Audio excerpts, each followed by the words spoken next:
Made me lose so completely. Chapter 1395, 1157. What should we do next? The reader's scolding went on for an entire day. Even with the time difference, where some continents were still in the middle of the night or early morning, it didn't stop them from unleashing their tirades. A flurry of censor-worthy words flying everywhere. Before this, people kept saying if someone had to die in each book and each death carried increasing weight, then who would have to die in the finale to be even more shocking than Dumbledore's death? Well, here it is. Not just one death, but an entire group. Damn it. Is this trying to trigger a quantitative change to bring about a qualitative leap? Snape alone would have sufficed. Yes, Snape alone would have sufficed. In terms of sheer shock and the emotional pain from the plot, Snape's ultimate reversal alone was completely on par with Dumbledore's death. Thankfully, by evening, everyone finally got tired of yelling. Someone calmed down and reread the finale. Of course, not the entire book. They only dared to revisit the last chapter. The previous chapters, especially those about Snape, were still too painful for anyone to reopen so soon. Opening them meant guaranteed emotional breakdown. Only then did the reader's emotions finally ease up a bit. That's just how people are. No matter how immense the pain, you eventually make peace with it and recover. Besides, this wasn't the old rascal's first time pulling such a stunt. What can you do about him? How many people swore up and down they'd never read his books again?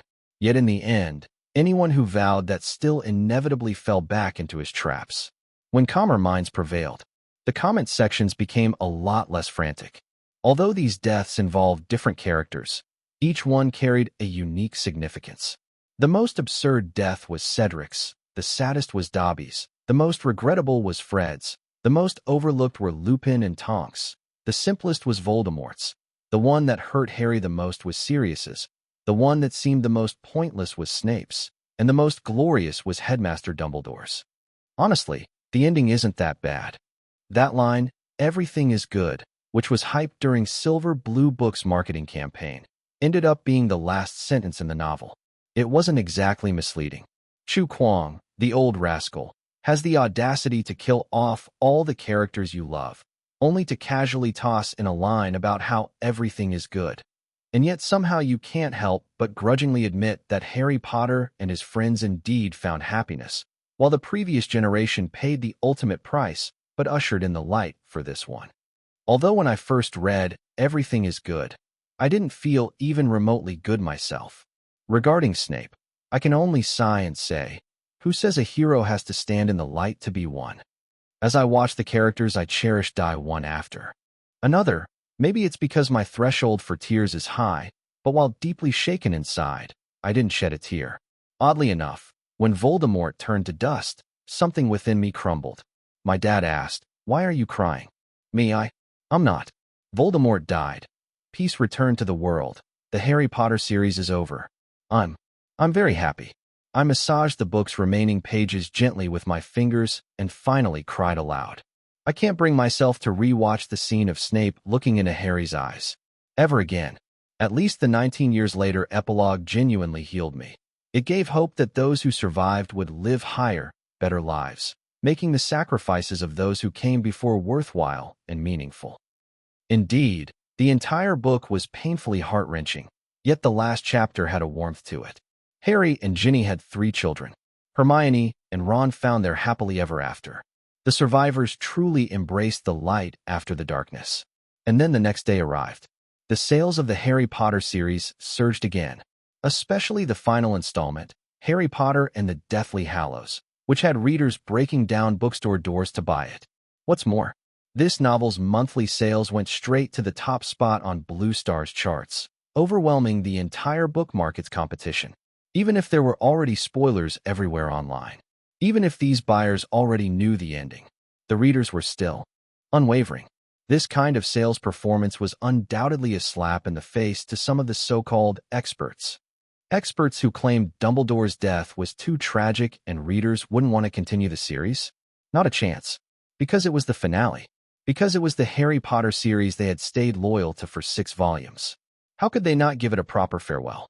How could they just leave without saying goodbye? At home, Lin Yuan made some noodles. Steaming hot noodles. His sister ate while sobbing. her spirits so crushed that even her eggs couldn't cheer her up. That's right. She had just finished reading Harry Potter and the Deathly Hallows, a copy brought home by Lin Yuan from her company. After finishing it, Big Yao Yao had retreated into herself. Lin Yuan dutifully fulfilled his promise by preparing noodles for his sister. His elder sister, Lin Yuan, was mercilessly laughing her head off, completely unfazed by her status as the root cause of all this misery. In her own words, it was all about sharing the burdens. Plastic sisterhood. Their mom, who had only finished the first Harry Potter book, muttered under her breath. It gets that tragic later on? No thanks, I'm not reading anymore. Now that's true wisdom. In the end, everything is good. After comforting his sister, Lin Yuan went upstairs to check out online reviews. At this moment, Lin Yuan noticed many people debating online. Do you think the extreme backlash Chu Kuang faced for the finale will impact his writer rankings? Nonsense. After all that cursing, didn't people still accept it? The sales are right there for all to see. Heck, his ranking might even go up because of this. Damn, is there justice in this world? He tormented us to death and might still watch his ranking rise. Unbelievable. I'm willing to go a week without drinking cola just to pray his ranking stays unchanged. Ha, that curse is brutal. Lin Yuan face-bombed. What did I ever do to you? Wasn't the ending pretty good? Rowling didn't get nearly this level of criticism for writing the same conclusion. Besides, if my ranking stays stagnant, so what? I'll just write some more novels. Returning to children's literature isn't out of the question. I've still got plenty of material. Who's afraid of who? I refuse to believe my ranking won't go up. Besides, perhaps I won't even need new books. Just the 7 Harry Potter volumes might be enough to boost my ranking. Lin Yuan was actually quite confident in this. The Literature and Art Association would definitely carefully evaluate the impact of the Harry Potter series on Blue Star. Thinking about this, Lin Yuan started looking forward to this month's writer rankings. Speaking of, it's still the first year of Blue Star's Great Integration, a golden period. The art exhibition is scheduled for the end of the year and the music concert for next year. With only half the year gone, what should I focus on next? Chapter 1396, 1158, The Battle for Qin Continent's #1 writer. What's next? While pondering this question, a piece of news suddenly popped up online. Xianyu had read the ending of the Harry Potter series in advance and once jokingly spoiled it to readers during a live stream. The news included a segment from a previous Yu Dynasty livestream. In the clip, Xianyu said, Lupin, Dobby, Moody, Colin, Tonks, Snape, Fred, Hedwig, none of them died in this installment. At that time, the live stream chat was full of cheerful banter. The viewers had no idea it was a death list. The live stream audience sent chat messages laughingly, such as, Chu Kuang the old rascal won't go that far. Now, looking back at this clip, countless netizens were utterly stunned. What the hell? Is this for real? After matching things up one by one, I realized it's all spot on. None of them died in the 6th book, but every single one of them died in the 7th. This isn't a coincidence. Xianyu indeed knew the ending in advance. Holy shit, Fish Papa almost outright said it, but no one caught on at the time. Wait, who the hell could have guessed that those names he seemingly randomly recited would turn out to be a death list? What's even crazier? Back then, when readers asked about the 6th book, as he listed those names, he left out Dumbledore. Looking back now, he was already hinting that Dumbledore would die in the 6th book. Is this how spoiler culture works? I'm so naive. At the time, I just thought Fish Papa was helping the old rascal advertise. I didn't realize those seemingly offhand remarks, those playful jokes, carried so much information. He's such a rascal. Xianyu's randomness is on another level. The truth is often hidden in those unremarkable jokes. It wasn't until everyone had finished reading the Harry Potter series that they realized Xianyu had already hinted at the ending during the live stream. And back then, forget about the 7th book's ending. Even the 6th book of the Harry Potter series hadn't been released yet. This made countless netizens jump up in frustration. They regretted it deeply. In the end, everyone underestimated the relationship between Xianyu and Chu Kuang. Such classified information, Chu Kuang even shared it with Xianyu ahead of time. Regarding this, some netizens joked, Maybe the old rascal thought the Harry Potter series ending was too heavy and needed someone to accompany him, so he shared these secrets with Xianyu in advance. Lin Yuan chuckled. It didn't surprise him that this matter was dug up by netizens. He had intended for part of this to come to light anyway. In the comments section, some Zhong continent netizens beat their chests and asked, is their relationship really so close that they'd share such secrets? How much more is there about Xianyu and Chu Kuang that I don't know? Netizens from other continents immediately responded. There's plenty you don't know. Perhaps to enlighten these Zhong continent netizens. The friends from Qin continent, Qi continent, Chu continent, Yin continent, Han continent, Zhao continent, and Wei continent listed one by one the past interactions among the three brothers, leaving the Zhong continent netizens utterly stunned. Goodness gracious. The relationship between the three brothers is too tight. Looking at past events, these three are practically inseparable. Some even suspected that, beyond Xianyu, Shadow might have also known the ending of the Harry Potter series in advance. For this, some even went to Shadow's comment section to ask. Lin Yuan, of course, wouldn't respond. Being playful during a live stream for better engagement is one thing, but if you're too mischievous, you risk exposing yourself, so it's better to be cautious. For most novels, after they're completed, the discussions around them quickly taper off. But after the Harry Potter series finished, instead of a swift decline in engagement, it sparked even more fervent discussions and even branched out into various topics. What clues hint that Snape is actually a good person? Did Wormtail truly find redemption before his death? Why didn't Hermione and Harry end up together? When you analyze their personalities, everything seems inevitable. Character analysis. Was Dumbledore actually a master schemer? Ranking. The character's strength in Harry Potter.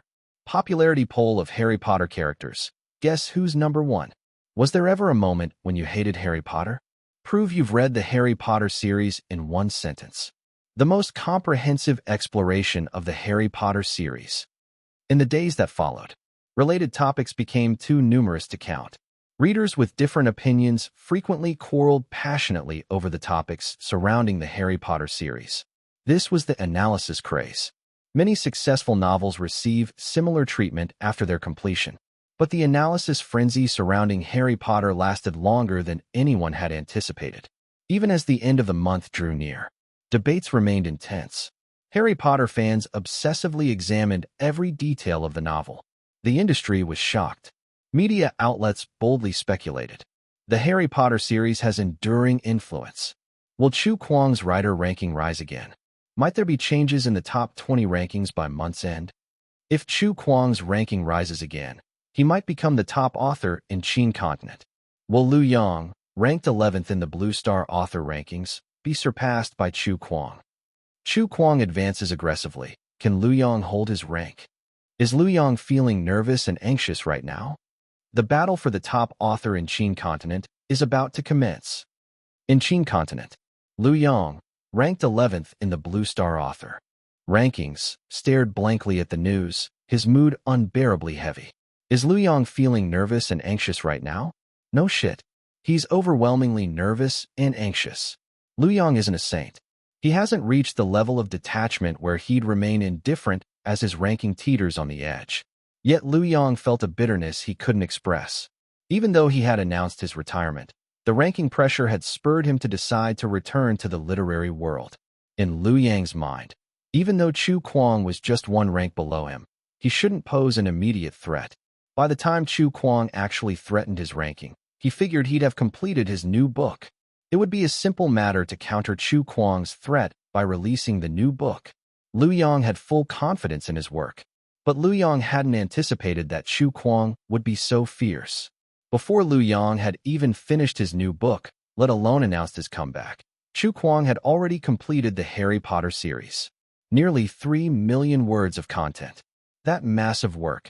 This junior author finished it in just half a year. What's even more outrageous? The absurdly fast update speed didn't compromise the novel's quality one bit. The Harry Potter series became increasingly popular with each installment, and its conclusion sparked a global sensation. In this situation, it didn't take a genius to foresee that his ranking was in jeopardy. Still, Lu Yang harbored a glimmer of hope. Maybe his rank could hold on a little longer. His new book was almost ready. Hold on. The ranking has to hold steady. The ominous signals from his gut left Lin Yuan intensely nervous. The immense pressure even seemed to make writing his new book flow smoother, though that offered him no comfort. And amidst this uneasiness, June was nearing its end. The Blue Star author rankings were about to be updated. Chapter 1397, 1158, Aspiring to the Pinnacle of Qin Continent's Literary World. 3 minutes left until July arrives, and although it's nighttime in Qin Continent, netizens show no signs of sleepiness. The whole internet is buzzing. Will the old rascal's ranking advance again? The bets are on. Rank 11 is Lin Yuan, Qin Continent's #1 author. If Chu Kuang gets promoted, Lin Yuan will drop a rank. Could it be that the title of Qin Continent's top author is about to change hands? Go, old rascal. How can you cheer for the old rascal? Did you forget what he's done to us? Let's treat each matter separately. 1,000 times he wrecks me, yet I love him like my first crush. Look quickly, it's out now. The suspense is gone. Let's congratulate Qin Continent's top author on welcoming a new ruler. Chu Kuang, you old rascal. In minutes, the updates rolled out. When the rankings refreshed, everyone saw Chu Kuang's position successfully advance, taking the 11th spot on the Blue Star author rankings. Lin Yuan, who was previously in 11th place, was squeezed down to 12th. Perhaps the sci-fi author ranked 13th could deeply empathize with Liu Yang's feelings. Because just months ago, Chu Kuang had bumped him from 12th to 13th place. Meanwhile, the media, armed with prepared articles, couldn't wait to release the news. Chu Kuang top Qin Continent. Qin Continent's top author crown changes hands. Chu Kuang, Qin Continent's #1 author. Chu Kuang advances in ranking, just one step away from breaking into the top 10. The Harry Potter series sparks frenzy. Chu Kuang reclaims fame with this masterpiece. Chu Kuang's speedy ranking advance stuns the industry. Among Blue Star's top 20 authors, only Chu Kuang continues his meteoric rise. Silver Blue Books. The company erupted in jubilation. Chu Kuang, the old rascal, truly deserves to be our silver blue pillar of strength. We did it. Chu Kuang has become Qin Continent's top author. From now on, Silver Blue Books is rightfully and undeniably the #1 publisher in Qin Continent. Chu Kuang single-handedly holds up an army. Today, countless booksellers are ordering Chu Kuang's older novels. The title of Qin Continent's top author has sparked intense interest among those who haven't read his previous works. Let's churn out promotional campaigns for all his older books. I have a feeling that, within 2 years, the old rascal could break into the top 10. He's not just about the Harry Potter series. The Qin Continent Literary Circle. Authors reached a consensus. Our Qin Continent has a new king. From now on, Chu Kuang will be the one at the helm of Qin Continent's literary scene. We greet the new king's ascension. Chu King. Ha ha ha ha. Chu King hasn't unified the world. Shouldn't it be Qin King? Let's not overstep with Qin King claims. Emperor Qin Shi Huang swept across lands and unified everything. Without such accomplishments, who dares claim Qin King? All right, whether he's the Chu King or Qin King, it's undeniable that Chu Kuang has ascended to the pinnacle of Qin Continent's literary world. Still in Qin Continent, inside a certain villa, looking at the updated rankings, Lin Yuan sighed deeply. He fell just short of luck. But it's okay. His new book is almost finished. In the near future, he's determined to reclaim his 11th rank. No, he wants to break into the top 10. No authors from Qin Continent have ever made it into the top 10. If he accomplishes it, the brief history of being surpassed by Chu Kuang will be forgotten by everyone. Just wait. I'll return. In various continents. Though fellow authors had long anticipated Chu Kuang's ranking surge, they were still full of sentiments. It happened as expected. He advanced again in less than half a year, didn't he? Yes, it's been half a year, but in that time he wrote a 3 million-word book. So fast. The competition is intense. He completely crushed Lin Yuan. Among the top 20 authors, everyone else's rankings stayed put.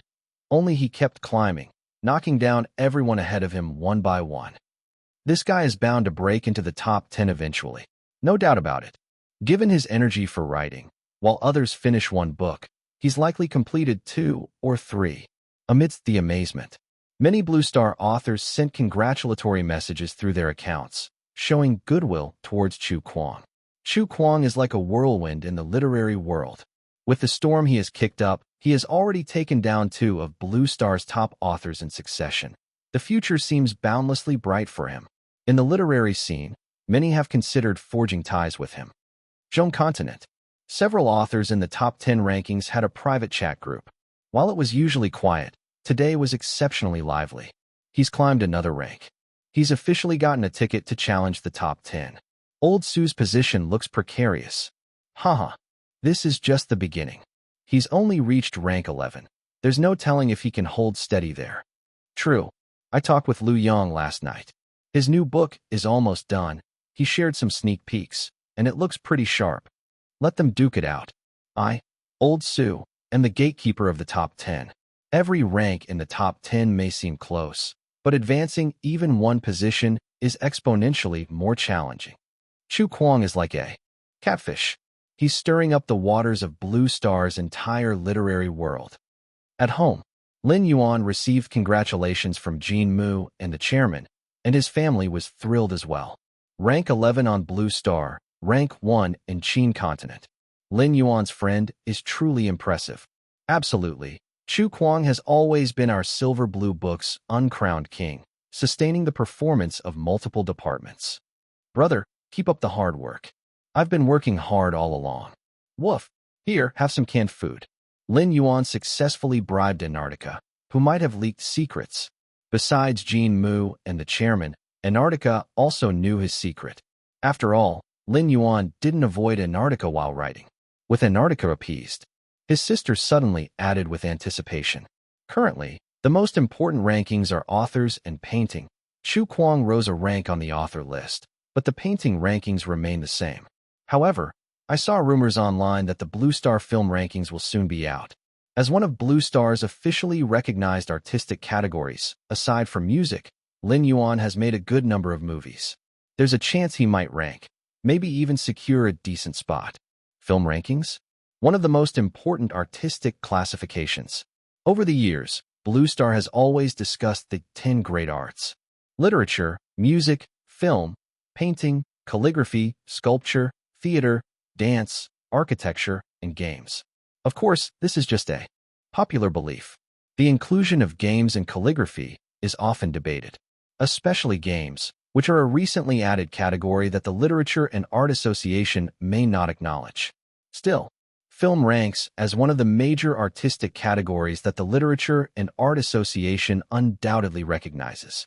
It's worth noting, despite releasing numerous lists, the most prestigious rankings are undoubtedly in these forms of art recognized by the people of Blue Star. Mom remarked, the significance of the film rankings might even rival that of literature and painting. Big Yao chimed in. On the contrary, the importance of rankings like those for dance and games might diminish. While they're broadly discussed as major arts, games are too commercialized, and dance feels less impactful. In the future, the truly top-tier arts rankings will still focus on music, painting, literature, and film, the mainstream arts spanning Blue Star. Film rankings. Listening to his family's discussion, Lin Yuan, still undecided about his next steps after completing the Harry Potter series, suddenly found his direction. Chapter 1398, 1159, Blue Star Film and Television Rankings announced. Actually, Lin Yuan had long stepped into the film and television industry, but his accomplishments in this field definitely couldn't compare to his achievements in novels, music, and painting, because he hadn't devoted enough energy to it. Over the years, he had created countless works in music, novels, and painting fields, but films were just something he dabbled in occasionally. Now that Blue Star was undergoing a massive merger, a film and television ranking list was about to be established. Lin Yuan felt it was necessary to seriously dive into the film and television industry, as there was a lot of prestige to be gained here. After all, judging by Xian Yu's current contributions to Blue Star's film and television field, his ranking probably wouldn't be very high. Speaking of which, the source of his sister's insider information seemed quite reliable. It appeared the film and television ranking list was indeed coming. July 3rd. The Literature and Art Association suddenly released information, The Blue Star Film and Television Ranking List, centered on screenwriters and directors, is about to be completed. The list will be officially announced tonight at 8 p.m. Following the highest-level rankings for literature and painting, yet another top-tier artistic list was about to debut. The news immediately sparked global discussion. Our Blue Star films are divided into two production modes. One is screenwriter-centric, where the screenwriter serves as the core of the production, and the other is director-centric. Who will dominate the top positions on the list, directors or screenwriters? Probably directors will dominate. Among the top 10 films in Blue Star's box office rankings, 7 were produced under the director-centric model. You can't just look at box office performance. In the top 10 movies ranked by stellar ratings on StarNet, 6 were created under the screenwriter-centric model. Films made through the screenwriter-centric approach tend to have better reviews overall. However, those core directors are often more attuned to market and audience tastes than screenwriters. Just box office success isn't enough, and neither is just good reviews. The top-ranking individuals on the film and television list will surely be those screenwriters and directors who have both critical acclaim and box office success. At the same time, the film and television industry started buzzing with excitement. The most important ranking list for our industry is finally here. The actor list came out earlier, but actors can't be ranked alongside screenwriters and directors. Naturally, though we often claim that the success of any film or drama can't happen without the hard work of the entire crew, we have to admit that directors and screenwriters are the most crucial. Their status is akin to those maestros in the music world. The music rankings work the same way. Singers have their own rankings, while composers have theirs. It's the most important list within an artistic category. It feels like Jeune Continent is going to dominate again. Chi Continent's directors and screenwriters should also have a fair number of people on the list. When it comes to film and television in Blue Star, Jeune Continent is the strongest, followed by Chi Continent among the 7 continents. At Starlight Entertainment, though the company primarily focused on music, its involvement in film and television had deepened significantly in recent years, so the whole company was highly concerned. The film and television rankings. I wonder how many of our directors and screenwriters will score high rankings, especially Teacher Admirable Fish.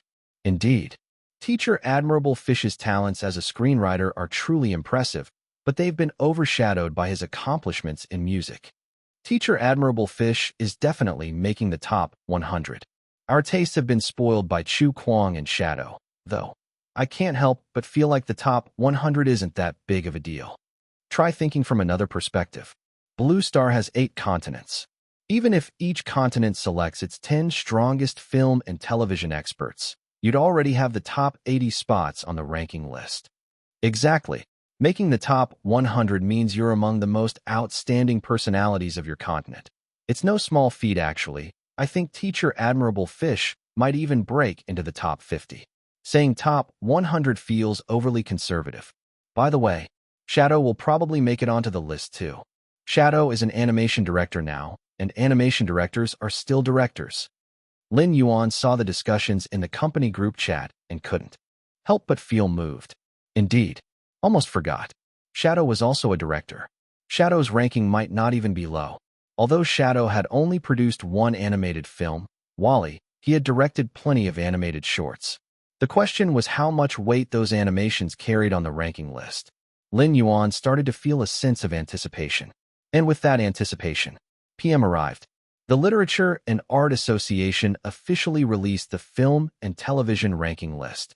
At that moment, at home, his sister, younger sister, and mom were all staring at the television, waiting for the rankings to be revealed. Hurry, look for Xiao Yuan. Where's my brother? Huh, how come my brother didn't make the top 30? Not making the top 30 is entirely expected. This isn't the author ranking list for Chu Kwang, nor the artist ranking list for Shadow.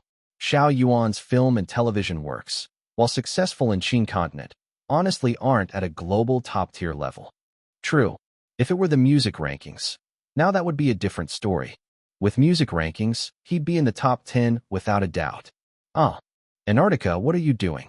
Suddenly, Antarctica jumped up and pointed at the screen with its paw, startling the family. Then, to their amazement, they realized this dog had become refined. Antarctica seemed to have spotted Lin Yuan on the ranking list. Lin Yuan, ranked 55th on the film and television list. The list didn't use Xianyu to refer to Lin Yuan.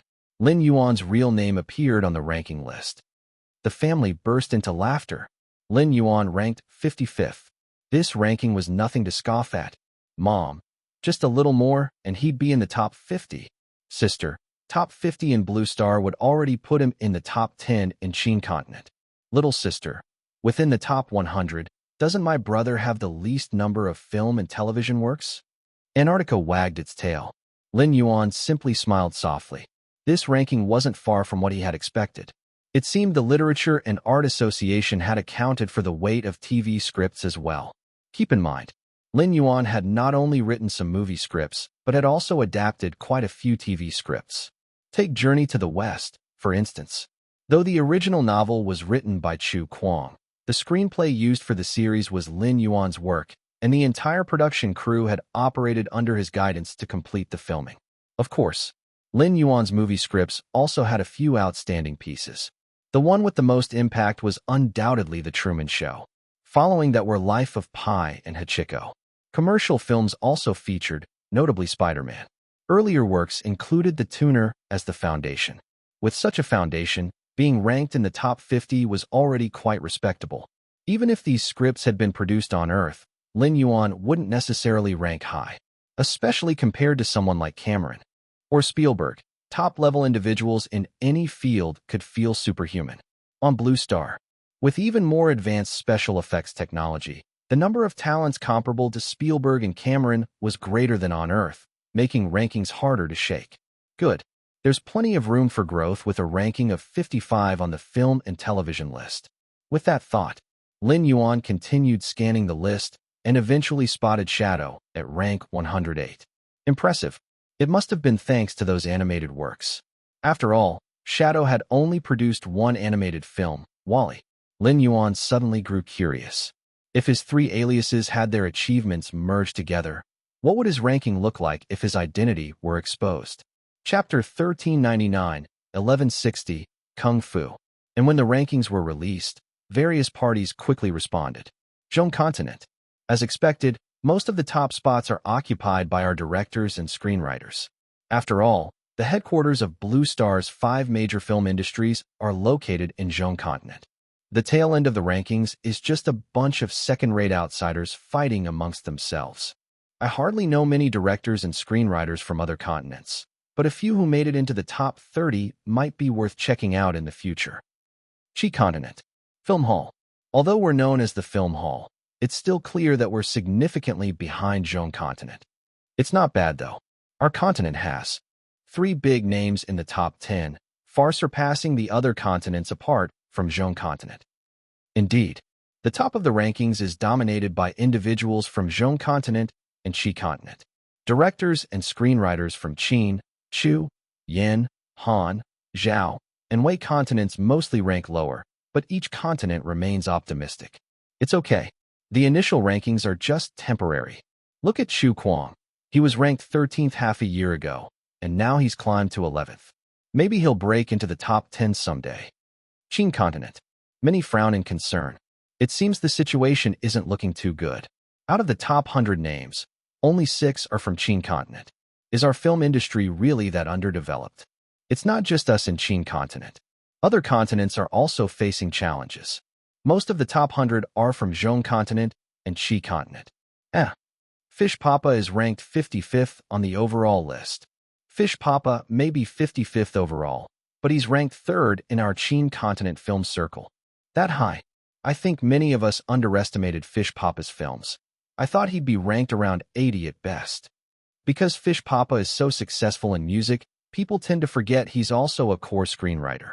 Being in the top 3 in Qin continent's film circle makes him one of the most influential talents here. By the way, hasn't Fish Papa not released a new film in quite a while? True.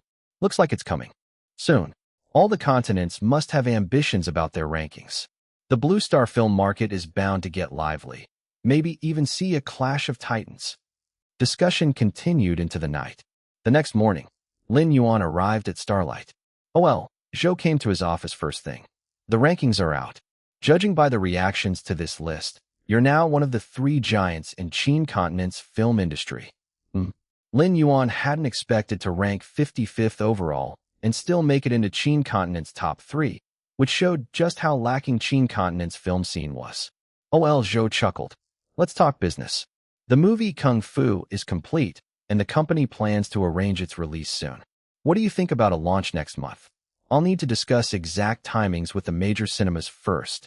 Fine. Lin Yuan smiled. He had come to the office today for this matter. In truth, he had finished Kung Fu long ago, but the ever-changing market and various reasons had delayed its release. Now that the film rankings are out, he can take advantage of an already prepared film to climb the charts. OL Zhou grinned. With this ranking out, the film market is about to get very competitive. Most people are dissatisfied with their positions and will push hard to aim for higher rankings now. OL Zhou was spot on. The film industry would indeed heat up. In fact, by the very next morning, the day after the film rankings were released, many movie companies across continents announced plans for their upcoming films. Clearly, these announcements were planned in advance. And among the many official statements, Starlight Entertainment chose that same morning to make a big reveal. Xian Yu's new movie, Kung Fu, was set for release. Immediately, Qin continent was electrified. Though many Qin continent filmmakers had announced new projects, Xian Yu was undoubtedly the most distinguished among them. More than 2 years. It's been over 2 years since his last film, Resident Evil. As a fan of Fish Papa, I was starting to wonder if he'd forgotten he's still a screenwriter. Is this an effort to climb the rankings? As one of Qin continent's top 3 filmmakers, Fish Papa's movie is a must-watch. Let's push him into the top 50. Is this an action film? Marketing describes it as a comedy action movie, directed by Yi Changgong and starring He Sheng, who rose to fame with Flirting Scholar. Classical commercial film. You're missing a key point. The screenwriter is Fish Papa, the director is Yi Changgong, and the lead is He Sheng. Plus, with action elements, this lineup is practically the original team from Flirting Scholar. No way. It seems like the new movie is likely to be the same absurdly comedic style as Flirting Scholar. Picturing this, Qin continent audiences were thrilled. Xian Yu's breakout success was with Flirting Scholar, and its absurdly comedic style had widespread appeal. Fans have been looking forward to another film in the same vein. But unfortunately, Xian Yu's styles varied greatly, and he hadn't created another similar comedy after Flirting Scholar, leaving audiences disappointed. Now, seeing the new film's cast and promotional materials hinted strongly at a return to the Flirting Scholar style, instantly raising expectations. However, since Flirting Scholar was released many years ago, back when Qi continent had just merged into the overarching structure, viewers from other continents didn't harbor the same nostalgia. Chapter 1400, 1160 Kung Fu _2. On the Zhong continent side, many people were taken aback. Their impression of Xian Yu was mostly drawn from the Blue Song Olympics. However, many middle state people didn't know that Xian Yu could also write scripts and make movies, and he was even the core screenwriter leading a film crew. That's right, Xian Yu had made it into the film rankings, but it used his real name Lin Yuan, so it was natural for middle state people to not immediately connect the dots. They weren't familiar with the name Lin Yuan. Now, after reading the discussions online, the middle state audience finally realized the connection, and all at once, they exclaimed in disbelief. What the hell? Xian Yu is actually the core screenwriter? That Lin Yuan ranked 55th. Could that actually be Xian Yu's real name? I thought his name was just Xian Yu. Lin Yuan, huh? That name does have a bit of a novel protagonist vibe. Isn't he a maestro? And now he's crossing over as well. Crossing over is normal. The entertainment industry on Blue Star has tons of people dabbling in multiple fields.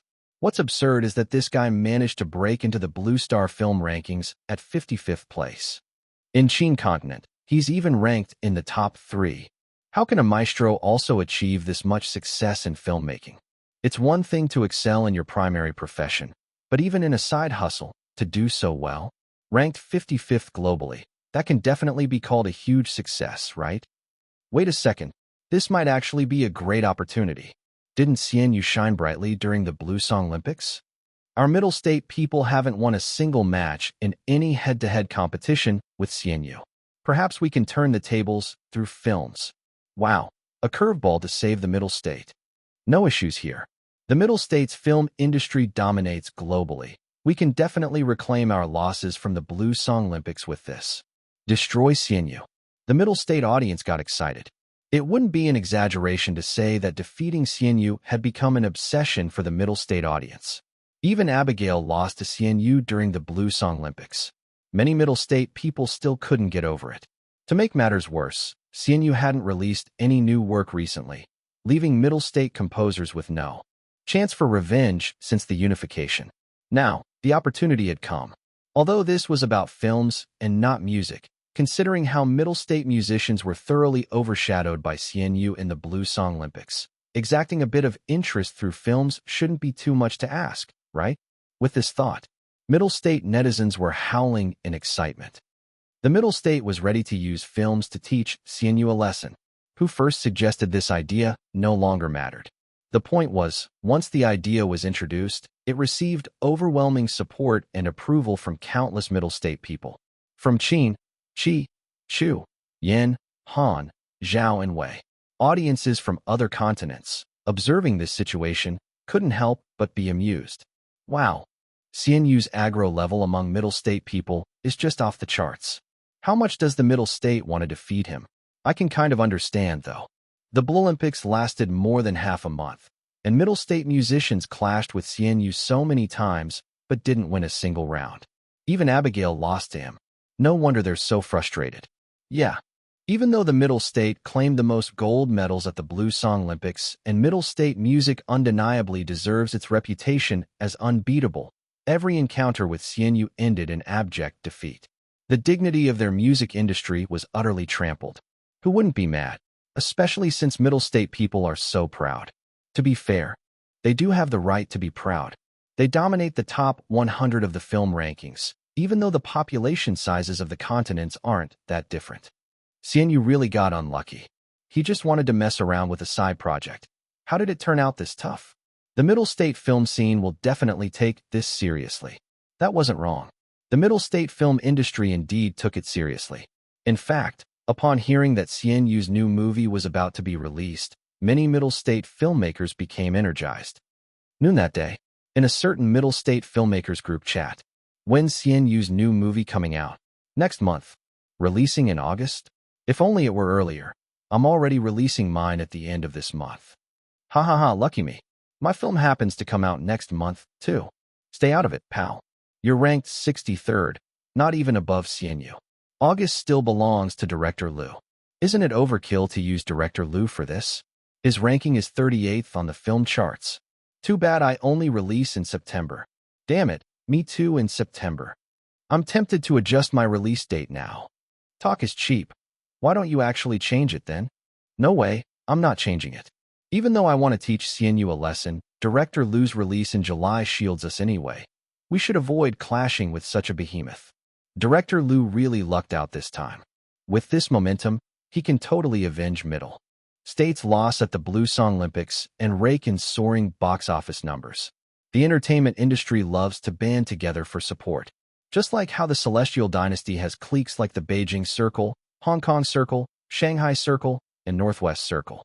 Blue Star has the same thing. Each continent has its own cliques. This was one of the cliques in the middle state film industry. The average level of this circle was pretty impressive. One of the standout directors in this group was Liu Xing, who ranked 38th on the overall film rankings, and his new movie was clashing with CNU's on the release schedule. Liu Xing was thrilled to be clashing with CNU. Liu Xing's new film was aiming to climb the film rankings, and now, by sheer luck, he stumbled upon this golden opportunity, an entirely unexpected delight. CNU. As a middle state person, Liu Xing had watched the Blue Song Olympics with a belly full of frustration, fervently hoping for a hero from the middle state to defeat CNU. But nothing happened. Even their star, Abigail, lost to CNU. That battle broke the dreams of countless middle state fans during the Blue Song Olympics, and not even clinching the gold medal tally could wipe away that bitter taste. Now, however, with CNU's new film set for release in August, coinciding with his own release, wasn't this a godsend? Defeating CNU. That would make him the hero of the middle state. It didn't matter whether It was films or music. What mattered was harnessing this public sentiment, riding this wave a bit and stirring up some buzz. Lu Xing's movie would undoubtedly become a massive hit in the middle state. That's right. It was all about the buzz. With such a perfect talking point, if he didn't capitalize on it, what was he even doing in this industry? With that thought, Lu Xing gave an interview that same afternoon. During the interview, as expected, the reporter brought up the topic that had the public buzzing. Your upcoming movie is releasing at the same time as CNU's. Director Lu, do you have any thoughts? What the middle state music scene can't handle, leave it to the middle state film scene to settle. Lu Xing spoke seriously. The next moment, he suddenly burst into hearty laughter, looking carefree and magnanimous. All right, I'm just joking. The entertainment industry is full of savvy players. Although Lu Xing wanted to create buzz around this, he had no intention of making things overly confrontational. It would harm his image as a respected filmmaker. After all, there wasn't any real animosity between them. A mix of humor and sincerity. This director, ranked 38th on Blue Star's film charts, brilliantly struck the right tone.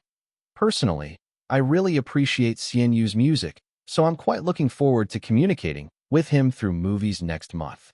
The reporter laughed along. Voila, juicy headlines secured. That evening, the news exploded everywhere. CNU's new film to clash with a top middle state director. Blue Star's 38th ranked director Lu Xing plans to take revenge on CNU through movies. Lu Xing claims to admire CNU's music, subtly challenges his filmmaking skills. Middle State gears up to take on CNU in film this August. Middle State fans rally, hoping the film industry can finally defeat CNU. Lu Xing. What the music scene couldn't resolve, the film scene will fix. CNU faces Middle State encirclement next month. Can his new film hold out? Middle State netizens were completely fired up. Brilliant move. Go, Director Lu. Honestly, I'm not usually interested in Lu Xing's films, but for the sake of taking down CNU, I'm willing to contribute to the box office this time. Isn't Director Lu ranked the highest among the directors and screenwriters releasing in August? Too bad. If only a top 10 middle state filmmaker joined the fray. No need for a top 10 heavyweight. We're not competing in music this time. Lu Xing's film ranking is 38th, way higher than CNU's 55th place. Exactly. This one's in the bag. Finally, revenge is within reach. Let's set aside the music scene for now. A heavyweight will surely step up later to handle that. For now, we'll use films to teach CNU a lesson. This is just the interest. Chapter 1401, 1161, The Reverse Operation of Zhong. Continent. The next day, Lin Yuan arrived at the company. Zhou appeared in Lin Yuan's office again, bringing up yesterday's news and unleashing a series of complaints with great dissatisfaction. That guy sure knows how to stir things up, using online buzz for hype, playing the regional rivalry card to get more box office from the middle state audience, but worried people would call him out for it. So sneakily slipping his true intentions through a joking tone. Stuff like, I really admire your music. Please, it's clearly a movie competition here. Passive-aggressive much. That's what passes for a top-tier director. Still, even though he tried to take a jab at us, in a way he did help promote us. The problem is, his effort wasn't enough. He's benefiting more than we are. After all, the new continents joining the mix later don't know much about your movies, especially over in Wei Continent, where many people haven't even seen a single one of your films. Lin Yuan nodded. He wasn't particularly upset about the middle state director's deliberate hype, though he didn't care for such tactics either. Zhou's last remarks, however, were spot on. The influence of CNU's films grows weaker as you move from Qin, Qi, Chu, Yin, Han, Zhao, Wei to the middle state. Last year, Wei Continent joined the merger. Lin Yuan didn't even release a single film then, keeping himself busy with other matters. Let alone this year, when the middle state had only begun to join. Under such circumstances, promotion became all the more critical. Zhou frowned and said, let's increase the promotional budget. First, buy more of this month's movie trailer ad slots, and focus offline promotion in Zhao, Wei, and the middle state. Lin Yuan's films had weaker influence in these three continents. Now that the Blue Star merger united all continents, each continent carried equal weight as a box office source. As for movie trailer ads, the process involved packaging a film's preview with currently screening movies and airing them as ads before the main feature, a concept familiar to regular cinemagoers. Such ads were expensive, due to their precise targeting. But Lin Yuan simply smiled and said, "No need to increase the budget. I'll handle the promotions this time." "You'll?" Zhou froze for a moment. Then his expression lit up with sheer delight. "You're going to launch a personal promotional campaign." Prior to participating in The Masked Singer, Xianyu never showed himself publicly. Even after The Masked Singer, Xianyu's appearances remained few and far between. Why else would just the sight of Xianyu during a live stream spark such massive reactions across continents? It was all because he kept such a low profile. Before a new film release, other screenwriters and directors would drag their crews around tirelessly, hopping from place to drum up interest. As for Xianyu, despite already producing several movies, not once had he personally joined any of his film's promotional tours. The most he'd do was throw out an announcement online. So perfunctory, it was as though the film wasn't even his. This time, Xianyu actually intended to personally step forward for promotion. Clearly, Xianyu must have placed high importance on this movie Kung Fu. Is there a problem? No problem, no problem. You taking charge of the promotion yourself beats any budget increase. Zhou's grin couldn't be any wider. Xianyu taking the lead was the ultimate promotional expense. None of the previous films had enjoyed such treatment. Lin Yuan didn't think his decision to promote the film himself was that remarkable. He used to avoid publicity due to a fear of cameras. Now fully adjusted to being in front of the lens, these matters no longer fazed him. Besides, this was Blue Star's first big merger movie, aiming for a global audience. Lin Yuan stepping forward was also about discovering how Kung Fu, a film imbued with the appeal of Eastern aesthetics and martial arts charm, would resonate in this world dominated by Eastern sensibility. Make the arrangements, then. I'll organize a promotional event and invite the Yu Dynasty to be special guests. We'll host it before the movie premieres. Got it, Lin Yuan added. Apart from promotional tours, I have another plan. Another plan? Do you watch cartoons? I don't. You should take a look if you've got time. I mean the second children's channel. The second children's channel? That channel only airs Shadow's animated shows, apparently. Zhou knew Shadow, and Xianyu shared a close rapport. But what connection could there possibly be between Shadow and Kung Fu? Confused or not, Zhou really did start watching the second children's channel cartoons in the following days. Watching at work. Watching even after hours. The members of the film department laughed when they caught wind of this, joking that Zhou had a childlike heart. Meanwhile, the discussions around Middle State grew increasingly heated. Maybe Lu Xing had paved the way by setting a good example, showing other directors with August releases the benefits of taking this path. Or maybe Middle State screenwriters and directors really had a bone to pick with Xianyu. Either way, a number of Middle State directors and screenwriters began following Lu Xing's lead, spinning their own, helping the Middle State music scene get revenge narratives. Online buzz became a chaotic mix of hilarity and exasperation among netizens. Fish Papa is being wronged hard. This is basically the Middle State targeting him. They can't best him in music, so they're coming for his movies now. Though they're joking around, I feel like this is crossing a line. Middle State folks' excessive pride leads to their strong sense of honor. They simply can't accept defeat in any field, even if it's just losing out. To Xianyu individually, their gold medal tally in the Blue Song Olympics still surpasses others, yet their directors and screenwriters gang up on Xianyu. This feels like ambush from 10 sides, right here. That said, the more they do this, the more curious I am about Kung Fu. Is this movie martial arts themed? Kung Fu movies, huh? I'm actually into that genre. I wasn't before. I thought it was outdated.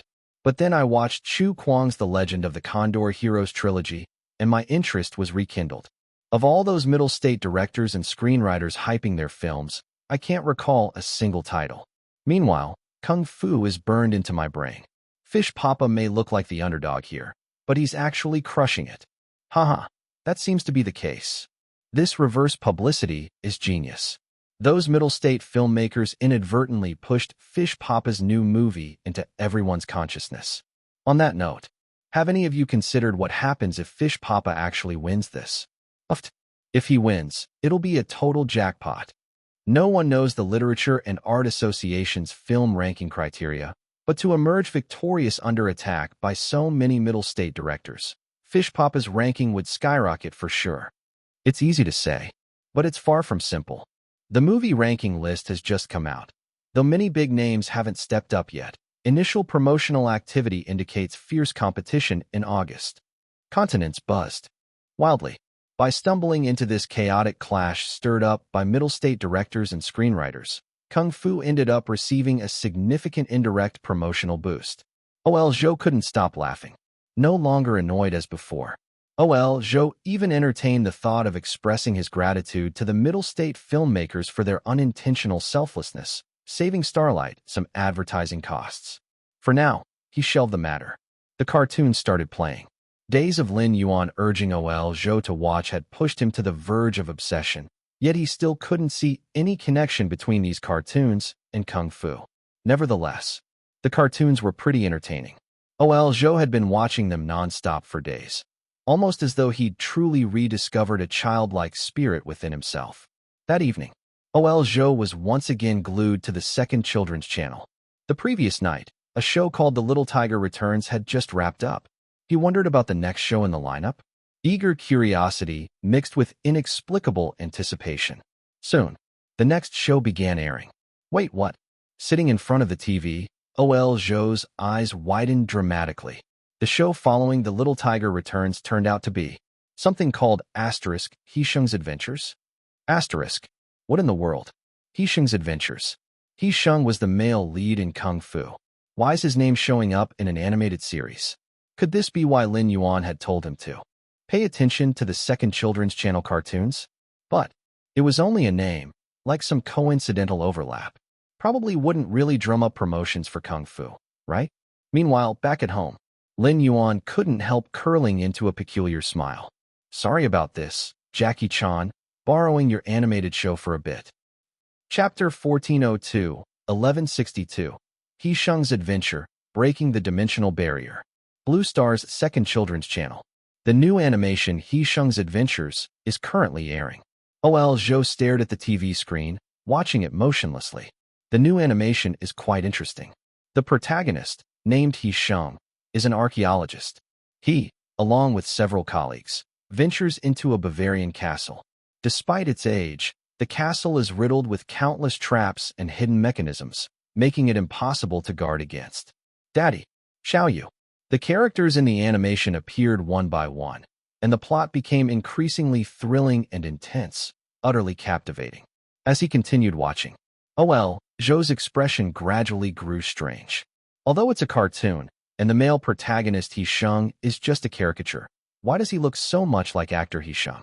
What the hell? This Hisheng. Could it actually be the Hisheng I know, the lead actor of Kung Fu? No matter how you look at it, it feels like Shadow's male lead in this new animation was clearly modeled on Hisheng's appearance. The resemblance is 99%. For crying out loud. Not to mention the name of the animation is literally Hisheng's Adventures. Furthermore, some of the martial arts moves the male protagonist executes in the cartoon seem eerily reminiscent of Hisheng's moves from certain films. Just then, the animation ended. OL Zhou thought the end credits would follow, but Hisheng himself suddenly appeared on screen without warning. Hisheng was shown practicing on a wooden dummy with expert precision. Smack, smack, smack. The crisp sounds of the wooden dummy being struck echoed continuously. Hisheng's movements were polished and efficient. It was obvious he'd trained before. From the side, Xiaoyu's voice chimed in. Brother Sheng, can you tell everyone about this cartoon? Hisheng chuckled and said, Teacher Xian Yu invited Shadow to create this cartoon tailored specifically for me. When I first heard about this, I was beyond thrilled, a complete and utter surprise. I'm a huge fan of cartoons, especially those airing on the second channel. Since I was a kid, I'd fantasize about being the protagonist in an animation, doing things I could never achieve in real life. This cartoon fulfilled that dream.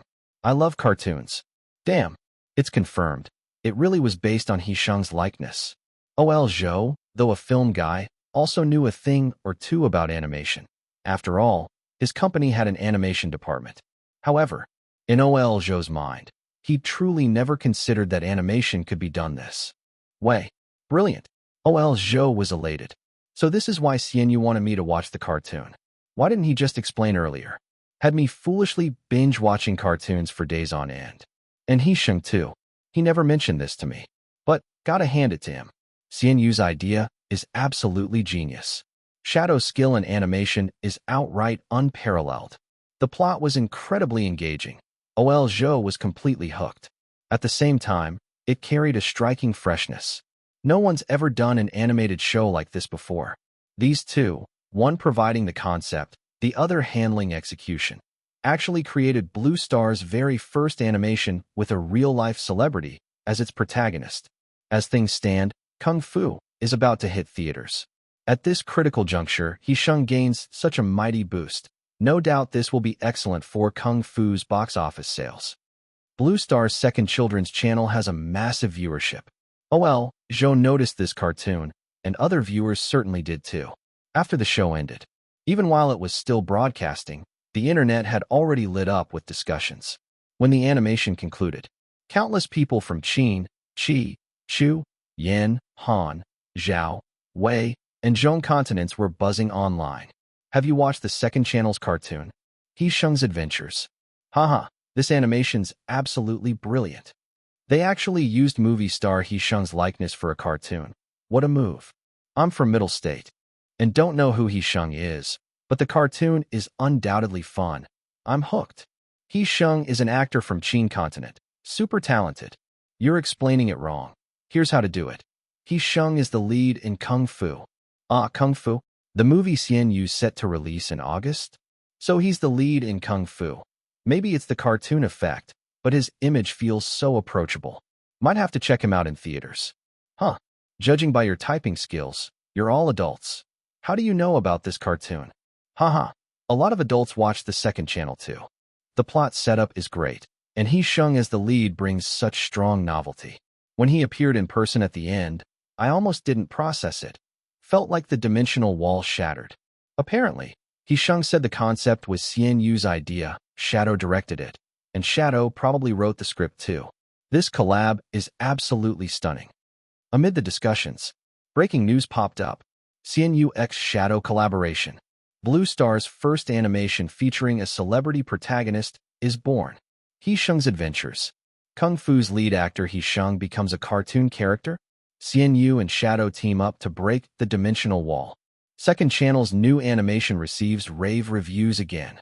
Second channel's animation lead, the loyal male star of Xian Yu's works. This is an unconventional strategy. While major film companies, directors, and screenwriters were promoting their new releases through traditional means, Xian Yu joined forces with Shadow to use He Sheng's Adventures for a playful, innovative, and captivating promotional campaign for his upcoming movie. Forget the internet users. The filmmakers across various continents were utterly stunned.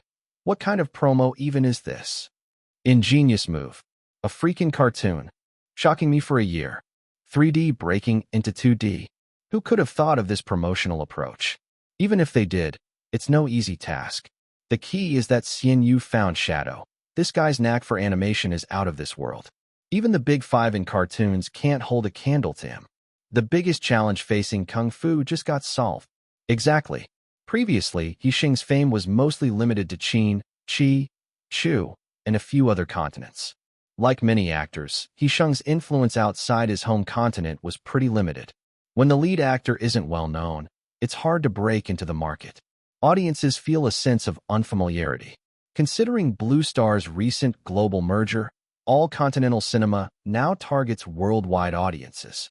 Things are looking much better now. The second channel is Blue Star's most important animation platform with a global audience. With He Sheng's Adventures, many people will recognize him. Indeed, this was Lin Yuan's purpose for creating He Sheng's Adventures. It was specifically designed as an unconventional strategy to promote Kung Fu. With access to the second channel's resources and this unique animation, Lin Yuan made full use of it. The results were stellar. After all, following his breakout role in Flirting Scholar, He Sheng's career had steadily progressed. He had strong audience appeal. Audiences particularly loved watching him in comedies.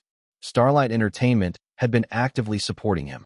Now, with He Sheng's adventures, he's gained even more recognition and more fans, all of which translates into stronger box office performance.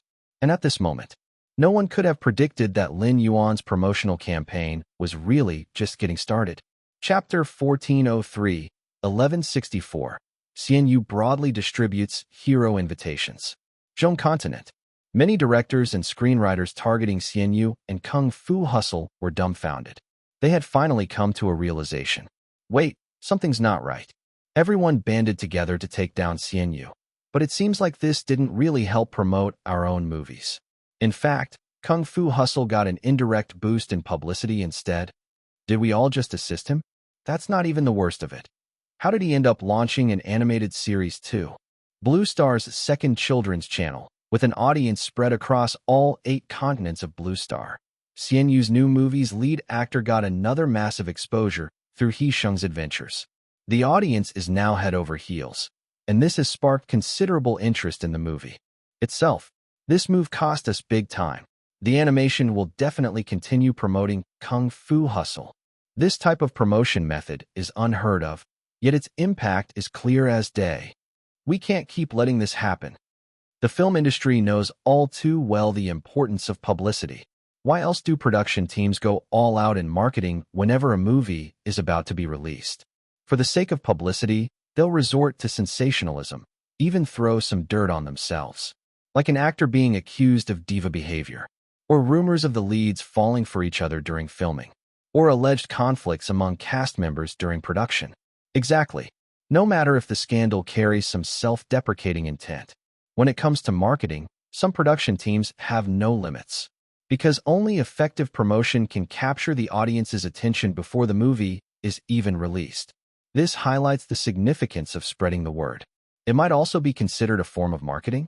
When done right, even the worst movies can perform a box office miracle. Take the movie X's 3 as an example.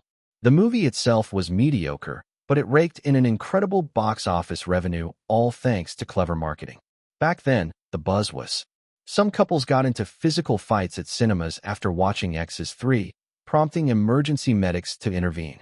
There were even news reports stating a guy accompanied his girlfriend to watch X's 3 and then called his ex afterward, leading to an argument that ended in a suicide attempt.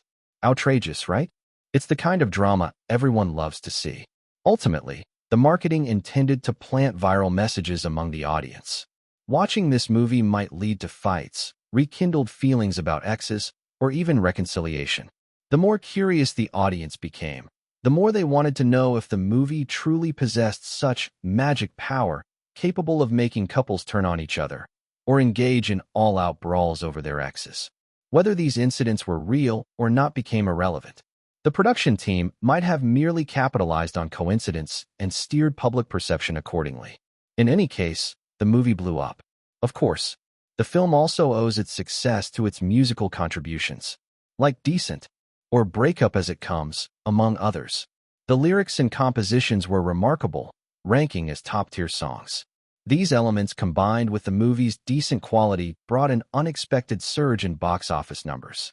Otherwise, why would directors and screenwriters from Zhong Continent go after Xian Yu relentlessly? They're pursuing the hype, aren't they? Xian Yu's popularity is not to be missed. The buzz speaks for itself. Before the movie's release, all sides engage in promotional warfare. If the movies are of similar quality, victory in the promotional battle means half the victory for the film. And right now, one undeniable fact is, in this chaotic promotional war, Kung Fu Hustle has already seized the upper hand. The first upper hand, Zhong Continent's directors and screenwriters unwittingly provided massive exposure for Kung Fu Hustle with their reverse strategies. The second upper hand, He Sheng's Adventures, an unprecedented animated series, skyrocketed the lead actor's visibility. The third upper hand, it hasn't appeared yet, but it's still brewing. Indeed, just as the buzz around He Sheng's Adventures began blazing online shortly after its premiere, Starlight Entertainment suddenly released an announcement. Tomorrow at 6 p.m., the Kung Fu Hustle production team will hold a movie press conference at the Qin Continent Cultural and Sports Center. Xian Yu, the head writer, will invite industry friends and present a new musical piece on site to meet with the audience. That was the third upper hand. The upper hand that will make Kung Fu Hustle unbeatable. Lin Yuan's promotional plan revolves around this press conference and all the subsequent steps connected to it. Those familiar with Xian Yu know that he never participates in promotional activities, whether it's music or movies, even for his own projects. But this time, Xian Yu breaks tradition, not only announcing his high-profile attendance at the Kung Fu Hustle press conference, but also widely inviting industry friends and unveiling his new musical works. Once the news broke, sharp-minded netizens instantly sensed something extraordinary, and the internet exploded in excitement. Fish Papa is personally promoting? Is this the same Fish Papa who never takes part in promotional activities? Is he going all out for the rankings? I think it's not just about rankings. This is probably related to Zhong Continent's people cornering him. He might be upset. Does this mean we'll get to enjoy Fish Papa's new music firsthand at the event tomorrow? Say no more. I have to go. I'm not interested in Fish Papa's movie, but his music? Now that's something I'm hyped for. Hold on. The news said Fish Papa would invite industry friends? Industry friends? Are we talking about U Dynasty here?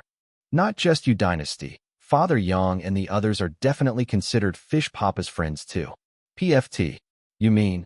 Tomorrow we might see several maestros, including Yang Zhongming, attending to show support? Holy crap.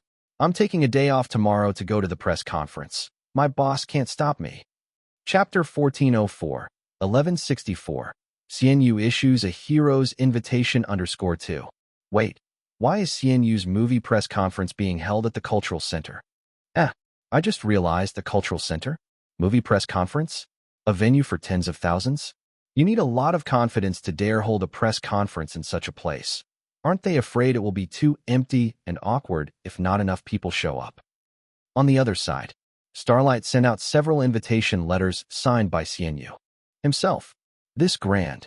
Yang Zhongming received the invitation delivered by Ol Zhou, showing a rare, amused expression. Couldn't he just come upstairs and tell me? If he's too lazy, just a call or a text would do. Are you going? Can I not go?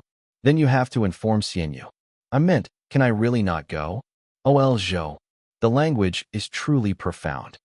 Meanwhile, on another floor of the company, Zheng Jing also received an invitation and pretended to be upset as she looked at Lil Gudim. Why didn't he deliver it to me in person? The representative is rehearsing. Rehearsing? If he's specifically rehearsing, it seems the piece he's presenting tomorrow won't be simple. Really looking forward to it. And you? It would be rude to reject it. Zheng Jing squinted slightly, her eyes flickering with endless curiosity. In a certain maestro group in Qin Continent, Xian Yu's got a movie. Invited me to support it tomorrow. Did you also get an invitation? I got one too. Count me in. Looks like everyone received it. Are you going? Is that even a question? In the vast Qin music scene, who dares not to give him face? This isn't just about giving Xian Yu face. It's about whether Qin will back him up. As the head coach of our Qin music scene, even if there's something big happening tomorrow, we have to prioritize supporting him. Looks like the scene tomorrow will be lively. According to Starlight's official announcement, he'll be bringing new music works tomorrow. Perhaps that's the real reason he's widely inviting people. Hero post. Sounds more imposing than an invitation letter, huh? In a certain celebrity group, a top celebrity suddenly posted a photo of the invitation letter. My idol sent me an invitation. Only met once before. Didn't expect Fish Papa to remember. Huh. I've got one too. Didn't expect it, right? Fish Papa is inviting industry friends widely. I'm also a friend of Fish Papa's now. Uffed. You received it too? I thought I was the only one in our group to get it. After all, during the last Blue Song Olympics, I shook hands with Fish Papa and even talked for a whole 8 sentences. You're remembering way too clearly, damn. I didn't receive one, crying. Only big shots can get this invitation, right? Not received. Count me in. Ms. Lee, you are an A-list big shot. But I don't know Fish Papa, though I've always dreamed of meeting him. Ol Wong. If you meet Fish Papa, remember to get me an autograph. Zhong Continent. Guy looked at the invitation letter in his hand with a strange expression. Even I was invited? Interesting. Should I decline? The assistant cautiously asked. Guy smiled. Decline? Why turn it down? I should go. It's a matter of giving face. Book my flight for tomorrow. The assistant grimaced. You might not understand the situation. Xian Yu is challenging our Zhong continent directors. Going there might upset them. Upset? Guy raised an eyebrow. Is it the kind of upset where they're mad but still want me, Guy, to do the soundtrack for their movies? Or the kind where even though they say my fees are too high and I'm too demanding, they're still vying to collaborate, even to the point of discrediting others' films as trash? Assistant. The trembling assistant coughed. Even if you don't consider this, the schedule is tight, and we have a meeting to attend. The time is indeed tight. Guy nodded. Then book me a flight for tonight. We'll leave soon. Assistant, ? Did you misunderstand my words? And when did you get so close with Xian Yu? Of course, he didn't dare voice these thoughts. He just quietly booked the ticket. Guy's eyes sparkled. Xian Yu, I'm supporting you. What surprises will you present me with? Won't let me make the trip for nothing, right? Across the continents. In the media sphere. Leaving for Qin continent tonight. Gather at the cultural center tomorrow. Remember to arrive early. I want the scoop. Qin continent. Qin continent. Depart now. Provide me with the most detailed on-site report tomorrow. Cultural center? Venue for tens of thousands? Holding a movie press conference in a venue this size. Quite the scale. As Chu continent's leading media, we can't miss this. How did the cultural center agree to provide a venue for a movie press conference? This is the influence Xian Yu has in Qin continent. Isn't Xian Yu afraid not enough fans will come to such a vast venue? The place is so large, even thousands sitting inside would feel extremely empty. This will test his drawing power. Having such courage implies an almost terrifying confidence in one's own ability to draw a crowd. Regardless of how many fans show up, there will be at least a few hundred journalists from each continent. Starlight. Lin Yuan is playing the Guzheng. Chapter 1405, 1164. Xian Yu issues a wide call for heroes_3. When the final note of the Guzheng faded, Lil Gudong, who had appeared at some point, spoke. The invitations have been sent out, and all parties have confirmed they'll attend tomorrow's movie release event. This includes Abigail from Zhong continent. Also, there will be a significant number of media outlets. Some of the lower-tier ones may not even get into the venue since our space is limited. Got it. Lin Yuan nodded. He hadn't expected things to blow up to this scale. The widespread invitation idea wasn't even his. A couple of days ago, he'd casually mentioned to OL Zhou that he'd perform some new pieces live during the movie release. How many? Mostly the movie's original scores. Upon hearing this, OL Zhou immediately acted like it was an emergency. Why didn't you say so earlier? We need to change the venue for the release event. To where? The Cultural and Sports Center. That's a place that can hold tens of thousands of people. On Blue Star, no movie release event had ever drawn tens of thousands of attendees. Even the largest ones usually only attracted a few thousand people at most. But Lin Yuan ultimately agreed. It wasn't that Lin Yuan cared about putting on a grand show. It was simply because he felt the music from Kung Fu Hustle deserved such a stage. Otherwise, he wouldn't have taken the time today to specifically rehearse for it. What's that? You don't remember the music from Kung Fu Hustle? To say nothing else, just one of China's 10 great classical compositions, Ambush from 10 Sides, is among the pieces used in the movie's soundtrack. That evening, at various major airports in Qin continent, media outlets from all continents began to arrive one after another. Just as these reporters were heading to their prearranged hotels, one reporter suddenly stumbled upon an unexpected surprise. Hey, look over there. Who's that? Mike, the maestro from Han continent. What's he doing here in Qin continent? Could it be?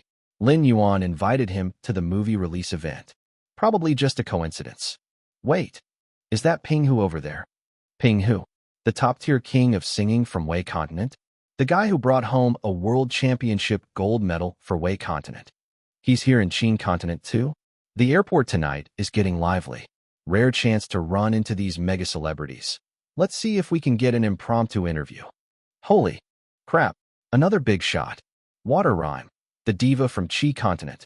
She's the silver medalist for one of the events at the Blue Song Olympics, and she's collaborated with Xian Yu before. Coincidence? Doesn't seem like one. I remember Mike was on our song. And so was Xian Yu. They know each other. Oh my god, is Lin Yuan overdoing it this time? How many big wigs has he invited to boost the movie release event? Is this really necessary? It's just a movie release event. Could it be, like the netizens are saying, that he's angry at those Zhong continent people and this is his way of retaliating? Why aren't you saying anything? Take a look to the east. Am I hallucinating? That person looks an awful lot like Abigail. Don't be ridiculous. Out of everyone who'd show up for Lin Yuan, Abigail is the least likely. He holds grudges. He lost to Lin Yuan before, and besides, he has his own stance as a maestro from Zhong. The voice abruptly trailed off. The reporter rubbed his eyes repeatedly. After a long moment, he finally shouted, dumbfounded. Damn it. My perspective was way too small. That is clearly Guy? Guy is here in Qin continent. Why would Guy even be here? Out of all the people, Guy should be the last one to show up in Qin continent. One reporter lost his mind. All the reporters were going crazy. The movie release event hadn't even begun, and the airports across Qin continent had already turned into today's most dazzling Superstar Showcase on Blue Star. No, correction. This was clearly the Big Boss Showcase. Chapter 1406, 1165, Prelude to the Knife Society. Mike, may I ask if your trip to Qin continent is because of Xianyu? Teacher Water Rhyme, are you here to attend Xianyu's film release event? Yes. Teacher Ping Hu, are you also here to attend Teacher Admirable Fish's film release event? How did you get to know him? During the Blue Olympics, I consulted Teacher Admirable Fish, and I'm also a fan of his work. After receiving the invitation, I immediately set off for here. Boom. Amidst the frenzy and shock of reporters from every continent, the prominent figures that appeared in their sites were relentlessly pursued, and news spread from the major airports in Qin continent within moments. Celebrities flocking to Qin continent. Multiple maestros from various continents arriving en masse. Music industry giants invited by Xianyu. How many people has Xianyu invited to his film release event? A true gathering of stars. Xianyu's influence has reached unimaginable heights. Water Rhyme interviewed at the airport says, this trip is indeed for Xianyu's new film release. Abigail lands in Qin continent. Could it also be because of Xianyu? In various airports, some of the big names accepted interviews and revealed the purpose of their trip. Others rushed past, avoiding the reporters' questions. Still, from the words of those interviewed, reporters roughly pieced together the truth, just as they imagined. Most of these prominent figures had been invited by Xianyu, coming to Qin continent to support his film release event. The news broke. The internet was in an uproar. Is this the kind of power Xianyu commands now? So many maestros. If I didn't know better, I'd think Qin continent was hosting a music festival tomorrow. It's not just maestros. Some actors have come too, most of whom have worked with Xianyu before. Even those who haven't collaborated with him have had good relations with Starlight. And these are all from other continents. I bet the number of prominent figures attending from within Qin continent will be even higher, considering Xianyu is one of the leading figures in Qin continent's music scene. Yang Zhoming will definitely show up, right? Could Abigail really be here for this? No way, right? Maybe Abigail has other business that coincidentally brought him to Qin continent today? After all, his relationship with Xianyu is a bit complicated. Some might say there's tension. Besides, Zhong continent is openly targeting Xianyu right now. No way. I have to be there tomorrow. This kind of scene doesn't happen even once a year. Oh my god, this is just a film release event, and he's making it such a grand affair. What is Xianyu up to? Tomorrow will be worth the wait. I live too far away, and I have work to do, so I can't make it to the venue. But given all the hype, there's bound to be a live broadcast, right? Of course. Just look, aside from the big names showing up, countless media groups are there too. The most prominent outlets from Qin, Qi, Chu, Yin, Han, Zhao, Wei, plus Zhong continent are all there. Even Blue Star Television has made its presence known. A grand event. This is going to be a grand event. Forget about the people who haven't been spotted yet. Just the heavyweight scene at the airports are enough to make it a spectacle. It's already transcending the boundaries of a simple film release event. In Zhong continent, the various filmmakers targeting Xianyu were utterly shocked upon hearing the news. What is going on here? Are you kidding me? Such a massive scene? This guy's influence is ridiculous. This is the movie industry. How did he manage to invite so many musicians? Didn't Starlight say he plans to debut new music at the film release event? So he's leveraging his influence in the music industry to promote his movie? Damn, his promotional tactics are completely unconventional. First it was animation, and now he's leaning on music. With such a grand setup, isn't he afraid of it blowing up in his face if things don't work out? The venue seats tens of thousands. He must be very confident in his appeal. What if people don't show up? That'd be embarrassing. Wait, why is Abigail heading to Qin Continent too? He's one of us. He even had friction with Xianyu before. Logically, he wouldn't betray Zhong Continent. Hard to say. The timing is too coincidental. Let's wait and see. I'm curious what kind of trick Xianyu has up his sleeve this time. No doubt. Let's wait for tomorrow. Everyone is waiting for tomorrow. The film release event is being held at the Sports and Culture Center, with prominent figures from every continent invited to attend. Xianyu has created an earth-shattering atmosphere, and if he fails to deliver something remarkable at the event, it'll be hard to wrap things up, because he's built massive anticipation among the public.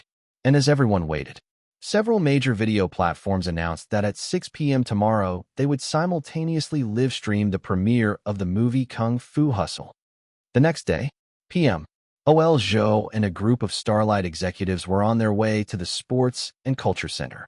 Inside the car, a film department leader expressed concern.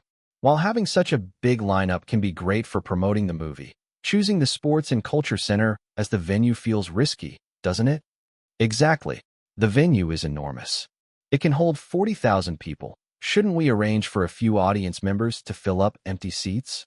Yes. We can't let the place look too sparse. Film releases usually attract just a few thousand attendees at most. If Qin Continent Television is broadcasting, any empty spots will look glaringly obvious on camera. Chapter 1407, 1165 Prelude to the Knife Society _2. OL Zhou smiled faintly. Look outside. At this moment, the car had already driven close to the vicinity of the Cultural and Sports Center. Everyone in the car looked through the window toward the massive Cultural and Sports Center building and gasped audibly. So many reporters. It's not just many. Outside the entrance of the Cultural and Sports Center, reporters from all directions gathered densely, like swarming ants. Major newspapers, minor newspapers, TV stations, magazines. Some of these media outlets were specifically invited by Starlight Entertainment. Others were not invited by Starlight at all, but came of their own accord, resulting in security personnel being several times more than usual. Keep this in mind.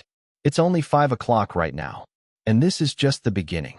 As the afternoon progressed, more and more people gathered at the entrance of the Cultural and Sports Center. This time, it's not reporters, but the audience. The buzzing crowd surged intensely, resulting in an uncountable number of spectators. Among them, some were even holding self-made support signs and banners high. The reporters who had been waiting at the entrance since the morning were overwhelmed by the sheer influx of this tidal wave of people. Damn, how many people is this? Must be tens of thousands. What is it now? Around 1 o'clock. The movie press conference doesn't start until 6 in the evening. Starlight Entertainment invited them? Nonsense. There's no need to invite anyone. Most of them came because of Xianyu and that bunch of legendary guests. Don't forget, Xianyu has held a concert for 100,000 people before, and that's with the venue only accommodating 100,000. Many people couldn't even get tickets. Suddenly, the Cultural and Sports Center feels small. It really is small. It's only 1 in the afternoon now. By 6 o'clock there might be over 40,000 spectators gathered here. The venue won't fit them all. Some probably won't be able to get in. There are too many people. Security checks have already started at the front. Just getting in will take forever. The question goes back to the beginning. Isn't this just a movie press conference? Why the hell does it feel like a concert?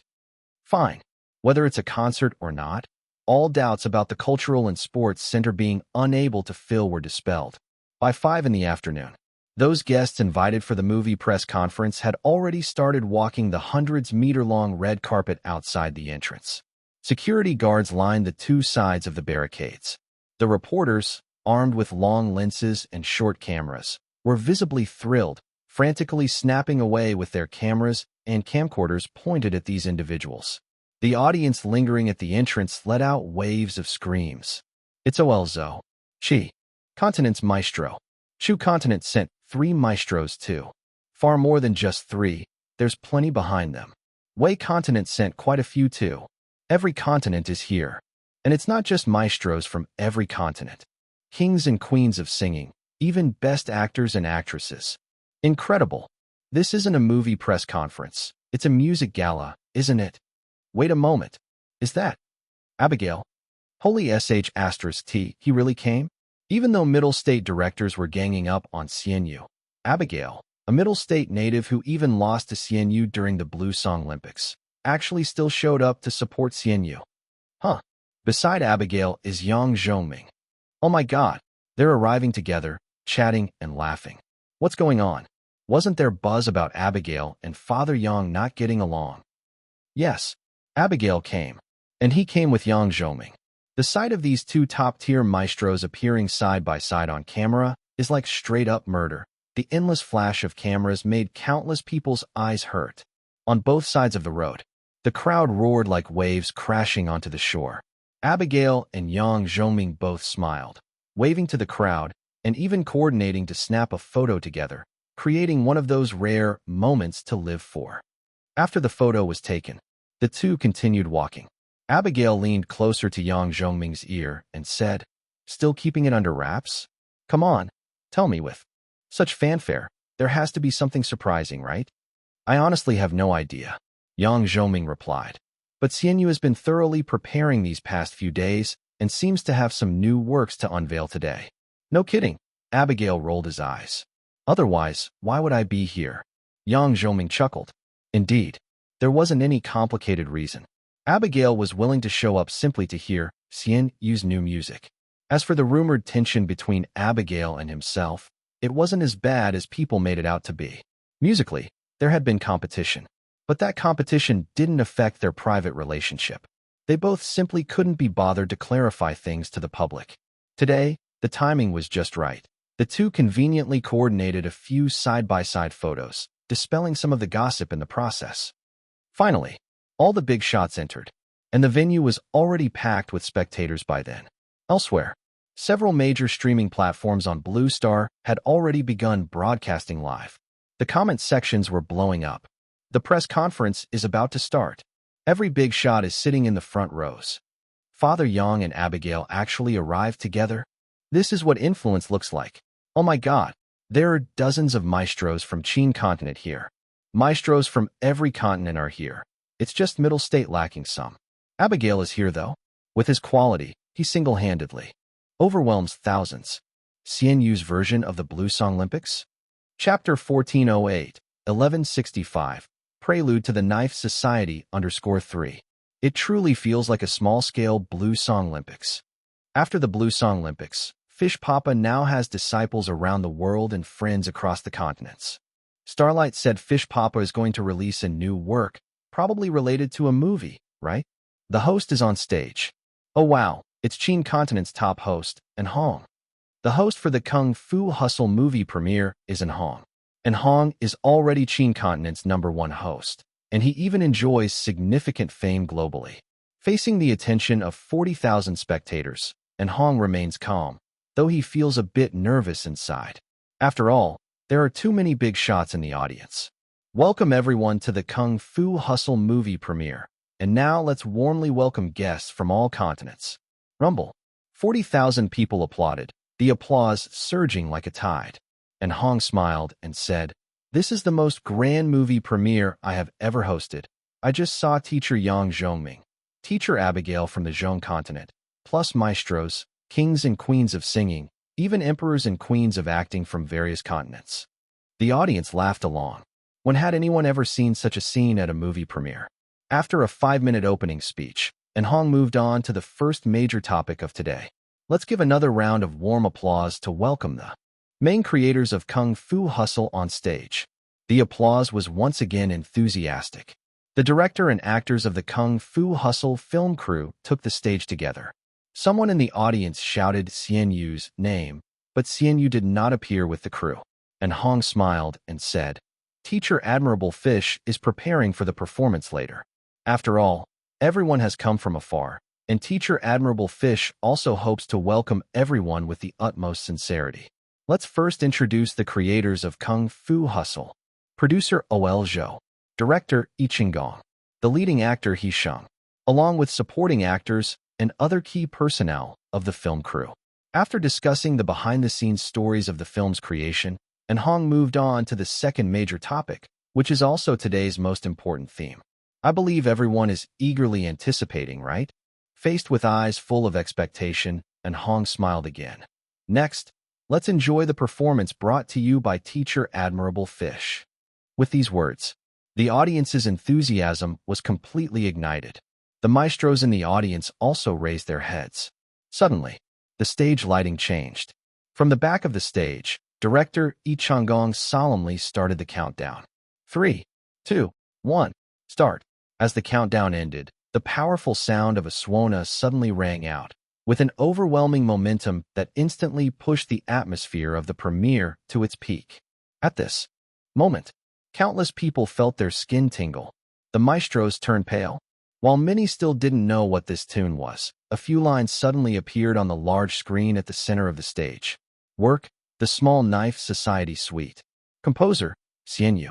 Performed by Xian Yu, Qin Continent First Orchestra. That's right, The Small Knife Society Suite. And what was sounding at the moment was indeed the overture. The most frequently used section in Star Grandpa's movie scores, the Small Knife Society Overture. Suona opening. It's an effect that no other instrument can match, directly stimulating the rapid secretion of adrenaline in everyone present and in front of the screen. The dazzling light show combined to form a beam of light. And in that beam, a tall figure had already stepped onto the stage. Xian Yu. Chapter 1409, 1166, Zigeunerweisen and Ambush from 10 Sides. Immersed in the high-pitched suona notes of the overture to Little Knife Society, Lin Yuan shone brightly even without donning chainmail or stepping on an auspicious cloud, clad simply in white. The audience below, the spectators were overwhelmed by the thrilling music, their scalps tingling. So electrifying. It's phenomenal. What kind of music is this? Little Knife Society, it's a suite? Right from the start, it's got a classic vibe. Lin Yuan is truly creating miracles with the suona. It's not just suona. This is only the opening. Over there's also a big drum. There's pipa and eru too. This represents Blue Star's traditional music composition style, which Lin Yuan excels at. It feels like a nostalgic return to the Blue Song Olympics. This is the caliber seen in top-tier competitions. Absolutely stunning. The opening is explosive, even more captivating than a concert. Even the maestros, who've spent half their lives immersed in music, were covered in goosebumps. Amid the collective astonishment of the crowd, the lighting scattered into a myriad of gems. The suona gradually softened its notes. Lin Yuan walked over and seated himself by the pipa, gently plucking its strings. Pipa's tones connected dots into a flowing line. The big strings thrummed urgently like wild rain. The small strings whispered secrets delicately. With techniques of pushing, pulling, sliding, and rolling, drops of pearls, big and small, cascaded onto jade plates. His nimble seven-finger plucking combined softness and strength, each note sharp and vivid. With professional mastery, Lin Yuan wielded the pipa with seamless precision. After the pipa performance, the eru commenced. Its tender, lyrical sound carried an undercurrent of sorrow, yet paired with the raw, wild beats of the big drum, the melancholy transformed into a surge of power. A power of perseverance. The audience seemed to see resilient figures forging ahead, each step firm and unyielding, their journey bold and fearless. The theme soared to new heights. Classic artistry radiated freely, as though infusing each person with boundless energy. In the front row of the audience seats, Abigail's mouth slightly agape. Even young Zhongming felt a surge of amazement. How was it? Absolutely worth attending. This is just the beginning. Even just this one piece would make this trip worthwhile. Abigail's gaze focused intently on the stage. The young figure she watched always shattered her expectations time and time again, and this instance was no exception. Finally, the performance concluded. The thunderous applause engulfed the stage. Amid the applause, Lin Yuan bowed to the audience below, his heart filled with deep emotions. Such was the power of the Little Knife Society suite.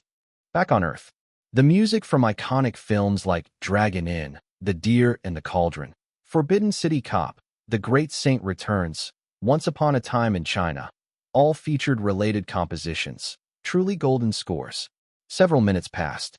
The applause gradually subsided. Host Anong appeared on stage. That was truly a spectacular performance that swept us off our feet. Could you share a little about this piece with our audience? This is one of the soundtracks from the film Kung Fu Hustle, and what you just heard was only the overture to the piece. There is much more in the full suite, which everyone can enjoy in cinemas. These words immediately sent the audience into a heightened state of excitement. The piece just now wasn't the entirety of the Little Knife Society suite, only the overture. Will the film feature even more elaborate music? Just this announcement alone left many itching with anticipation. With a smile, Anong continued. Earlier, our creative team introduced the movie Kung Fu Hustle to our audience. Is there anything else Teacher Admirable Fish would like to add on this topic? After thinking for a moment, Lin Yuan replied. The movie Kung Fu Hustle is not just a comedy action film, but also a martial arts film. It pays homage to the Legend of the Condor Heroes trilogy and contains Easter eggs hinting at Chu Kuang's next martial arts novel. Consider it a preview of Chu Kuang's new book. Immediately, the audience became even more thrilled.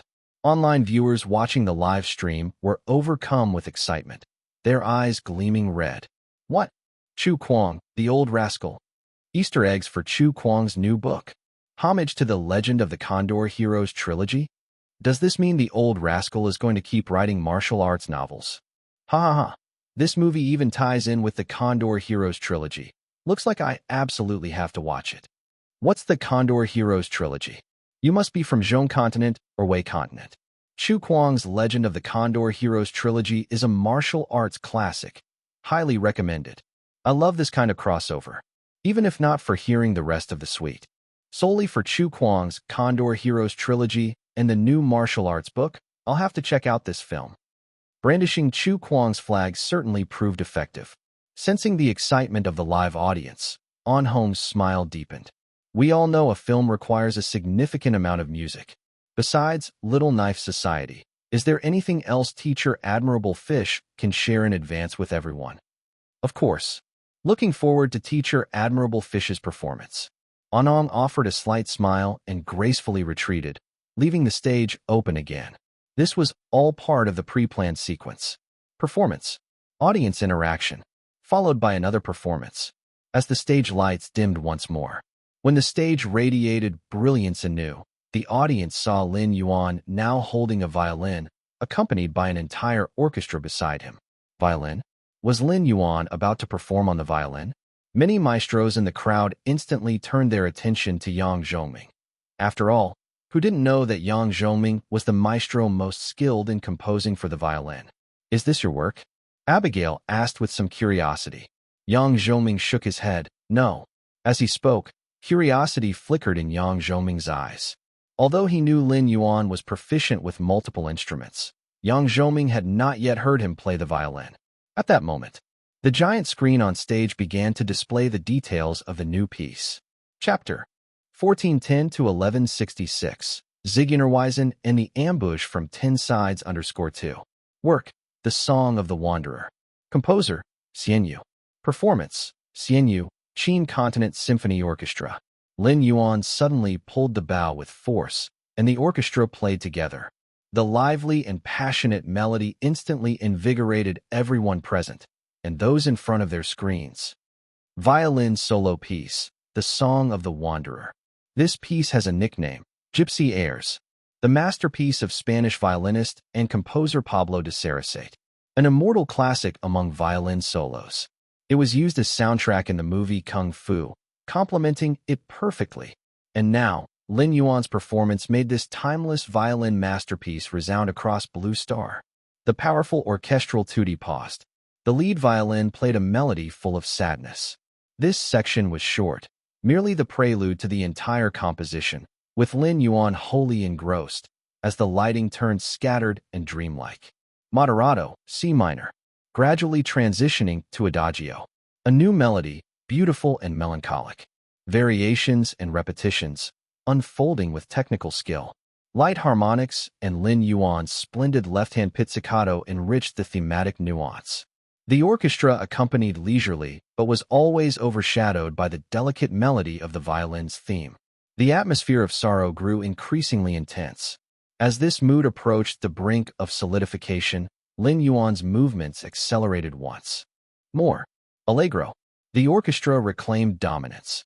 The violin's melody burst into joyous energy. The staccato 16th notes wove into a filament-like melody, gradually building toward a climax.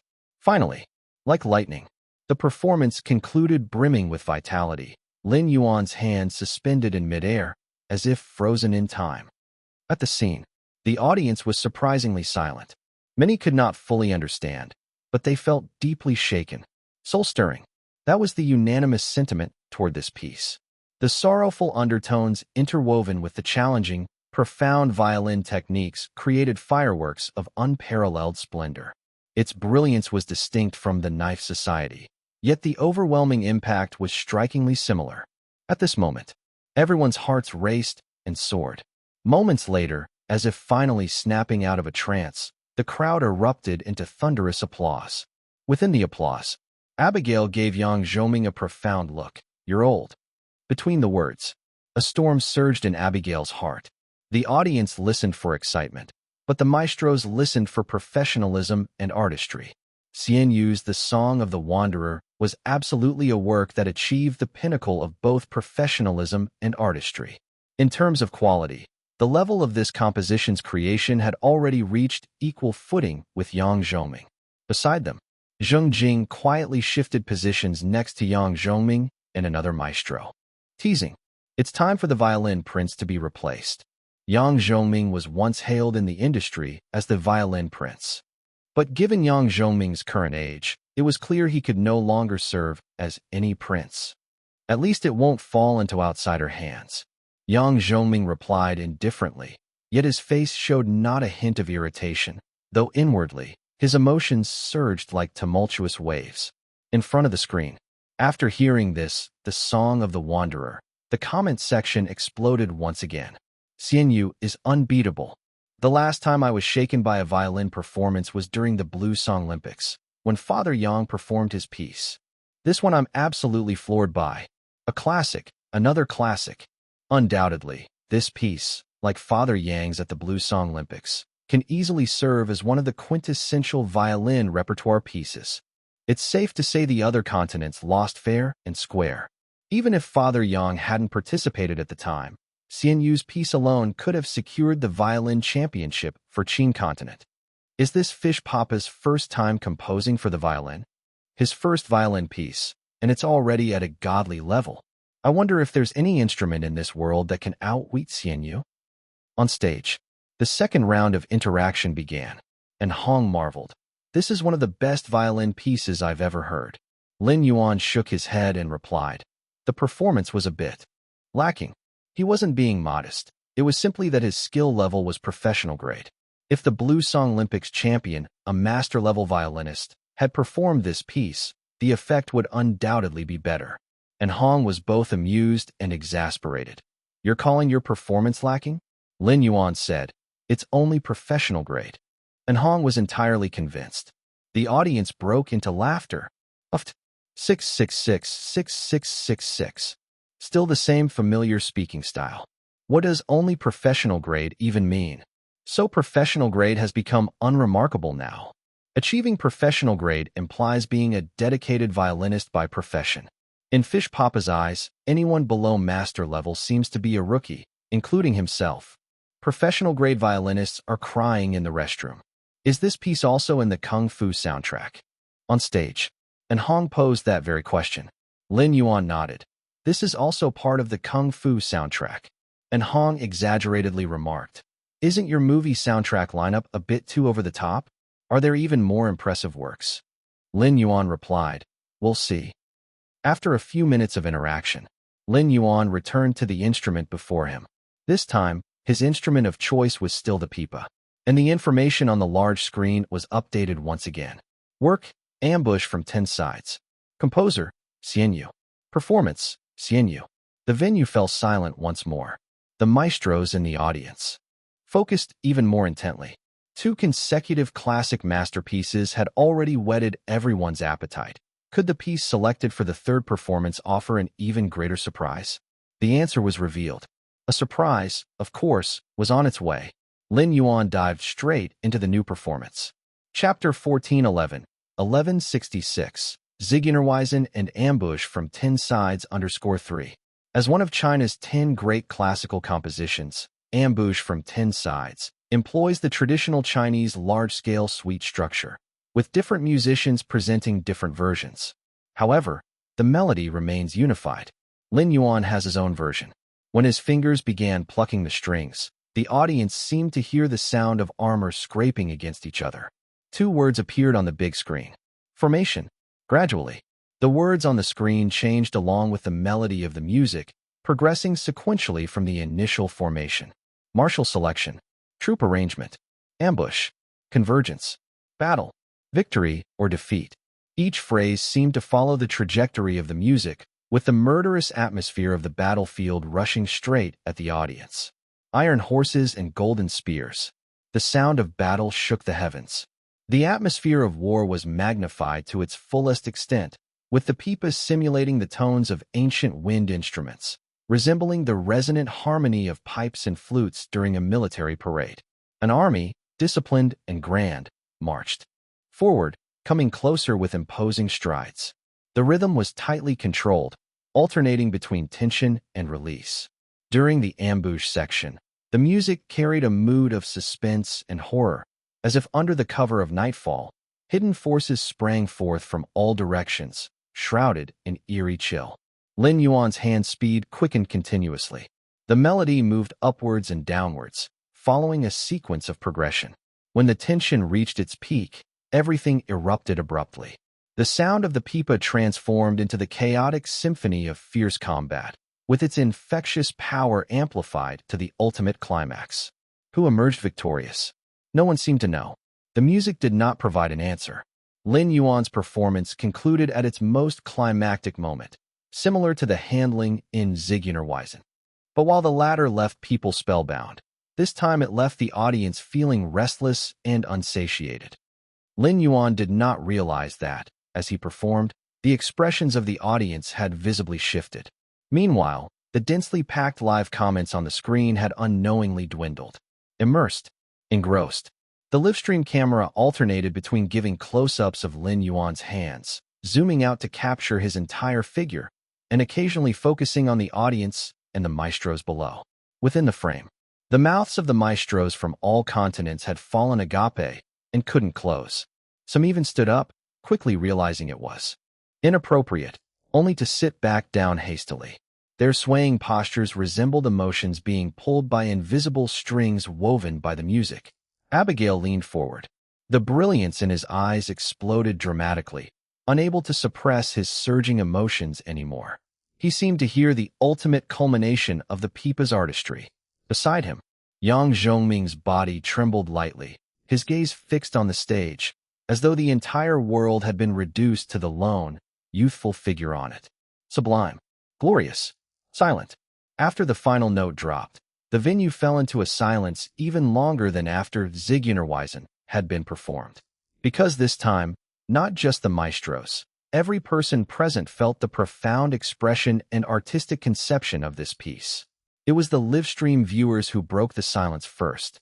I kneel. Don't tell me this is also for a movie score. With this kind of score, is there even a film in the world whose original music can surpass Kung Fu? Divine. Clearly these are pipa tones, but I feel like I'm watching a battle scene of armies clashing. This is martial music. Like with horse racing, it uses instruments to imitate sounds, this time battlefield sounds. And yet not a trace of discord exists. The pipa's expressive capability has reached its zenith. How is this music free for me to listen to? You'll need to pay for it. You must go watch Kung Fu. The maestros finally snapped out of it. Looking at each other, everyone had been thoroughly convinced. Lin Yuan firmly deserves a spot among the top 10 maestros of Blue Star. Why do I feel like he's even scarier now than during Blue Song Olympics? It's no wonder all the world's maestros were invited. This performance indeed deserves to be witnessed by every composer. These few pieces will become immortal classics. Indeed, regardless of this film's quality, its score alone ensures its undefeatable position. Did that sound imitation stand out to you? Using pipa panel strikes and plucking to simulate the sound of cannon booms, he effectively created the sensation of being on an ancient battlefield. A stroke of genius. He truly understands the pipa inside out. Not just the pipa. Did he not master the suona and violin too? This piece, Ambush from 10 Sides, will become one of the cornerstone works of classical music. It encompasses every pipa technique, yet never comes across as mere showmanship. Imagine if more performers joined in. Sublime, glorious, majestic, and uniquely bold. Even within classical music, this is rare. To think someone in our era could produce a piece on par with the crystallization of ancient masters. I'm waiting for him to host a concert. I've already begun expecting his symphonies. With such extensive familiarity with instruments, his symphonic works are bound to stand out immeasurably. At this moment, people even forgot this was a commercial movie press event. Instead, they saw it as a heart-stirring concert. When In Hong returned to the stage, his gait was slightly unsteady. Teacher Admirable Fish, could you introduce? This piece is called Ambush from 10 Sides, also part of the film's soundtrack.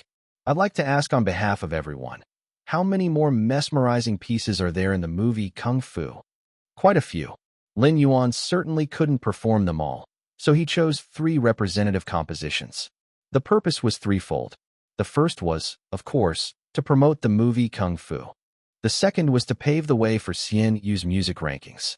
The third was to lay the groundwork for Xian Yu's concert next year. In hindsight, his objectives had been achieved. This movie press event would be an overwhelming success. Chapter 1412, 1167, The Real 10-Sided Ambush. The film release event continued, but Lin Yuan's performance had come to an end. You can't reveal all good things at once, and he had already done enough. At this moment, the maestros invited as guests could only marvel inwardly, even though they had already guessed Xian Yu's intentions. Guy remarked softly, on the surface, Xian Yu is promoting the film, but in truth, he's showcasing more of his potential in music composition. The rankings for the music charts had not been announced yet. The public remained highly curious about how the maestros would be officially ranked. Many believed Xian Yu would make it into the top 10, but some felt that his experience was still somewhat lacking. Today, Xian Yu silenced all the skeptics with 3 performances at this film release event. Just with Ambush from 10 Sides. Just with the Small Knife Society Suite. Just with Zigeunerweisen. Combined with Xian Yu's past extraordinary accomplishments. If these works didn't land him in the top 10 of the music scene, people might start questioning the credibility of Blue Star's music rankings. Yang Zhongming smirked lightly. 2 birds with 1 stone. Then, the release event continued. After all, this was Xian Yu's film release event, not a music release event, though the music had already become the center of attention. And so, various segments ensued. The event went on for 2 hours.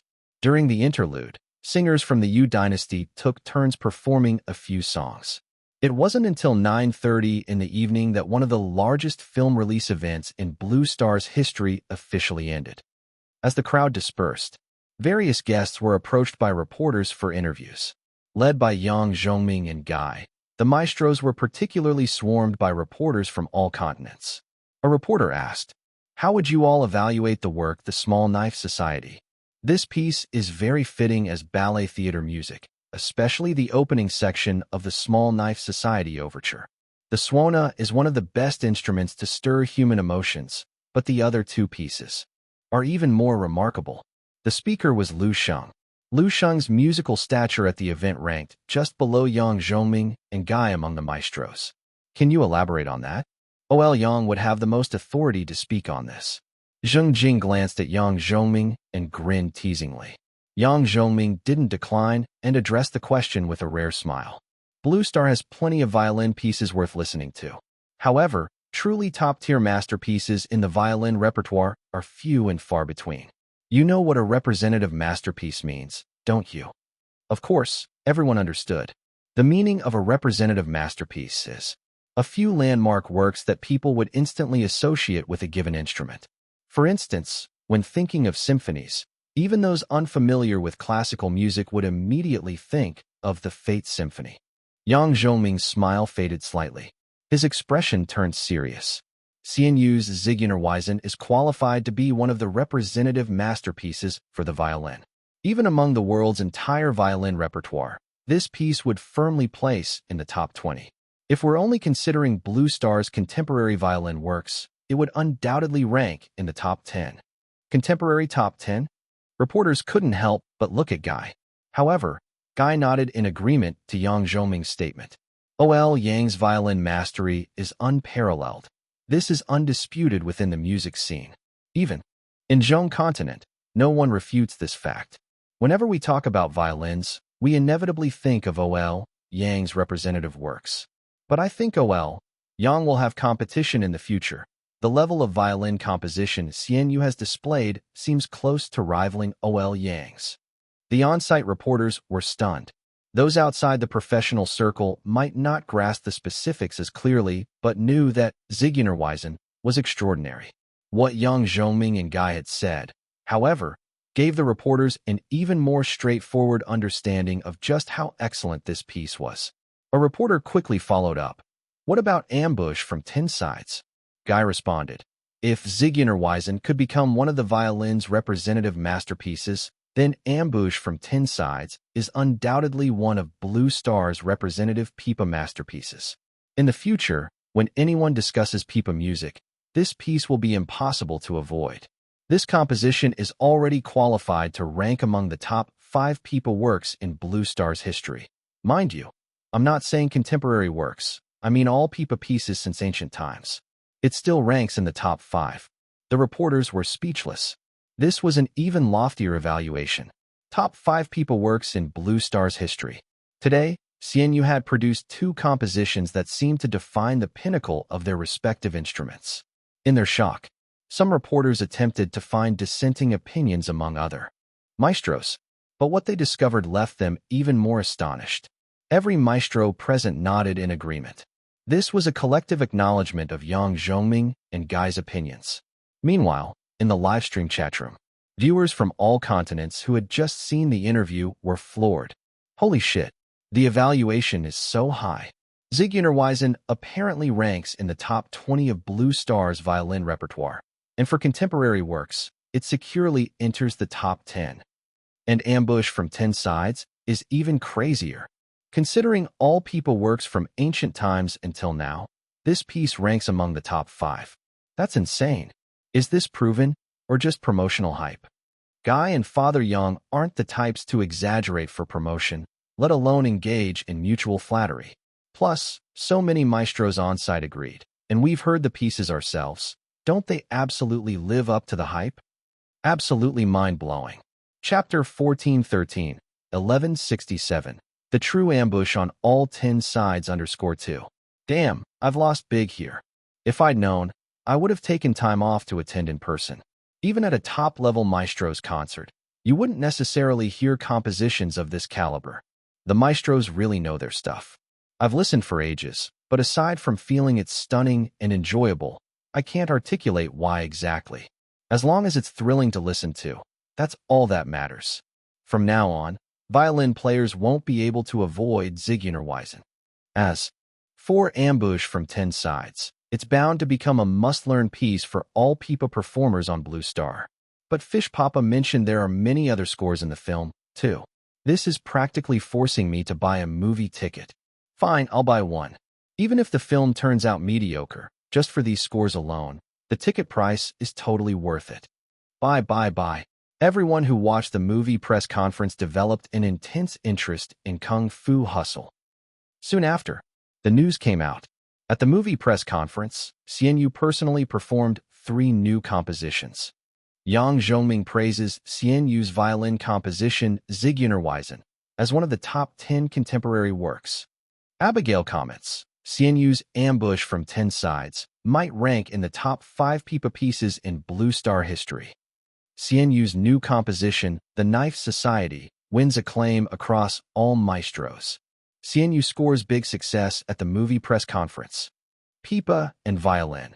How seriously skilled is CNU at instrumental composition? In Vast Blue Star, not everyone watched the movie press conference. Yet these headlines attracted countless people's attention. Why? The headlines were simply too exaggerated. How does top 5 Pipa sound? Or top 10 violin track? It's hard not to spark curiosity. Immediately, a flood of people rushed to catch up on the press conference.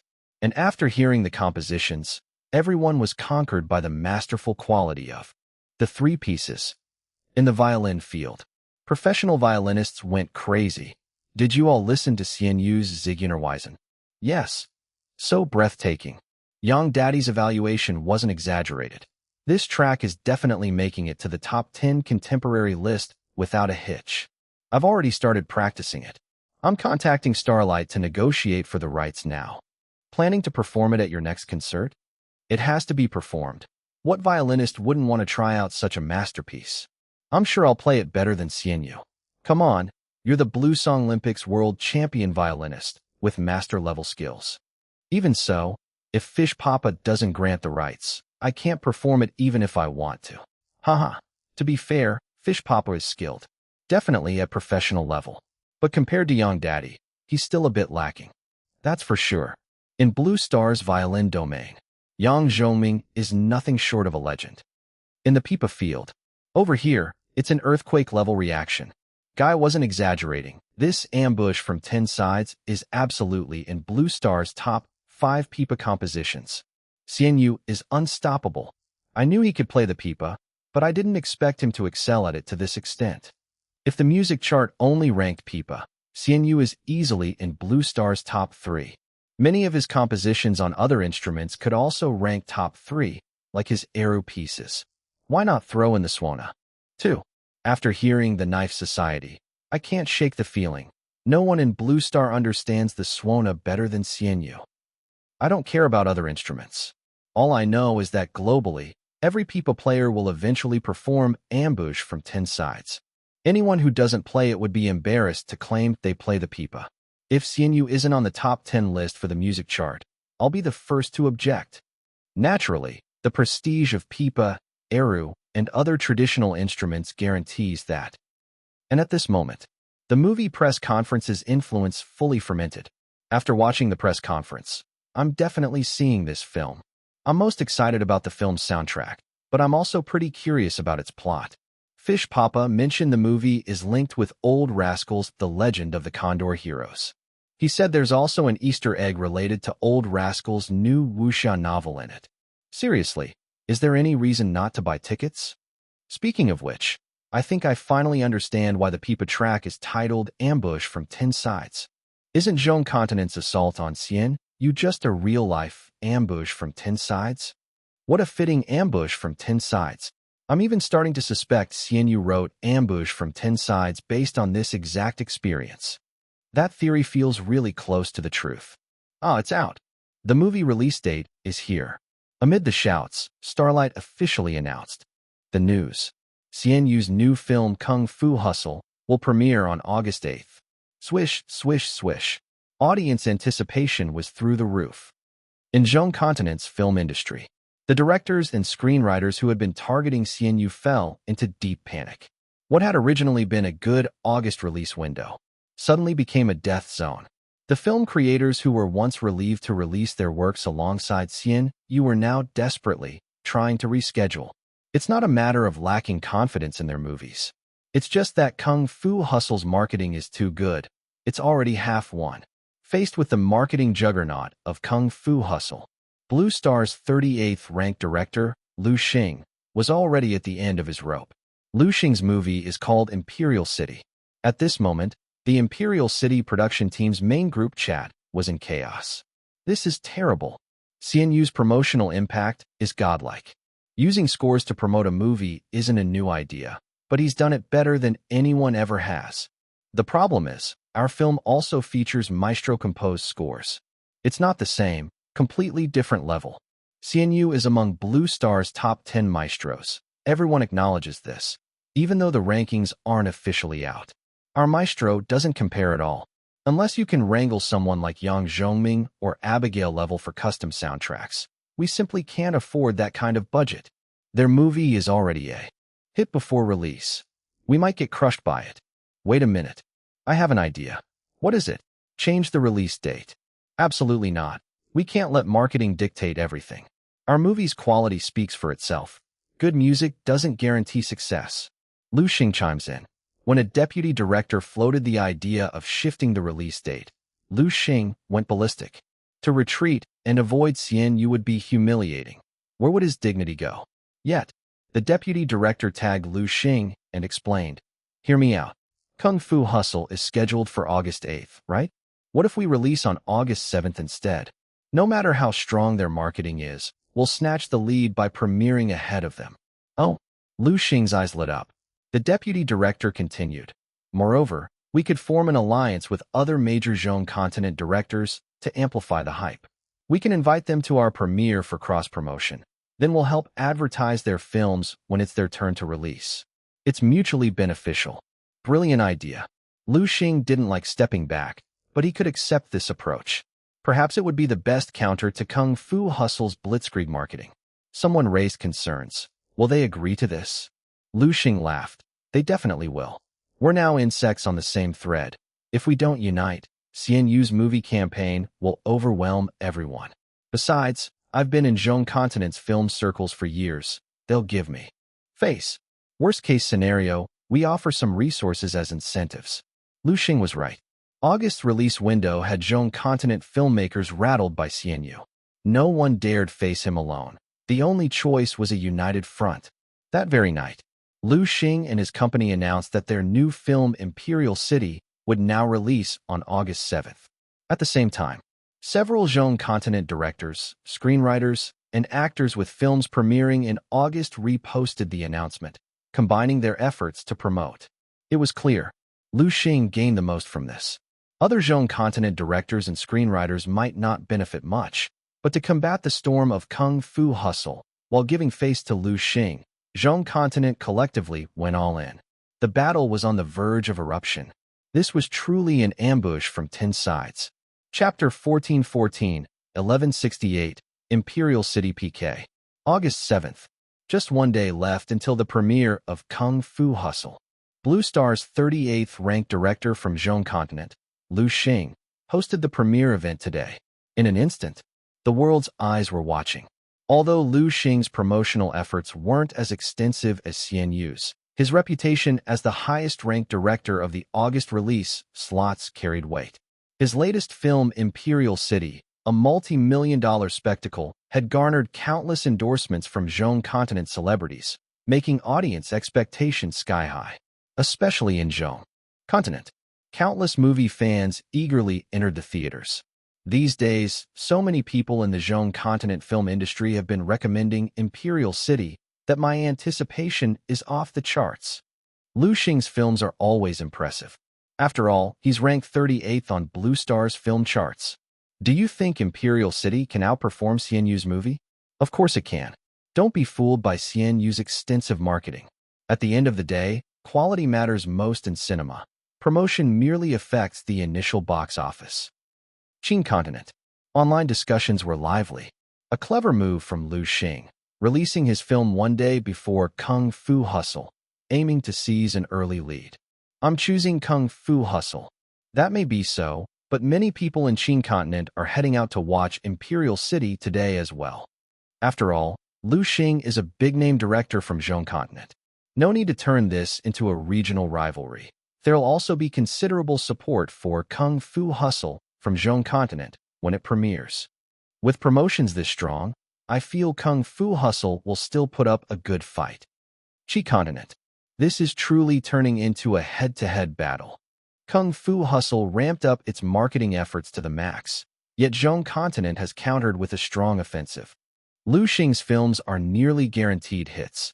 This won't be easy for Xian Yu, precisely because it's tough content-wise that Xian Yu worked so hard on promotions. I compared the past works of Lu Xing and Xian Yu. Overall, Lu Xing undeniably has the upper hand. Rankings don't lie. Xian Yu doesn't necessarily need to win. As long as he doesn't lag far behind, it can still be considered a victory, given the ranking disparity. Various continents. Major theaters. Moviegoers were steadily pouring in. At the premiere venue, Lu Xing personally invited countless Zhong continent celebrities to amplify the celebrations. Amid roaring cheers, the film Imperial City officially began screening. Swish. The curtains parted. The movie instantly plunged viewers into the clash of two armies on an ancient battlefield. The Emperor leads the campaign personally. To stabilize the realm. Follow me to kill. The craftsmanship of a top-tier director was unmistakable. Right from the start, the horrors of warfare were vividly rendered. This is a film centered on an ancient crown prince's struggle for succession. War serves as a backdrop to intensify the mood while introducing the fabricated historical setting. A decisive victory in battle. The realm pacified. On the journey back to the capital, the aging emperor, injured during the campaign, sets off a feud over the crown prince position. Resentments and tensions unfold in cycles. In the end, the protagonist, the least favored prince, seeing no hope for securing the crown prince's throne, stakes everything on a palace coup. Inside the imperial city, climactic battles follow one after another. In the end, the seasoned emperor proves his dominance, crushing his unfavored youngest son through unparalleled strategy. What I give, you may take. What I don't give, you cannot seize. The aging, white-haired emperor brutally subdues the protagonist, leaving him on the brink of death. As the protagonist is dragged off to the execution grounds, his imperial consort mother is sentenced to die by hanging with a white silk ribbon. It's a tragedy. The emperor himself had seized the kingdom through rebellion. The protagonist merely followed his father's footsteps.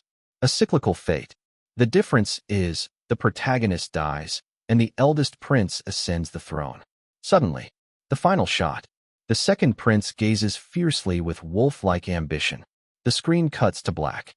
Post-screening discussion exploded online. A top-tier director's commercial film. It's on a whole different level compared to assembly line productions. A cycle of power and tragedy. That final shot was magnificent. This kind of open-ended conclusion is the most thought-provoking. The imperial city's throne may still have much blood to spill. In ancient times, illegitimate ascensions always led to turmoil. Even fathers and sons can turn against each other in the face of the throne. It was incredibly gripping. The protagonist's death was heart-wrenching, yet deeply impactful. The visual effects were outstanding, though I felt the film focused too much on lavish visuals and epic grandeur, while its narrative seemed relatively weak. I was expecting a 9, but it gave me less than 8. Lu Xing delivered the usual standard, not particularly surprising, but definitely leagues better than most films. It feels like he aimed for both box office success and critical acclaim, but balancing the two costs him a bit. Regardless, the box office should do exceptionally well. Even just for the grand spectacle, it's worth watching. Some loved it. Some felt it was average. Overall, it's a ticket-worthy film. Even critics wouldn't dare call it a flop. As Blue Star's 38th ranked director, Lu Xing's film fairly reflected his standing. And on the Starry Sky platform, the film's ratings quickly emerged. Too many people were submitting scores. By around 3 p.m., the score had stabilized at 7.7. On Starry Sky platform, a common rule of thumb is that films scoring over 7 are very much worth seeing. Especially for commercial cinema, scoring 7.7 is no easy feat. After all, the scoring ceiling for commercial films is inherently lower. At night, the global box office rankings were updated. With Blue Star's immense market, the chart featured around 200 movies, some still screening, others debuted on the same day as Imperial City. In real-time calculations, Imperial City, unsurprisingly, claimed the top spot. The prior number 1, which had reigned for 13 consecutive days, was dethroned by Lu Xing's latest release. At that moment, celebration erupted in the movie's creators group chat. We're number 1. First day crown. Our strategy worked, releasing 1 day earlier than Kung Fu Hustle to dominate the market. Haha. Though the reception was a bit lower than expected, I thought we'd hit 8 points. Still, this score isn't far off. Director Lu, you're incredible. I was a bit nervous before, but now there's nothing to worry about. Kung Fu Hustle won't be stronger than us. CNU is probably regretting not changing the release date now. I'd want to change it too if I were him. Competing in the same slot makes the box office battle insanely intense. It's too late to change now. The arrow is knocked and must be let loose. Kung Fu Hustle premieres at midnight tonight. To celebrate, I propose that our crew attend the midnight premiere of Kung Fu Hustle. Some said we're inadvertently promoting it. Let's show them just how magnanimous we are. All right, Lu Xing, brimming with confidence, chimed in, tonight's my treat. Let's head out as a crew to catch Kung Fu Hustle and contribute a few tickets to its box office. Lu Xing's confidence was well justified. Even before the day ended, the box office for Imperial City continued to climb. Starry Sky platform was abuzz with reviews. All other films released during the same period were thoroughly overshadowed. Media outlets, news reports, followed one after another. Lu Xing's new film takes off. Lu Xing made a brilliant preemptive move against Kung Fu Hustle. Lu Xing secures market ahead of rivals' terrifying marketing blitz. Xian Yu's film faces stiffest competition yet. A regal feast from Lu Xing. Today, Lu Xing proved to global audiences. Blue Star's rankings don't exaggerate. In fact, this 38th ranked worldwide director deserves every bit of his acclaim. Still, Lu Xing couldn't shake some lingering regrets. The film didn't represent a personal breakthrough, serving merely as a showcase of his usual expertise. That said, for a filmmaker, especially someone like Lu Xing, a seasoned veteran of decades, it is rarely easy to step beyond one's established benchmarks. Chuckling softly, Lu Xing confidently ordered his assistant to buy midnight tickets for Kung Fu Hustle. By 11 p.m., he and his crew had already arrived at a major cinema in Zhong Continent. Chapter 1415, 1169, Buddha's Palm. It's close to midnight. Qing Continent. A certain cinema. Countless movie fans have already bought tickets for Kung Fu, including many of Xian Yu's supporters. Lu Xing's Imperial City is selling like crazy. I was thinking maybe Fish Papa could win, but Lu Xing didn't slip up. In this situation, it's going to be tough for Fish Papa to pull off a comeback. Not necessarily. I see lots of people still buying tickets. The early promotion was strong, but the movie will be in theaters for a month. Marketing alone won't sustain the entire period. It's all about quality, and this time the opponent's quality is very high too. Whatever, I'm here for the music. Ha ha ha, ain't wrong there. Anyway, our Fish Papa doesn't rely on movies to make a living. I checked the screenings. They're not fewer than Imperial City. Both sides have equal slots. In a few days, whichever performs better will get more screenings. Sioux City. At the biggest cinema under-earth theater group, the Kung Fu team held its premiere. This time, Lin Yuan didn't attend. But Lin Yuan privately went to the theater wearing a mask, along with his family. His sister asked nervously, "Do we have a chance to outdo Imperial City?" His mom replied nonchalantly, "Wins and losses are commonplace in battle. There's no need to dwell on it. Xiao Yuan just needs to do his best." His younger sister asked curiously, "Then why are you so determined to invite all your square dance buddies to watch the movie, Mom?" His mom casually replied, "Because I can afford it." Lin Yuan chuckled, feeling a warm sensation in his heart. He knew it wasn't just his mom. His sister had invited her colleagues to watch the movie, although she didn't join them. Meanwhile, his younger sister sent out plenty of red envelopes in her university's class group to encourage everyone to support Kung Fu. At that moment, the lights in the theater suddenly went out. The audience instantly perked up, the big screen lit up, and the movie officially began. Lin Yuan's Kung Fu is very similar to the original version. The biggest difference compared to the original Kung Fu is in special effects and technology. The original Kung Fu was in 2D. Blue Star cinemas now feature glasses-free 3D technology. Lin Yuan incorporated it into the film, and with better special effects, the production costs naturally increased.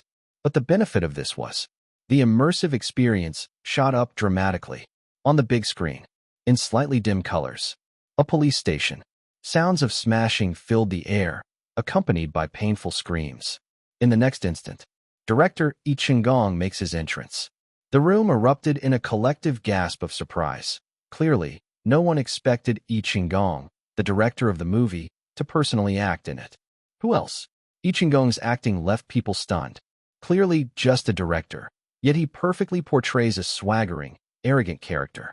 Pointing at a gorgeous woman in a cheongsam standing in the corner, he seemed to have the turbulence and darkness of that era etched onto his face. Such a beautiful woman, and just for spitting on the ground, you've dragged her here. Is there any justice left? Is there any law? The audience promptly burst into laughter. No way. You've already busted into the police station, and you're still asking if there's justice? Zhong Continent, Lumiere Cinema, Lu Xing, and the main members of his Imperial City team were also watching the film. At this point, the gangster boss played by Yi Qinggong had already left the police station, one hand stroking the cheongsam-clad lady's hip. Across from the police station stood a cinema. Yi Qinggong chuckled. I'd do anything but make movies. The cinema is always empty on Sundays. Heh. Laughter rippled through the front and back rows. Everyone knew Yi Qinggong was a director. Even those unfamiliar with him before would have found out during the Kung Fu press conference. Now hearing Yi Qinggong's satirical remarks, many couldn't help but crack up. Amid the audience's laughter, the atmosphere on the big screen suddenly shifted. A creepy sound came from the distance. As Yi Qinggong snapped back to attention, the police station had already shut its doors quickly. The background music kicked in. If I don't go to hell.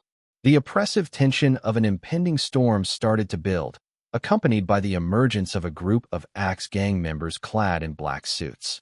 In an instant, the movie's grand cinematic vibe took shape, a vibe unique to blockbusters. Following this, the Axe gang obliterated the Crocodile gang. Brothersome led the Axe gang in a graceful dance. Lu Xing's expression subtly shifted.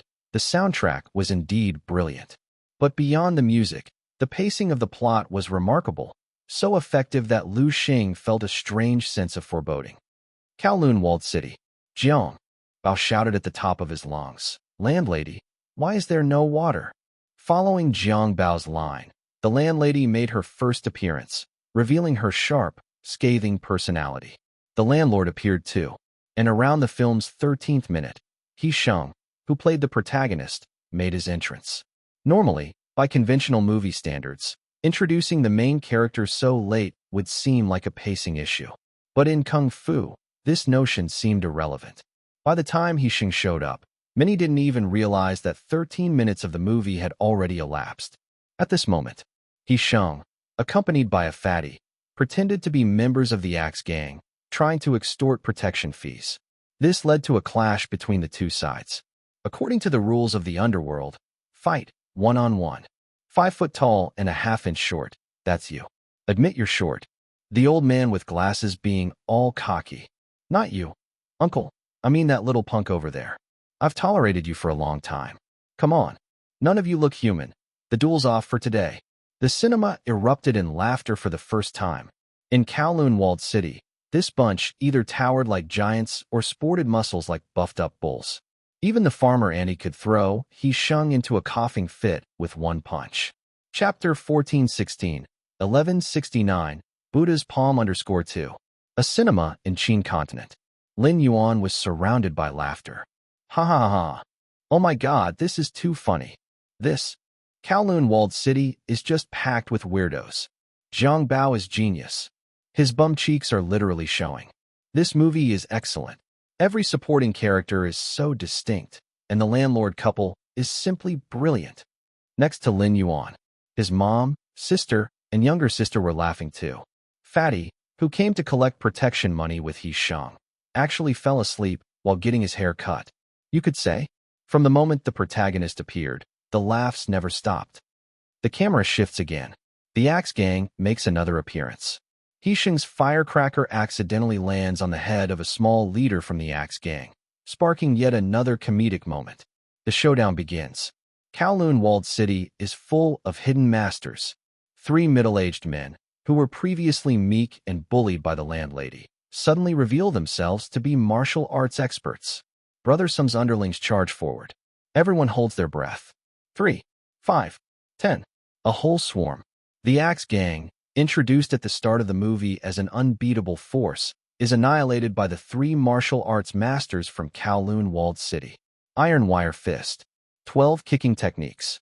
Wulang bagua stick. A dazzling series of fight scenes mesmerizes the audience. combined with the naked eye 3D effects. The audience feels as if they're part of the action. Many scream in excitement, utterly thrilled. Whoa, that hit the spot. Absolutely incredible. I thought the Axe Gang was invincible, but in front of true masters, they're nothing. Awesome. A pure kung fu film. Though it's a comedy, the martial arts choreography is insanely cool. Damn, I thought these three guys were weaklings, but it turns out they're grandmasters. At first, I thought all those musclemen in Kowloon Walled City were just there for comedic effect. Brilliant. I'm in love with this movie. This is just the first big climax of the film, and the audience is already fully exhilarated. Comedy? It's absolutely a comedy. Even in the most serious moments, the bloodiest scenes, or the harshest settings, there's always humor woven in, relentlessly packed with laughs. But if it were only like this, the audience would just laugh and move on, like with Flirting Scholar, where the fight scenes only serve the comedic purpose. However, this movie manages to deliver a massive sense of exhilaration alongside the laughs. The story continues. The Axe Gang retreats in defeat. He-shung and Fatty are tied up. Their impersonation of the Axe Gang causes this entire conflict, so Brother Sum decides to kill them. But who knew He-shung could pick locks? This piques Brother Sum's interest. Thinking that these two might be useful in the future, he orders them to go kill someone. Killing people is something I think about every day. He-shung speaks, trying to sound serious, but the audience bursts into laughter again. His performance is just too good. Even seemingly ordinary lines have a comedic twist. But an even funnier moment is just around the corner. He-shung claims he knows martial arts. The audience's curiosity spikes, only to be dashed moments later. What martial arts? It turns out he was conned as a child. Kid, you have excellent bone structure, a once-in-a-century prodigy for learning martial arts. If you ever master your governor and conception vessels, you'll be soaring like a dragon. I feel we're destined, so take this Buddha's Palm manual. Only $10. The naive young He-shung lost his pocket change. He even practiced the Buddha's Palm technique and once tried to save a girl in distress, but instead of rescuing her, he got mocked and badly beaten up. From then on, He-shung realized being a good person doesn't pay off, so he decided to be a bad guy, eventually becoming a thug with aspirations of joining the Axe Gang. After the flashback, the plot seamlessly transitions. He-shung unexpectedly encounters the little girl he tried to save when he was young. The movie doesn't spell it out, but this kind of plot doesn't need explicit elaboration. The reunion, however, is far from beautiful. He-shung and Fatty steal her ice cream and run away, laughing hysterically to the backdrop of melancholic music. Inexplicably, the audience feels a bit heartache. It's strange. Clearly, this is a comedy. Clearly, the protagonist is laughing, but the audience feels a pinch of sadness. For a nonsensical comedy, many viewers find themselves unexpectedly touched. The melancholy doesn't last long. The protagonist returns to Kowloon Walled City with Fatty, intending to assassinate the landlady. However, Fatty proves to be utterly useless, stabbing He-shung repeatedly instead, even getting him bitten by a venomous snake. The theater bursts into laughter once again. And what's even funnier is that the landlady ends up chasing He-shung. The two engage in a chase sequence that has the entire cinema laughing until they're breathless. Ha ha ha ha. I can't take it anymore. She's faster than a motorcycle. She's speeding. He-shung's shoulder knife looks like a rearview mirror. Fish Papa, what kind of movie is this? It's making me lose my mind from laughter. I'm laughing so hard my stomach hurts. The landlady's mid-air pose is out of this world. He-shung was completely skewered, smashed into it. The landlady crashes into a street sign. He-shung manages to escape successfully. He-shung, now poisoned by the snake, hides inside the metal box of a traffic light. By now, his lips are swollen like sausages, and his tongue is so bloated it's absurd. The audience laughs uproariously. However, before the laughter dies down, everyone's eyes widen suddenly. He-shung clenches his fists, and the knives stuck in him are forcibly ejected from his body. Chapter 1417, 1169, Buddhas. Palm_3. Bang, bang, bang. The camera zooms out. Imprints of palms appear one after another inside the box. The sudden plot twist leaves everyone dumbfounded. Could the protagonist actually know martial arts? Is this palm technique the legendary Buddha's palm? Immersion. Everyone becomes completely absorbed in the storyline.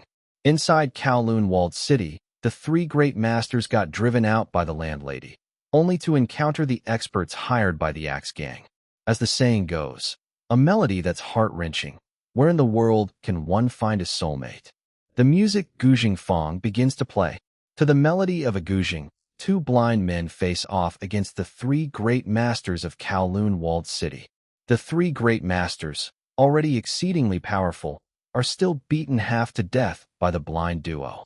Just as their lives are about to end, a roar suddenly pierces the air. The landlady strikes. The landlord strikes. Tai Chi, lion roar skill. A dazzlingly brilliant fight unfolds, the level of excitement escalating nonstop. The breathtaking action choreography sends the audience into a frenzy. Masters. Absolute masters. The landlady and the landlord are the most terrifying ones of all. The action design in this film is simply unmatched. Lion roar skill seems to be one of the signature moves of the Golden Lion. Anyone who's read Chu Kuang's Heaven-Reliant Dragon Slayer should be familiar with it. A tribute to Chu Kuang. Clearly, this is way too satisfying. Once again, the Axe Gang meets defeat. This time, they are even more miserable.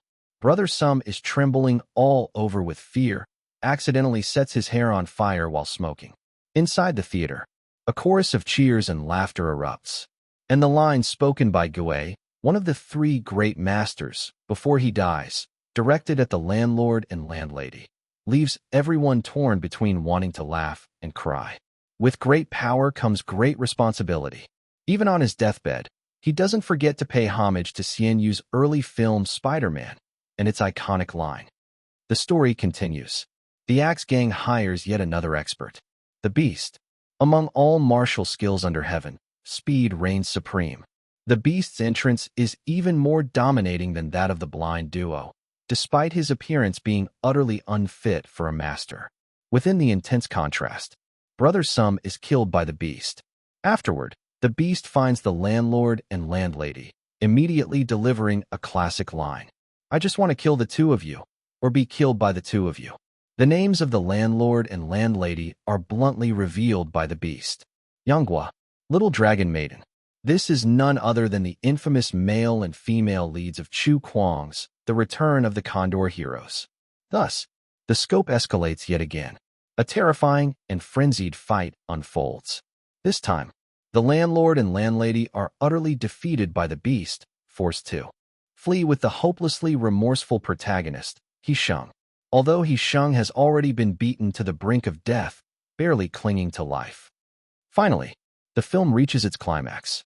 The severely injured protagonist, wrapped like a mummy, begins mysteriously recovering from his wounds. It is at this moment the Beast arrives to continue the hunt. Under the Beast's command, the Axe Gang launches an all-out assault on Kowloon walled city. Suddenly, the door opens.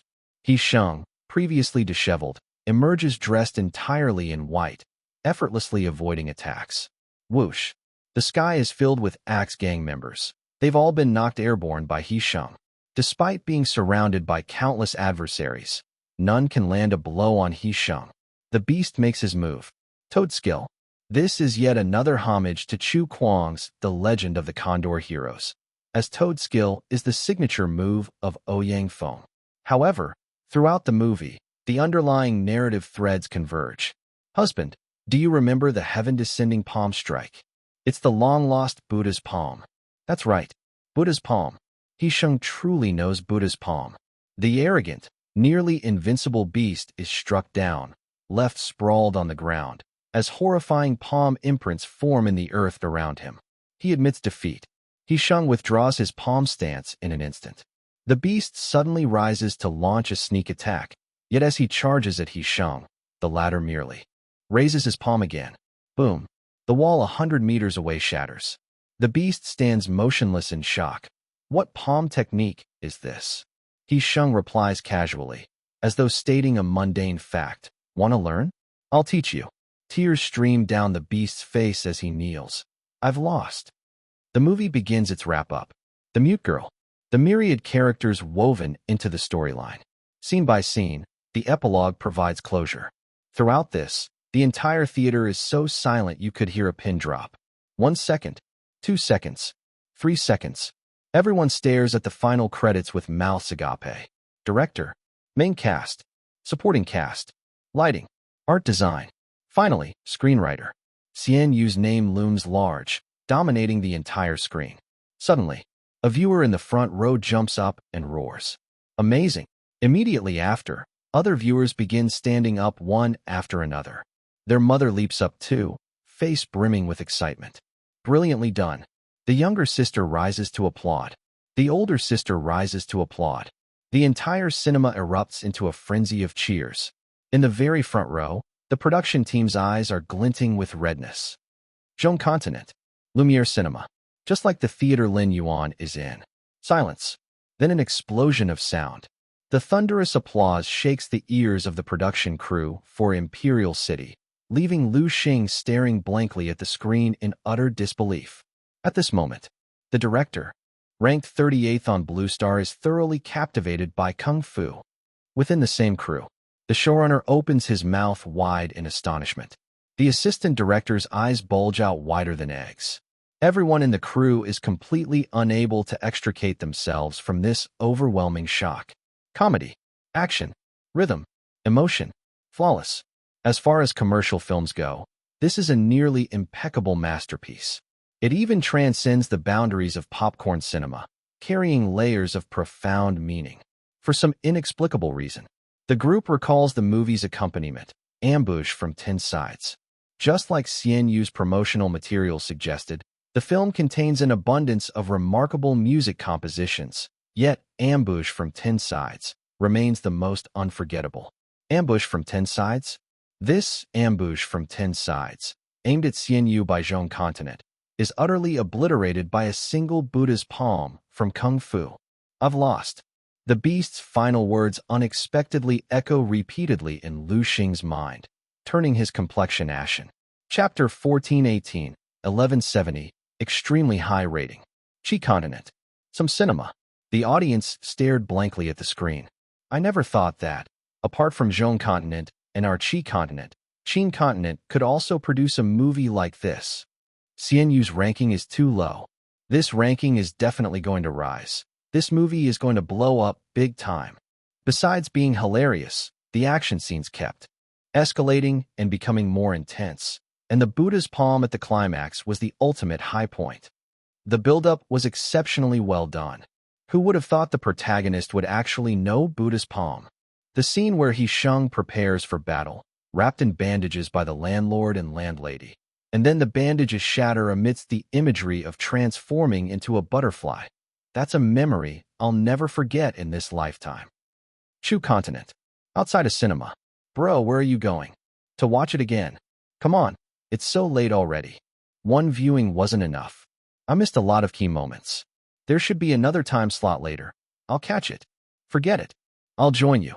I've been itching to watch it again anyway. This movie totally deserves repeat viewings. Yin Continent. Some cinema. Oh, whoa. I watched Royal City recently and thought it was nice, but after seeing this movie, Royal City suddenly feels dull. Now this is what you call an action movie. A perfect blend of comedy and action. This is the kind of movie real men should watch. Did the protagonist and the mute girl end up together at the end? Yep. That part was so touching. It made even this tough guy shed tears. Han Continent. Some Cineplex. Lin Yuan didn't lie to me. From start to finish, the musical score alone was worth the ticket price, not to mention the captivating plot. Is the soundtrack available online? It's already out. I'm downloading it right now. I'm downloading it too. Every scene had tailored music. The fusion of sound and visuals was pure perfection. By the way, did you guys spot Chu Kuang's Easter egg from his new book in the movie? No, I didn't. Zhao Continent. The Kowloon walled city one-on-one duel scene was absolute gold. The moment the landlady chased down He Sheng, I laughed so hard my legs cramped. Zhang Bao's role as a supporting character was brilliant, and when he asked the landlady why there was suddenly no water, I lost it. Even the opening scene where the crocodile gang storms the police station was incredible. What happened to the law and order? Who else is left? The final battle, The toe-stomping moment. It's both iconic and hilarious. Xian Yu is seriously phenomenal. Who would have thought he actually understands filmmaking? I'm going to binge-watch all his other movies later. Wei Continent. This was hilarious. I've been watching comedies for years, and I can barely think of any that packed this many laughs. There were so many references packed in. With great power comes great responsibility. Goei was practically risking his life cosplaying a classic line from Spider-Man. The landlord and landlady being Yang Guo and Little Dragon Maiden. Can you even believe it? Lion Roar Skill and Tai Chi Chuan. They're both straight out of Heaven-reliant Dragon Slayer. I see the unique structure of your bones. You're a martial arts prodigy like no other seen in 100 years. That line was flawless. My favorite quote has to be, "A tune from a broken heart. Where in the world can I find a soulmate?" Zhong Continent. At this moment, the entire crew of Royal City gathered in silence at the Lumiere Cinema. After a long while, the assistant director spoke in a hoarse voice. "Do we still stand a chance?" The producer gave a bitter laugh. "What chance do we possibly have left?" Lu Xing remained silent but clenched his fists. It wasn't out of hatred for the opponent. Having a strong opponent is no sin. The fault lies in not being strong enough oneself. If only he had broken through his limits, he could have gone a few rounds against Kung Fu. But his film didn't break through. On the other hand, Xian Yu's movie perfected the blend of comedy and action. In this scenario, Lu Xing's odds of victory were slim. Meanwhile, at a cinema in Qin Continent where Lin Yuan was present, the filmmaking team began stepping on stage to deliver their thanks. Hisheng, OL Zhou, male lead Yi Qinggong, female lead Yu Shilu. The film crew was surrounded by a swarm of media reporters, whose faces were brimming with excitement. "Mr. Hisheng, could you share your thoughts in an interview?" Director E, what made you cameo as a member of the Crocodile Gang? Director Zhou, do you reckon this movie will outperform Royal City? Miss Yu Shilu, your portrayal of the mute girl was absolutely stunning. What were your thoughts when you first received the script for Kung Fu? Mr. Hisheng, it seems your action scenes didn't use a stunt double? The filmmaking team was just as excited, unable to hide their joy in front of the cameras. The box office numbers weren't out yet. The movie had just premiered, but the reactions from both reporters and audiences had already proven the film's brilliance. Online, the night owls were up in full force. Countless individuals who hadn't seen the movie were discussing. So Kung Fu premiered today, right? The first screening should be over by now. As usual, let the big shots share their thoughts first. I'm the biggest shot here. I'll tell you. When the movie ended, the entire audience stood up. This is the first time I've seen such a reaction in my years of watching films. That's just normal. The movie's over. Isn't standing up to leave pretty standard? What he meant was that after standing up, everyone started clapping and wouldn't stop. It was electrifying. So it's good. No, it's insanely good. It's a classic. No further discussion required. Out of Xian Yu's many films, this one is my favorite. Really, if you don't believe me, go check out the ratings on Starsky.net. They should be out soon. Swipe, swipe, swipe. Countless people immediately opened Starsky.net. Sure enough, the rating for the movie Kung Fu was already unveiled. 9.1. The rating shocked many. Damn, wait, isn't Kung Fu a comedy action movie? How did it get such an absurd score? This is just the beginning. Ratings will drop over time, but even so, it'll likely hold above 8.5 in the end. It's way higher than Royal City. Higher is an understatement. It's total annihilation. There's practically no criticism. Everyone who's watched it says it's great. Nothing more to say. I'm buying my ticket right now. Buy quickly. If it's not good, you can beat me to death. The beast, eh? Next line. Or maybe I'll beat you to death. Uft. You guys sound possessed. Amid the widespread discussions, Lin Yuan was riding home in his sister's car. Inside the car, Mom remarked with a smile, "This movie's great. The box office is definitely going to surpass that of Royal City." Sister teased, "Didn't Mom say victory and defeat are common affairs for generals?" Mom glared. "A true general wins." Little sister asked curiously, "Will my brother's film ranking improve?" Sister, "Definitely, but by how much depends on the box office numbers." Lin Yuan didn't respond, but his curiosity grew within. On Earth, Kung Fu was born in an era of limited box office potential. In this world, with Blue Star United, in an era of box office explosions, with a fully upgraded Kung Fu, what kind of achievements could it attain here? Chapter 1419, 1171, First Day 1 Billion. Morning, 8:30 a.m. Lin Yuan got up and glanced at Blue Star's box office rankings. It was still Lu Xing's The Imperial City holding the top spot. Blue Star's box office figures are nearly real-time statistics, but for a movie like Kung Fu, released at night, it typically takes around 12 hours to be included in the real-time rankings. The box office for the movie Kung Fu was still pending. Lin Yuan casually checked the reviews for Kung Fu. At this moment, reviews for Kung Fu were already pouring in. From the media, forums, Stellar Network, a wide array of lengthy reviews was dazzling to read through. One review was titled, "Did you really understand this movie? The entirety of Kung Fu is just the imagination of the boy who saved the little girl but got beaten up for it." At this point, some might think I'm just sensationalizing, but let me prove it to you. Pay attention to the people surrounding the boy and girl when they hold hands in the end. You can see the bald, naked man flirting with girls, the landlord and landlady strolling, the beast directing traffic, and that kid with glasses. So all of this is just the boy imagining his neighbors as supreme martial artists in his own world. The review was lengthy.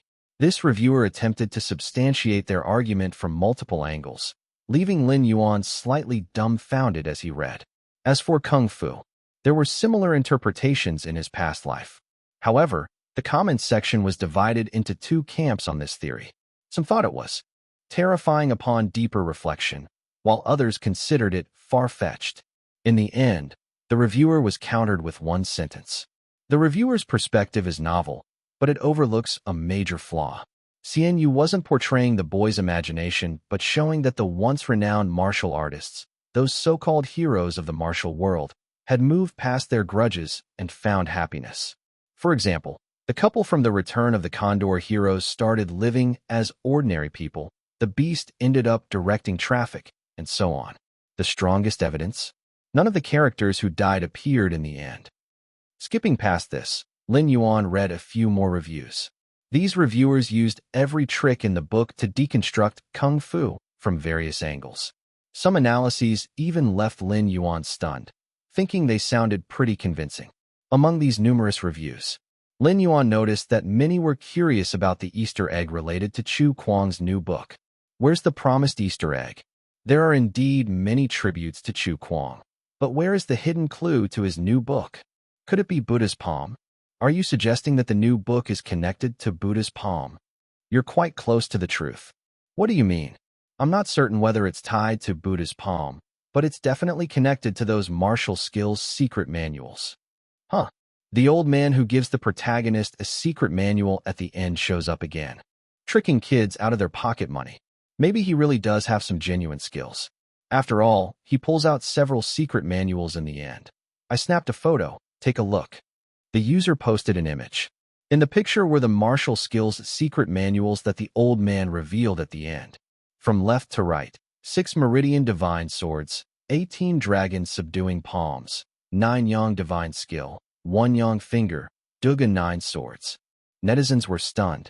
Could the Easter egg for the new book be hidden here? It really seems likely.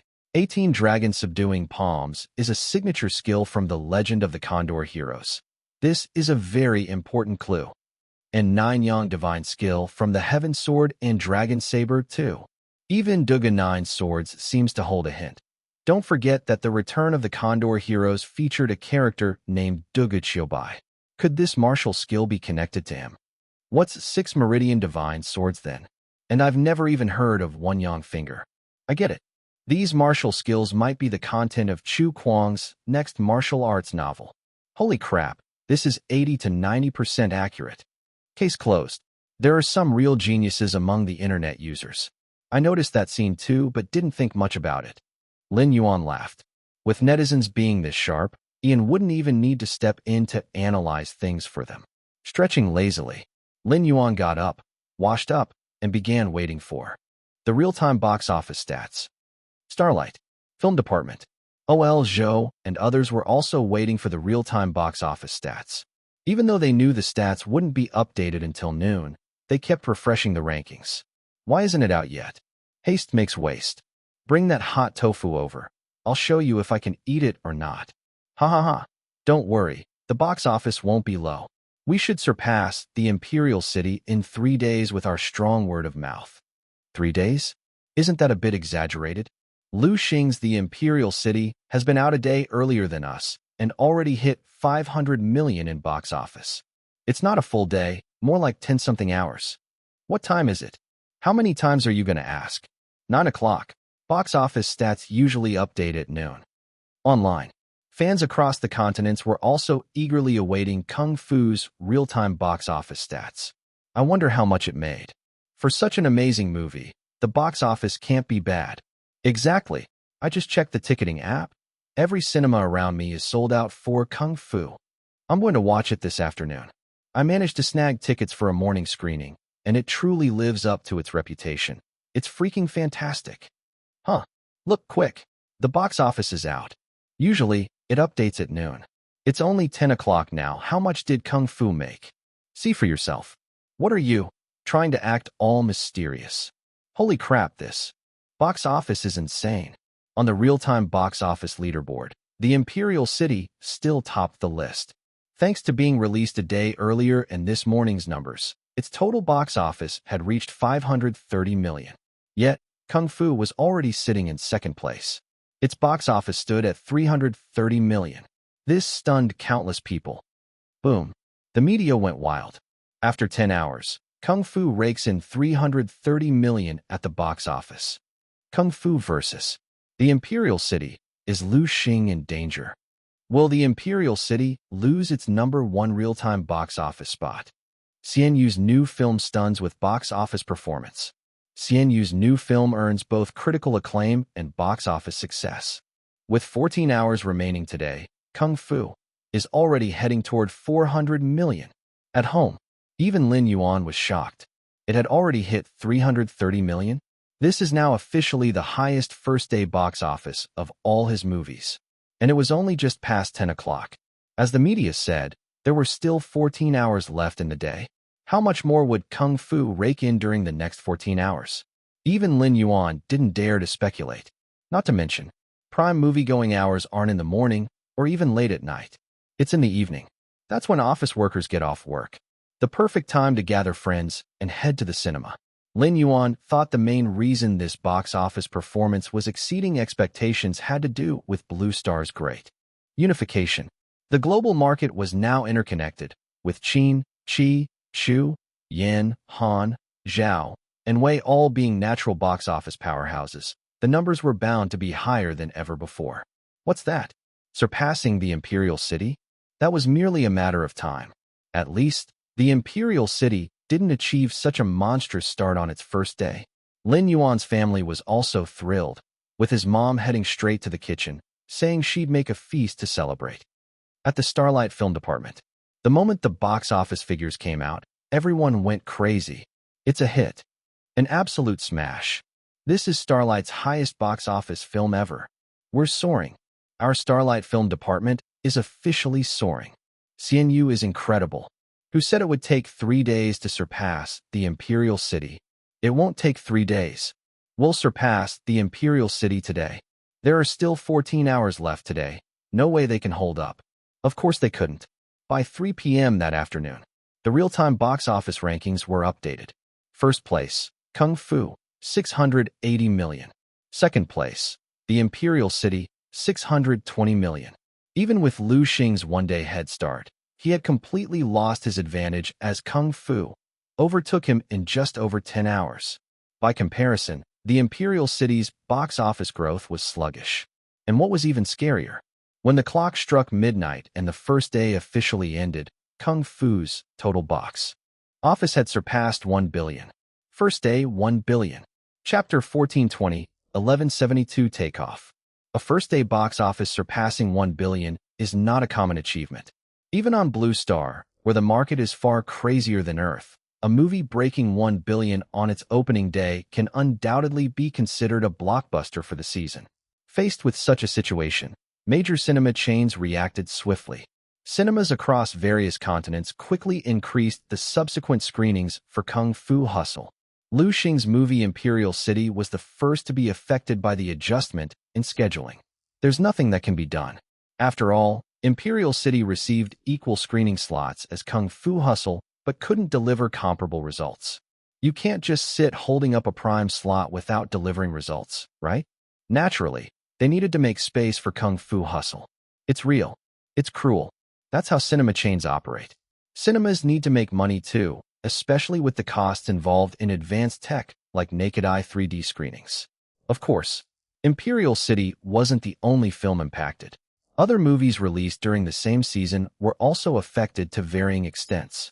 However, since most of them already had smaller shares of the market compared to Imperial City, and many were films that had already been screened for a while and earned most of their potential profits, the drop in box office due to reduced screenings was within an acceptable range. For those filmmakers, there's no point in complaining. That's just how cinema scheduling works. During this season, if Kung Fu Hustle hadn't exploded, other films would still have been squeezed out and impacted by Imperial City instead. The highest-earning film of the season naturally gets the highest priority, taking the biggest share while others can only settle for leftovers. Unless two films dominate the box office as equals, or there are multiple movies vying for close positions, then the scheduling might be more evenly distributed. It's common for popular seasons to experience such scenarios. But clearly, August this year is destined to be owned solely by Kung Fu Hustle. Lu Xing's Imperial City simply can't compete on the same level. And joining Imperial City in its misery are those films released within a few days before or after Kung Fu Hustle. These newer movies not only lost a significant number of screenings to Kung Fu Hustle, but also suffered severe reductions in their anticipated audience sizes. Speaking of which, during this period, anyone stepping into a cinema would undoubtedly see Kung Fu Hustle, a film that exploded both in reputation and at the box office, as their top choice. Every other movie had to take a back seat in priority. As for the unlucky ones affected by this, that's right, the majority hail from Zhong Continent. This is because many filmmakers in Zhong Continent had aimed to use the August slot to take down Xianyu, only to find themselves completely obliterated instead. At this moment, it's chaos in the Zhong Continent film industry among those with stakes involved in the August lineup. Where did this monster come from? How did such a heavyweight film suddenly appear in August? Wasn't the plan supposed to be taking down Xianyu? Who exactly is taking down whom here? This box office figure is ridiculous. I checked Xianyu's past box office records, and they were never this insane. Why did his strongest box office performance have to happen while we're in the picture? Mom, I want to go home. Too late. We're all stuck in this pit. I thought the strongest contender this season was Imperial City. Turns out Xianyu's movie is even stronger. With these two juggernauts showing up, we have no shot at all. Forget us, even Imperial City is suffering. Without Kung Fu Hustle, Imperial City would undoubtedly dominate the box office. But unfortunately, reality doesn't have room for what-ifs. Don't even mention anything about taking down Xianyu to me in the future. This guy is a total freak. Dominating music wasn't enough. Now his movies are terrifying too. Truly terrifying. In the days following the increase in its screenings, Kung Fu Hustle continued delivering astonishing daily box office numbers. From Qin, Qi, Chu, Yan, Han, Zhao, Wei, and Zhong Continent, the analysis and breakdown of this film became increasingly fervent. Zhong Continent's top film magazine Film Weekly even dedicated a special feature to Kung Fu Hustle. This is a commercial film worth savoring over and over. The word savor might seem at odds with the popcorn attributes of a commercial film, but this movie is an exception. Xianyu's directing leaves viewers with plenty to ponder. For instance, many of us reflected for a while after watching the movie before realizing a near-absurd fact. The protagonist, portrayed by He Shang, doesn't even have a name. Initially, many people didn't notice. It wasn't until the wave of viewers exploded that people realized He Shang's character didn't have a name. Clearly, this was a design that prompted contemplation, a subtle brilliance that was hard to fully grasp but sparked endless imagination and speculation.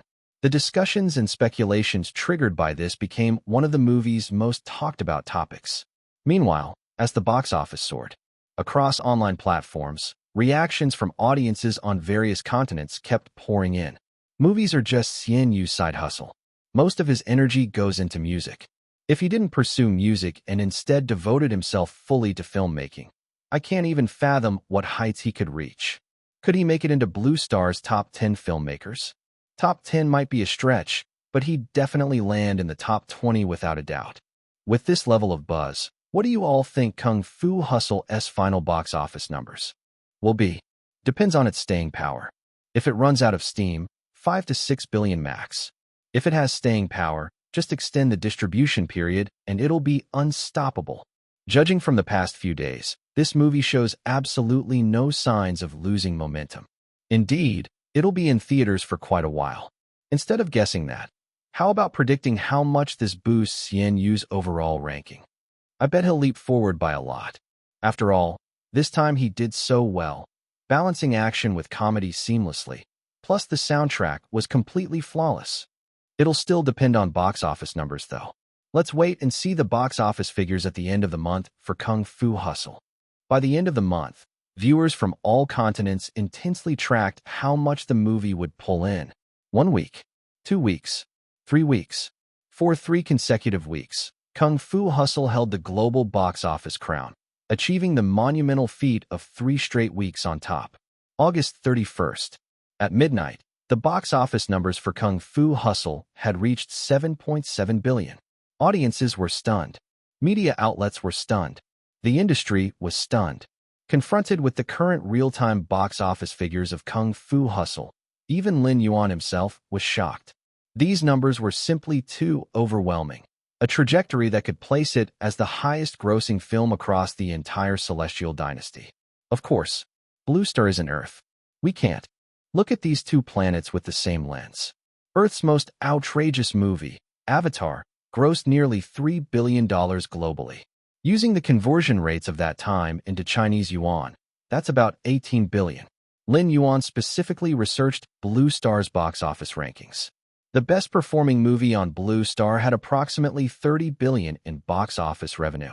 Even the movie ranked 10th on Blue Star's box office list exceeded 20 billion. But those films are from many years ago, and most belong to Zhong Continent. Before and after the merger, Zhong Continent has continued to dominate across various fields on Blue Star. Blue Star previously lacked the cultural barriers between continents. Back then, wildly successful movies could be released simultaneously worldwide without hindrance. Later, Blue Star split into 8 continents.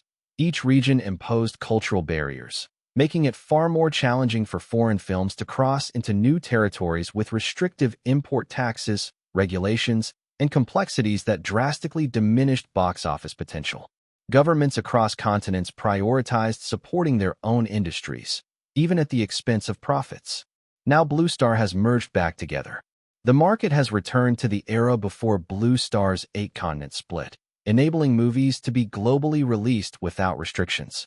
Under this backdrop, Kung Fu Hustle could achieve such explosiveness. This is akin to taking the first sip from the market jug after Blue Star's grand unification. Lin Yuan used Kung Fu Hustle to announce the return of Blue Star's era of terrifying box office heights. Of course, setting aside the supplementary boosts from aspects like music, promotional campaigns, and animation. The root reason Kung Fu Hustle could become a global sensation lies here. Blue Star is a world where Eastern culture dominates and integrates multiple diverse influences. The Western cinematic framework and value system also perform well in Blue Star's film market. Just like how we in the Celestial dynasty appreciate excellent Hollywood movies and acknowledge their industrial brilliance. However, films like Kung Fu Hustle, driven by Eastern cultural traditions and its philosophical depth as the guiding style, clearly possess the ability to conquer Blue Star's film market entirely. Skyrocketing. Chapter 1421, 1173. One could replace him. It's taking off. The movie Kung Fu has been in theaters since August 8th, and as of August 31st, it has already raked in 7.7 billion in box office earnings. If this isn't taking off, what is? And yet, this isn't the end. On Blue Star, films typically have a runtime of 30 days, just like on Earth. This is because 30 days is usually enough to exhaust a movie's full potential. But the problem is, Kung Fu has only been out for a little over 20 days. CNU still has at least a week left to aim for even higher box office earnings. If after a week, Kung Fu still hasn't tapped out its potential, Starlight could even negotiate an extension with the theaters. Under these circumstances, no one can confidently predict how far Kung Fu will ultimately go. But rather than wondering how far Kung Fu will go, tonight, Blue Star's netizens across all continents are more concerned about one thing. Hey, isn't the film rankings about to be updated? It should be out any moment now. I'm wondering where CNU's rank will end up after this wave. It's definitely going to shoot up. CNU's currently ranked 55th, but considering the success of Kung Fu, that seems way too low. Right? A 5-rank jump wouldn't be unreasonable, right? 5 ranks is too conservative. I think it should be at least 10. More than 10 wouldn't be surprising either, given that Kung Fu has been both a box office and critical hit. Even down to the soundtrack, everything was done to perfection. It's not like one of those generic blockbuster popcorn films that may bring in money but lack substance. And most importantly, this time Zhong Continent was actively trying to shoot it down, yet Lu Xing led the charge only to wind up backstabbed by Huali. The Arts Association is bound to factor this into their evaluations. Look, it's out. This ranking. The Arts Association is stirring the pot.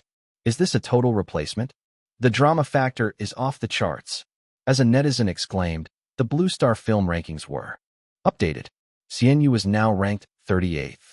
And wouldn't you know it, the previous holder of the 38th spot was none other than Zhong Continent's famed director Lu Xing. Now, CNU had completely replaced him. Lu Xing had dropped to 39th. From 55th to 38th, CNU pulled off a 17-rank leap.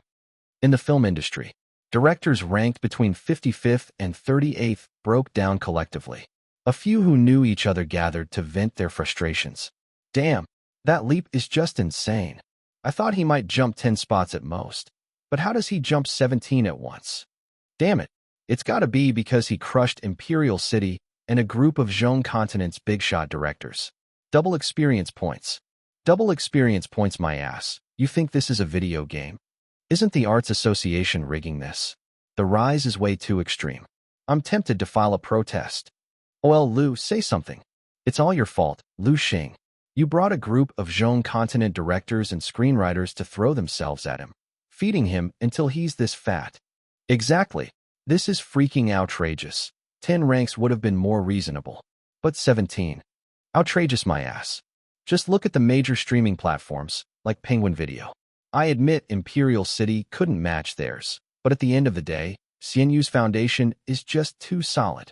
The speaker was Lu Xing. Streaming platforms? The group of directors froze for a moment, silently cursing Lu Xing in their hearts, then curiously opened Penguin Video. But as they scrolled, their eyes widened in shock. On Penguin Video, there was a monthly movie streaming rankings chart. Streaming platforms often have such rankings. This particular one ranked films based on click-through rates for all movies uploaded to the platform this month, and the board looked like this. First, Flirting Scholar, screenwriter CNU. Second, The Truman Show, screenwriter CNU. Third, Life of Pi, screenwriter CNU. Fourth, Spider-Man, screenwriter CNU. Fifth, Hachiko, screenwriter CNU. Sixth, Resident Evil, screenwriter CNU. Sixth, Song of the Years, screenwriter Liang Zhen. Seventh, Youth, director Tang Ren. Eighth, The Tuner, screenwriter CNU. Ninth, Martial Extreme, director Lu Xing. 10th, The World is Essentially One, screenwriter OL Wang. If a movie was director-driven, the director's name would appear at the forefront. If a movie was screenwriter-driven, the screenwriter's name would be listed instead. CNU's films were all screenwriter-driven, so his name dominated the lineup. But this wasn't the main point. The main point was that 7 out of the top 10 rankings for monthly streaming click-through rates were movies by CNU. Evidently, after many people watched Kung Fu, they felt insatiable and turned to CNU's other films. In other words, CNU's influence exploded thanks to Kung Fu. Kung Fu not only made waves itself, but also propelled CNU's other works into the spotlight. The success of Kung Fu carried Xian Yu's entire film portfolio like a rising tide lifting all boats, resulting in his 17-rank leap. Faced with this scene, the directors who had earlier been critical of Xian Yu's ranking surge fell silent all at once. Indeed, Lin Yuan's success with Kung Fu also brought newfound attention to his earlier works. Across major movie review sections, I'm from Zhong Continent. I was blown away by Kung Fu, and then heard from friends in Qin Continent that Xian Yu's Flirting Scholar has a similar style and cast. I decided to check it out and found a hidden treasure. Same here. +1. I'm from Wei Continent. I had only seen Xian Yu's Resident Evil before. It was decent but not mind-blowing. After watching Kung Fu, I gave him another shot and tried The Truman Show. I was absolutely floored. Haha, it's all thanks to Kung Fu. I thought Kung Fu was Xian Yu's best movie, but then I saw Life of Pi. I'm also from Zhong Continent, but my favorite turned out to be Hachiko. I'm still crying like crazy. What a heartbreaking ending. Does no one want to talk about The Tuner? The endless twists were insane. That line from Kung Fu, with great power comes great responsibility. I just realized it's from Spider-Man. Hilarious. Too bad I hadn't seen Spider-Man earlier to appreciate the joke. Xian Yu's movies are truly incredible. Why didn't I discover him sooner? Haha. I came to rewatch Flirting Scholar, but it seems like everyone's secretly catching up. Catching up. Netizens from Zhong Continent, Wei Continent, and elsewhere were binge-watching Xian Yu's earlier films after being captivated by Kung Fu. This wasn't surprising. It's just like how we grow fond of an actor and then can't resist watching all their films and TV shows. Or how falling for a certain author's entertainment novels makes us go back and subscribe to their earlier works, even if we suspect they might have written nonsensical stuff. And it wasn't just Xian Yu's films that people were catching up on. Thanks to Kung Fu, many people were revisiting Chu Kuang's legendary Condor Heroes trilogy. Everyone now realized that Kung Fu contained numerous references to Chu Kuang's works.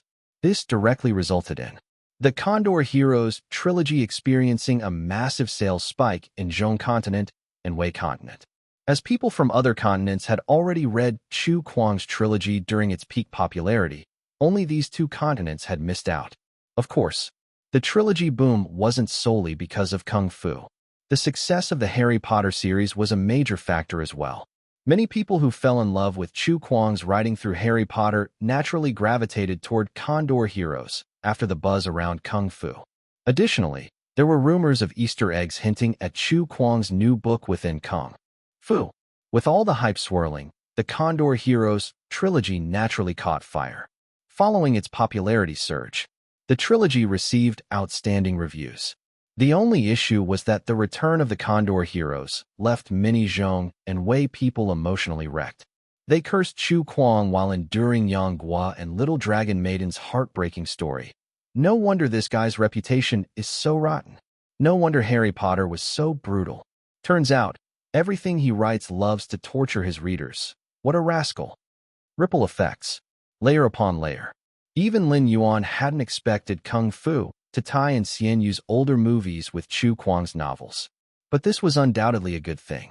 What made Lin Yuan happiest, though, was the rise in the ranking. He figured that making another hit movie could push his ranking even higher. One of the perks of starting out low on the list. On his blog, Xian Yu's fans were filling the comments section with congratulations, their excitement resembling the atmosphere of Chinese New Year. 38th place, awesome. Fish Daddy's older movies are blowing up too. I saw tons of Zhong Continent people raving about The Truman Show. I caught a Wei Continent person complaining though. That's gotta be someone who accidentally watched Fish Daddy's Hachiko. Haha. Fish Daddy's movies usually aren't tragic, except for that one. I'm convinced he was channeling Chu Kuang the old rascal when he wrote that script. Probably Chu Kuang's idea to begin with. For pure fun though, Spider-Man takes the cake for me. According to the rankings, the 33rd spot belongs to Qin Continent's director Zhang Lin, making Fish Daddy the second-ranked filmmaker in Qin Continent. Do you think Fish Daddy's ranking will rise again next month? Definitely. It hasn't finished its run yet. This Kung Fu has practically made the entire world sit up and notice Qin Continent's films. Hoping Fish Daddy helps Qin Continent reach the top. Fans were elated. Though people loved Xian Yu's music more, seeing his movie career skyrocket filled them with pride. Because they were all from Qin continent. Qin continent's film industry had lagged far behind Zhong continent and Qi continent for years. Any Qin continent native would be thrilled to see their homeland's films thrive on a global scale. Now everyone was curious. With just 1 week left, can Kung Fu's box office earnings rise even higher? Chapter 1422, 1174, 10 billion box office club.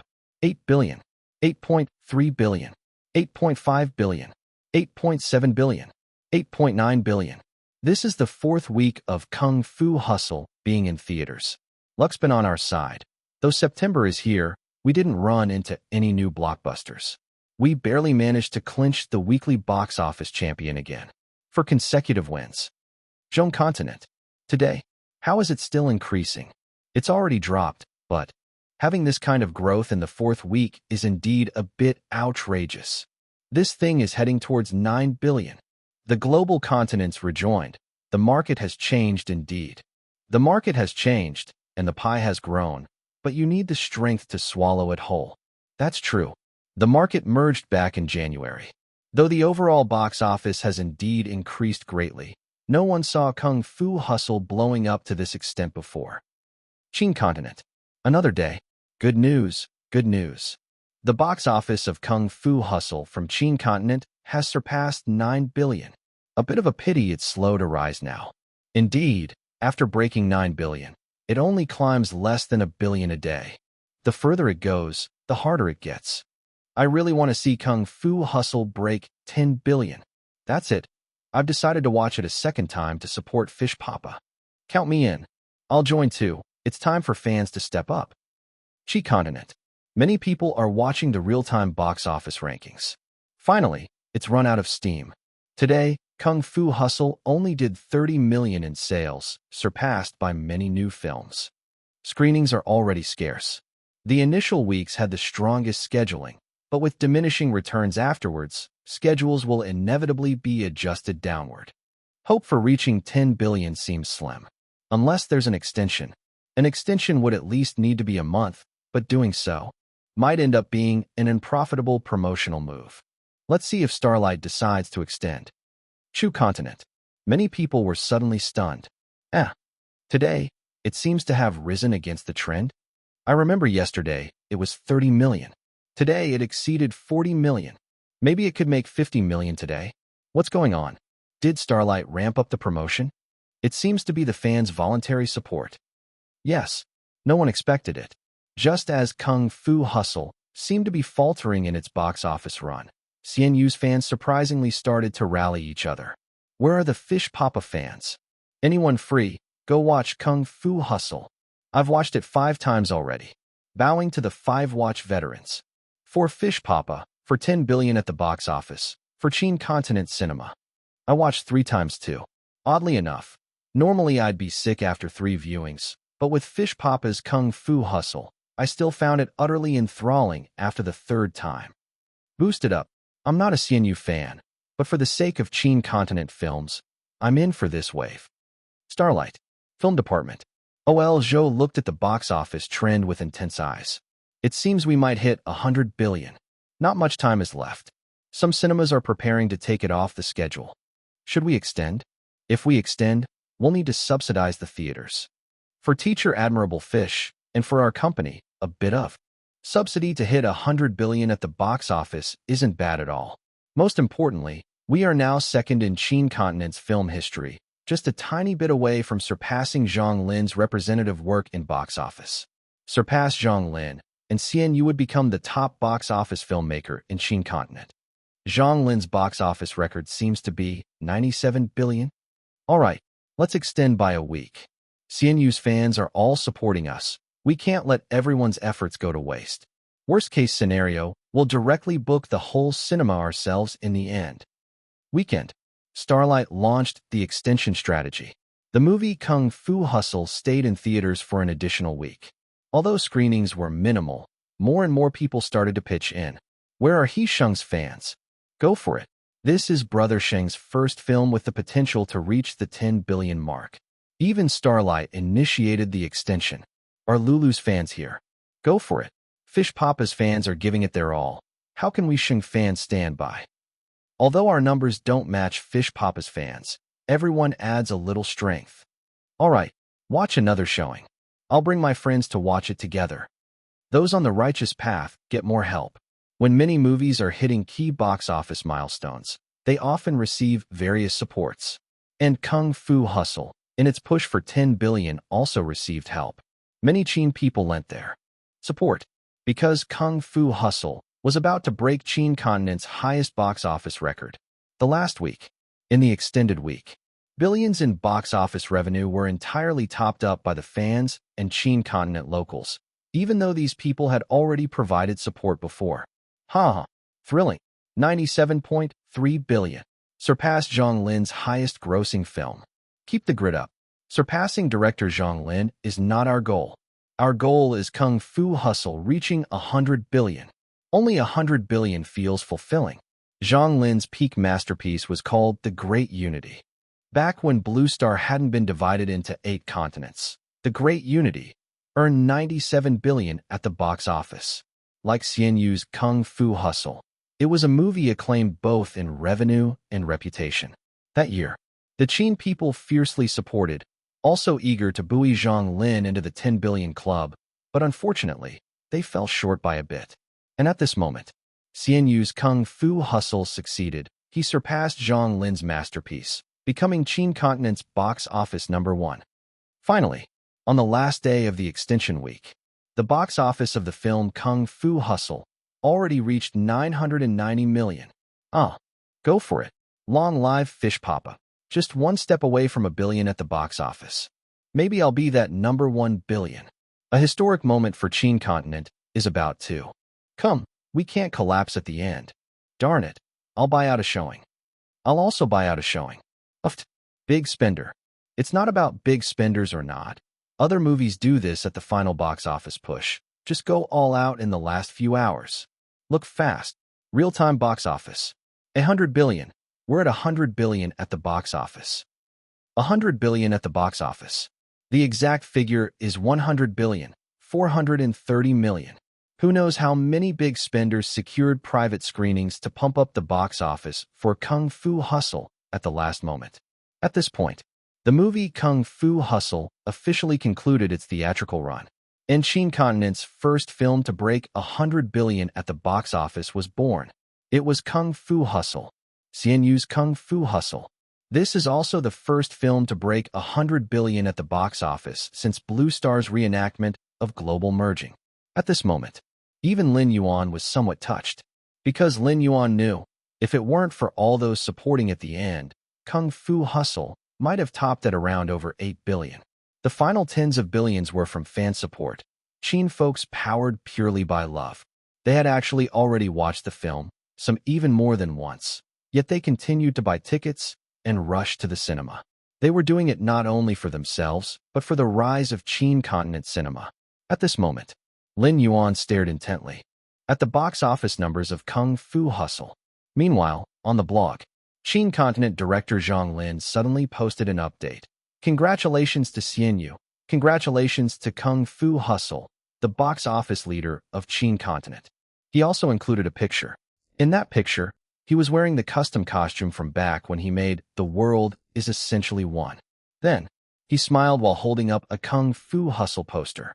As a person of Chin continent, he didn't mind his record being broken by Xian Yu, because Chin continent needed someone to break its records for Chin continent cinema to have a brighter future. Chapter 1423, 1175. The Comer means no good. The next day, the movie was officially taken down from theaters. Chin continent. Following director Zhang Lin's success, numerous local filmmakers from Chin continent congratulated Xian Yu on various platforms. Congratulations to Teacher Admirable Fish, the best movie from Chin continent. Thank you, Xian Yu, for your contribution to Chin continent's film industry. Let's celebrate the birth of Blue Star's first movie to achieve 10 billion in box office revenue. From today onward, Xian Yu will be the leader of Chin continent's film industry. I hope to collaborate with Teacher Admirable Fish someday. Teacher Admirable Fish has led Chin continent's film scene to rise up. Elation, shock, The entire Qin continent film industry, inside and out, was celebrating this joyous event. After all, this was the best box office result in the history of Qin continent cinema. This success belonged to all of Qin continent. Many Qin people contributed to the success of Kung Fu at the box office. Blue Star. The global news was reporting everywhere. Han continent film news, sweeping the 10 billion box office. Kung Fu ends perfectly. Qi continent cinema news. CNU's movie Kung Fu claims the #1 spot in Qin continent's film history box office. Chu Continent Pioneer Gazette. CNU, the leading figure of Qin continent cinema. Yen Continent Film Weekly. Non-action star actors can still make great action movies. Zhao Continent Star Club. Statistics conclude Kung Fu is currently the highest-grossing film of the year. Wei Continent Literature and Art Gazette. The perfect melding of music and film. Qin continent's Kung Fu leads this year's global box office rankings. Middle State Art Weekly. Kung Fu has made numerous Qin continent actors stars. Yes, the movie Kung Fu brought fame to many people. The leading actor, He Sheng, has risen to fame. Since Flirting Scholar, this actor has been closely associated with CNU's branding. But now, He Sheng has officially entered the ranks of world-class male actors, and his popularity is no longer confined to Qin continent. Recently, many major film projects from other continents have begun to consciously approach He Sheng, including some prominent directors and screenwriters from Middle State, offering olive branches to this Qin continent actor. The leading actress, Yu Shilu, has also risen to fame. She, too, has collaborated with CNU since Flirting Scholar. Back then, her role as Qiuxiang amazed countless Qin continent viewers. And now, Yu Shilu's portrayal of the mute girl in Kung Fu has practically mesmerized every viewer on Blue Star who watched the film. Her beauty transcends the amount of screen time she had, and her popularity even surpasses Earth's original version actress, Huang Xingyi. Eye candy? Even if she's considered eye candy, Yu Shilu is the most beloved kind. Besides, her acting skills have significantly improved by now. Furthermore, many other people have achieved fame too. For instance, the second male lead who partnered with He Sheng in the movie. For instance, Jiang Bao, who had little screen time but delivered hilarious moments. For instance, the two veteran actors who played the landlord husband and wife. Or even the film's director, Yi Qinggong, who had a brief cameo in the movie. Praise CNU. Follow Fish Papa, and there will be meat to eat. Haha. I am now officially an actor in a 10 billion box office movie. Having acted in Kung Fu, this credential alone guarantees I can land roles even in other continents. When is Fish Papa making a new movie? I'm willing to act for free. Nonsense. Entering Fish Papa's crew means you shouldn't even be thinking about paychecks. Both He Sheng and Yu Shilu, the leading actor and actress, were paid below market value. At home, to celebrate the success of Kung Fu, Mom made a table full of delicious dishes. Lin Yuan and Big Yao Yao fought over the meat, while Antarctica occasionally caught a few bones to chew below the table. Finally, Mom couldn't take it anymore and offered each sibling a pair of chopsticks full of greens. Their sister laughed so hard she could hardly contain herself. After dinner, Lin Yuan went back to his room to browse the web for a while. Although Kung Fu was officially taken out of theaters, there were still many people discussing it online. What baffled Lin Yuan was, the liveliest discussions weren't happening in Qin continent. Instead, Middle State showed even higher levels of interest. To be specific, many Middle State people were expressing frustration. Damn it, what happened to vengeance? Why did CNU counter us again? Lu Xing is supposed to be an all-time great director here in Middle State, yet he fell apart so quickly. Our Middle State film industry's effort to take down CNU failed miserably again. Actually, it's not entirely Lu Xing's fault. Qin continent cinema has always been behind my expectations, but who would have thought CNU could make a movie that grossed 10 billion? This freak excels in music, which is one thing, but who knew he'd also be so damn good at filmmaking? This hurts. He crushed us. In the Blue Song Olympics with music, but now even with movies we can't compete with him. We thought we could recover with films. Blame it on our cinema industry. No stronger than Lu Xing directors stepped up. While a 10 billion box office movie is unbeatable in Qin continent, It's not rare for middle state to have films reach that benchmark. It's pointless to discuss that now. Until Xian Yu's next movie comes out, we won't have a chance at revenge in films. Middle state's feelings towards Xian Yu remain as complex as ever. They admire him on one hand, but can't help but harbor hostility on the other. The entire middle state online community is split into two camps. One camp doesn't care about geographical divides. This group of middle state people has become full-fledged fans of Xian Yu. The other camp views Xian Yu as middle state's public enemy, and this camp's numbers vastly outstrip the former. There's no helping it. Middle state has led the world for far too long. Pride has become ingrained in middle state's very blood. Lin Yuan felt it would take him a long while yet to completely conquer middle state. Just then, his phone suddenly rang.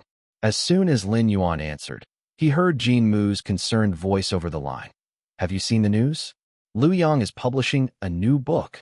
Lin Yuan asked, Who is Liu Yang? Jin Mu chuckled wryly. You've snatched away the title of Qin Continent's #1 writer just a few days ago, and you've forgotten him already? He's the one ranked just behind you on the writer's leaderboard. Oh, him. Lin Yuan suddenly remembered. Liu Yang was the previous #1 writer of Qin Continent. But after the Harry Potter series concluded, Chu Kuang overtook him in rankings. Now, Chu Kuang holds the title of Qin Continent's #1 writer. Jin Mu continued. Breaking news. Liu Yang had previously announced his retirement, but no one saw this coming. He's suddenly making a comeback. He's already completed a new book and announced that it will be released at the end of next month. Oh, take this seriously, will you? His comeback implies he's not here for fun. He obviously intends to make a run at the rankings to reclaim his former title. Right now, you're his primary competition for that spot. Next month, huh? What? Oh, yes, he'll release it at the end of next. I'm hanging up. Do you need something? Of course, I need to write a new book. Jin Mu froze in place.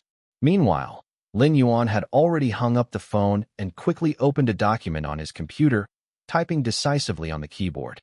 Heaven. Dragon. 8. Sections. Chapter 1424, 1176. The senior will scout ahead for you. For Lin Yuan, having written the Legend of the Condor Heroes trilogy, it was inevitable to follow up with demigods and semi-devils. In fact, the movie Kung Fu Hustle had already foreshadowed this at its climax. The fleeting glimpse of the 6 Meridian Divine Swords hinted at the introduction of the first protagonist of demigods and semi-devils. Rooted in Buddhism, compassion for the world. This was universally recognized as Jin Yang's next pinnacle work following the Legend of the Condor Heroes, a monumental masterpiece of the martial arts world.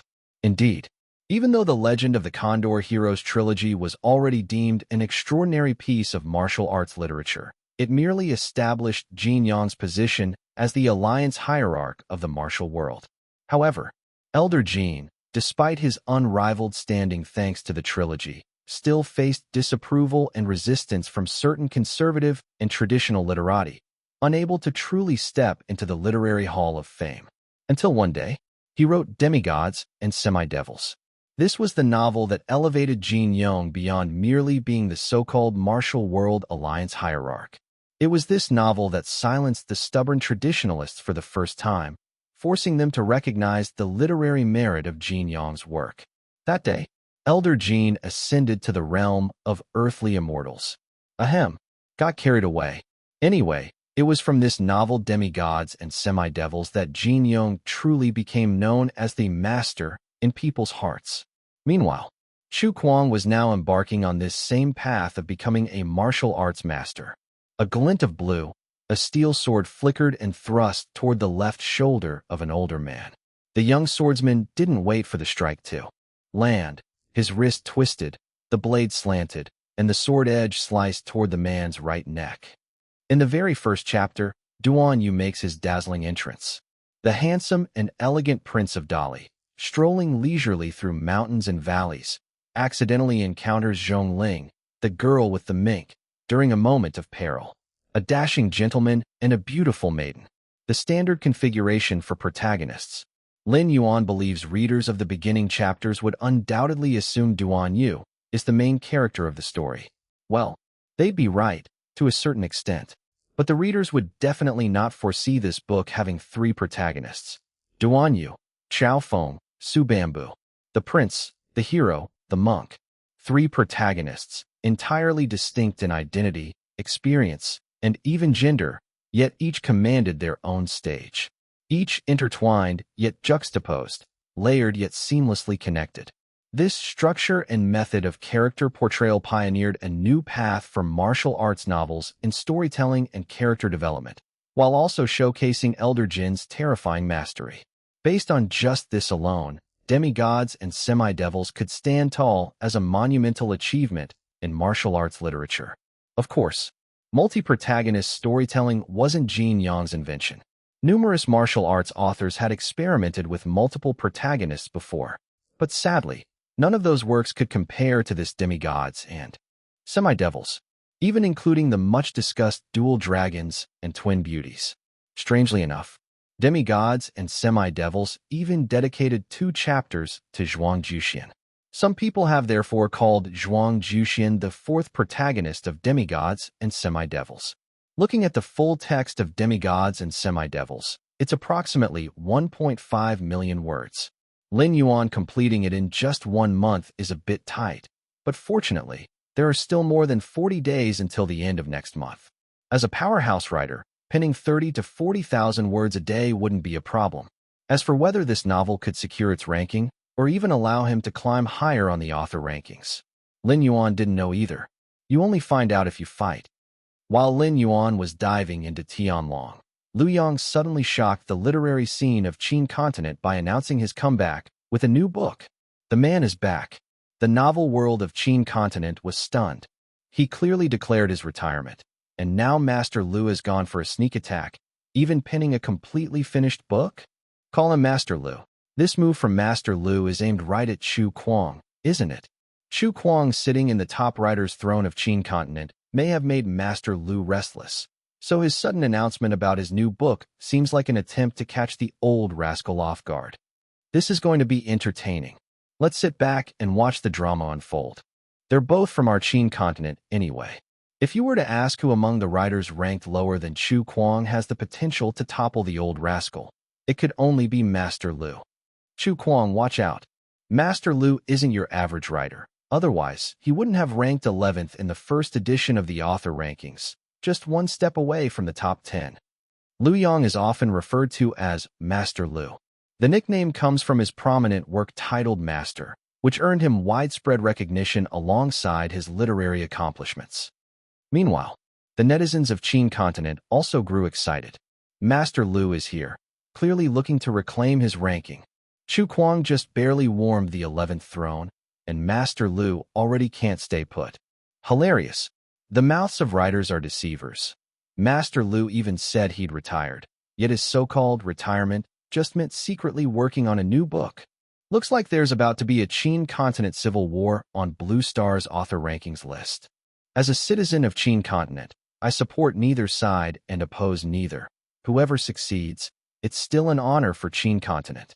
Aren't you a fan of the old rascal? A fake fan would cheer for Chu Kuang all day. Do you think the true diehard fans wish the old rascal well? I'm also a fan of the old rascal, but this time I support Master Liu. Yet I can't help leaning toward the old rascal. So narrow-minded. Expand your horizons. When the old rascal's ranking slips, he'll be driven to write an even better book. Oh, come on. Let's cut the talk. Go Master Liu. The most exhilarated audience, of course, were Liu Yang's own fans. As Qin continent's former #1 writer, Liu Yang's fanbase may not be as enormous as Chu Kuang's, but its scale certainly shouldn't be underestimated. Welcome back, Master Liu. Master Liu's retirement had me sad for so long. Finally, he's returned. You're the real #1 writer in my heart. Master Liu's works have far greater literary depth than Chu Kuang's. Indeed, Chu Kuang's style is all commercial writing. Commercial writing is the most lucrative, but I still desire works with deeper substance. Master Liu happens to be the best at balancing literary depth and commercial appeal. It's like Xian Yu's Kung Fu Hustle, both thrilling to watch and rich in story texture. Qin continent. A certain villa.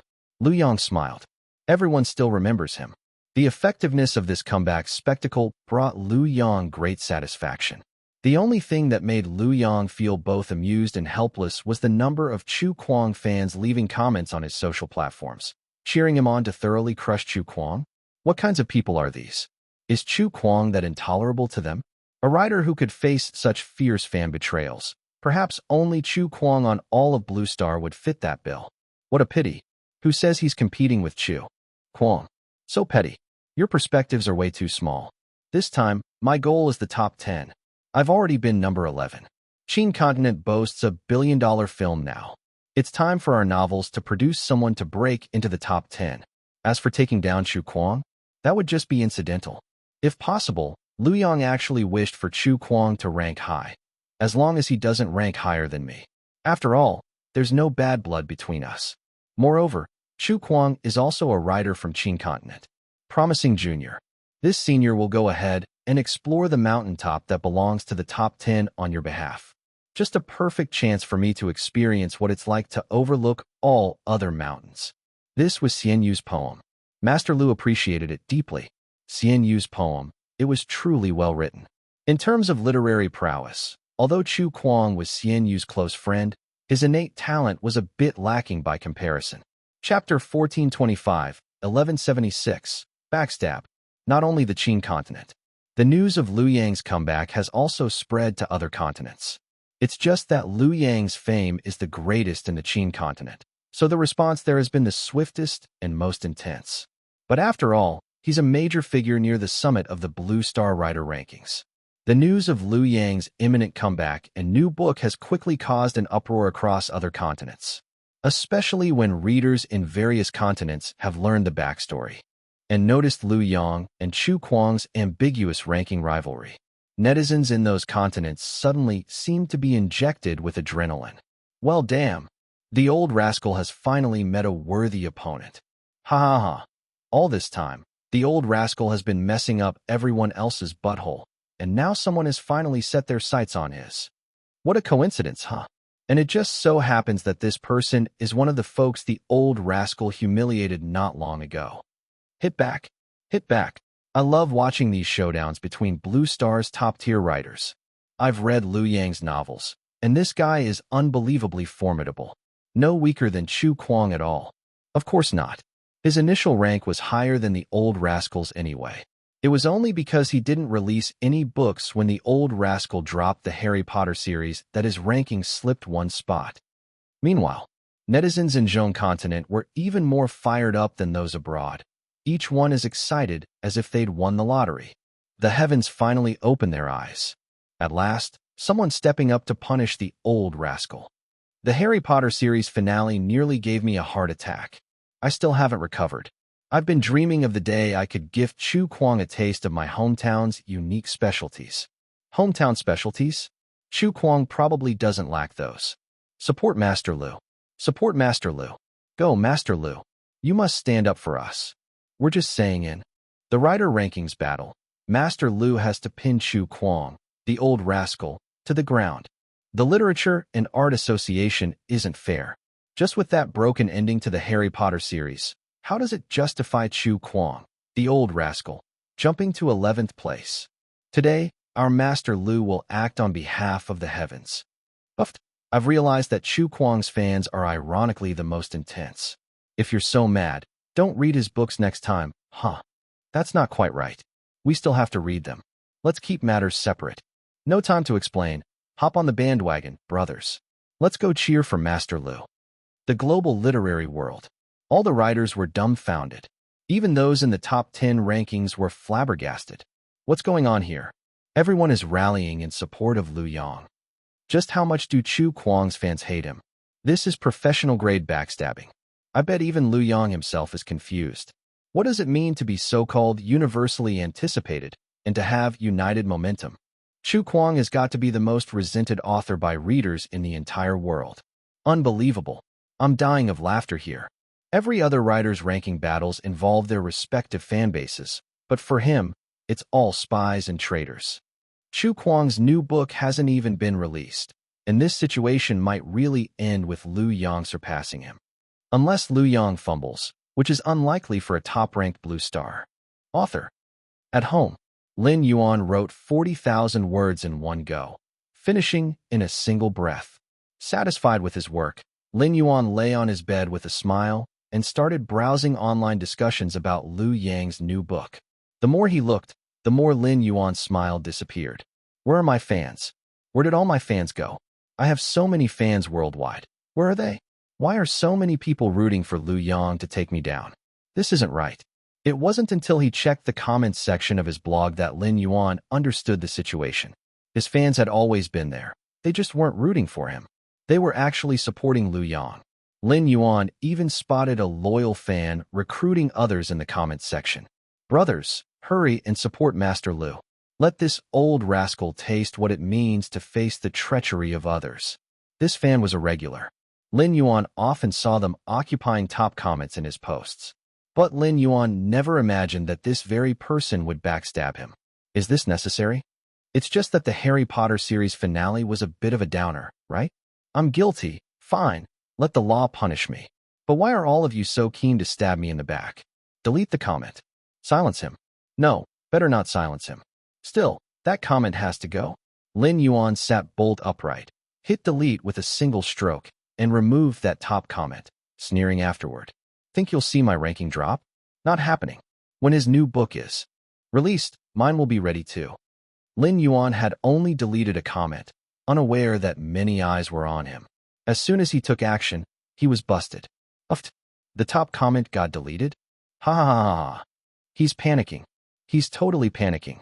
The old rascal finally gets his comeuppance. Now I have to cheer even harder for Master Liu. Just cheering?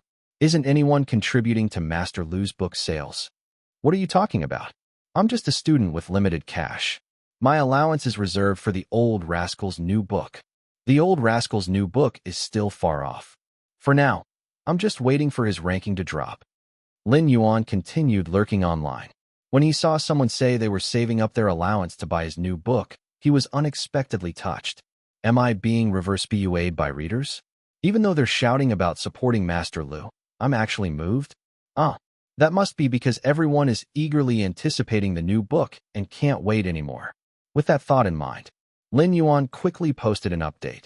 The new book is martial arts genre and will be released at the end of next month. After making the announcement, though he had planned to rest tonight, Lin Yuan got back in front of his computer and continued pounding out words. It's at least 1.5 million words. Silver Blue Books also needs time for publication. I must finish Demigods and Semi-Devils within a certain time frame, or Liu Yang might really surpass me in ranking. After all, this creative downtime is the most dangerous moment. As for being backstabbed by readers, Chu Kuang, the old rascal, isn't one to be messed with. Let's see how many tragic twists I can stuff into this book, shall we? Zhou Maji losing all his martial skills and suddenly repenting. Murong Fu's dreams of glory shattering as he spirals into madness. But they're just villains. Readers probably won't feel too much empathy. But Aju's death, now that's a real gut-wrencher. The live sheep on the frontier are all in vain. My Xiao boy, don't kill daddy. Oh, and there's Xiao Feng's ending too. Loyalty or righteousness, forced to choose. He leaps to his death, bringing a hero's tale to a tragic end. For Su Bamboo, does discovering his parents only to lose them immediately count as tragic? As for Duan Yu, may all lovers in the world turn out to be siblings. By comparison, Aziz's blind devotion and suicidal path after Xiao Feng's death seem trivial. Isn't this far more thrilling than the return of the Condor heroes? Alright then, that about does it. If you dare to backstab me, I'll show you what the treacherous nature of the Jianghu really means. With that thought, Lin Yuan wrote even more furiously. While Lin Yuan was working tirelessly, news of the update he posted on his blog also spread quickly. The old rascal Chu Kuang strikes back. New books genre, martial arts.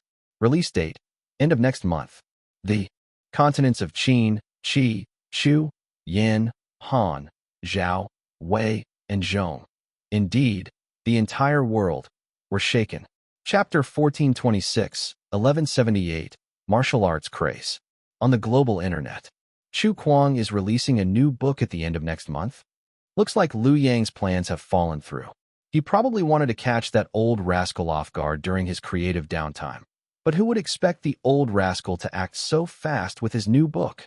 No denying he's a powerhouse when it comes to writing. I remember the Harry Potter series ended in June. Don't ask me why I remember so clearly.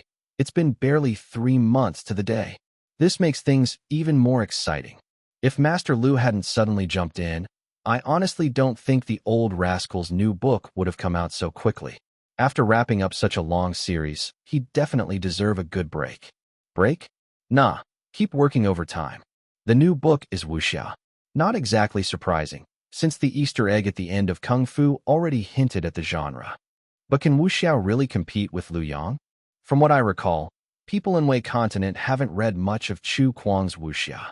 Middle State people even less so. The genre seems a bit restrictive. It'd be better if he lost. The drop in rankings would probably make him write even more enthusiastically afterwards. No lies detected. All right, let's keep rooting for Master Lu. No explanations needed. It felt like throwing fuel on the fire.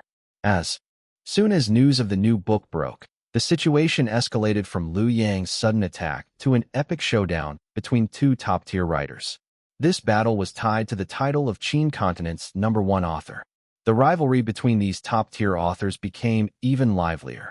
However, Chu Kuang's choice of genre for the new book sparked considerable debate. Indeed, while Chu Kuang's Legend of the Condor Heroes trilogy reignited many readers' interest in wuxia, back then Wei Continent and Middle State weren't part of the integration. This means many readers from Wei Continent and Middle State still don't have much enthusiasm for wuxia. The situation has improved quite a bit, as Chu Kuang's global fame with the Harry Potter series has led many readers in Wei Continent and Middle State to discover his earlier works, including the Condor trilogy. Additionally, the wuxia-imbued movie Kung Fu made significant contributions to this shift. At the very least, people from Wei Continent and Middle State became less resistant to wuxia. Still, wuxia's appeal in these two continents pales in comparison to its influence in other regions. And yet, the top-tier author's ranking battle spans all 8 continents of Blue Star. When the author's abilities are closely matched, even a minor flaw could lead to one side's complete failure. However, just when everyone thought so. To be precise, the day after Chu Kuang announced the genre of his new book, something absolutely shocking occurred. Wei Continent, a local bookstore. Has Chu Kuang written some kind of wuxia trilogy before? You mean his Condor trilogy, right? In short, Chu Kuang wrote 3 wuxia novels in the past. Exactly. Are the trilogy's stories connected? The first 2 are deeply interconnected through their characters. The third shares some temporal and world-building links, but character ties are relatively minor. Give me 1 copy. No, scratch that. I'll take all 3. Same here. Since that old rascal is writing wuxia again, I need to catch up on his other wuxia books beforehand. I'm interested because Kung Fu paid homage to the Condor trilogy. I want to check out exactly how it did that. Middle State, a major bookshop. I'd like a copy of The Return of the Condor Heroes. Buddy, you're reading out of order. You should start with The Legend of the Condor Heroes. Already read that one. Oh, great. Then no problem. I'm buying a copy of Heaven Reliant Dragon Slayer. That's the 3rd book in the Condor trilogy, right? Yep. After finishing the Harry Potter series, I read all of his books except Heaven Reliant Dragon Slayer. Do you think Chu Kuang's new book ties back to the Condor trilogy? Doesn't matter. I'll read it first just in case. What if there's a connection? Even if there isn't, Chu Kuang's new book is wuxia, so it's worth catching up on his earlier wuxia works. Exactly. The day after Chu Kuang announced his new wuxia book, his Condor trilogy suddenly surged in popularity across Wei Continent and Middle State. In fact, its popularity had already been climbing before. The movie Kung Fu referenced many parts of the Condor trilogy. News of Chu Kuang's new wuxia book merely gave readers in Wei Continent and Middle State extra incentive to catch up. A wuxia craze. At home, Lin Yuan paid no attention to outside matters, wholeheartedly focusing on writing his new book. Throughout his life, Jin Yong wrote numerous wuxia novels, revising them from time to time. At this moment, the book Lin Yuan was working on, Demigods and Semi-Devils, was also a novel that Old Man Jin repeatedly refined, focusing a great deal on revisions. Take Tianshan Child Granny as an example. In the earliest version of the novel, Her martial skill was named the Kung Fu that reigns supreme over the world. The name reflects Buddha's, over heaven and earth, I alone am supreme. Then came the Trinity Press version, which is the most read edition of Lin Yuan's wuxia novels. The reason is that TV adaptations of Lin Yuan's wuxia stories were mostly based on this version, making the skill famously known as Supreme Solitary Reign skill. In the 21st century, however, Old Man Jin suddenly released a century revised edition. This revision sparked heated controversy, with the biggest debate centering on Wang Yuyan's storyline. As we know, Wang Yuyan ends up with Duan Yu at the conclusion of the story. Yet, in the latest revision, the fairy sister ends up with the erratic Morong Fu. The impact on longtime fans was unimaginable. Some even mocked, Jin Yong is just a writer. What does he know about demigods and semi-devils? And it wasn't just the fairy sister. Su Bamboo's affair with Dream Lady also underwent some changes. Of course, Dream Lady's character shift wasn't as dramatic as Wang Yuyan's. In the new version, Dream Lady sent her personal maid Xiaolei to Duan Yu as a concubine. The reasoning was that Su Bamboo had promised Duan Zhengshun to assist Duan Yu in his quest for marriage in Western Xia, but Su Bamboo himself became the prince consort, feeling guilty about breaking his promise. He offered Xiaolei as compensation. Moreover, Dream Lady presented the plum, orchid, bamboo, and chrysanthemum quartet, with the reasoning that as they were aging, one day they must marry someone, to Duan Yu as well. This didn't happen in the Trinity Press version. If he likes your beauty and charm, he can appoint you 1, 2, 3, and 4 as queens. If he dislikes your mischief, he can lock you in the dungeon for 17 to 28 years before letting you out. Duan Yu always enjoyed unmatched luck with women. But since he already had countless beauties around him, there was no desire to take any more concubines, much less lock them in a dungeon. So, he named the quartet princesses, treating them like younger sisters. Instead, the revised edition ends with Duan Yu asking Su Bamboo, who seemed dejected, why he was unhappy. Su Bamboo answered that he wasn't happy because he could no longer be a monk. Was that really the reason? You'll have to decide for yourself. Regardless, Lin Yuan didn't dare to declare whether the revised or Trinity Press version was superior. Opinions differ from person to person. The system didn't help Lin Yuan make a choice. Without a definitive answer, Lin Yuan decided to weave elements from various versions. He kept pieces he personally felt were good, discarded those he didn't like, and followed the narrative structure of the Trinity Press edition while occasionally incorporating revised scenes. After all, the new edition had its merits. There's a popular saying in the creative circle: once a work faces the audience, it no longer belongs to the author. If even Jin Yong, who spent years revising his wuxia novels, couldn't satisfy everyone, what hope did Lin Yuan have?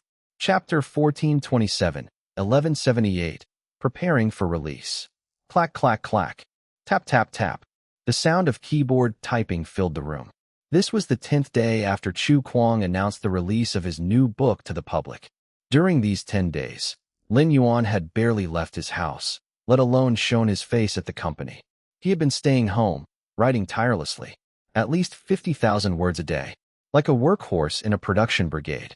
By now, the novel had already reached 1/3 completion, possibly even a little more. If not for the need to carefully weigh changes between different versions, Lin Yuan could have completed it even faster. In fact, he still had a more extreme method, exchanging for an energy potion through the system. But that thing had side effects. Lost sleep and the like would eventually have to be made up later. So unless absolutely necessary, Lin Yuan generally avoided using it. After all, it wasn't free. Apart from writing, Lin Yuan kept in touch with Sun Yaohua. Because Sun Yaohua informed Lin Yuan that Shadow's art exhibition was about to be scheduled. Only then did Lin Yuan realize that the year was coming to an end, and Shadow's exhibition had always been agreed upon to be held at the end of the year. Meanwhile, a large number of readers in Wei Continent and Zhong Continent had already finished reading the Legend of the Condor Heroes trilogy. At first, everything was fine. After all, The Legend of the Condor Heroes was the most outstanding work of the trilogy, and all the new readers couldn't stop singing its praises. Then came The Return of the Condor Heroes, and the tone of the story took a sudden shift. Many of those who had praised Chu Kuang earlier immediately began to curse him. In contrast, readers in Qin, Qi, Chu, Yan, Han, and Zhao continents, all of whom had finished reading earlier, felt inexplicably vindicated, because readers from Zhong and Wei continents were now experiencing the same profound anguish they had felt years ago. It wasn't until everyone finished Heaven-Reliant Dragon Slayer that the complaints from Zhong and Wei continent readers started to subside. Although many still found Zhang Wuji, the protagonist of the third book, to be an imperfect and somewhat annoying character. Turns out my favorite still is The Legend of the Condor Heroes. Legend of the Condor Heroes truly deserves all the praise. It's amazing to think wuxia can have such grand scope. Return of the Condor Heroes was undeniably heart-wrenching. Overall, it was good, but in terms of scope, it really couldn't compare to Legend of the Condor Heroes. By the time you get to Heaven-Reliant Dragon Slayer, it's pure indulgence literature. Exactly. Zhang Wuji's experiences are practically a self-fulfillment fantasy taken to its peak. I kept gasping in wonder while reading the trilogy. I couldn't believe this author, who wrote the Harry Potter series, was also behind these wuxia novels. From style to genre to writing tone, the contrasts are just overwhelming. I know, right? It's only after reading the old works of Chu Kuang, the old rascal, that I fully understand why he's ranked so high. It's his imagination that really stands out. I need to catch up on his journey to the West immediately. Apparently, Chu Kuang's most famous and iconic masterpiece is still Journey to the West. According to online encyclopedias, its sales and influence completely overshadow the Legend of the Condor Heroes trilogy. Now I'm suddenly even more excited for Chu Kuang's new wuxia book. You guys are so late to the game. Back in June, when Harry Potter had just wrapped up, I finished reading these 3 renowned wuxia titles by Chu Kuang. That's why. In the cinema during Kung Fu Hustle, when I heard the landlords being named Yang Guo and Little Dragon Maiden, none of the other Zhong continent viewers got the reference, but I was laughing like a 300-pound fatty. Oh wait, almost forgot. I really am a 300-pound fatty. Haha, I've got the mental picture now. Honestly, if you've read the Legend of the Condor Heroes trilogy, you would appreciate Kung Fu Hustle's jokes about martial skills and other elements much more. Wei continent, Zhong continent. Countless readers were discussing Chu Kuang, debating the trilogy, and speculating about his upcoming book. When the conversation reached its peak, readers from Qin, Qi, Chu, Yan, Han, and Zhao continents also joined the discussion. And amidst these global debates, literary critics and experts from Zhong and Wei continents began publishing their reviews of the trilogy online. Various critiques, countless essays. Scenes like these had previously unfolded in Qin, Qi, Chu, Yan, Han, and Zhao continents and were now happening again in Zhong and Wei continents. However, there was one noticeable difference. This time, the debate was also framed against Chu Kuang's ranking battle with Lin Yuan. Because of this, a lot of people discussed the trilogy while simultaneously speculating on the outcome of the duel. Among them, a well-known internet figure, carrying the title of an honorary university professor, suddenly published an article. The title of the article was Chu Kuang's Wuxia Fantasy, From Perfect to Imperfect Adult Fairy Tales. Recently, I binge-read the entire Legend of the Condor Heroes trilogy. I also read many reviews online. All the continents seem to be praising Chu Kuang relentlessly, as if these 3 wuxia novels represent the pinnacle of Blue Star's wuxia literature. I think it's necessary to throw in some harsher critiques. The Legend of the Condor Heroes trilogy, while the latter 2 books don't deserve to be called a disgraceful sequel, they ultimately fall short of their mark. Take The Return of the Condor Heroes, for example. I don't mind the physical disability trope. What bothers me is that, as the middle installment in the trilogy, it feels scattershot in terms of plot. Reading through it, I found the story is almost entirely driven by antagonists like Li Macho and Golden Wheel Imperial Advisor. These characters seem to exist solely for the purpose of pushing the plot forward. While Chu Kuang's pacing is skillful, it's still less ambitious in scope compared to the previous installment, leaving a sense of hollowness and weakness. Then there's the pure thrill ride of Heaven-Reliant Dragon Slayer. The strengths of this book are as apparent as its weaknesses. The internet praises its merits, But let me point out the flaws. Don't you think Zhang Wuji's journey of learning martial skills was overly simplified? He gets chased off a mountain and falls into a ravine, where he conveniently discovers a secret martial skills manual. The plotline is so crude and straightforward it's enough to make you question reality. Chapter 1428, 1178, Preparation for Release _2. Only the Legend of the Condor Heroes, in my opinion, is so perfect. The greatest chivalry is serving the country and its people. On a grand scale, it has profound depth and vision. On a smaller scale, its characters are richly crafted. Compared to this work, all other wuxia novels on Blue Star appear petty. But, even though The Legend of the Condor Heroes came first, why is it the one considered the best? I think it's because of craftsmanship. The latter two books in the trilogy increasingly show the marks of deliberate craftsmanship. The plot is consciously designed to be thrilling and passionate. The martial arts techniques overly complex and flashy purely for spectacle. And the third book's cliché trope of one man with multiple women made me frown directly. On second thought, I feel I may be asking for too much. Even with all my criticism of the latter two books, it doesn't hide the fact that their quality surpasses every other wuxia novel on Blue Star. But the problem is, Chu Kuang's new book is still going to be wuxia. With the level of the latter two books in the Condor trilogy, can he really compete with the returning Lin Yuan? I'm not a fan of Lin Yuan. On the contrary, I prefer Chu Kuang. I just want to make it clear. Chu Kuang's three wuxia novels are a case of constant decline. So-called trilogies that get weaker with each installment. But you can't really blame him for that.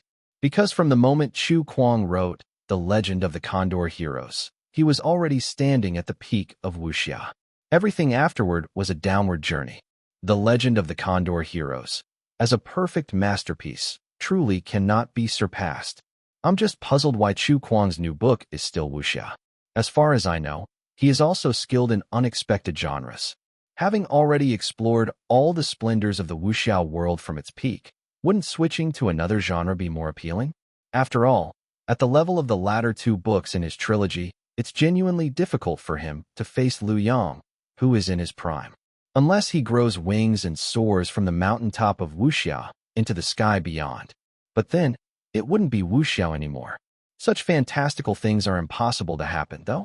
This internet influencer really isn't a hater. As he himself stated, he has always liked Chu Kuang. Even in his past posts, he has repeatedly recommended Chu Kuang's novels, especially Journey to the West, which he lauded as an unparalleled classic, enthusiastically promoting it to all readers. It is precisely for this reason that his current pessimism has both surprised many and sparked much thought. That's really true when you put it like that. The Condor Heroes trilogy is indeed amazing, but it doesn't hide the fact that the three novels get weaker with each one. Especially Heaven-Reliant Dragon Slayer.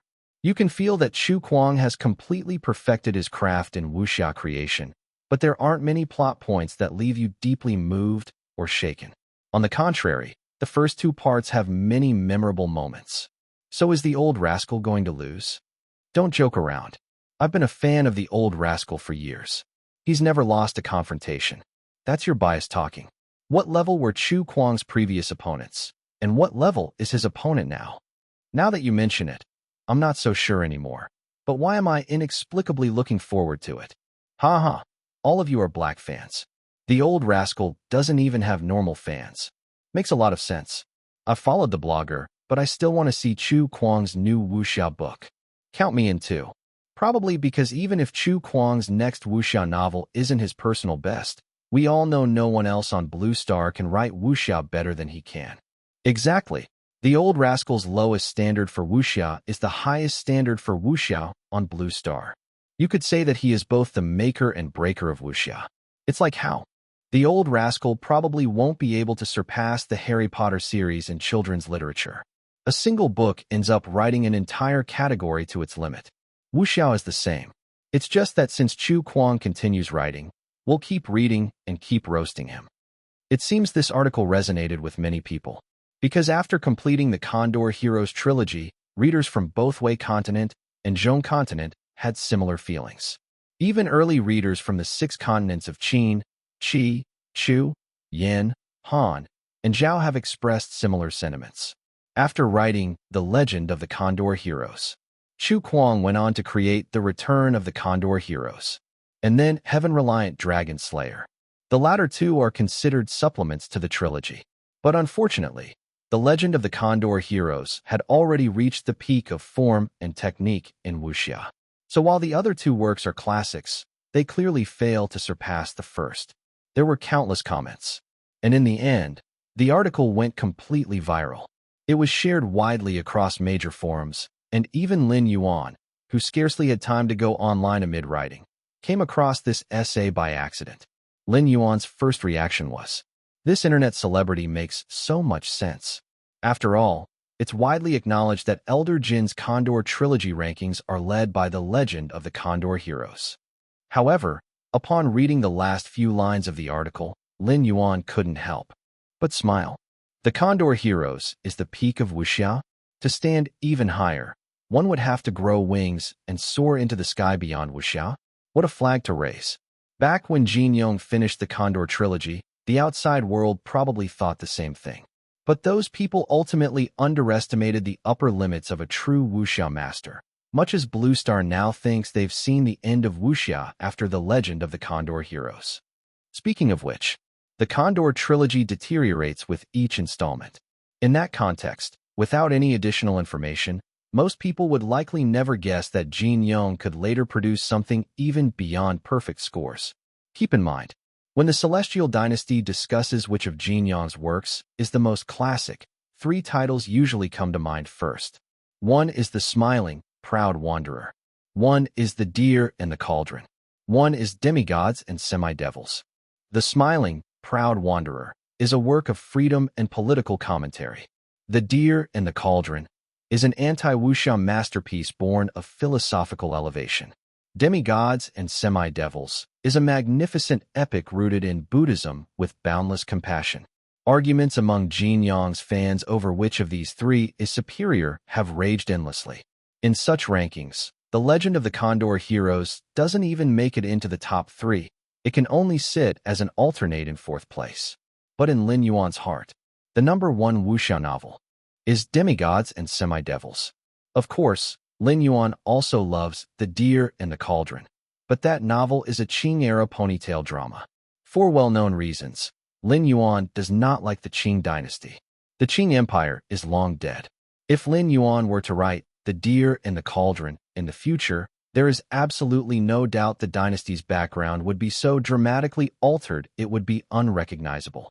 And Ai Kuang once said something worth pondering. Later in life, The Deer and the Cauldron became Jin Yong's best novel, and Demigods and Semi-Devils was Jin Yong's best wuxia novel. From Ai Kuang's perspective, he no longer even considered The Deer and the Cauldron a wuxia story. It was anti-wuxia. Without obsessing over this essay, Lin Yuan held no resentment toward its author. The person was merely expressing their thoughts. No harm done. What Lin Yuan needed to do was to quickly produce Demigods and Semi-Devils and reignite the flames of wuxia. With this in mind, Lin Yuan stopped resting and returned to writing. 1 day, 2 days, 3 days, 4 days. Before he realized, 20 days had passed. That night, Lin Yuan finally reached the finale of Demigods and Semi-Devils. The Jianghu comes to a close. Xiao Feng spills his blood at Yinmen Pass, ending his life with a fractured arrow. Zi gouges out her own eyes to return them to Zhuang Juxian and follows him in death. Lin Yuan tapped out on his keyboard. 7 or 8. Children from the countryside knelt in front of the grave, shouting haphazardly, "Long live the emperor! Long live forever!" Some shouted while kneeling, some stretched out their hands, crying, "Give me candy, give me pastries." Murong Fu declared, "Rise, my devoted subjects. Now that I've restored Great Yin and ascended to the throne, everyone shall receive rewards." Lin Yuan ultimately chose not to adopt Elder Jin's revised version of the story, where Wang Yuyin ends up with Murong Fu. Perhaps out of nostalgia for the original? Whatever the reason, in terms of reception, this was also what audiences found most gratifying. Though Lin Yuan didn't mind using such a plot to hurt the readers a little, it couldn't be just for the sake of hurting them. As for logic, whether or not Wang Yuyin stays with Murong Fu, both could be reasonably justified. The key likely lies in the characters and the audience's state of mind. Tap, tap, tap. After finishing the final words of the novel, Lin Yuan stretched and sent the document off to Jean Mu. By now, it was already late October. Lin Yuan had completed his mission by the scheduled deadline. Chapter 1429, 1180. Master Lu, keep it up. Master Lu's new book is called The 1,000-Mile Journey. When Lin Yuan completed Demigods and Semi-Devils, Lu Yang had already been promoting the new book for over half a month. Interviews. Events. After returning from his writing hiatus, Master Lu seems to have entered the second spring of his career, even more active than before the hiatus. The next day, as the promotion of Master Lu's new book, The 1,000-Mile Journey, is in full swing, Silver Blue Books finally released news about old rascal Chu Kuang's new book. Ranked 11th on Blue Star, teacher Chu Kuang's new martial arts masterpiece has been completed, titled Demigods and Semi-Devils. This is another martial arts masterpiece after the Legend of the Condor Heroes trilogy. Will Chu Kuang break through and surpass his limits? Please look forward to the official release at the end of the month. On the World Network, readers from all continents immediately became excited. It's here. Finally waited for it. I'm so excited. Let me shout, Go Master Lu. Go Master Lu +1. Go Master Lu plus 100,000. Is the new book called Demigods and Semi-Devils? This title, I feel its power without understanding it. So does this mean the new book is divided into 8 parts? 8 parts. Isn't that one more than the Harry Potter series? Is Old Rascal addicted to writing series now? Didn't a university professor previously say that Old Rascal's martial arts novels were getting worse and worse? Is he making up for quality with quantity? Amid the various discussions, the university professor actually appeared again and posted a dynamic. Chu Kuang's new book is likely not the series everyone is guessing about with 8 books. If my understanding is correct, his new book probably has a lot to do with Buddhist culture. Buddhism divides the heavens, dragons, and gods into 8 groups. 1. Deva. 2. Dragon. 3. Yiksha. 4. Gandharv. 5. Asura. 6. Garuda. 7. Kinara. 8. Maharaga. Among the 8 groups, Deva and Dragon are the foremost, and this is probably the true origin of Chu Kuang's book titled Demigods and Semi-Devils. As for why martial arts is linked with Buddhism, that's beyond my guesswork, but I personally still hold the opinion that the Legend of the Condor Heroes is the pinnacle of martial arts, and even if Chu Kuang transforms into heavenly dragons, he cannot really fly to lofty heights in the martial arts domain. Master, a cultured person, I believe you are truly a university professor. In today's world, if you walk the martial arts world without a bit of culture, you can't even understand the titles of Old Rascal's books. Is it so high level? The title sounds quite grand. Is Old Rascal going to return to the peak and recreate the glory of the Legend of the Condor Heroes? I'm so looking forward to it. Go Master Lu. I like Buddhism. I have no feelings towards Buddhism. It has a lot of dross. But I also admit there are many admirable parts in Buddhist culture. Could the protagonist of the new book be a monk? If it's related to Buddhism, maybe the protagonist is really a monk, possibly following the path of Zhang Junbao becoming the founder of Wudong. 8 continents. Netizens are using their minds creatively, even linking it to Chu Kuang's previous martial arts novels. As for the connection between Chu Kuang's new book and Buddhism itself, everyone didn't find it problematic. Chu Kuang's Journey to the West wrote extensively about Buddhism. No one doubts that Chu Kuang has profound research on Buddhist culture. At a university in Qin continent, Professor Wang's public lecture. The students filled the seats below. After all, Professor Wang is the university's top celebrity, and he has a high reputation online as well, so students love attending his lectures, even such public lectures. As for Professor Wang's rise to fame, it all started when he explained Chu Kuang's The Legend of the Condor Heroes trilogy to students in class. Back then, a student uploaded the video of him interpreting the trilogy onto the internet, which made Professor Wang a popular figure. This day, as the public lecture ends, suddenly a student asked, Professor Wang, what do you think of Chu Kuang's new book, Demigods and Semi-Devils? Professor Wang was stunned, then smiled and said, Getting old. I need glasses to see. Students immediately burst into laughter. The questioner, however, continued to ask, recently online, a certain university professor publicly questioned Chu Kuang's declining ability in martial arts writing. Do you agree? I agree with half of it. Professor Wang did not evade the question. Students immediately looked on with curiosity. It's well known that Professor Wang holds Chu Kuang's martial arts in high regard and has deep research. Everyone wanted to know his views on Chu Kuang's new book. Professor Wang met everyone's expectations. Agreeing with half is not a tricky saying. I read that professor's article. His criticism of the Legend of the Condor Heroes trilogy's latter two parts is mostly fair, but there is a hint of criticism for criticism's sake. Let's talk about the return of the Condor Heroes. If there were no such book, how could Guo Jing establish the monument of righteousness for the country and the people? Just for this, the second part had to be written, not to mention the setting of disability and incompleteness found a new path for martial arts. Regarding the third part, no matter the scope or emotion, this book falls short of the first two, but I must tell everyone. In terms of martial arts creative techniques, this book completely surpasses the first two. Of course, the techniques I'm talking about are writing techniques, especially the part about the 8 schools attacking Bright Summit. Chu Kuang used the novel's technique to create anticipation to the extreme, so that when Zhang Wuji unleashed his power, it made people feel excited, a realm neither of the first 2 books ever achieved. Chapter 1430, 1180 Master Lu, keep it up _2. Chapter 1430, Chapter 1180 Master Lu, keep it up _2. Did you enjoy reading it back then? This is what's known as the professor's craftsmanship, sacrificing some other things in the pursuit of enjoyment. Yes, I admit that at the beginning of this book, Chu Kuang's craftsmanship was a bit heavy, but I don't think it's because he's regressing. Quite the opposite. He is actually progressing. Every book has a different focus, and the protagonist's character is completely different. He's clearly searching for a new breakthrough direction. It's a process of experimentation. We can regard Heaven-Reliant Dragon Slayer as a book where Chu Kuang refines his wuxia writing techniques. It is very normal for works to have ups and downs during the process of refining.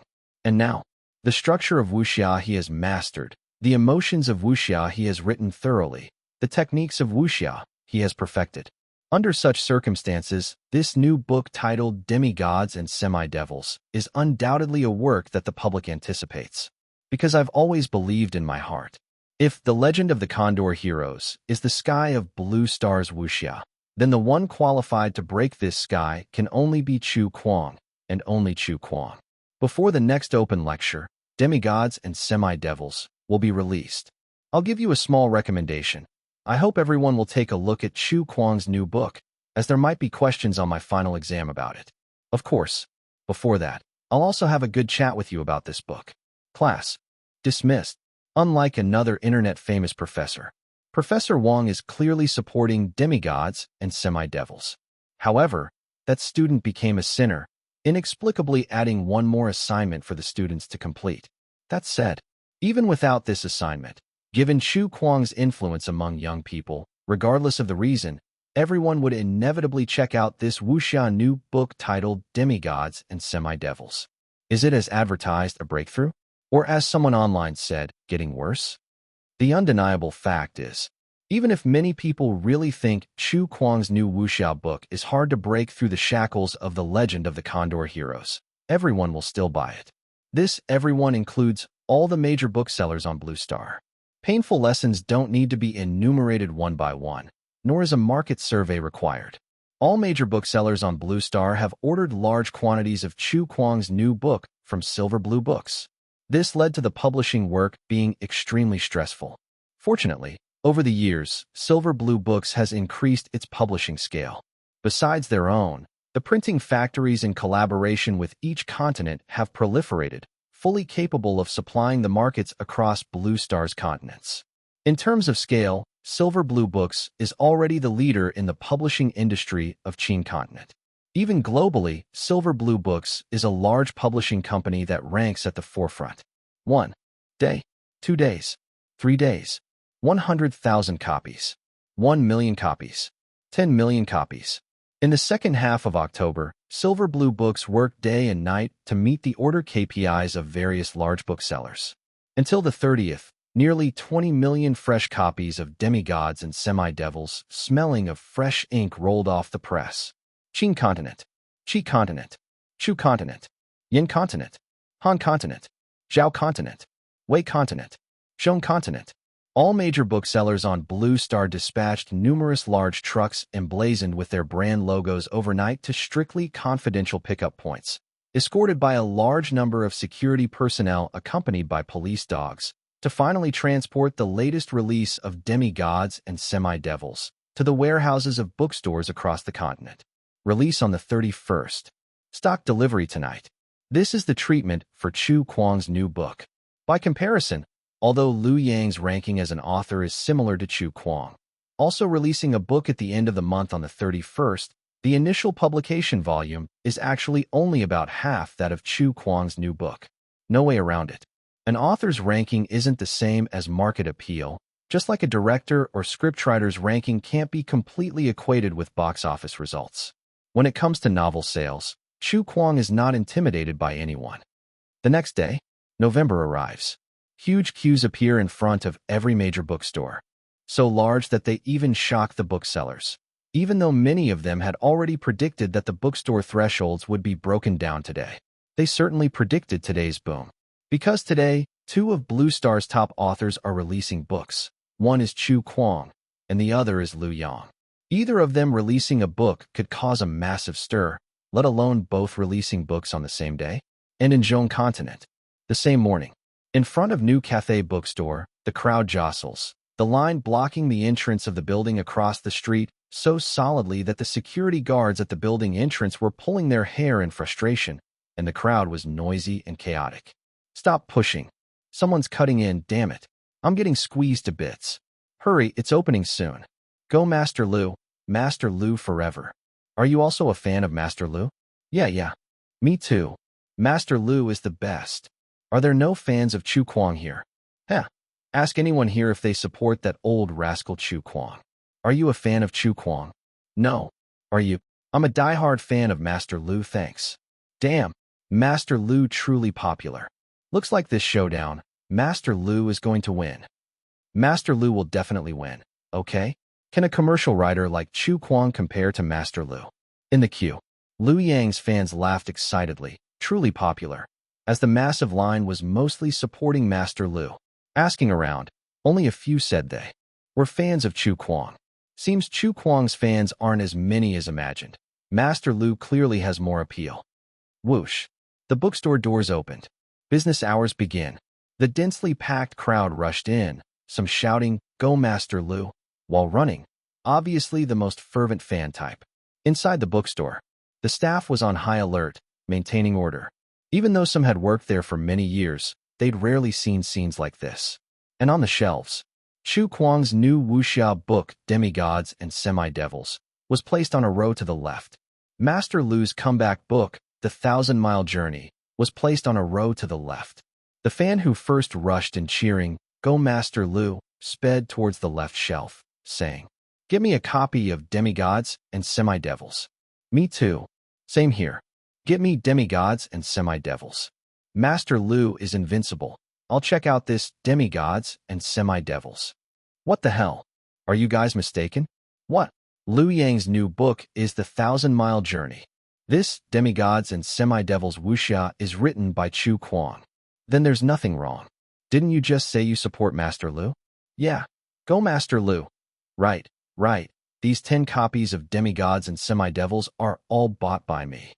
To support Master Lu, you should buy The 1,000-Mile Journey. Let's keep things separate. I buy Chu Kuang's book to prop up the table corner and to have something to read in the bathroom. In any case, it's not for serious use.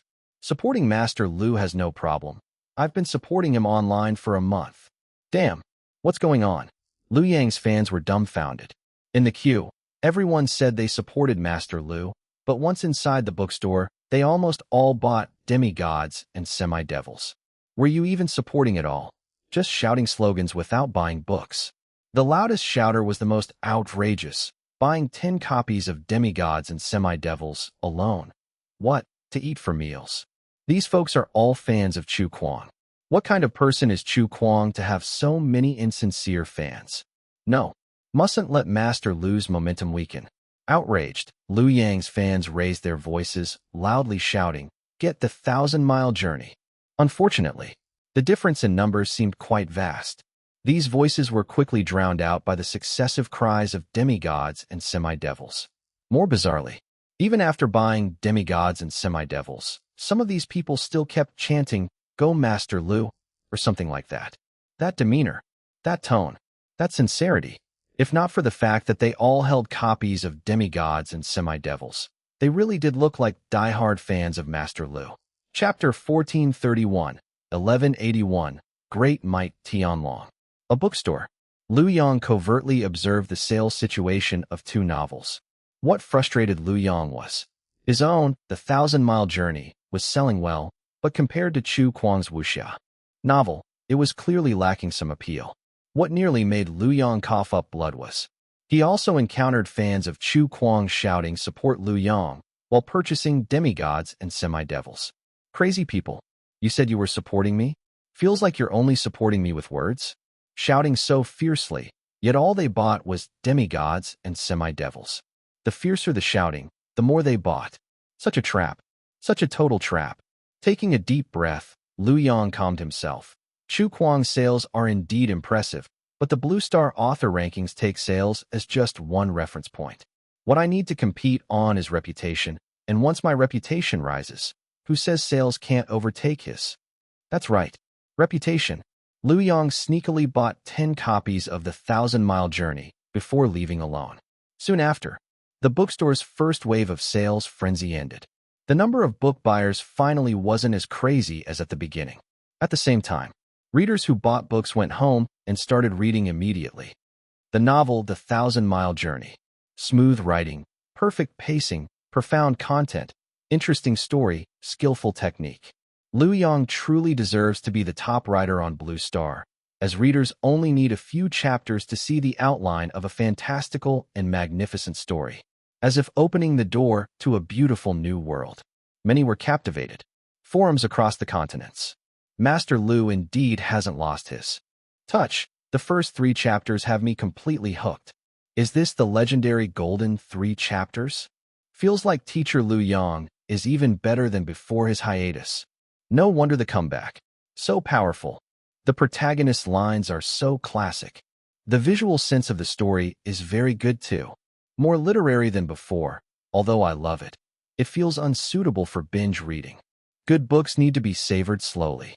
You think you're reading Chu Kuang's wuxia novel, where it's thrilling and fast-paced, learning martial arts after falling off a cliff.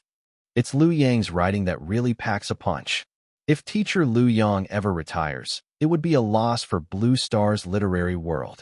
Feeling like Master Lu has stabilized this wave, this book seems very promising to become his new masterpiece. On the other side, Chu Kuang's readers also opened demigods and semi-devils. Unexpectedly, the beginning wasn't directly entering the plot, but rather an introduction. To be exact, it's an explanation of terms. Demigods and semi-devils is a term from Buddhist scriptures. In many Mahayana sutras, when Buddha speaks to bodhisattvas, bhikkhus, etc., the demigods and semi-devils are often present, listening to the teachings.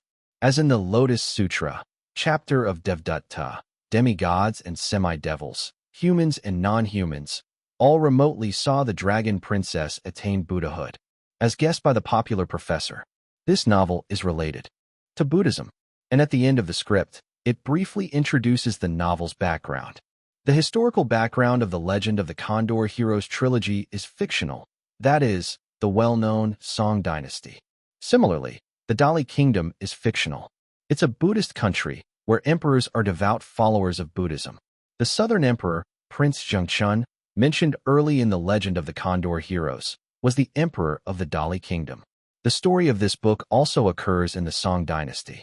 To be precise, it takes place during the reign of Northern Song Emperor Zhezong, between 1094 and the ensuing years. The novel introduces the 8 Buddhist divisions. The end even provides the specific era of this fictional kingdom. Other people writing fictional novels often use it just as a superficial term. But Chu Kuang's fictional kingdom always feels so real, as if it genuinely existed. This sense of reality has always intrigued the public. For this new book, it seems to be another background supplement to Chu Kuang's fictional world. Interest peaked. Readers gleefully opened the first chapter. A novel of 1.5 million words cannot be read in just one day. Fast readers might finish in 2 days. Slow readers might take 3 days, or even longer. Chu Kuang's Demigods and Semi-Devils is like that. Liu Yang's The Thousand-Mile Journey is also like that, a novel with 1.3 million words. In terms of length, the gap between their new books isn't significant. When evening arrived, Liu Yang's readers were even more excited. Teacher Liu Yang's new book is getting more flavorful the more I read. Totally falling in love. I'm reading slowly, savoring every line. Yesterday, it seemed this book might become Teacher Liu Yang's new masterpiece. But today that still feels accurate, just with a different style than before, an ineffable feeling. Too much stream of consciousness. Later in the plot, there's some heartache, inexplicable frustration, yet his writing has a charm that's irresistible. It's a work deserving a score over 9. By the way, who knows how it's going with Demigods and Semi-Devils? Don't know. And who cares? Let's keep reading our book. Chu Kuang is bound to lose. At home, my sister was reading. Lin Yuan was beside her, feeding Antarctica water. Suddenly, my sister asked Lin Yuan, "Why don't you read a book?" Lin Yuan replied casually, "I've already read it 800 times. My sister paused, then asked, "What do you think of this book?" "What about this book?" Lin Yuan originally planned to say that it showcases Jin Yang's profound scholarship in wuxia novels. Before Demigods and Semi-Devils, Jin Yang used traditional Confucianism to recount and interpret martial arts. From Chun Jialuo, Yuan Qingji, to Guijing, Zhang Wuji, their voluntary or involuntary patriotic hearts demonstrated this. Jin Yang used these protagonists to express his views on life. With the emergence of Demigods and Semi-Devils, Jin Yang began using Buddhism's great compassion to resolve desire and obsession. In this work, he employs Buddhist teachings of abandon greed, abandon love, abandon acquisition, abandon obsession to guide readers, enhancing the philosophical and ideological depth of wuxia novels. Wuxia then entered mainstream literature alongside traditional literature. But clearly such remarks weren't suitable for his sister, who didn't know who Jin Yong was, or who Chun Jialuo and Yuan Qingji were. So he asked, "Where are you in the book?" Big Yao Yao responded. Xiao Feng fell in love with Zhu, but he discovers Prince Jingchun might be the ringleader who harmed his parents years ago. Lin Yuan thought for a moment, then silently stood up and said, "I'll make you some noodles." Big Yao Yao. 10 minutes later, Big Yao Yao tearfully ate a bowl of noodles. Her tears fell onto the egg floating in the broth. Meanwhile, Lin Yuan wisely avoided all online comments. Until the second night after the novel's release, he dared to log into Chu Kuang's account and go online. As soon as he went online, he saw someone had mentioned him. It was the honorary professor from a certain university who previously wrote an essay criticizing Chu Kuang's worsening wuxia writing. "You really managed to soar like a dragon in the sky." Lin Yuan laughed. This wave is called Great Mighty Tianlong. Chapter 1432. 1182. Book Review Storm. In 2 days, I finished reading 1.5 million words. The speed is fast, to say the least. However, Blue Star is so vast, among numerous readers across the 8 continents. Some could indeed be the first to finish Demigods and Semi-Devils. One such person is a renowned university honorary professor who previously rose to fame online for criticizing Chu Kuang's declining quality in martial arts novels. After finishing Chu Kuang's new martial arts book, his attitude did a complete 180. Spread your wings. Flying dragon in the sky. This honorary professor admired it wholeheartedly, tagging Chu Kuang online to express his respect. The storm of reviews for Demigods and Semi-Devils has officially begun. Qin Continent. The most exciting martial arts novel in Blue Star's history has been born. Who said the old rascal could never surpass the legend of the Condor heroes again? 3 protagonists. He actually dared to write 3 protagonists. I can never muster interest for books with multiple protagonists. They always seem to affect immersion, but this book is a complete exception. Chi Continent. The Old Rascal's new book is just too good. Though it has three main protagonists, even if you select one to be the absolute protagonist, it wouldn't be an issue at all, and he wouldn't lose to any single male lead in mainstream martial arts. The female leads are even more spectacular. Chu Continent. Most of Chu Kuang's martial arts novels feature men outshining women, but in this book, the women are just as strong as the men. I'm a huge fan of Zhu. Even praising it to the skies can't stop the Old Rascal's killing intent. The bastard Chu Kuang actually made Xiao Feng mistakenly kill Zhu. I want to duel him. Yin Continent. Oh whoa, now this is the martial arts that real men should read. I thought the Legend of the Condor Heroes trilogy was the benchmark for blue star martial arts, but then demigods and semi-devils came and left martial arts with nothing. Han Continent. I haven't finished the book yet, but currently, I like Su Bamboo the most, and the part with Dream Lady was truly amazing. Buffed, you're just jealous of Su Bamboo, aren't you? This book's three protagonist setup is really strong. Initially, I thought Duan Yu was the absolute male lead. Zhao Continent.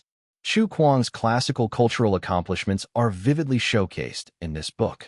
I'm afraid Lu Yang can't win this time. Although I still want to cheer for Master Lu, the Old Rascal truly is terrifying. Wei Continent. No spoilers, please. I've only read less than 2/3. The part one can't accept is Zhu's death. Moreover, there are indeed many female characters in this book. Zhong Continent. Zhu's death was really difficult to handle. I broke down instantly and cried incessantly. I cannot share the sky with that Old Rascal. What's the fuss? Zhu died, so what? Would I tell you Xiao Feng eventually meets his end too? Xiao Feng died too. Although the storm of reviews swept across the 8 continents online, it doesn't mean everyone saw the ending. Most only read about 2/3 of the story, engrossed in the upcoming content. However, when those who hadn't finished the book suddenly got hit with a spoiler about Xiao Feng's ending, the remaining content in their hands suddenly lost its appeal. It must be noted, though it's a novel with 3 protagonists, if you ask readers which protagonist they like the most out of the 3, most would answer Xiao Feng. Upon hearing such bad news suddenly, readers who hadn't finished the book instantly fell apart. Some skeptical netizens suspected it was a joke and tried to ignore the spoiler, continuing to read, only to be mentally hurt a second time. Critical hit. Luxurious and splendid critical hit. All readers across the 8 continents, without exception, started swearing furiously. Revenge. This is revenge. The Old Rascal saw us supporting Master Lu, so he deliberately wrote this disgusting storyline to annoy us. Too ruthless. This guy is really not human. Old Rascal, weren't you heartbroken for Zhu? I sent Xiao Feng down to accompany her. It's all with good intentions.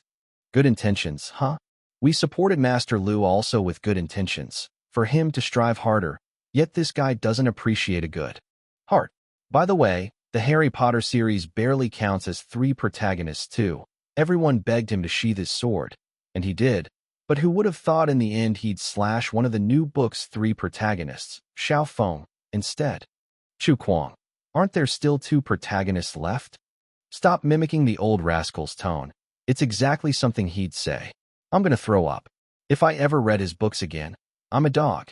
I've heard that statement at least 800 times. Admit it, you've spoiled him, and if he doesn't make people die, he might not write books. The more people that die, the more engaging he writes. This bizarre phenomenon occurred on the global network. On the left, readers praised and admired demigods and semi-devils, hailing it as the pinnacle of blue star martial arts. On the right, readers cursed the author, Chu Kuang, as a disgrace to blue star writers. The strangest part is, those praising demigods and semi-devils and cursing Chu Kuang are basically the same group.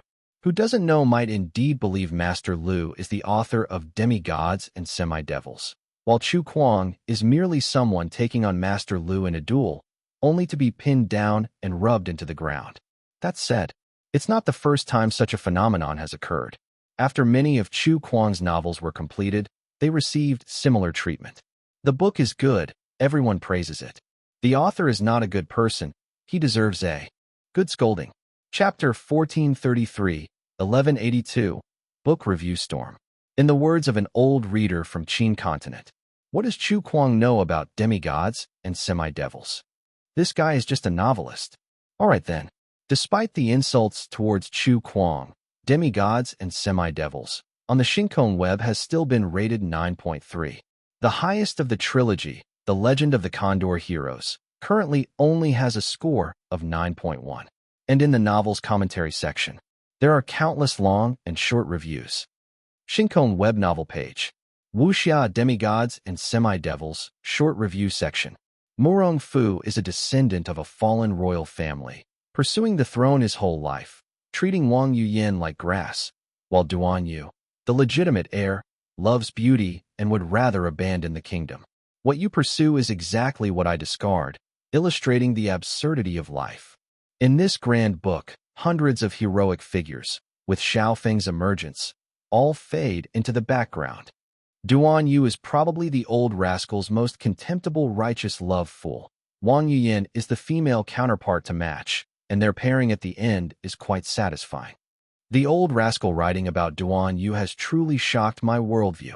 May all lovers be long-lost siblings. Duan Yu is the fool, Su Bamboo is the dullard, Xiaofeng is the man. This term cousin has been played to death, and I must say, I love Mu Wanqing and detest Wang Yuyan. Is the alternate title of this book not Where Did Papa Go? Where Did Papa Go? Seems fitting. Others are the dad who cheats, but for Duan Yu, Su Bamboo, Murong Fu, and Xiaofeng, it's the dads who cheat their sons, each more ruthless than the last. The old rascal's true pinnacle of wuxia. Zhu is just Zhu. Across seas and nations, through ages, there's only one Zhu. Novel long review section. The woman Duan Yu loves turns out to be his sister, but her mother Dao Baifeng reveals his biological father is Duan Yanqing, not Duan Zhengchun. Su Bamboo, through trials, accidentally solves the mystery of the Ling Long chess puzzle. Xiao Yuanshan and Murong Bo, enemies for years, fight to the death, yet, revived through the insightful words of a nameless monk, embrace Buddhism. Zhou Maji, a tyrant, after much suffering, achieves enlightenment and becomes a Buddha in a muddy well. Duan Yanqing, from prince to beggar, while intending to kill Duan Yu, unexpectedly gains a son. This is from sorrow to joy. Xiaofeng, the leader of the Beggars' Guild, mighty indeed, later realizes the truth and feels ashamed, accidentally killing Zhu. Duan Zhengchun indulges everywhere, unaware his wife Dao Baifeng, out of jealousy and anger, was unfaithful, and his son was born to his wife and another. Bai and Wu Yu tenderly captivating, teasing the fierce monk with Zhu, later accompanying the mad young master Murong in tears. Murong Fu, awe-inspiring upon entrance, ends with madness, wearing a paper crown. Worshipped by children, dreaming of empire. This is from joy to sorrow. This novel is written to evoke intense feelings, the ordinary and the usual all becoming extraordinarily strange, leaving one marveling at the whims of fate. And in the classroom of a university, Professor Wang's open class is packed to capacity. An amusing scene. On the students' desks are not textbooks of university professional courses, but quietly placed copies of demigods and semi-devils. Obviously, everyone has completed the homework assigned by Professor Wang, which is to read Chu Kuang's new book, Demigods and Semi-Devils. How does Professor Wang evaluate this book? The first student to raise a hand in class asks the question everyone is most concerned about. Professor Wang smiles slightly and turns to write 8 characters on the blackboard. No one is not wronged. All emotions are sinful. The specific meaning is not clear to everyone. Amidst the students' bewildered and stunned expressions, Professor Wang poses an exceedingly tricky question. Do you all know how many characters were created in this book? The students laugh helplessly. Why don't you simply ask us how many hairs we have on our heads? However, to everyone's shock, Professor Wang raises 2 thumbs in front of all the students. Over 200, more precisely, over 230. One sentence. The entire room is shocked and stupefied. Shocked at the sheer number of characters in Chu Kuang's book. Stupefied that Professor Wang even pays attention to such insane details. Returning to the question just asked, You asked me how to evaluate this book. I want to say that every character in the book is troubled by their own desires for greed, anger, ignorance, and love, resulting in such a no one is not wronged. All emotions are sinful world of illusion. These 8 characters can be seen as the main theme of the whole book. Greed, anger, ignorance, love. Buddhist concepts. Professor Wang further supplements. Demigods and semi-devils reflects the desires of all beings in the world. People who are not human yet are driven by human desires. The entire novel thus writes about greed, anger, ignorance, resentment, various causes and effects, each with their own karmic retribution, birth, aging, sickness, death, unfulfilled desires, separation from love, meetings with hatred. The bitter sea of this earthly world.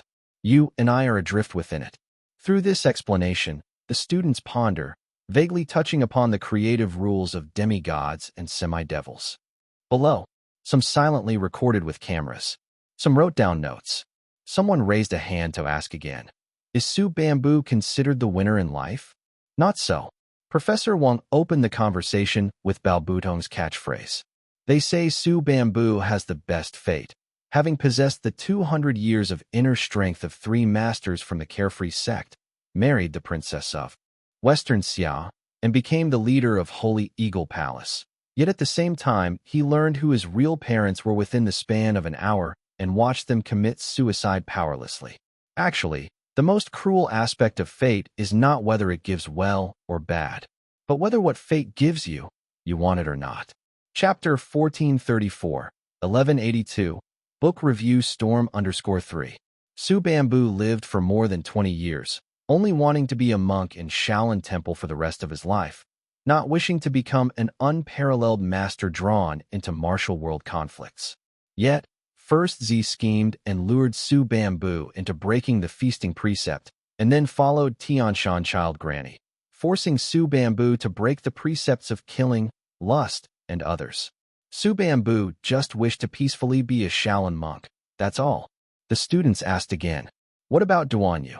Duan Yu was born into nobility, handsome in appearance and well-read, but later, his mastery in martial skills wasn't by choice. Almost every girl he encountered turned out to be his sister. He was infatuated with Wang Yuyan, but in Wang's heart, there was only her cousin. In the end, after losing his parents, he learned that his biological father was Duan Yanqing, the most detested among the 4 great evildoers. Even though he became an emperor, given the chance to choose again, he certainly wouldn't resign himself to such a fate. Then what about Xiao Feng? The students finally asked the critical point. Xiao Feng's death is the greatest pain in everyone's heart. Some even believe Chu Kuang deliberately killed off Xiao Feng in revenge against the readers, even though it was clear there was no need for Xiao Feng to die at the end. Wrong. Professor Wang sighed. Apart from death, Xiao Feng had no place in this vast world. Neither Great Liao was possible, nor Great Song, not even Dali or Holy Eagle Palace. Xiao Feng would decidedly never go there. Added to the guilt and missing of Zhu, continuing to live would be like a walking corpse. Death unwittingly became his relief. Trivial riches, fleeting life, and death. What does he fear? The student's eyes reddened. So Xiao Feng had no choice but to die? Professor Wang nodded. Xiao Feng is the second resounding hero under Chu Kuang's pen after Guijing, but his tragedy was actually the inevitable result of the novel's progression to the end.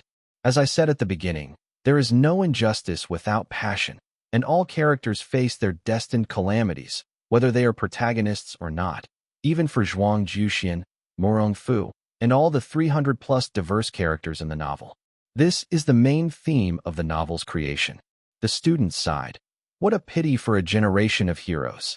A student in the front row suddenly spoke. Professor Wang, which character's ending do you find most regretful? Is it Xiao Feng? Is it Su Bamboo? Or perhaps Duan Yu? However, Professor Wang's answer was beyond everyone's expectations. Morong Fu, I suppose. There was an uproar in the audience. After reading the novel, many people disliked Morong Fu, yet Professor Wang gave such an answer. One can only say Professor Wang is indeed remarkable. When discussing Chu Kuang's wuxia, he always provides some bizarre viewpoints that are hard for everyone to accept momentarily. I am a professor. My task is to educate people. Professor Wang faced the doubts with openness. Morong Fu is precisely the product of failed education, hence is the person who struck my itch. In this world, some parents indulge their children to not strive with efforts, while others impose excessive, unrealistic expectations on their children. Morong Fu's father, Morong Bo, especially vile, didn't strive himself, pretended dead for many years yet burdened the responsibility of restoring the kingdom upon his child. Good education is through word and example. Oneself is the benchmark. Bad education is oneself avoiding passively, but demanding the child to become something, leading to a promising child ending up psychologically twisted and disabled. The moment Morong Fu appeared, how dazzling was he! Young, already renowned far and wide, as illustrious as Xiao Feng in Jiangnan, indeed radiant. Yan Ziwu depicted the affluent family feel of Jiangnan town with utmost brilliance, where the big brothers and little brothers, all sorts of maids, seemed to exist for the so-called young Master Morong. People said he was a master of both literature and martial prowess, eloquent and charming, a phoenix among men, impactful even from his aura.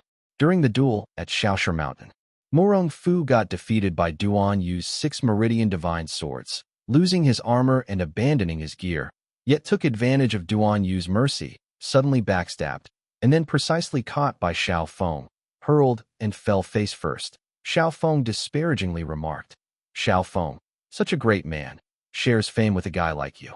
Pitiful, lamentable."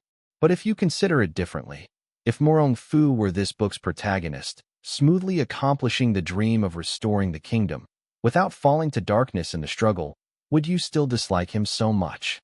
Professor Wang was full of sighs. The students beneath were instantly stumped.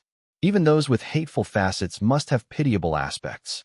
Morong Fu, as the imperial grandson of Great Yin, was educated from an early age to regard reviving Great Yin as his lifelong aim. Sacrificing for the country was correct. Yet how can a nation's revival be achieved by one's strength alone? Thus, after half a lifetime of toil, the goal remained a dream beyond reach. Having an infatuated cousin was of no use. He failed Wang Yuyan, yet could be considered loyal to his family and bloodline, spending decades in Jiangnan, resorting to any means, trying his utmost. Alas, the greater trend of the world couldn't be altered by one, unable to fall in love is, to say the least, a void in both career and love. For a man, especially for an extraordinary talent like Morong Fu, skilled in both literature and martial arts, young and handsome in his time, what kind of pain and emptiness is this? I am not justifying Morong Fu, merely wishing everyone not to merely regard him as a shallow villain. His fault isn't solely personal.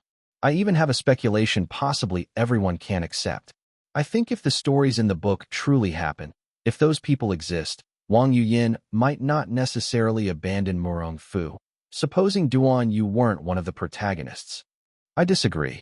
One student reacted intensely.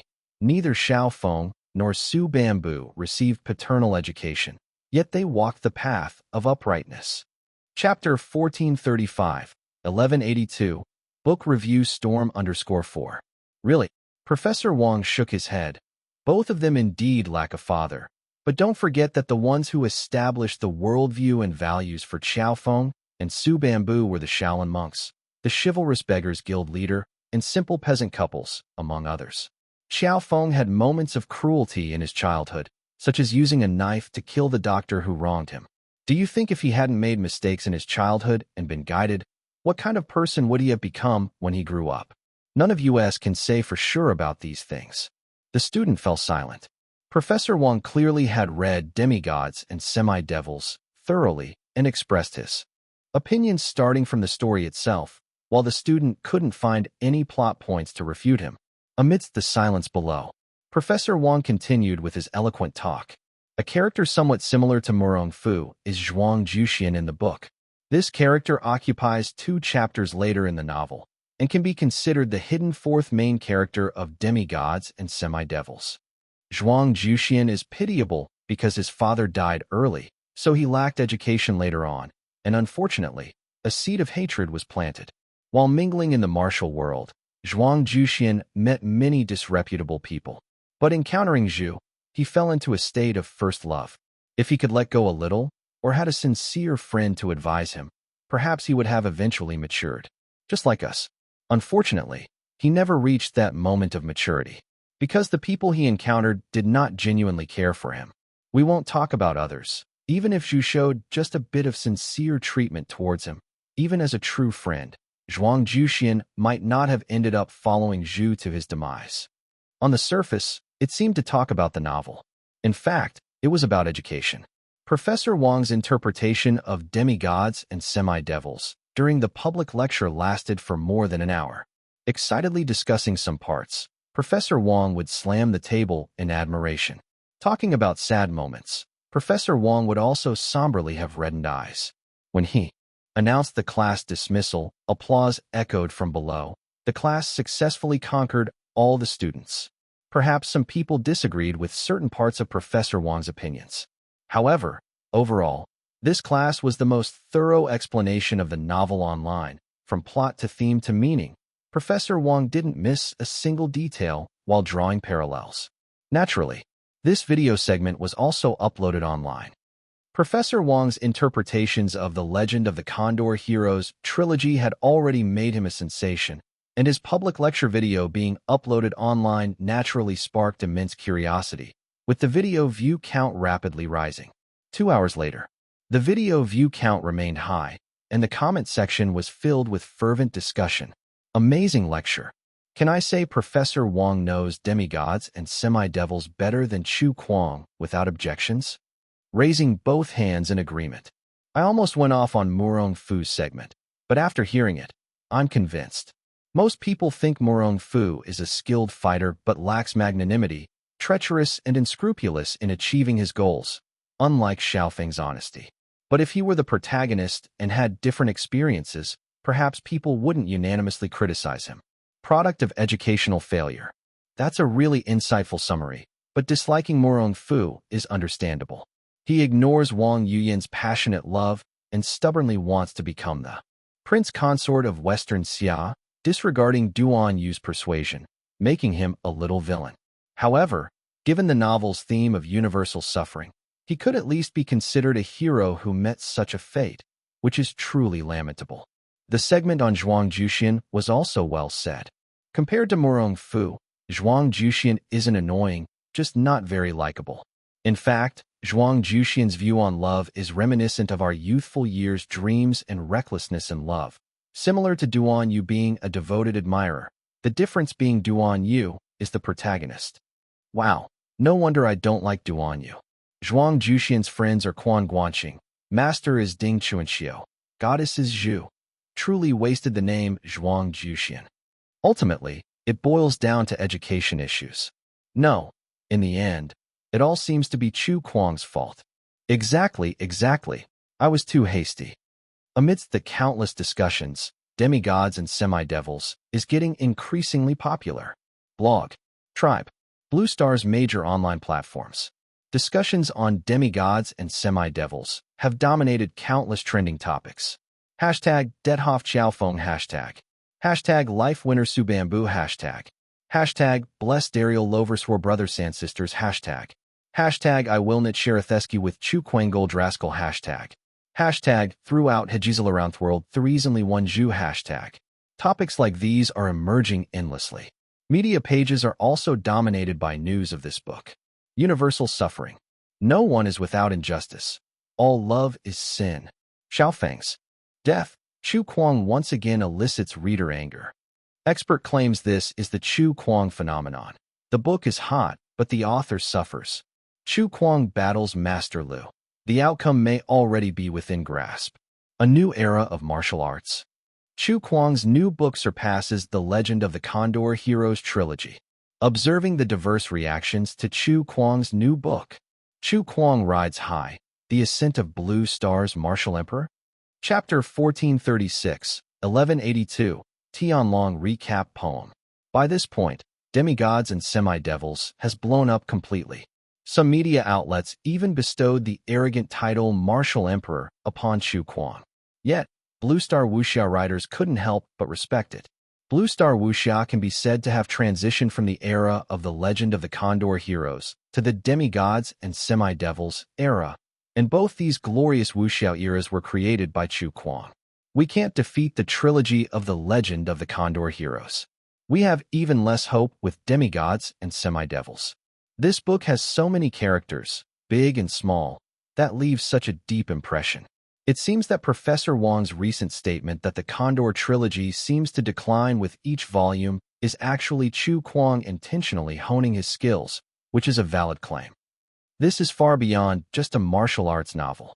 This is literature. In fact, starting with the Legend of the Condor heroes, wuxia under Chu Kuang's pen became literary. And this, demigods and semi-devils, just brought the wuxia and literary quality to the extreme. Can Master Lu still win this time? Master Lu's writing style is completely different from Chu Kuang's. Although the discussion and sales were crushed, the reputation is quite good. We'll see how the Literature and Art Association evaluates it. This Chu Kuang is exceptional, clearly writing such fantastical scenarios, yet it can possess literary traits. Madame Ma is seductive to the bone, making my heart itch unbearably. If it were Xiao Feng, he'd have been uncontrollably into it already. Dream Lady's beautiful delivery scene makes the blood boil more than those explicit literatures by Xiao Huang. How could readers resist? Duan Yu is the most unique. His lovers are always his younger sisters. Clearly a clicked mess, yet the handling makes it unforgettable. This guy really played wuxia to the extreme, and only then began pursuing literary quality. At home, Lin Yuan also finished reading various online reviews. Why read reviews? Because Lin Yuan secretly thought about how to let Ian make a mark this time. After reading, Lin Yuan was puzzled. Goodness, all the things that should and shouldn't be said were mentioned by these netizens. The soul of Ian was anxious. 5 cents. Delete these remarks and let me say them. Lin Yuan was also anxious, because Lin Yuan noticed that many of Ian's fans were leaving comments in their review section. Online, Teacher Ian, say a few words about Chu Kuang's demigods and semi-devils. If you don't evaluate it, it's not your style. Want to know what Teacher Ian thinks of the old rascal's new book? The best reviews on Chu Kuang's works are still written by Teacher Ian. Teacher Ian is truly amazing. Remember when Snape was angrily condemned across the internet before?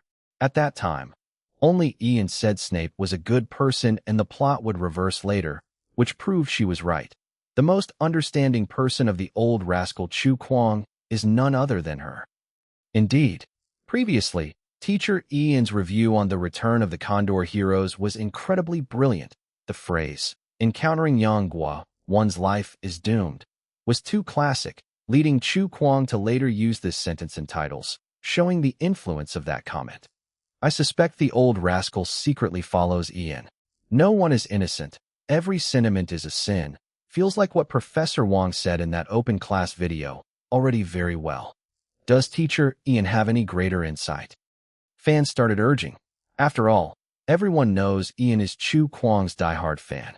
Before, when Chu Kuang wrote the Harry Potter series, Ian had earned numerous likes with reviews, even successfully predicting Snape is a good person against countless online doubts. At that time, many people criticized Ian for whitewashing Snape. The old rascal's finale proved Ian's sharpness and accuracy.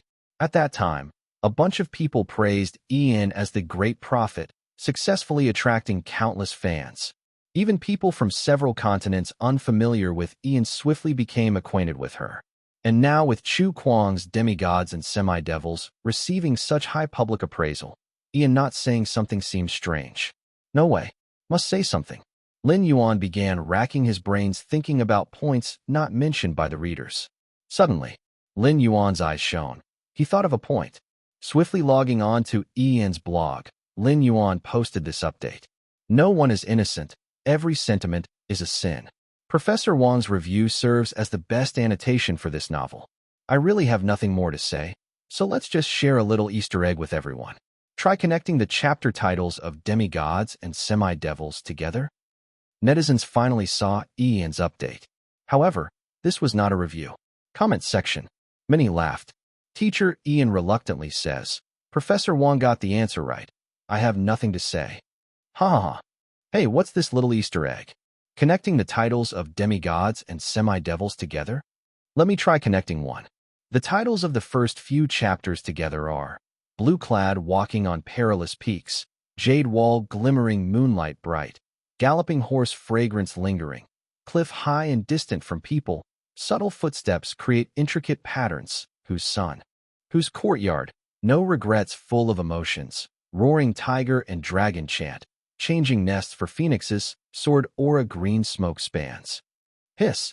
Crap. Set the paragraph format. Doesn't this seem to be a poem? Try the later ones too. Chapter 21 to 30 titles are like this. Always been infatuated, henceforth intoxicated, listening to fragrance in waterside pavilion, pointing out the hero's act, great drink 1,000 cups men's affair, in apricot forest discussing life's purpose, former days' reasons, today's intentions, hatred between Han and barbarians, hero's tears must fall, though thousands of enemies I go forth, standing silently at Wild Goose Gate, no extra words on cliffside. Gosh, always been infatuated, henceforth intoxicated? I understand now. The titles of every 10 chapters can form a lyric. Don't believe it. Try connecting the later ones. Tried it, and it's true. Old Rascal is amazing. After reading the book, I didn't notice at all. Only E and strong literary sensitivity could find this hidden detail. What lyric format are these? If I didn't remember wrong, the first is The Youth's Outing. The ones following are Su Mu Jia, Breaking Open the Ranks, Song of an Immortal Who Lived in a Cave, and Water Dragon Chant. Legend? Not really. Searched online for the lyric formats. This is truly the pinnacle of chapter titles in wuxia serial novels. Even the chapter titles hold secrets, and the quality of these lyrics is absolutely exceptional. That phrase, though thousands of enemies I go forth, placed in the lyric is truly applause-worthy, connecting the plot while maintaining excellent aesthetic beauty. The old rascal is so cunning. Since we didn't notice this detail, he must be very pleased. This must give praise to teacher Eon. Indeed, although most of the poems in Jin Yong's novels are citations, they are not without original works, and among them are masterpieces. The pinnacle of original poetry in Jin Yong's novels is the chapter titles of demigods and semi-devils. This is a point ignored by many. The entire Demigods and Semi-Devils novel contains 50 chapters. Each chapter has a small title, and every 10 small titles can form a lyric. Altogether 5 lyrics. Each lyric is related to the novel's theme. For example, the poem formed by the titles of the first 10 chapters, The Youth's Outing, clearly writes about Duan Yu. The subsequent pieces also correspond one by one. As for, though thousands of enemies I go forth. This phrase was cited by Old Man Jean, but since Blue Star doesn't have the original text, readers naturally regarded it as an original phrase from the novel. At this moment, following the review, netizens once again fell into shock and admiration. Chapter 1437, 1183, a hard scripture to read. Lin Yuan was very satisfied with the influence caused by this little Easter egg as the topic of the chapter titles. Quickly surged to the hot searches. Ian successfully checked in with demigods and semi-devils. Actually, there's an interesting anecdote about demigods and semi-devils. It is said that when Mr. Jin Yong was setting up the characters for demigods and semi-devils, Duan Yu was the only male protagonist. The novel attempted to portray the myriad aspects of the world through Duan Yu's experiences and perspective, depicting the joys and sorrows of the mortal world. However, once Qiao Feng appeared in Chapter 14, not only was Duan Yu struck by him, but even the author was captivated by Qiao Feng's bold spirit. As a result, as the story progressed, the focus gradually shifted towards him, leading to major scenes being dominated by Qiao Feng. From the transformation at Apricot Forest to Xiao Feng's great battle at Wisdom Village. Though tens of thousands stand against me, I shall forge ahead, truly embodies unparalleled majesty. No wonder in the Tianlong TV series, people often joke about Xiao Feng coming out with a boombox again. No one can defeat him with his background music. That's indeed the case, as he, accompanied by Zhu, can take on myriad heroes. In his mighty and indomitable moments, his heroic aura surges, stirring the viewer's blood. This epic battle also won Xiao Feng the confidant Zhu. On this, some netizens remarked. This duo somewhat resembles Guijing and Huangrong. The male is a great hero, while the female is a charming and quirky beauty. However, the first major tragedy of the book originates from this very source. Whether the novel's three protagonists were Jin Yang's original intent is now unverifiable. And when it came to the third day, most readers had basically finished reading Demigods and Semi-Devils. That honorary professor from a certain university, who previously criticized Chu Kuang's Legend of the Condor Heroes trilogy as progressively worsening, was silenced after being won over by Tianlong. It wasn't until that morning that he finally posted a book review, albeit late. This book review was titled, "A World Seemingly Full of Brightness, Yet Hiding Monsters and Demons Every Corner." He found being proven wrong quite thrilling. At the beginning of the article, this person self-deprecatingly chuckled, getting slapped in the face by the old rascal. Honestly, there's nothing embarrassing about it. After all, it's not the first or second time the old rascal has slapped readers in the face.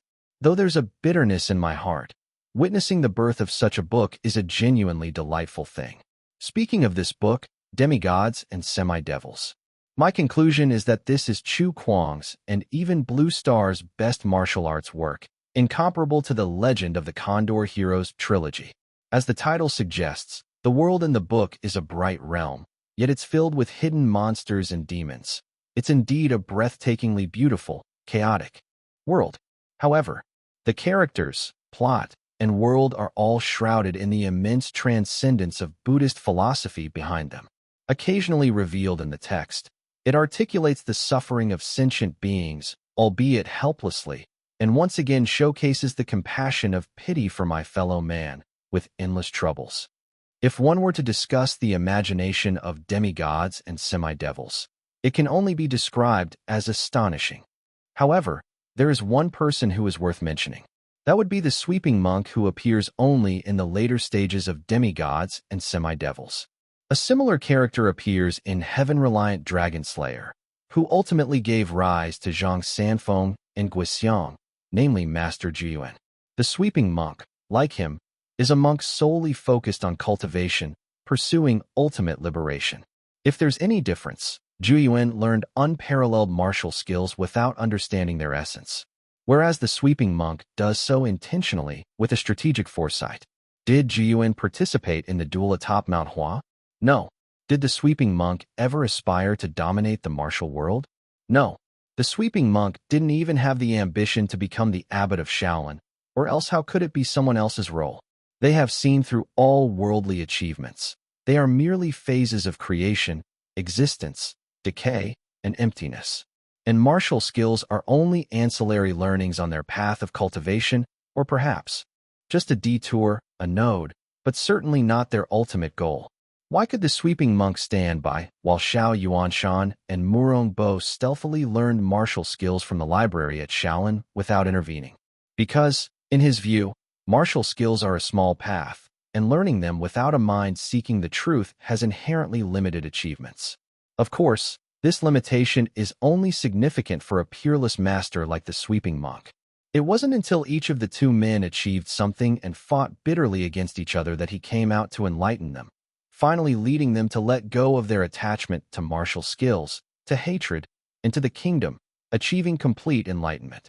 In fact, I believe that once people reach a certain level, they will all return to the consideration and exploration of ultimate concerns. It's just that a very few, like Yuan and the sweeping monk, head straight towards the ultimate issue and achieve something noteworthy among the vast populace. For us who can't see through the mortal world, we can only admire them in awe. No one is without grievances. All sentient beings are guilty. This can be said to all living beings. But it does not apply to those who, like the sweeping monk, transcend the mundane. As the novel's immune survivor of various tragedies, I think the existence of the sweeping monk itself might also be Chu Kuang's way of telling us. Tianlong is not a dark world devoid of light. How your life ends up depends on how you want to live it. Additionally, I want to talk about a more mundane topic. Is the sweeping monk the peak of martial power in Chu Kuang's martial arts world? It feels even someone like Duge Bai is a bit lacking in the realm of mental cultivation. The ranking of martial prowess is unavoidable in martial arts fiction. This topic is both mundane and likely to spark public discussion. Indeed, this person's being slapped in the face by the old rascal is no longer the focal point. The debate began on whether the sweeping monk is truly the peak of strength in Chu Kuang's martial arts world. The sweeping monk is indeed invincible, but have you forgotten the frequently mentioned Bodhidharma in the novel? The combat capability of Bodhidharma is no longer verifiable, but judging by the esteem the characters in the book have for him, he should surpass the sweeping monk. Bodhidharma Patriarch hardly even participates in the plot. His presence is not as strong as the invincible East. Even if we don't mention Bodhidharma Patriarch, are the carefree sect folks any worse off? I feel like while others are practicing martial arts, the carefree sect folks have started cultivation. The carefree sect also has a patriarch, probably an exceptional figure too. When it comes to patriarchs, the author of the Nine Manual, Huang Shang, is also top tier. What about Zhang Sanfeng? What about Wang Chongyang? In the old Rascal's martial arts novels, there are many big shots, but many are from different times. Among the main characters, I feel Qiao Feng is the strongest. Zhang Wuji isn't weak either, and Su Bambu's martial skills are unimaginable, but he doesn't know how to use them well. Even in the original text, Qiao Feng laments this multiple times. Guijing objects. If only these folks could all be in the same era and have a duel atop Mount Hua. Alright, perhaps this is why the Celestial Dynasty's various Jin Yong legends exist in the previous life. What surprised Lin Yuan was, in the midst of the lively discussions, a whole bunch of people ran to Xian Yu's blog comment section. Fish Papa should get to work. Why isn't Chu Kuang's demigods and semi-devils being adapted right away? Chu Kuang's wuxiao fits perfectly for Xian Yu to shoot. I'm looking forward to the drama too, but I'm even more excited for the soundtrack by Fish Papa. For sure, the songs Fish Papa wrote for the Legend of the Condor Heroes trilogy matched the plot so well. Filming the drama takes time. Why not release some songs as promotion first? Waiting for the song release. The public's demands. Fish Papa, aren't you going to respond? Respond how? In Demigods and Semi-Devils, there's the setting of South Murong and North Qiao Feng. Don't you think that setting resembles South Xian Yu and North Chu Kuang? The old rascal is hinting at being Qiao Feng, subtly, implying Fish Papa is Murong Fu. Chu Kuang, the old rascal, is so domineering, it's quite likely he sees himself as Qiao Feng. Fish Papa is a gentleman, similar to Murong Fu in a sense, as both occupy the southern role. Are you two not getting along? Ha ha ha ha, not getting along. So Qiao Feng's line, how could a great man like me share a name with a scoundrel like you, was aimed at Xian Yu by Chu Kuang. Very possible. I've been wondering why Chu Kuang's new book is so popular, yet Fish Papa hasn't said a word. There must be something going on here, Dogface. Lin Yuan was dumbfounded. Could it be that Xian Yu and Chu Kuang aren't getting along? This generation of netizens has an even wilder imagination than the last. But when you think about it, there's a bit of truth to it. The novel's South Murong North Qiao Feng setting is too magical. It seems like Chu Kuang wrote this book by copying the real-world South Xian Yu North Chu Kuang setting. So, South Murong equals South Xian Yu? North Qiao Feng equals North Chu Kuang? Could the old rascal Chu Kuang really be taking a jab at my dear Xian Yu? Ba ba ba. I almost got led astray by these netizens. It's clearly just a coincidence. Lin Yuan rolled his eyes, logged into Xian Yu's blog account, and typed, a song about demigods and semi-devils will be released tomorrow night. To prevent the netizens from overguessing, Lin Yuan thought it necessary for Xian Yu to write a song for Chu Kuang's new book to prove their camaraderie. As for which song to choose, there are many great songs about demigods and semi-devils actually, but the most classic one has to be Emile Chau's A Hard Scripture to Read. This song uses a Buddhist perspective, combined with the novel's core theme, and Emile Chau's unique voice perfectly interprets the concept of the tree wants to stand still, but the wind won't stop. There's always this sense that fate is predetermined in the shadows. It feels like pursuing that perfect world is just a step away, yet in reality, it's an unattainable emotional sentiment. As for wuxiao songs, this combination with demigods and semi-devils is a model for a novel-adapted drama theme song. full of philosophy. In fact, this song did become very popular with the airing of the drama. Lin Yuan planned to produce this song first. So, after posting his status, Lin Yuan got up and headed to the company's recording studio, planning to sing it himself. Even though the song is quite challenging, only a few in the Chinese music scene dare to cover it, and those who do usually fail. For instance, but Lin Yuan is confident he can handle it. And as Lin Yuan went to record the song, his post had already attracted the attention of countless people. Chapter 1438, 1184, a song that captures an entire book. CNU's blog comment section, a song related to demigods and semi-devils. Looking forward to it. Looks like they didn't have a falling out. Fish Papa obviously read the book. Otherwise, he couldn't have written the song. Ha ha ha. It's just a joke. These two have such a good relationship that there's no chance of a falling out. The old rascal probably wrote it that way on purpose, playing some mischief in the book to tease CNU. Old rascal's fans reporting in. Add me to the group above, waiting for Fish Papa's new song. Don't talk nonsense. Where did the old rascal get fans? You're definitely supporting Master Lu. Go, Master Lu. The world of Tianlong is so grand. Can Fish Papa's song capture this world's charm? Listen to the songs Fish Papa wrote for the Legend of the Condor Heroes trilogy, and you'll have your answer. No one understands Chu Kuang better than Fish Papa, the top maestro of Blue Star, writing a song for demigods and semi-devils. This news naturally has significant buzz. Not to mention the songwriter is the esteemed CNU, who is as famous as Chu Kuang and has a good relationship. Everyone is eagerly anticipating it, and even Chu Kuang's fans are flooding in. Fans from both sides are quite familiar with each other. Visiting each other's spaces is quick and easy. As for Chu Kuang and CNU having a falling out, that's just friendly fan teasing. No one takes it seriously. It's like the usual martial arts setup of Southern Murong and Northern Xiaofeng. Just like the 5 great setup in the Legend of the Condor Heroes trilogy, it's following the same path. Arrangement, vocals, production. Lin Yuan and the Starlight staff worked tirelessly through the night and the next day to finally complete the recording of a hard scripture to read. Afterwards, all major music players successively introduced the song's audio source, arranging the most prominent recommendations to promote it. A top maestro gets this treatment.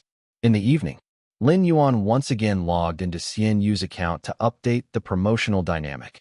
The new song, A Hard Scripture to Read, has been released. This song will serve as the theme song for the Demigods and Semi-Devils TV series. Hope you all like it. Below the dynamic was an image. This image was the cover of the novel Demigods and Semi-Devils. Instantly, netizens who had started anticipating since yesterday immediately opened the music player, only to see the cover promotion at first glance. Swish, swish, swish. The song's play count rapidly soared. This is the dual allure of Chu Kuang and CNU. Just in time for the lively discussion around demigods and semi-devils across the web, this song's emergence sparked overwhelming enthusiasm in countless people. Qing Continent, a university dormitory. Students gathered around a computer. CNU's new song for demigods and semi-devils is out. I've just finished reading the novel. Let's see how the song compares. Is it sung by a Yu Dynasty singer again? It's CNU singing it himself. This time, Jeff, just turn up the speakers today. I won't complain about disturbing neighbors, just blast it straight. Everyone's spirits were lifted. Most of CNU's songs are performed by Yu Dynasty singers. There aren't many he sings himself, and the ones he chooses to sing are all classics among classics. Qi Continent, a subway station. A young man put on headphones. Laugh at us for foolishly wasting efforts. Chasing the beauty of the illusory mirror. Fear that luck will vanish in an instant. Obsessed with desires, anger, and joy. Such exquisite lines aren't about romanticism, but rather advise people not to chase after the fleeting beauty of illusions. Love and hate. Just passing smoke. Listening to the song, the young man slightly opened his mouth, as if countless emotions were crazily surging in his eyes. Chu Continent, an office. Many employees suddenly and silently wore Bluetooth headsets. Blame us for craving fame and power. Blame the Earth's allure to all beings. Regret for being too rigid with promises and oaths. For the joy of loves, sorrows, grievances, and jealousy, enamored. In Buddhist scriptures, it's said that people have 7 hardships: birth, aging, illness, death, meeting with hatred, parting from love, and seeking unfulfilled desires. All these various afflictions are illusions that bind the world. All the pain, grievances, hesitation, and despair of the people are caused by these 7 hardships. The employees in the company seemed to feel something, glanced at each other, and then continued to listen, each with different expressions. Incontinent. A certain CAF. A young couple shared headphones. Reluctant to leave this brilliant world. Unable to escape the sweetness of passion. Can't find a substitute for beauty. A lifetime of contemplation can't unravel this difficult problem. Ancient style brush strokes. The essence of Zen naturally emerges. This is truly a grand and ancient composition. The couple leaned into each other. Their gazes gradually turned sad. They have read this novel, and those who have read this book will resonate strongly with the lyrics. At this moment, the song reached its climax. Zhao Continent. A certain dim bedroom. A middle-aged man wearing glasses was holding demigods and semi-devils, reading it, while the bold song sounded in his ears. Swallowing the wind and kissing the rain, buried under the sunset, never hesitating. Deceiving mountains, chasing seas, breaking snow paths, never despairing. Plucking flowers and toasting wine, striking down the extreme of human emotions. Even with these 2 eyes and 100 arms or 1,000 hands, you can't defend. The middle-aged man suddenly stood up, not knowing what he thought of, his expression full of sorrow. Even though I have the skill to swallow the wind, kiss the rain, and bury the sunset, and the ability to deceive mountains, chase seas, and break snow paths, I would still be thwarted by the word emotion when plucking flowers and toasting wine. Even if you have 100 arms, 1,000 hands, you still can't resist. All people say suffering comes from greed, anger, and delusion, yet can't achieve a state without joy, hatred, resentment, love, trapped in the cycle of joys and sorrows again. You and I are each other's life travelers, blessings and calamities. Wei Continent. A certain shopping mall. Xian Yu's song echoed in the ears of customers, its rapid pace like bullets hitting countless hearts. The sky wide, snow vast, who will sail with you? This sand rolling, water rippling, laughing recklessly. For fleeting pleasure, see how long the love stories last. Buried, wandering in the storm, traversing mountains and waters, experienced countless setbacks and pains, yet never hesitated or despaired. This represents the strength of humanity. But this strength is powerless before the 7 emotions and 6 desires, love and hatred. Even a supreme hero cannot escape the barrier of emotion. Who in this vast world can sail with me, roam free together, looking back on a life trapped by emotion, happiness but a moment, like a phantom dream? This scripture, truly hard to read. Zhong Continent. Countless people on the internet were listening to the song, and after finishing, many remained silent. Regarding demigods and semi-devils, people always have 1,000 words to say, yet after hearing this song, everyone suddenly felt that what should have been said has been completely expressed in this song. The lyrics are great. Xiaofeng can't let go of the brilliant world. Duan Yu can't escape the sweetness of passion. Su Bamboo can't find a substitute for beauty. Morong Fu can't solve this difficult problem in his lifetime. A few lines of lyrics summarize the novel's characters vividly. The singing is wonderful too. The hardships of wandering in the martial world can't be easily summed up. Brothers turning against each other, love stories, patriotic duties, which is the most important? Recalling the novel, listening to this song brought tears. It turns out this song is the best review of demigods and semi-devils. We might envy Xiaofeng's great knightly duty, Duan Yu's absolute love story, Su Bamboo's worldly detachment, but who really knows the conflicts Xiaofeng faces between country and home, the painful love affairs Duan Yu endures? Even Su Bamboo couldn't achieve the Buddhist's pure detachment. So Xian Yu says the martial world is a hard scripture to read, with joy and laughter, tears and sorrow. This is the most classic martial arts song. Xian Yu wrote a song that encapsulates Chu Kuang's entire novel. A lifetime of contemplation can't unravel this difficult problem. The difficult problem is love, hate, and even patriotic duty. The characters in the book are always caught in dilemmas. Isn't it the same with our lives, advancing and retreating in difficulty? This is truly a perfect masterpiece. Xian Yu and Chu Kuang collaborated to compose the ultimate tragic song of Blue Star martial arts.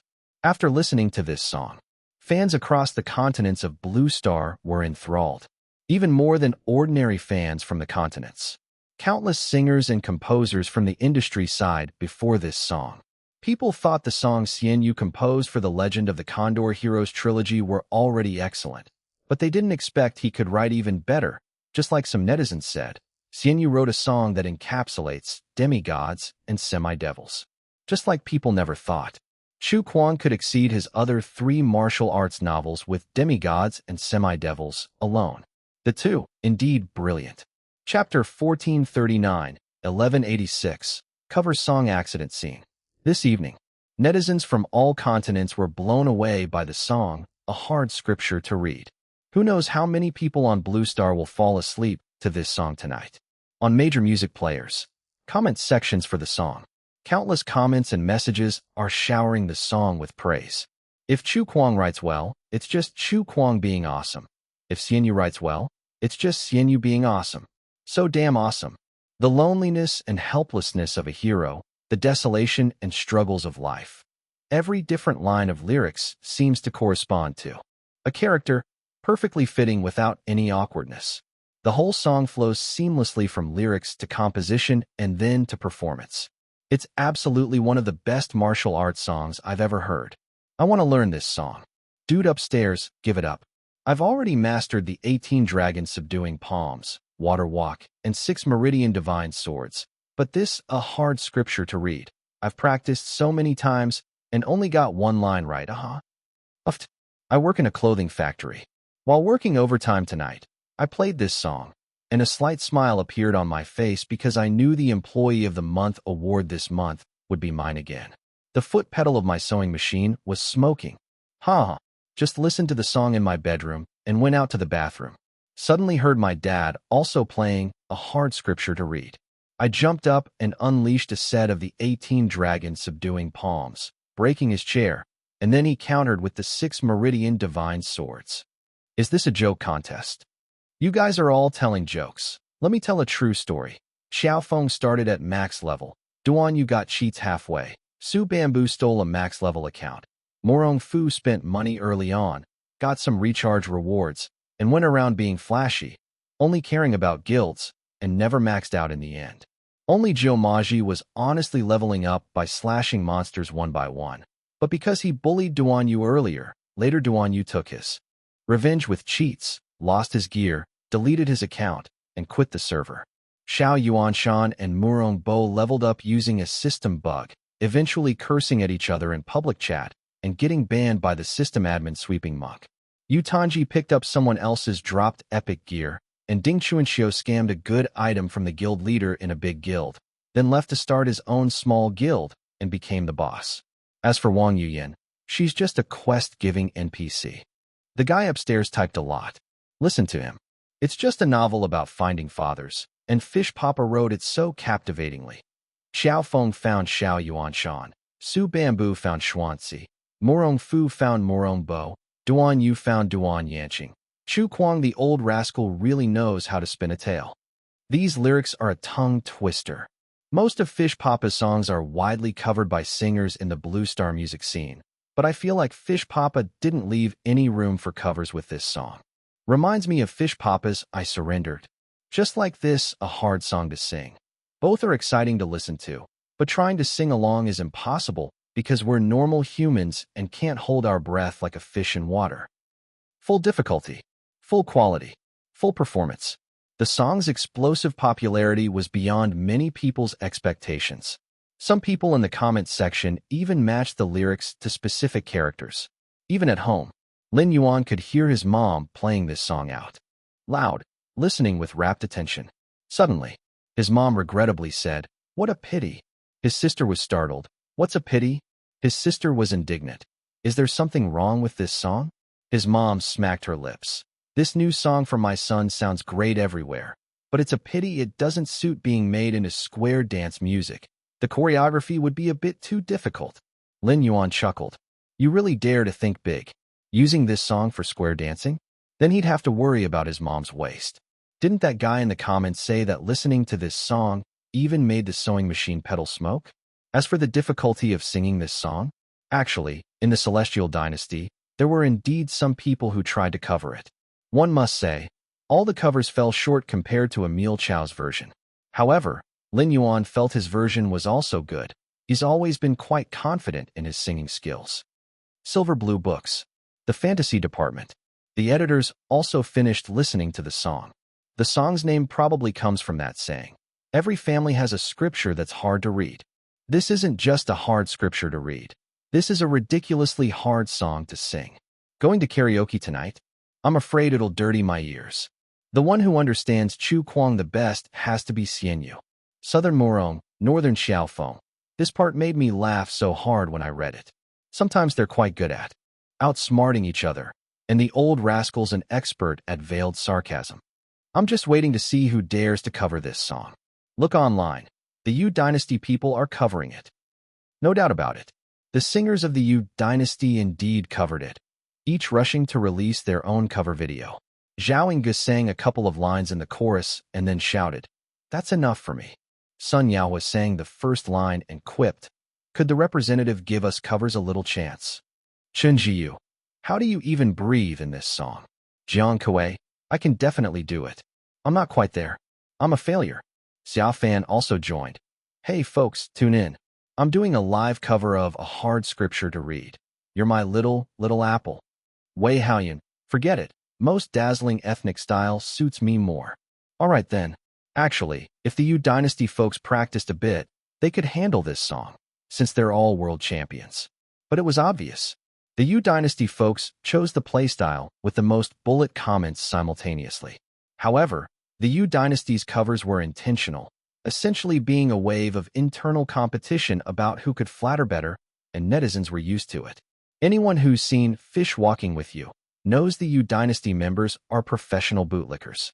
Meanwhile, various online celebrities tried covering the song and ended up failing spectacularly. Many people posted their crash videos, sighing. With the already overused phrase, Fish Papa left no room for cover artists this time. Netizens burst into laughter. I witnessed countless car crash scenes tonight. As if it's only this time Fish Papa doesn't give you a chance. Understand nervous? First clear I surrender stage. Fish Papa says, I wish someone else could sing this song too, but unfortunately, they just can't handle it. I'm a Chi continent person, and all the novels I've read are in Chi language, but I can't sing this Chi language song. The lyrics are such a tongue twister. Only the sounds somewhat decent. My tongue's all twisted. You guys didn't go to karaoke today? I just went singing with friends. Out of 10 rooms, 8 rooms were playing this song, and it was total chaos. I'll just sing Little Apple instead. By the way, what do you think the result of this ranking battle will be? Does Master Lu still stand a chance? Master Lu's book, with very high reviews and no issue with sales, pales in comparison to demigods and semi-devils in terms of momentum, but in literary quality, it is definitely higher. Many experts highly recommend it. Let's wait till the end of the month. I feel that this time, the old rascal might disappoint us. Disappoint? Aren't you disappointed if his ranking doesn't drop? Makes sense. Say no more, Master Lu. Hang in there.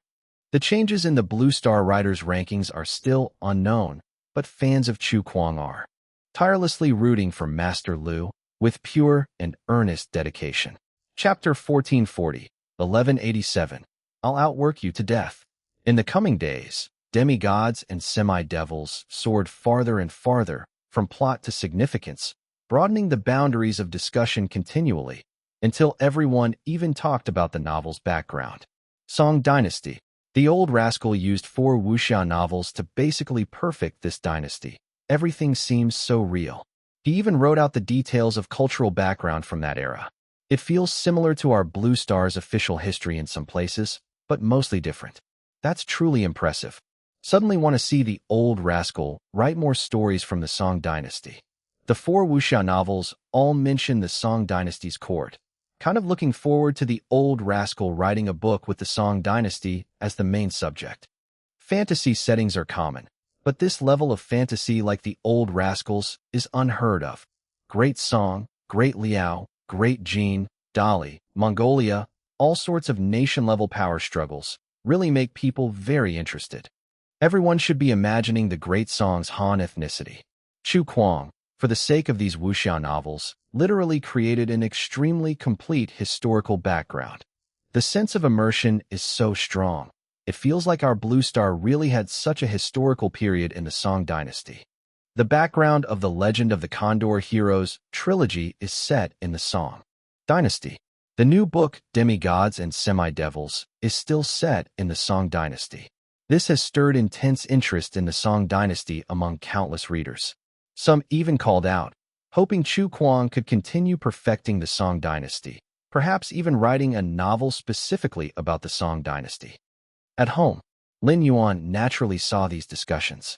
Actually, when writing the Legend of the Condor Heroes trilogy, Lin Yuan knew the Song dynasty's fantasy setting was certainly going to attract some readers' attention. Given readers' levels of expectation, he really could consider perfecting the framework of the Song dynasty era further. No, the perspective is too small. Not just the Song dynasty, the Earth's 5,000 years. Excluding the period when Blue Star and Earth were synchronized, there are many eras worth writing about afterwards. If readers are interested, he could indeed consider writing Earth's history in the form of a novel. Of course, it must be in the form of a novel, because pure historical novels are too dry, not strong enough in storytelling. A single or a few protagonist perspectives are needed to guide the reader into Earth's history. For instance, if he wants to write about the Three Kingdoms, then it must use romance of the Three Kingdoms as the main trunk. If writing about the Han dynasty, he could also refer to formats like the Great Han Emperor. And if one wants to write about the Tang dynasty, works in the style of Legend of the Heroes of Sui and Tang would be best. Even for the Song dynasty scenery continually depicted in these for wuxia novels, he could consider adding water margin, not necessarily sticking strictly to the original text, just using it as a main thread, making it as exciting as possible. Earth's history, the history of China. It's inherently very exciting. Does this mean he's being asked to write an alternative version of Records of the Grand Historian? Quietly recording these thoughts, Lin Yuan's eyes brightened. These are future paths he could focus on. Similarly, during these days, the update time for the Blue Star's writer rankings was drawing closer and closer. Countless people were paying attention to the ranking battle between Chu Kuang and Liu Yang, wondering who would win and who would lose. Chu Kuang's new book is indeed more popular than Liu Yang's. Judging by sales, Chu Kuang was undefeated. However, the evaluation of Liu Yang's new book was still very high, belonging to a relatively traditional literary type. Sales for this type of work are secondary. Critical acclaim and literary value are truly the focus. This is not surprising. Just like when mentioning novel sales and discussion level, we all know Rowling's Harry Potter series has unbeatable sales, but no one would consider Rowling as the world's greatest author for that. Similar to how movie director rankings can't only look at box office. Otherwise, this ranking would be too superficial. 5 days, 10 days, 15 days, 20 days. Finally, the time reached the end of the month. The rankings would officially update at midnight. The entire internet had stirred emotions, excitedly awaiting the update of the writer rankings. However, when this month's writer rankings officially updated, the top 30 rankings hadn't changed at all. Chu Kuang was still 11th. Liu Yang was still 12th. Their ranking battle felt almost like Much Ado About Nothing. But interestingly, the names of the 10th, 11th, and 12th ranks on the list simultaneously turned red. In addition, there were similar situations at the bottom of the list, where occasionally a few adjacent names turned red.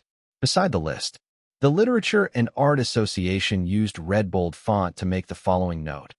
To make the rankings clearer and more intuitive, our technical staff marked the names of writers whose personal data was closest in red. Whoosh. Blue Star was abuzz online. Does the red name version mean the data is close? Liu Yang lost this round. The old rascal was already the defender, and he successfully defended his ranking this time. However, The result of Liu Yang and Chu Kuang's duel is kind of terrifying. Their data has now gotten very close to 10th place. Whoa! The 10th name is Su Ping. Being within Blue Star's top 10 writers, even if old Su is just the gatekeeper, his position in the literary world cannot be easily shaken. So just how much have Chu Kuang and Master Lu's personal data surged during this duel? Hilarious. The 11th and 12th fought, and the most miserable is the 10th rank. Now old Su has to hurry to publish a new book to solidify his ranking. So to say, Chu Kuang has a chance at breaking into the top 10? At the old rascal's writing speed, he might actually write another book this year. And at that time old Su would be truly in danger. I'm telling you, Master Lu really isn't weak. Had it been a different opponent this time, he could have snatched back his ranking, even directly challenging old Su in 10th. The problem is that even though he's now ranked 12th, he's already a threat to old Su. The Literature and Art Association's notes explain that the 3 highlighted names indicate these individuals are very close in ranking, and their positions could change at any time in the coming months.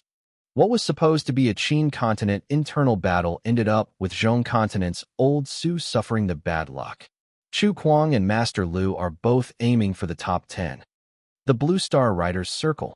Countless people were shocked. These two from Qin continent are really freaks. Their duels seemed pointless, but in reality, their rankings have invisibly improved, even threatening old Su. The top 10, that's a whole different world. They say the top 30 are the leading group, but the top of the top group is still those few authors in the top 10. This time Qin continent hit the jackpot. Haha, magnificent my great Qin continent. Maybe one day in the future, Qin continent can have 2 in the top 10. Now old Su must be panicking. Exciting. Speaking of the highlighted names, many authors are panicking because many found themselves highlighted alongside authors with nearby rankings. Qin continent. Seeing this result, Master Lu didn't know whether to feel happy or frustrated. Happy because, in terms of personal data growth, he managed to tie with Chu Kuang and even threatened the 10th place. Frustrated because Master Lu had initially aimed for bursting into the top 10, but not only did he fail to reach the top 10, he couldn't even surpass Chu Kuang. Terrifying. This Chu Kuang is extremely terrifying. In Liu Yang's heart, though his rank temporarily falls behind the 10th place alongside Chu Kuang, he believes that Su Ping, the current 10th, and Chu Kuang are in completely different leagues in terms of fearsome ability. Liu Yang is confident of beating Su Ping. However, he already has no confidence in surpassing Chu Kuang. The 11th and even the 10th place might not be the endpoint for Chu Kuang. How did he end up in the same continent with such a freak? This directly leads to, even if he breaks into the top 10 in the future, he might not be able to reclaim the first place in Qin continent, because Chu Kuang's ranking could be even higher. You find the depth of an opponent only after a bout. Liu Yang also read Chu Kuang's new book and even backtracked on his previous novels, becoming more astonished the more he read. Many of this person's past works are not actually weaker than demigods and semi-devils, and some even surpass it by a level. Zhong continent. Several Zhong continent writers in the top 10 of the writers' rankings were dumbfounded, and Su Ping was even more perplexed. What's going on? Did these two poke at old Su's butthole? Didn't old Su mention some time ago that he could be the top 10's gatekeeper for many years? How did his data get pulled so close so quickly? Even I, old Su, am in a daze. These two just fought with each other. How did the fire spread to me? This won't do. I must hurry and release a new book. I thought I could be the gatekeeper of the top 10 for several more years. How long until your new book? At the earliest, it will be next year's first half. I'm not like Chu Kuang, who pours out hundreds of thousands of words a month. With creativity bursting like crazy, it's terrifying. Su Ping was genuinely panicking. He had read Liu Yang and Chu Kuang's novels. Even he had to admit that these two are indeed terrifying. He just didn't expect that he would struggle to keep his place in the top 10 so soon. Fortunately, Liu Yang had just finished publishing a book. His next one wouldn't come out until at least next year. Although their names are all highlighted, they probably can't make a comeback in the short term if nothing unexpected happens. As for Chu Kuang, having already published 2 long novels back-to-back, the Harry Potter series and Demigods and Semi-Devils, it would normally take until next year for the next book, which gives Su Ping some breathing space. What? Chu Kuang writes quickly? Su Ping gritted his teeth.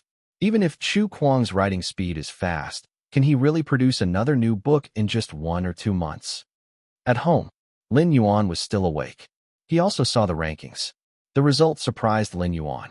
He initially thought he was somewhat distant from the top 10, as Demigods and Semi-Devils, regardless of its literary quality, is ultimately a martial arts novel.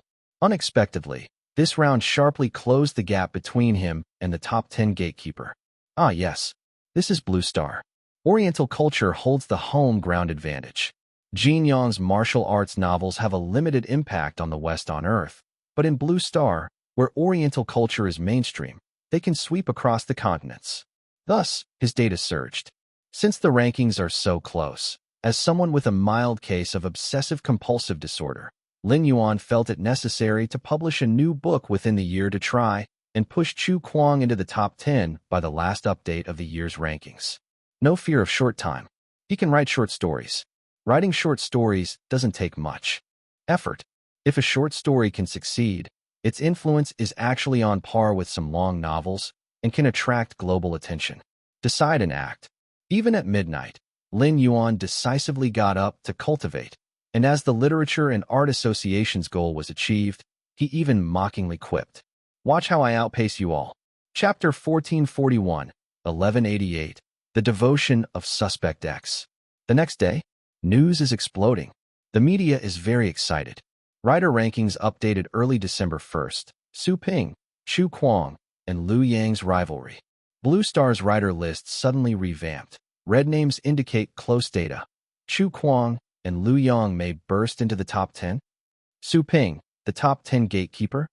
The gap between the three major writers might be less than one book. Intense competition among the top 10 writers. Anything is possible in the upcoming writer ranking. An expert analysis suggests the gap between Chu Kuang, Su Ping, and Liu Yang may be only a paper-thin layer. The same morning, with Lin Yuan working hard overnight, the new book is already more than half written.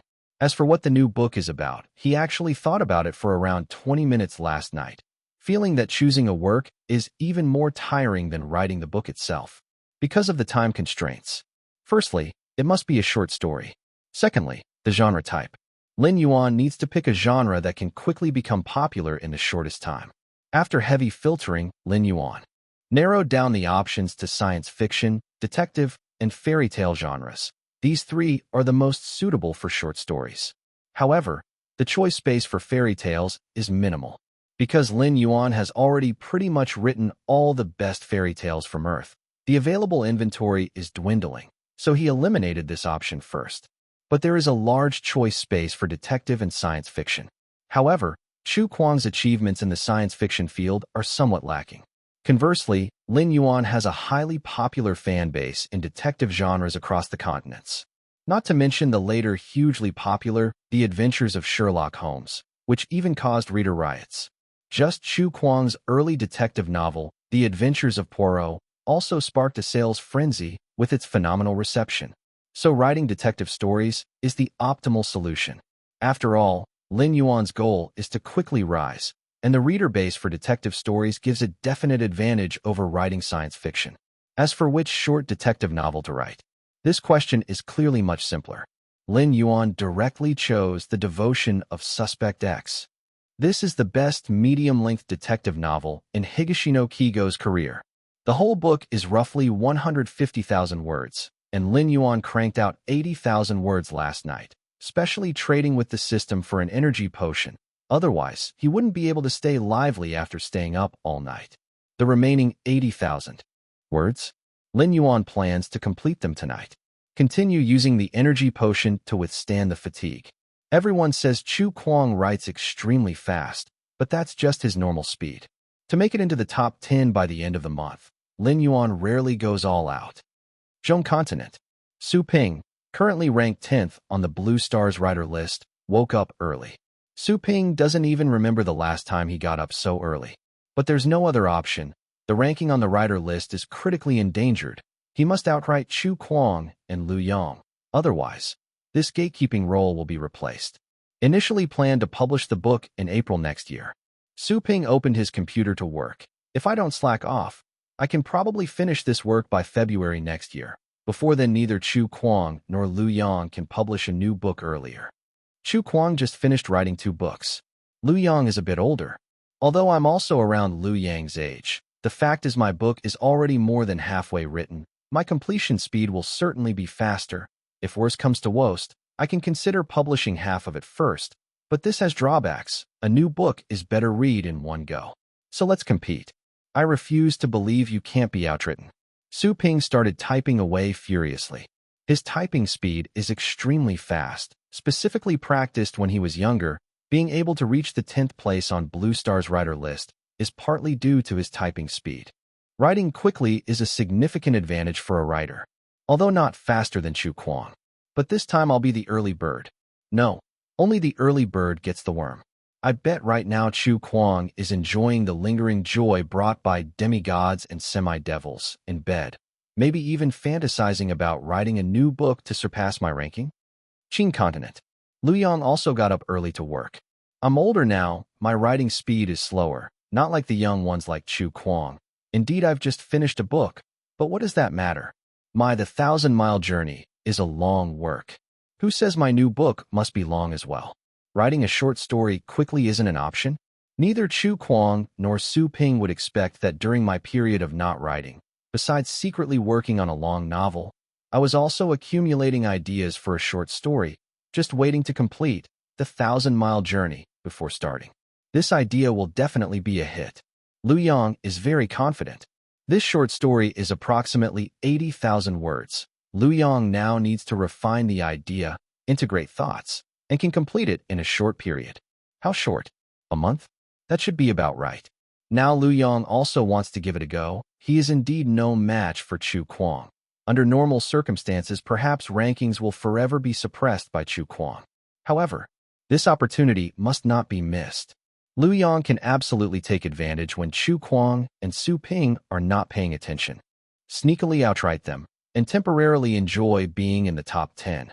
Haha, I can complete this short story within a month. Their new books will probably be queued until next year. Evening. Across the global internet, netizens are passionately discussing the news about the writer rankings, and this discussion has been going on all day. The competition for the top 10 is intense. The gap between Chu Kuang, Liu Yang, and Su Ping on the Blue Star writers list is so small. Maybe the rankings will change by December? Probably not that soon, right? At least by February. This wave depends on who releases a new book first. Whoever releases their new book first will gain the upper hand. Although a new book can seize the initiative, if it's poorly written, it might be better not to write at all. But with these three, the chances of writing something bad are extremely low. They're all top-tier writers without any recorded failures. In terms of speed, Chu Kuang is definitely the fastest. Not necessarily. Old Su hasn't released a new book for a year now. Feeling the pressure from this wave, his new book should be out soon. That's right. Although Chu Kuang writes books the fastest, he just finished writing 2 novels, both of them long epics. His brain is probably temporarily exhausted. He definitely needs to recharge for a bit. So although Su Ping is in a risky position, generally speaking, it's not a big issue. Liu Yang, at his age, will definitely write slower. And this year Chu Kuang has consecutively written millions of words. Both physically and mentally, he's in a period of fatigue. Strike while the iron's hot. Liu Yang tried to sneak attack Chu Kuang, but failed. While exhausting himself, he also somewhat exhausted Chu Kuang. Instead, it's Su Ping, whose ranking is somewhat at risk. But now he's full of energy and most likely to complete a new book in a very short time. However, while various parties were intensely discussing, Chu Kuang suddenly posted a blog update. New book preview. In half an hour, I will release a brand new mid-length mystery novel, The Devotion of Suspect X, on my blog. That's right, mid-length. As a strong writer, saying the new book is a short story would seem too stingy. After all, it contains 150,000 words. Calling it a mid-length novel is completely reasonable.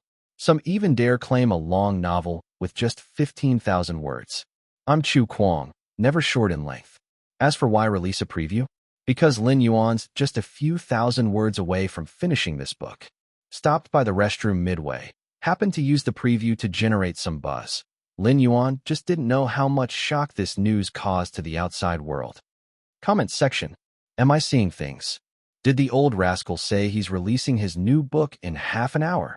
New book? Are we sure there's no mistake somewhere? No way. Demigods and semi-devils. Just finished up recently, didn't it?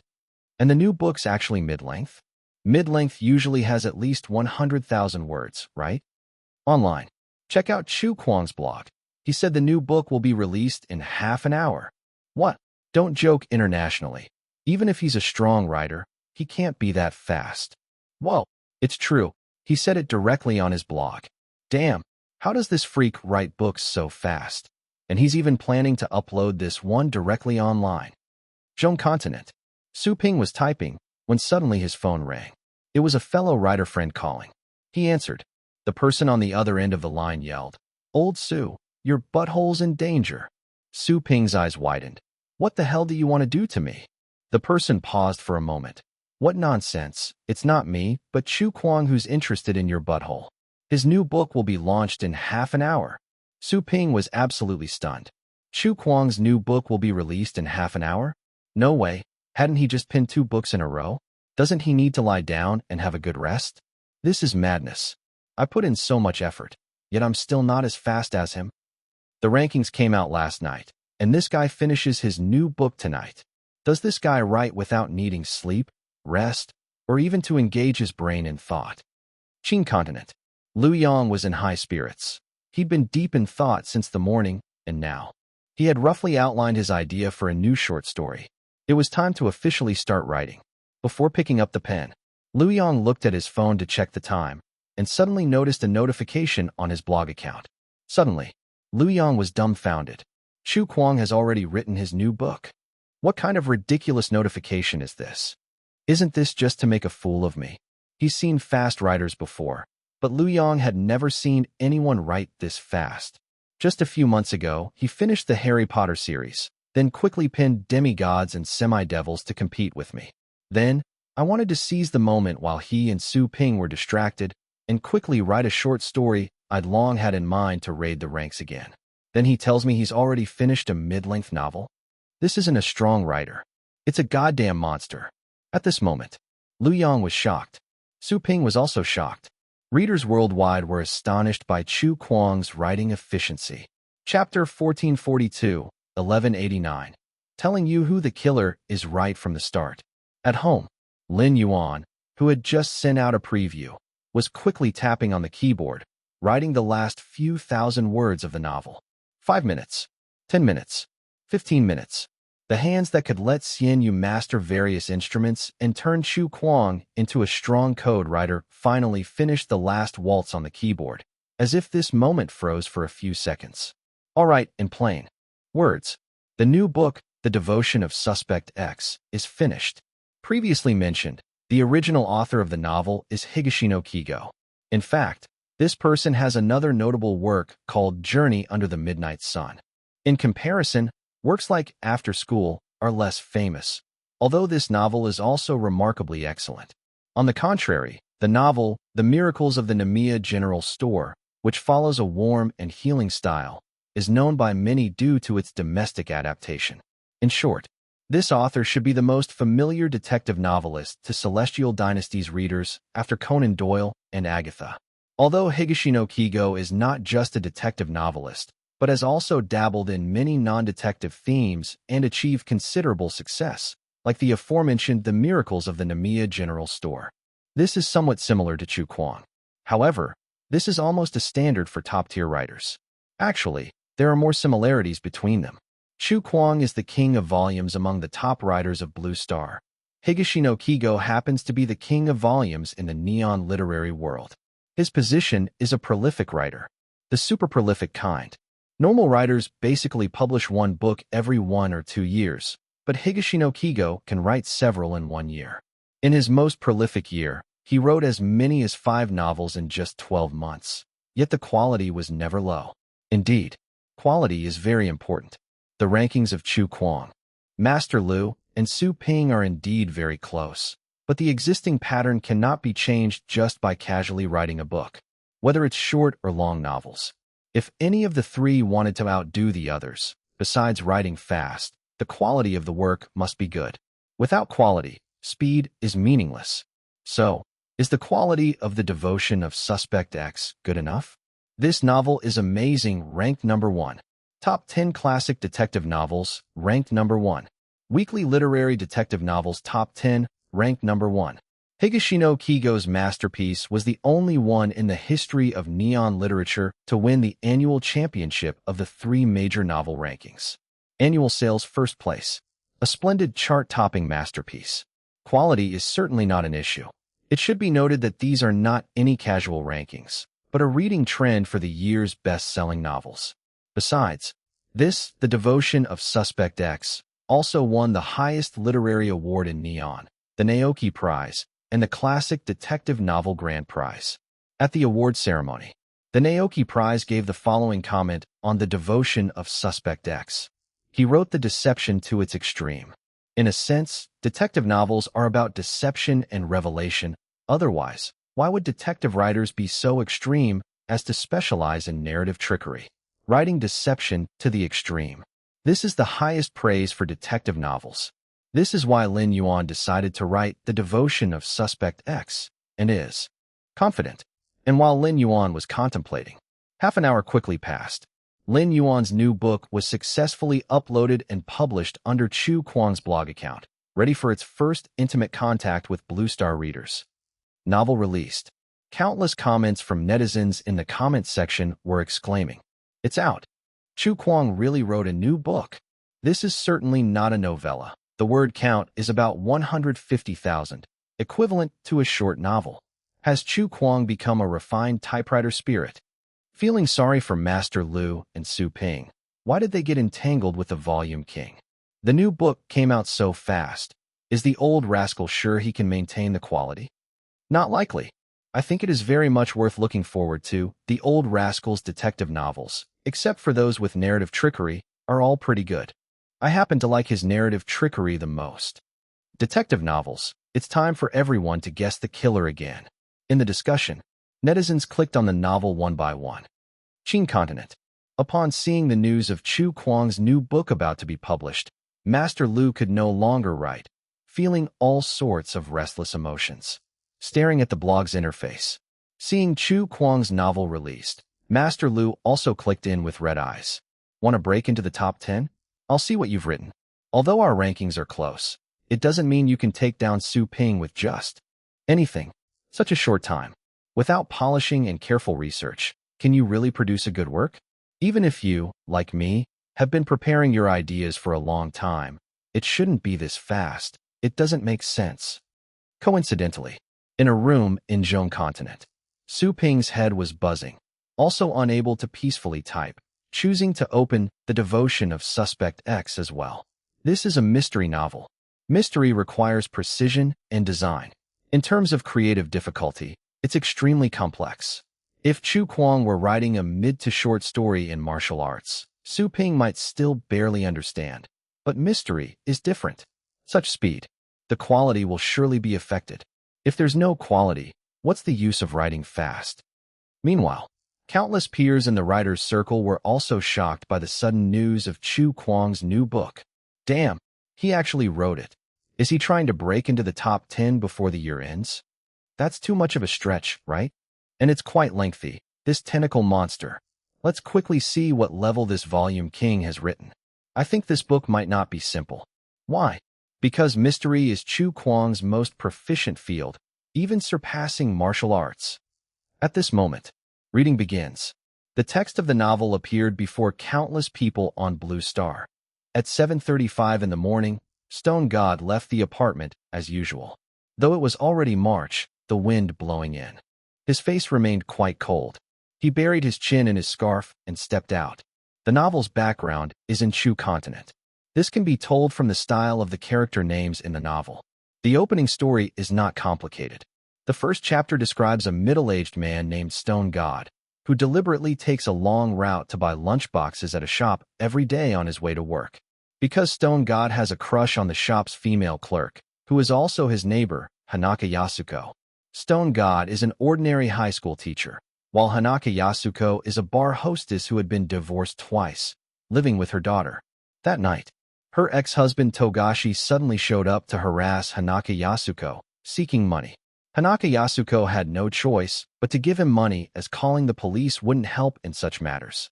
However, even after Hanaka Yasuko gave him quite a bit of money, ex-husband Togashi remained unsatisfied, threatening that in a few years, he would push his stepdaughter, Hanaka Misato, the daughter of Hanaka Yasuko and her first husband, into nightclubs to earn money. Conflict erupted instantly. Hanaka Misato hit Togashi with a vase, but being a child, her strength was limited, and Togashi was only injured. After being injured, an enraged Togashi immediately grabbed Misato by the hair and slapped her violently. To protect her daughter, Hanaka Yasuko, in desperation, used the electric wire of a heater to strangle Togashi, eventually, with her daughter's help, killing the ex-husband who had been harassing them. A murder case. At this point, the novel has just reached the second chapter. Countless readers, trying to play smart by guessing who the criminal was, were dumbfounded. Meow, meow, meow. Who is the criminal? Mother and daughter Hanaka Yasuko. In the first two chapters, Chu Kuang clearly wrote it out, not leaving any room for readers to guess. On the other side, similarly stunned upon reading this were Su Ping and Lin Yuan. A promised mystery novel, and he reveals the culprit at the start? These two, although not specialized in writing mystery novels, have a broad reading spectrum, having read numerous mystery novels in their lifetime. However, in their understanding of the mystery genre, they deeply know that revealing the culprit at the start in a mystery novel signifies an undeniably high level of creative difficulty. Damn, an audacious writing style. Chu Kuang's challenge in writing this time is somewhat terrifying. Telling readers the culprit from the start.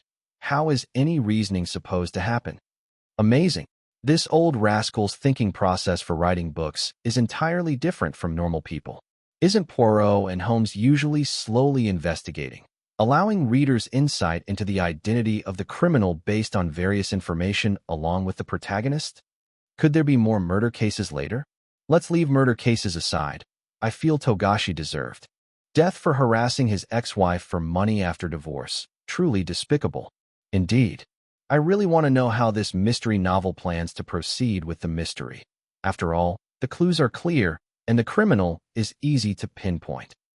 As discussions continued, many people continued reading on, and the male protagonist of this novel, who is Stone God, the neighbor who secretly liked Hanaka Yasuko, appeared again. He lived next door and heard noises from that side, immediately coming over to knock and inquire. Yasuko had no choice but to open the door. She lied, saying there was a cockroach in the house. Stone God asked back, "Did you kill it?"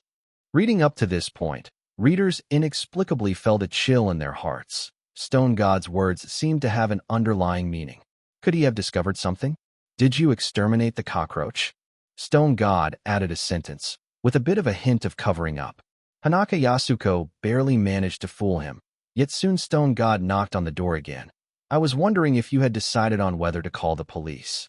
I have no objections if you decide to do so, but if you don't have such intentions, perhaps I can be of assistance. Readers, Hanaka Yasuko. This Stone God is strange. Stone God seemed to already know about the incident of Hanaka Yasuko and her daughter killing Togashi.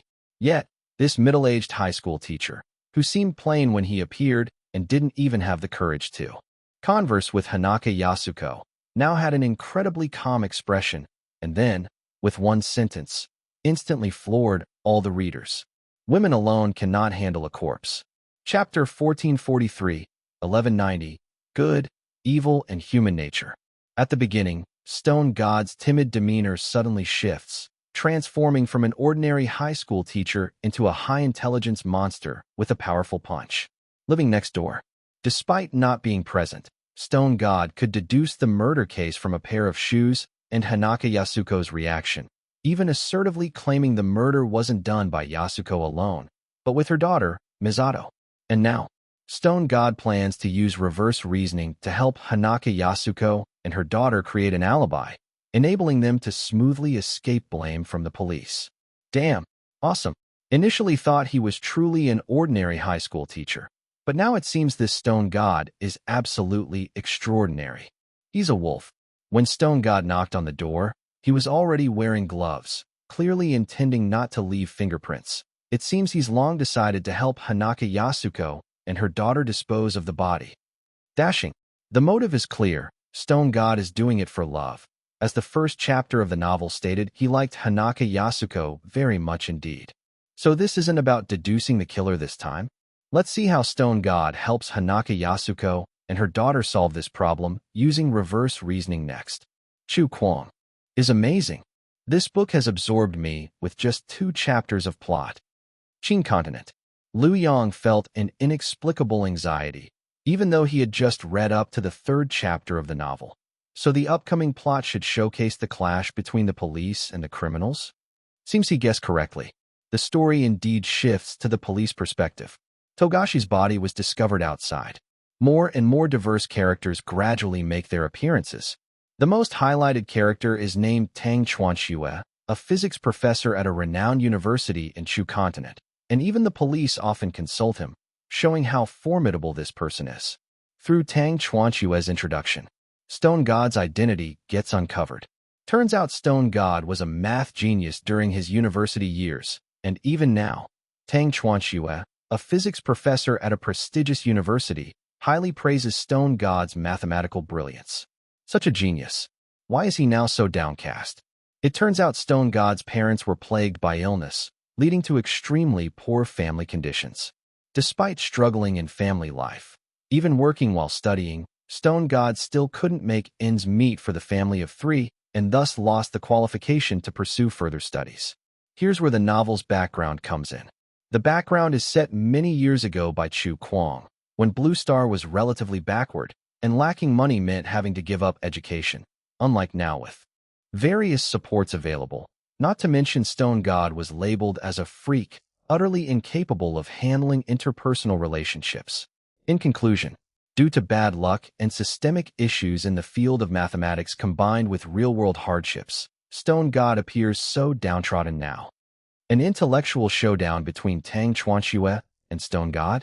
Zhong Continent writer Su Ping's gaze was glued to the words on the computer screen, unconsciously biting his lip until it turned pale. Indeed, it was an intellectual showdown.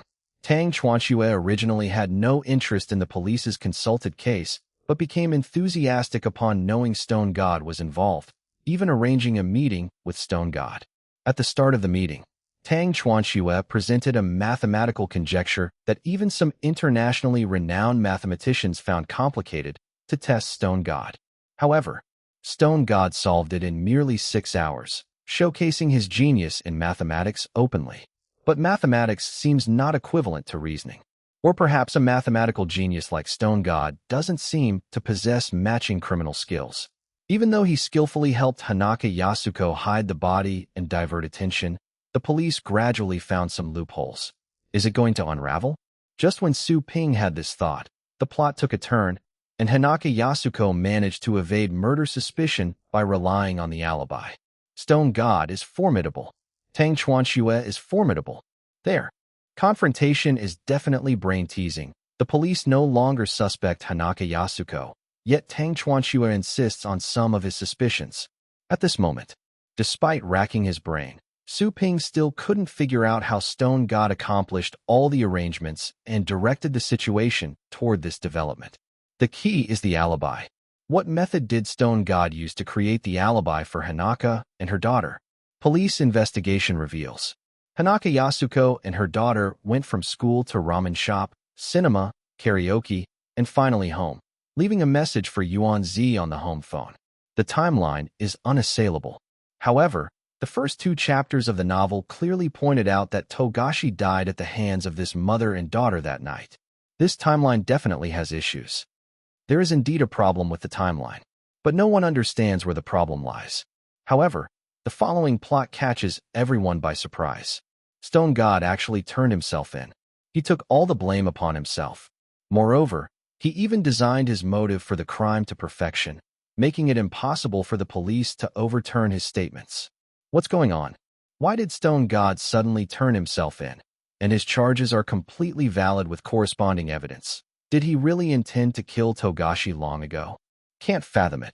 We all know the mother and daughter killed Togashi. That false timeline. How did Stone God manage it? Wait. Could this book be narrative trickery? If it's narrative trickery, I'll fight with that old rascal. Chapter 1444, 1190. Good and Evil and Human Nature _2. If it's a narrative trick, perhaps the plot intentionally omitted some clues, like Stone God and Hanaka Yasuko's joint concoction? How do you concoct that? That movie ticket really exists, and Hanaka Yasuko and her daughter really did watch the movie. So what's going on? My IQ can't keep up anymore. Feels like being wildly played by the old rascal. Look ahead. Tang Chuanxue seems to have discovered a clue. Tang Chuanxue really did discover a clue. The only person in the entire book who could keep up with Stone God's IQ did not explain the reasoning to the police or the excited readers. He directly went to Hanaka Yasuko. Hanaka Yasuko was a bit flustered. She had already learned of Stone God's confession. Tang Chuanxue smiled and said, "You seem to think I'm here to persuade you." Hanaka Yasuko forced herself to remain calm. "No, I don't. What would you want to persuade me to do?" Tang Chuanxue said slightly embarrassedly. "You're right, I did misspeak. I apologize to you. But I just want you to know one thing. That's why I came to find you." "What exactly is it?" As for that point, Tang Chuanxue paused before slowly speaking, his gaze fixed on Hanaka Yasuko. "What I want to say is, you know nothing about the truth. At this moment, let's not talk about Hanaka Yasuko's reaction." Anyway, countless readers instantly widened their eyes. Lu Yang from the Qin continent, Su Ping from the Zhong continent, felt a burning sensation on their faces. What does "you know nothing about the truth" mean? On the surface, it seems like Tang Chuanxue was speaking to Hanaka Yasuko. In reality, Lu Yang and Su Ping, along with countless readers, felt that this was Chu Kuang's old rascal mercilessly mocking all readers. Dear gosh, damned old rascal. What is the truth after all? The truth was finally revealed. This section, described as the climax of the entire book, Tang Chuanxue said to Hanaka Yasuko, "I think your alibi is likely true. You really went to the cinema, including your daughter. You didn't lie." Lu Yang, "That's impossible." Su Ping, "It doesn't make sense."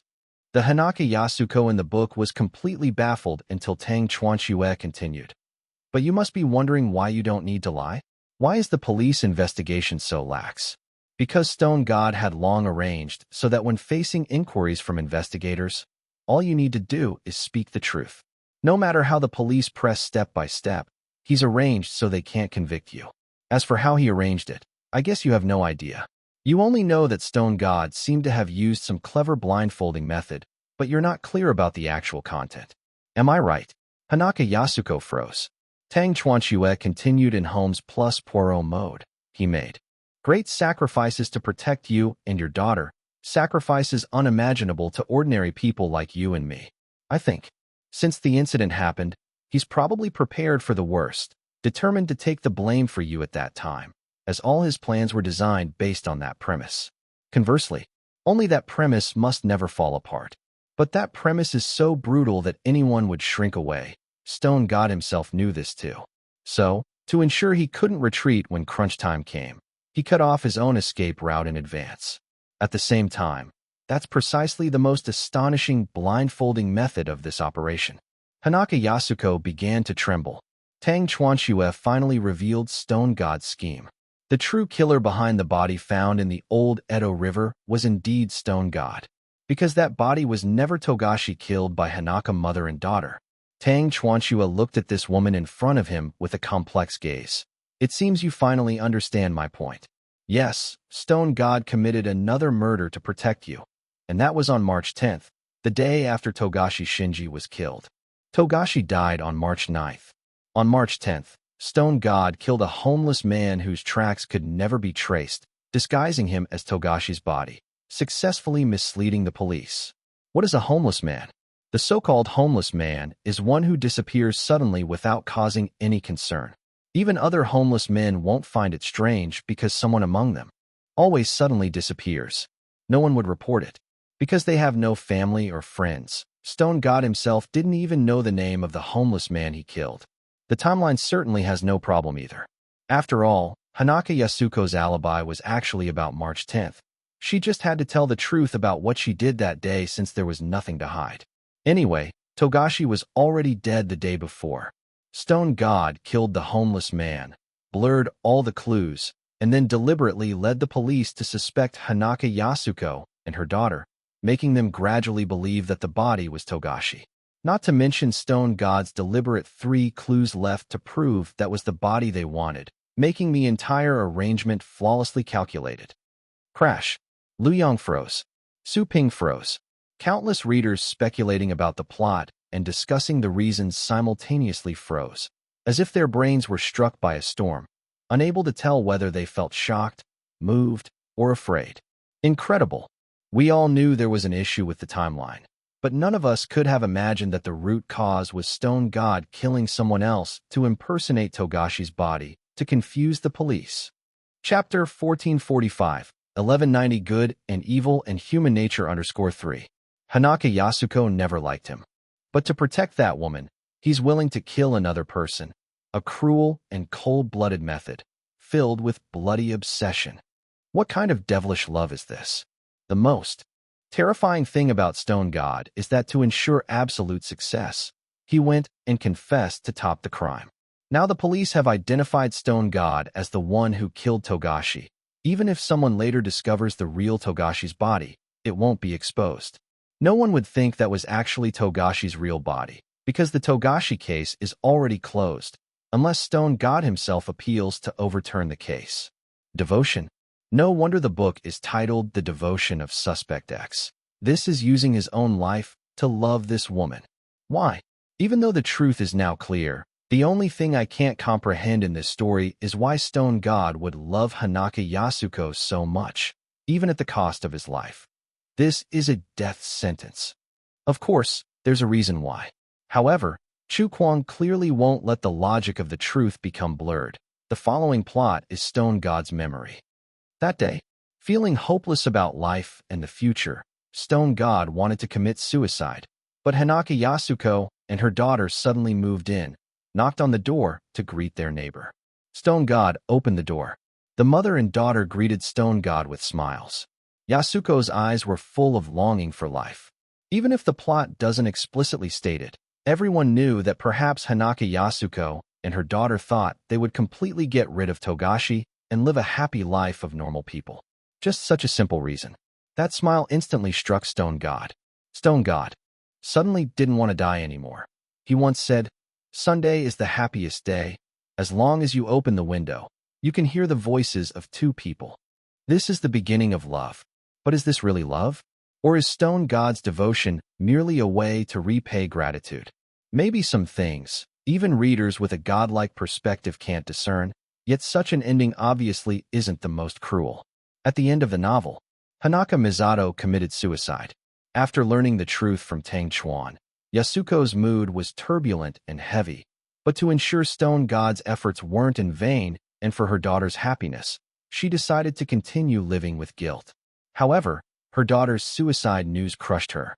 The daughter couldn't bear such pressure, and she was tortured by intense guilt. How could she, as a mother, not be the same? It was the last straw that broke the camel's back. Hanaka Yasuko surrendered herself. As she made this decision and walked into the police station, all the arrangements Stone God made, risking innocent lives, were all for naught. Police station. The two met again. Hanaka Yasuko's back trembled violently, her voice raspy. "I'm sorry, really very sorry. For letting us.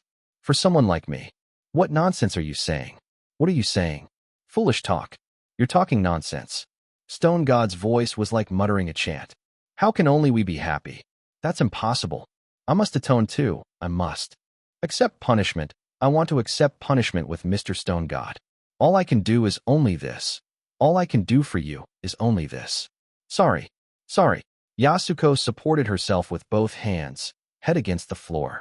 Stone God shook his head, retreating, his face twisted in agony. He suddenly turned around, using both hands to hold his head, letting out a beast-like roar, intermingled with cries of despair and confusion. The sound of that roar moved everyone who heard it. Police officers rushed over, trying to stop him. "Don't touch him." Tang Chuan Shui blocked them. "At least, Let him cry to his heart's content. Tang Chuan Shui put his hand on Stone God's shoulders from behind. Stone God continued to roar, as if he were expelling his soul. Breaking down. When the last psychological defense broke, the one who had meticulously planned everything, using reverse reasoning to manipulate the world, Stone God completely collapsed. He should have succeeded. He had already succeeded. But he lost a human heart, lost to the guilt inherent in humanity. In the book, the novel emphasized such a line. Sometimes, as long as one lives well, it's enough to save someone. But then there are those who are unwilling to even live.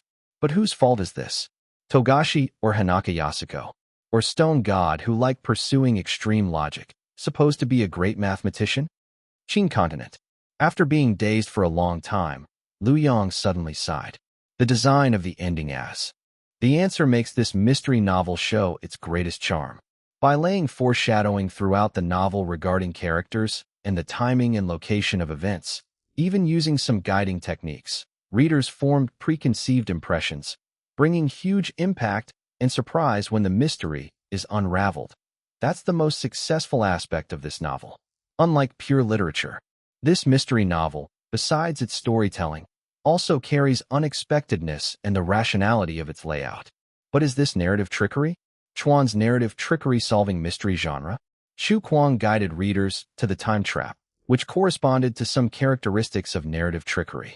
However, the key issue was that both readers and the police were always in a unified perspective, breaking the narrative trickery setting.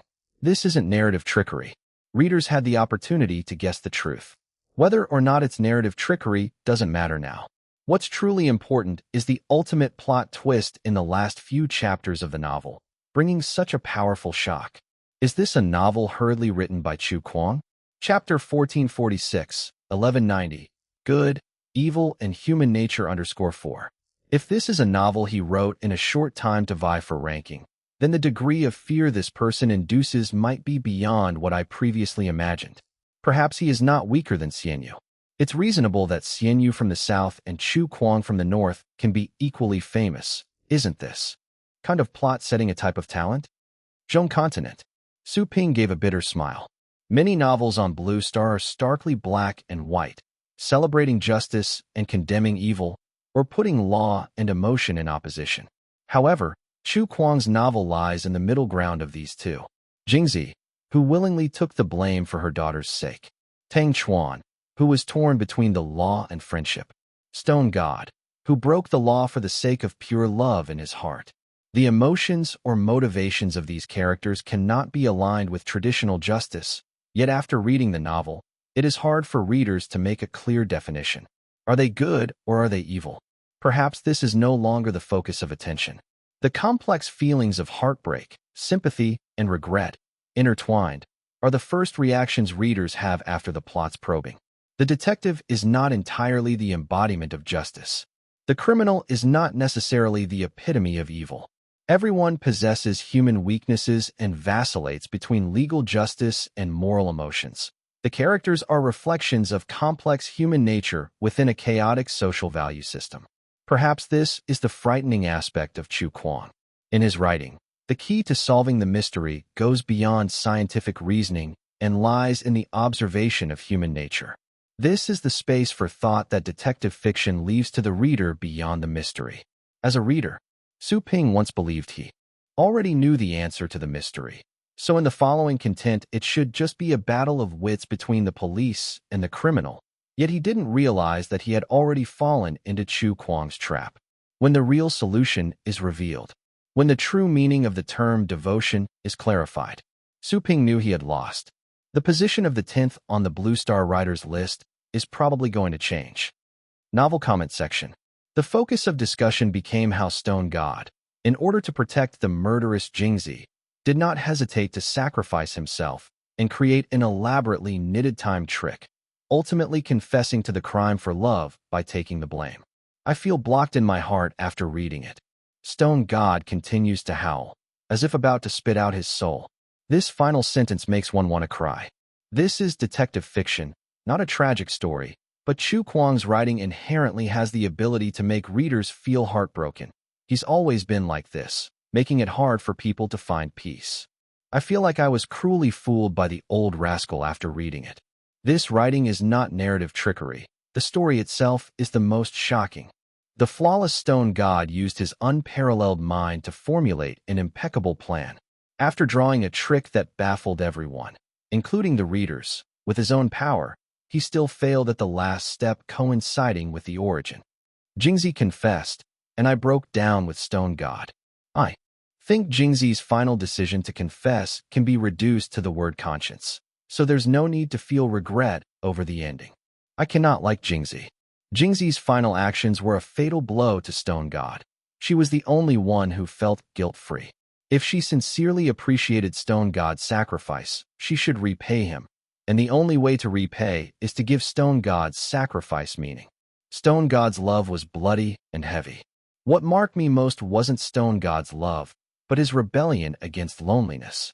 Everything Stone God did was merely one person's rebellion against loneliness. All actions of seeking and maintaining spiritual faith are essentially rebellions against loneliness. The end was certainly lamentable, even regrettable, because Stone God's realm had already surpassed conventional understandings like morality. Stone God is unworthy of support.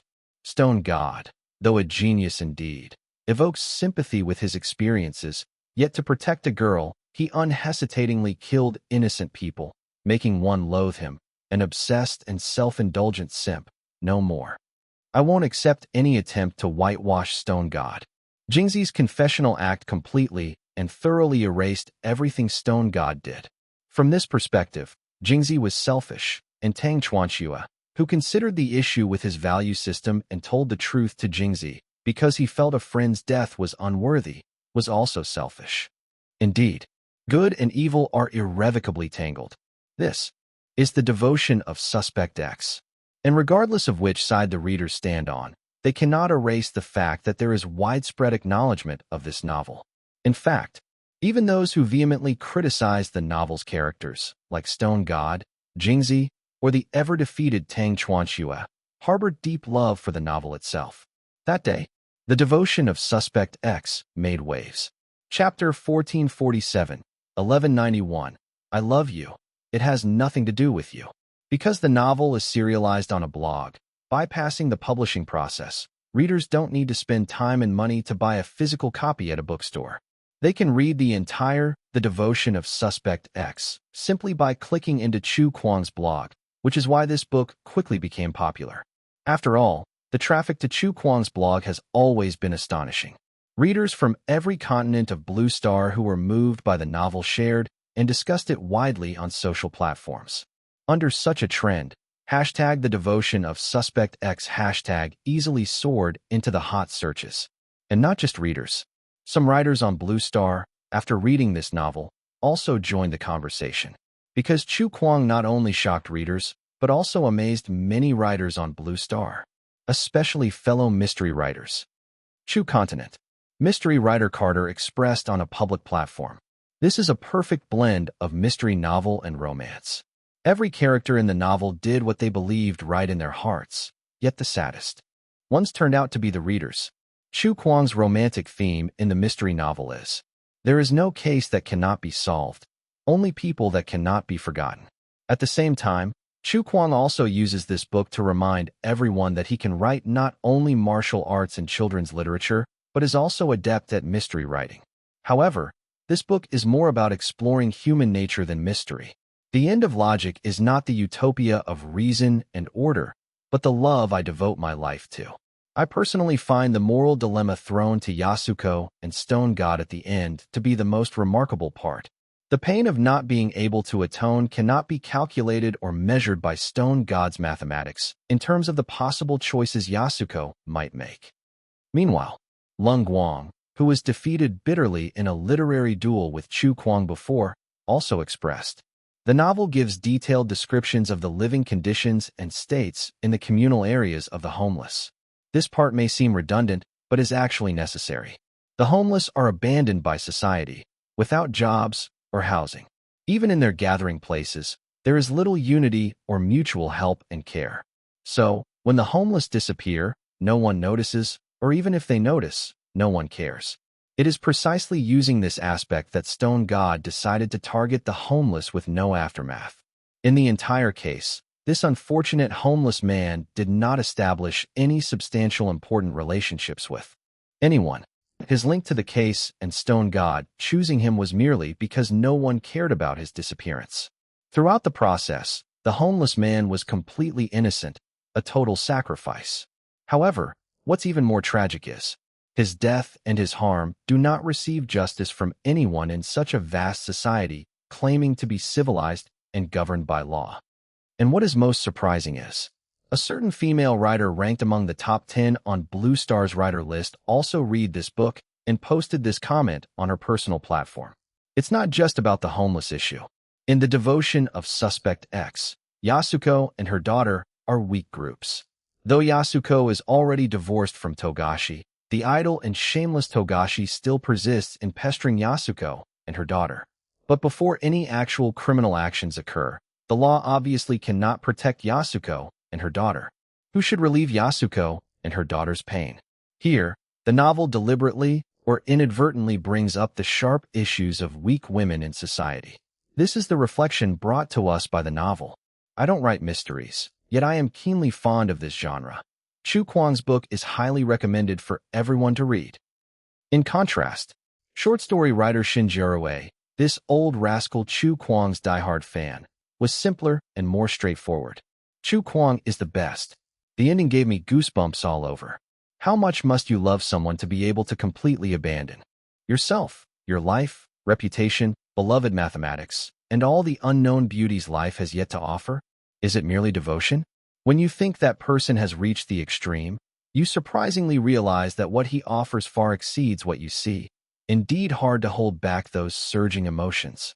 This is Chu Kuang, setting emotions as the sole loophole in this theorem, where the vast mathematical net cannot control the variable of human sentiments. My fragile human science's heart found immense comfort.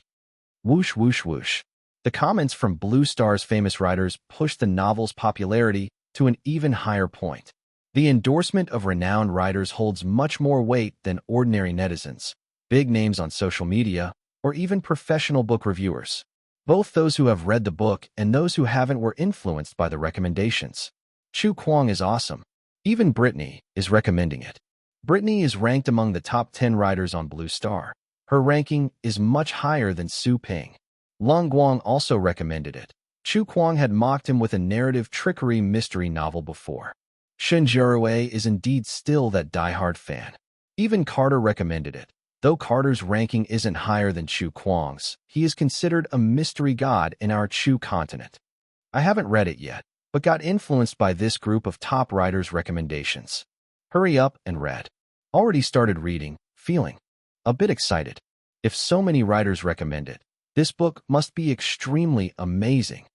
And just as various writers were commenting on the blog, Yuan, deemed by netizens as the writer who understands Chu Kuang the most, suddenly published a poem. To be precise, it's a modern poem. The title of the poem is I Love You, Regardless of You. I gaze at you obsessively, until beyond sight. Listen to your voice soar. I feel joy inside. What does that matter to you? You are the stars to me. Your light illuminates the dark trajectory of my life. To me, you are the sun, dazzling and mesmerizing.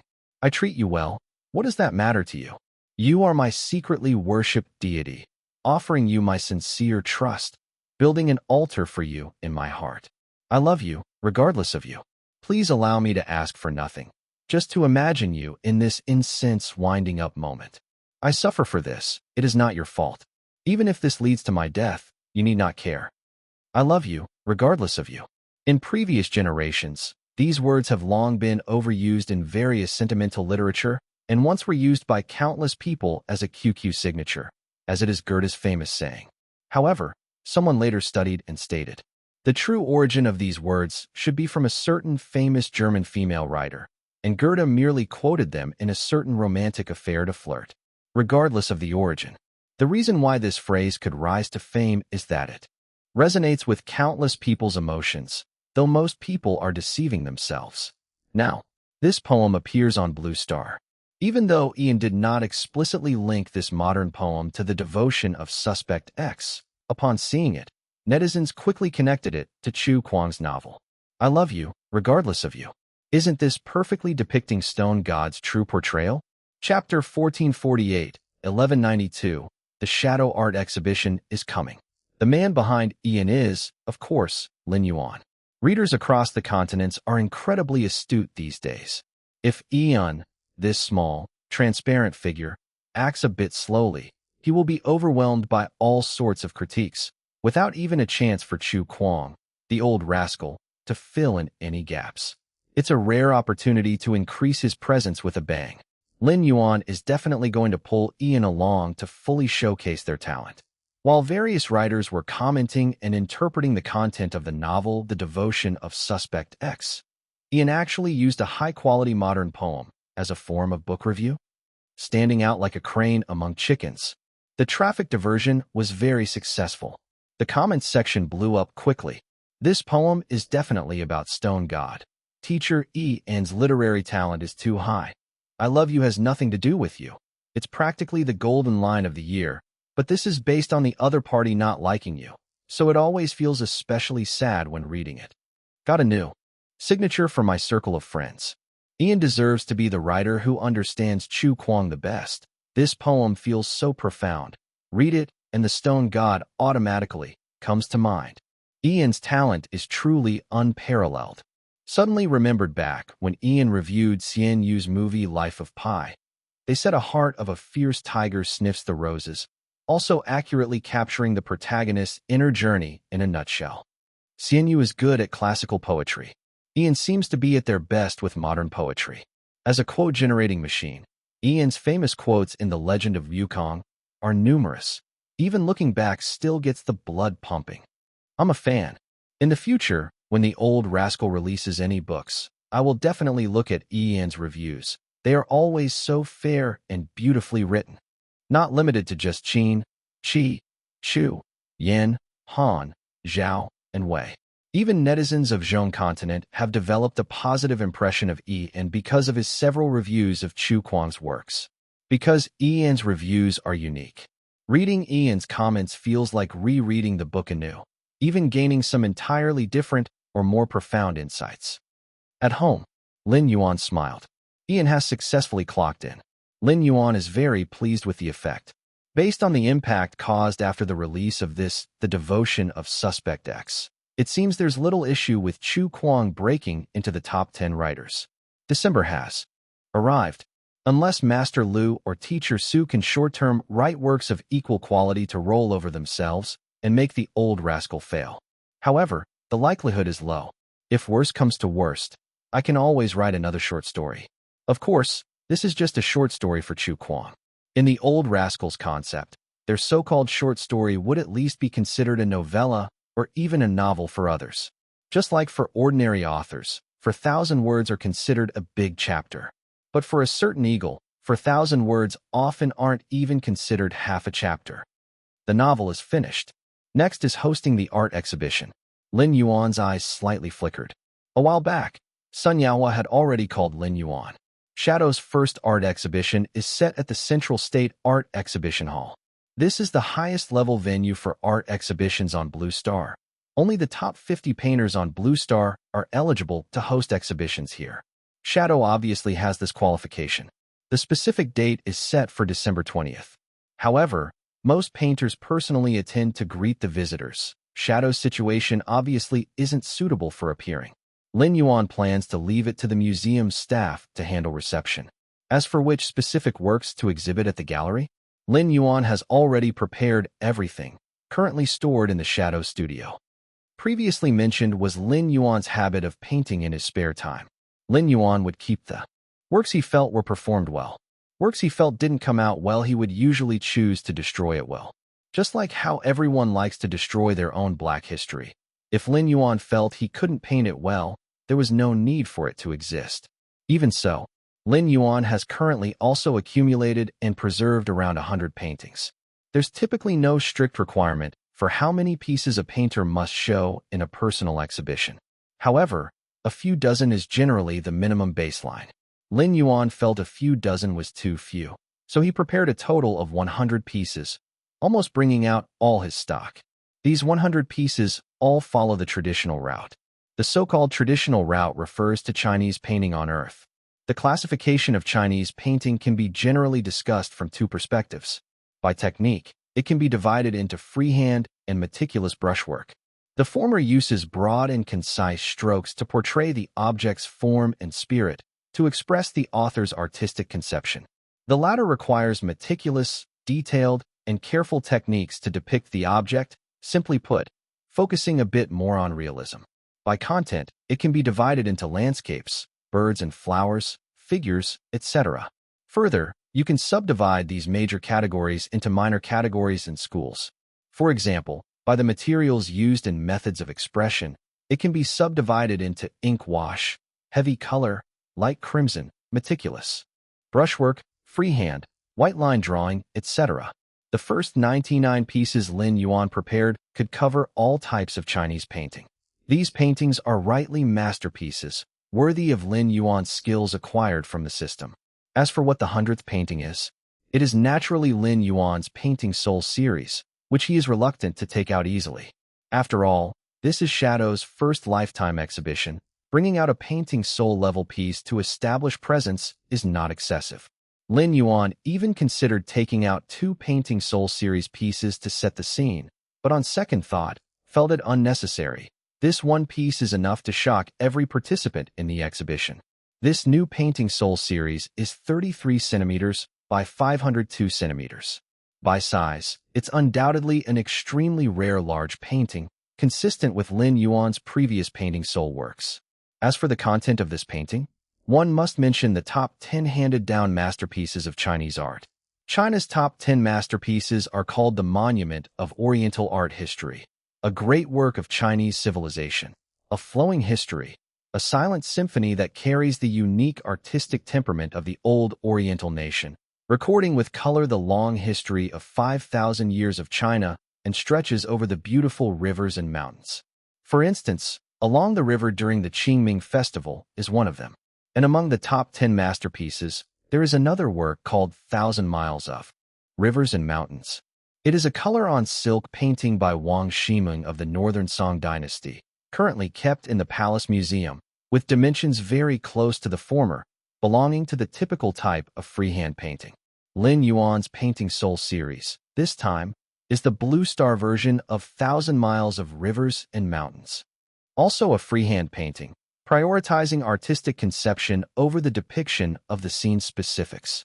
However, although the name and type are the same, the content and original work are, of course, not exactly the same. Every painter has their own version of the landscape in their mind.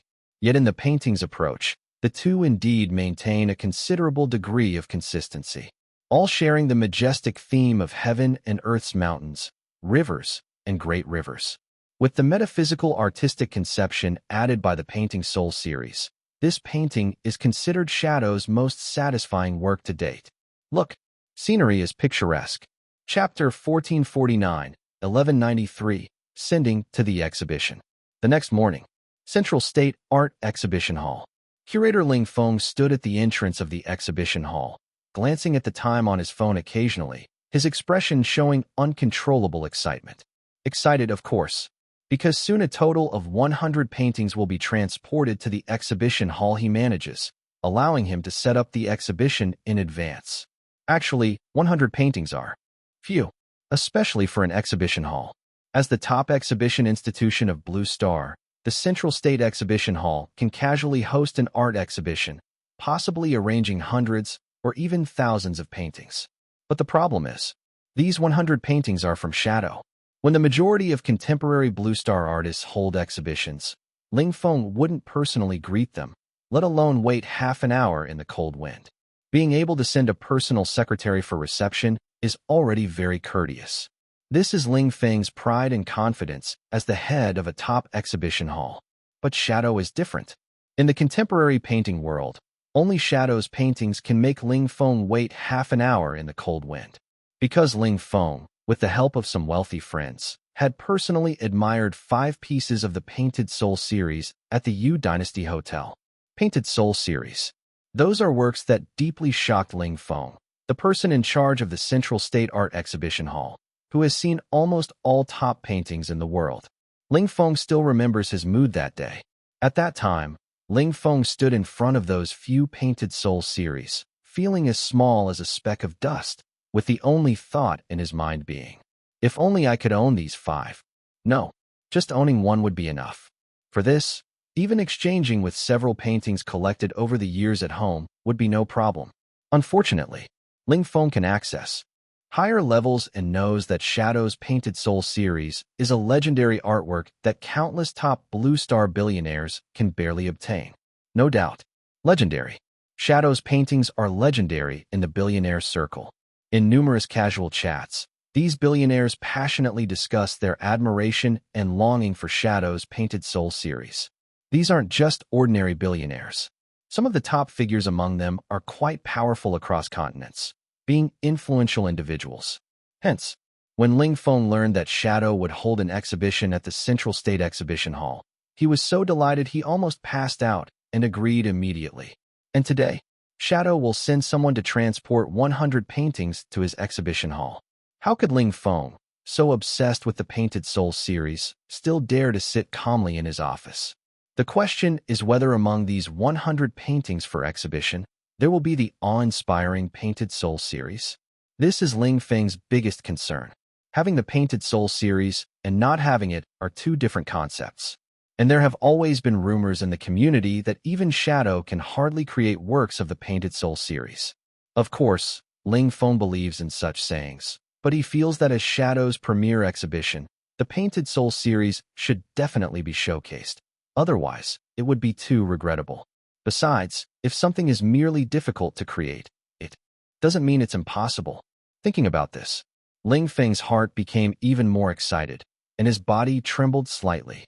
Behind Ling Feng were a group of exhibition hall's junior leaders, regional heads, and numerous staff members.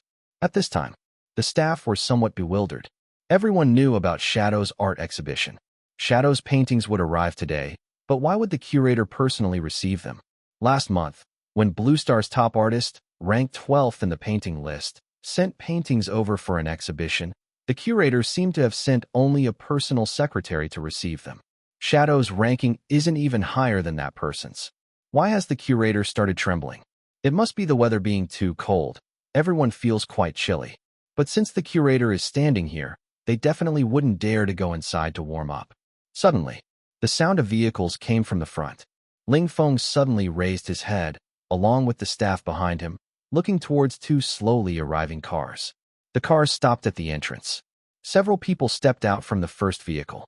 The driver of this car turned out to be Sun Yaohua, who quickly got off as well, smiling at Ling Feng. "Sorry to keep you waiting, curator. Shall we bring the paintings in now?" In the back, the staff almost instantly recognized Sun Yaohua, with someone nearly exclaiming in surprise, wondering why Shadow's paintings were brought over by Sun Yaohua, even serving as a driver. This is the major star of Yu Dynasty, the famously renowned musical king of singing in Blue Star. Could it be because of Xian Yu and Shadow's relationship? But even so, someone of Sun Yaohua's level shouldn't be used as just a driver, right? Move the paintings.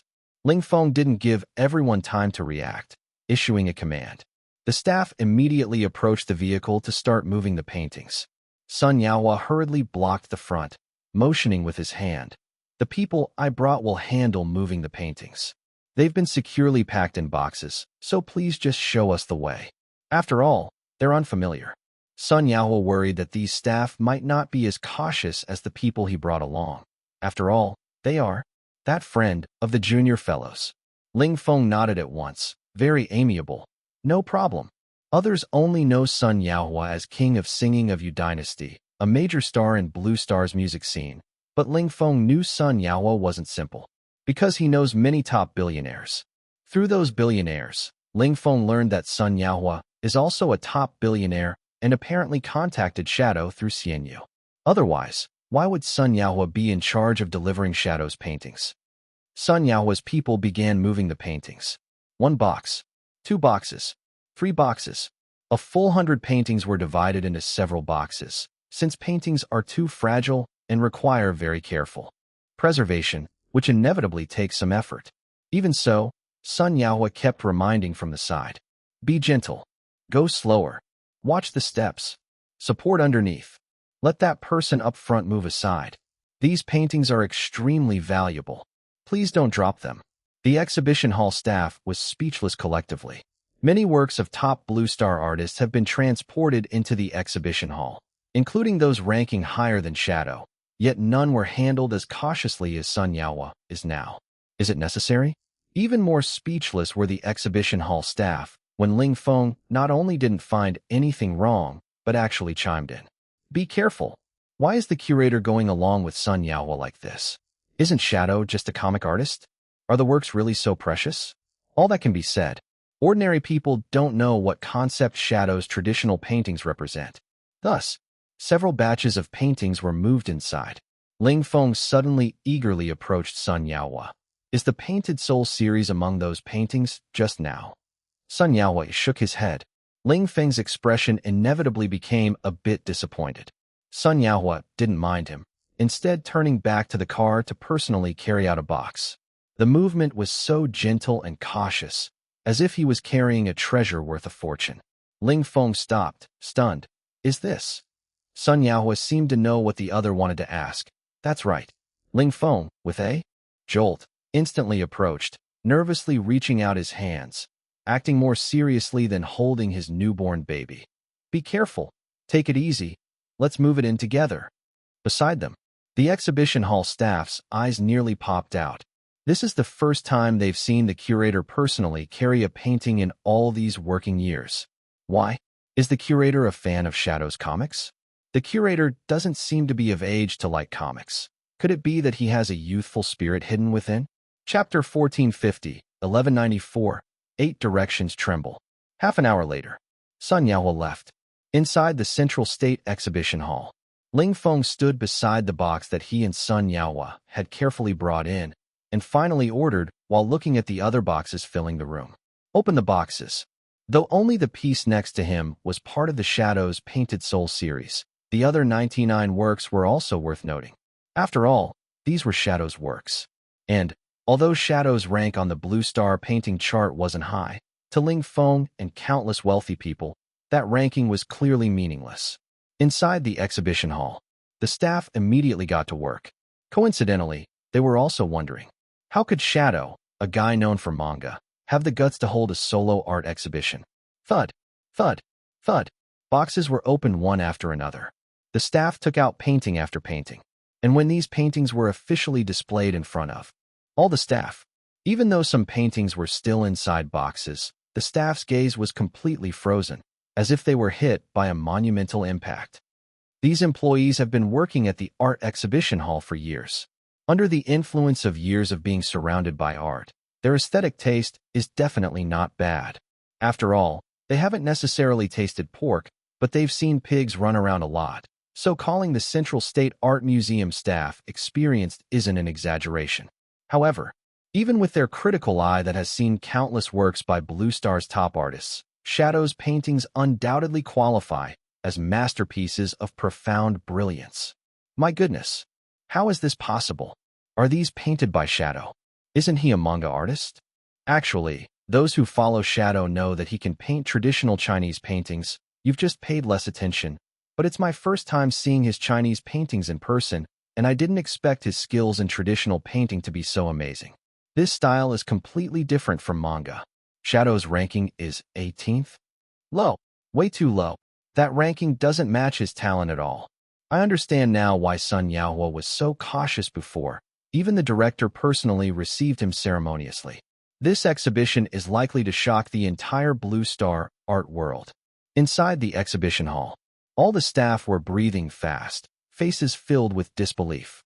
The quality of these paintings has completely overturned their understanding of Shadow. Meanwhile, director Ling Feng also saw these works, and although his expression was excited, he wasn't too surprised. No kidding. If Shadow could create such godlike works as the Painted Soul series, this level of work isn't challenging at all. Thinking this way, Ling Feng ordered again. Classify all works by type into different exhibition areas. Receive.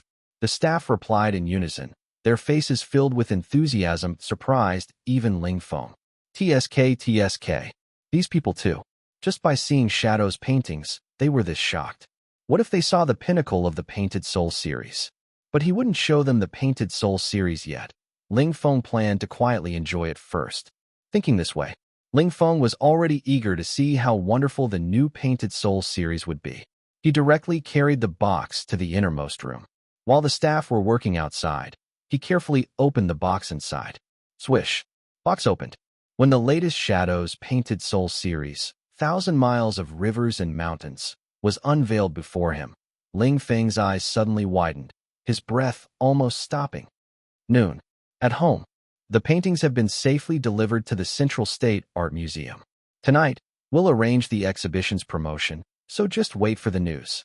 Thanks for your hard work, Senior.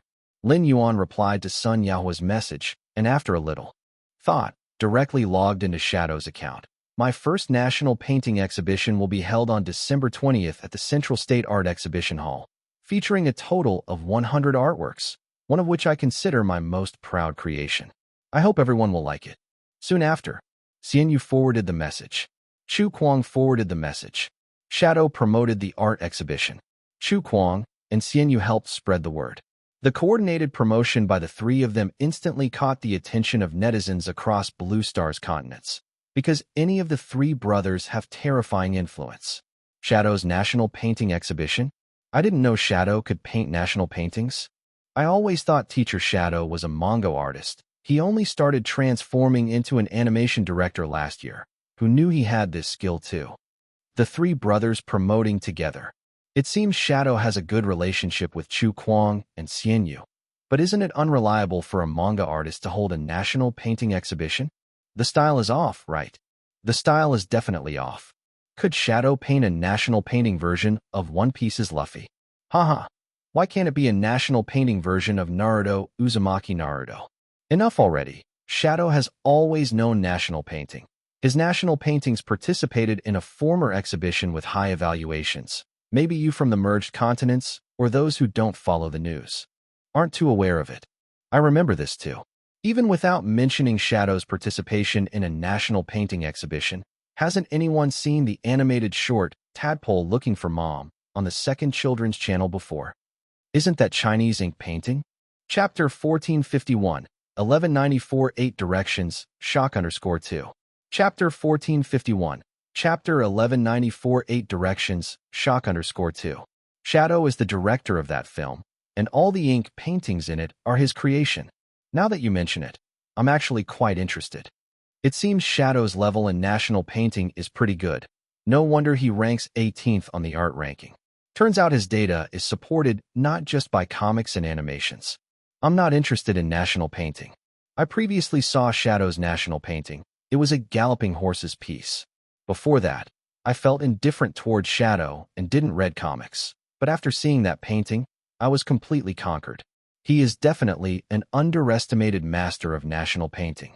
A master of national painting? Isn't the title of master a bit too much? Even those top 10 ranked painters don't dare to call themselves masters. However, I'm very curious about his masterpiece. The artistic atmosphere on Blue Star is rich. Those who love national painting aren't few, which is entirely different from our Celestial Dynasty. However, our Celestial Dynasty's national painting is niche for several reasons. For instance, the impact of Western painting, or the high appreciation threshold, or the many domestic fame seekers, etc. In short, the problems of the Celestial Dynasty are not considered an issue on Blue Star. The effects of different environments and backgrounds are completely distinct. Moreover, with Xian Yu and Chu Kuang helping to endorse Shadow's personal exhibition, this news indeed attracted quite a bit of attention. Blue Star's traditional painting circle. The news that Shadow is going to hold a personal national painting exhibition, of course, reached this circle as well. Personal exhibition. Central State Art Exhibition Hall. I didn't expect this day would finally come. Shadow is officially entering Blue Star's traditional art scene. The Blue Star art scene is about to change. Seeing Shadow's ranking on the Blue Star painting leaderboard, I knew something was up. Isn't this forcing Shadow to come into our Blue Star traditional art scene to make a name for himself? Who can stop him? Wait, what are you saying? I can't tell if you're speaking sarcastically, mocking Shadow from the comic world for daring to hold a personal national painting exhibition, or truly believe from the heart that this Shadow will dominate our Blue Star traditional art scene. Of course, it's the latter. You have no idea how terrifying Shadow is. I once saw his galloping horses at an exhibition. That painting is definitely a master-level creation, and it's not inferior to those top 10 ranked painters. Really, you must be new to the art scene, right? Do you honestly think Shadow only draws comics and makes animations? Years ago, he was involved in national painting. If you're curious, search online. There should be news from that time. Clearly, compared to the relatively calm reaction from netizens across different continents, the traditional painting circles on Blue Star reacted with far more excitement upon receiving the news of Shadow's exhibition. Why? Because many in the art scene remember Shadow's galloping horses. It was highly praised in the Blue Star traditional painting circle. Ahem. Zhao continent. Two elderly men are enjoying tea. One of the elderly suddenly speaks. I'm planning a trip to Zhong continent soon. Would Mr. Li like to accompany me? The elder surnamed Li is startled. Mr. Quan, what is your purpose of going to Zhong continent? Mr. Quan opens his mouth. Remember the Shadows Painted Soul series I once mentioned? Mr. Li never believed such miraculous paintings exist in the world. Coincidentally, Shadow is going to hold a personal exhibition at the Central State Art Museum, where a Painted Soul series might appear. We can witness it for ourselves to see if my words are false. The Li elder is stunned. Last year, this friend suddenly claimed excitedly that he saw a miracle in national painting called the Shadows Painted Soul series. The Li elder didn't believe. He can understand that Shadow has master-level painting skills, but what kind of painting dares to be called a miracle? And soon, there seems to be another so-called Shadows Painted Soul series in Zhong continent, which piqued the Li elder's interest. Very well. Seeing his friend agree, Mr. Quan smiles. Both of us rank in the top 10 on Blue Star's list, and I believe when Shadow holds the exhibition, we might reunite with other old friends within the top 10. Do they also know about the Painted Soul series? They are obsessed with pursuing the legendary Perfect Realm and have naturally viewed the Shadows Painted Soul series and discussed it with me all night. Only you, old friend, have been oblivious to the matter for years, doubting even my words. There's no wall in the world that can't be battered. In fact, the Painted Soul series not only has an extraordinary influence among Blue Star's wealthy circles. Some top painters in Blue Star's traditional painting circles also connected with these paintings through the information channels of the wealthy, especially those top 10 ranked. After all, before the shocking emergence of the Shadows Painted Soul series, they were the ones most adored by countless top wealthy individuals on Blue Star. Wealthy circles. Speaking of exaggerated reactions, it's the Blue Star's wealthy who always closely follow Shadow's moves that have the most exaggerated reactions. Shadow's National Painting Exhibition, December 20th? Cancel all plans. That day, I'm flying to attend the exhibition. Get me in touch with the director of the Central State Art Museum. I want to speak with him personally. Has everyone got the news? Teacher Shadow's activities are clearly stated. He also mentioned there would be one of his most satisfactory paintings presented then. Isn't this hint clear enough? No need for such trouble. I've confirmed with the director, Lin Yuan, of the Central State Art Museum. It's an entirely new work of the Painted Soul series. Indeed, what can make even Shadow feel satisfied can only be the 7 unique pieces of the Painted Soul series in the world. 5 of the 7 Painted Soul series are in several Yu Dynasty hotels belonging to Sun Yaohua. One is with Li Songhua, the boss of Starlight Entertainment, and the other is held by Fong Moken, the top-ranked tycoon in Qin continent. Fong Moken really lucked out. Back then, he sponsored Qin continent's Spring Festival Gala for $3.2 billion to get the 7th painting in the series. But who knew that the Spring Festival Gala overshadowed the hosting Zhong continent at that time? He not only made a profit, but earned big from it. His business prospered greatly in the past 2 years, pushing him up to the first position on the Qin continent's wealthy list. I even suspect it was the painting that brought him prosperity. Recently, a friend offered a huge sum to buy, but he wouldn't part with it. Then this one in Zhong continent. Should be the 8th. Right now, I just want to know if this painting is for sale. Whether or not it's for sale, I have to make this trip. That's obvious. Most wealthy individuals interested in Blue Star will come. Even those who aren't interested might come. Some people have long heard of the Painted Soul series' charm, just never had the chance to see it. The scene will likely be quite lively then. Nighttime. Central State Art Exhibition Hall. The door to a certain room is locked. Two minor leaders face each other at the door. How long has the director been inside? He's been in there since morning, just came out for lunch, and doesn't allow anyone inside the room. What's going on? Who knows what the director is doing in there? Let's ask. You better be gentle. Someone interrupted before and got scolded. During the conversation, one of them knocks on the door. Ling Feng's voice comes from inside. Who is it? Oh, Zhou. What is it? It's time to get off work. The door opens. Ling Feng blocks their view. I'm working overtime today. The two minor leaders smile wryly. It seems there's no work today. Ling Feng impatiently waves them off. You guys don't seem very passionate about your work. I'm different as the curator. I must work overnight today. Indeed, overtime. Though he had been looking at the 1,000 miles of rivers and mountains all day and his eyes were starting to soar, somehow Ling Feng felt he hadn't seen enough. Speaking of, the Yu Dynasty Hotel has the Painted Soul series. A night in such a room costs 50,000.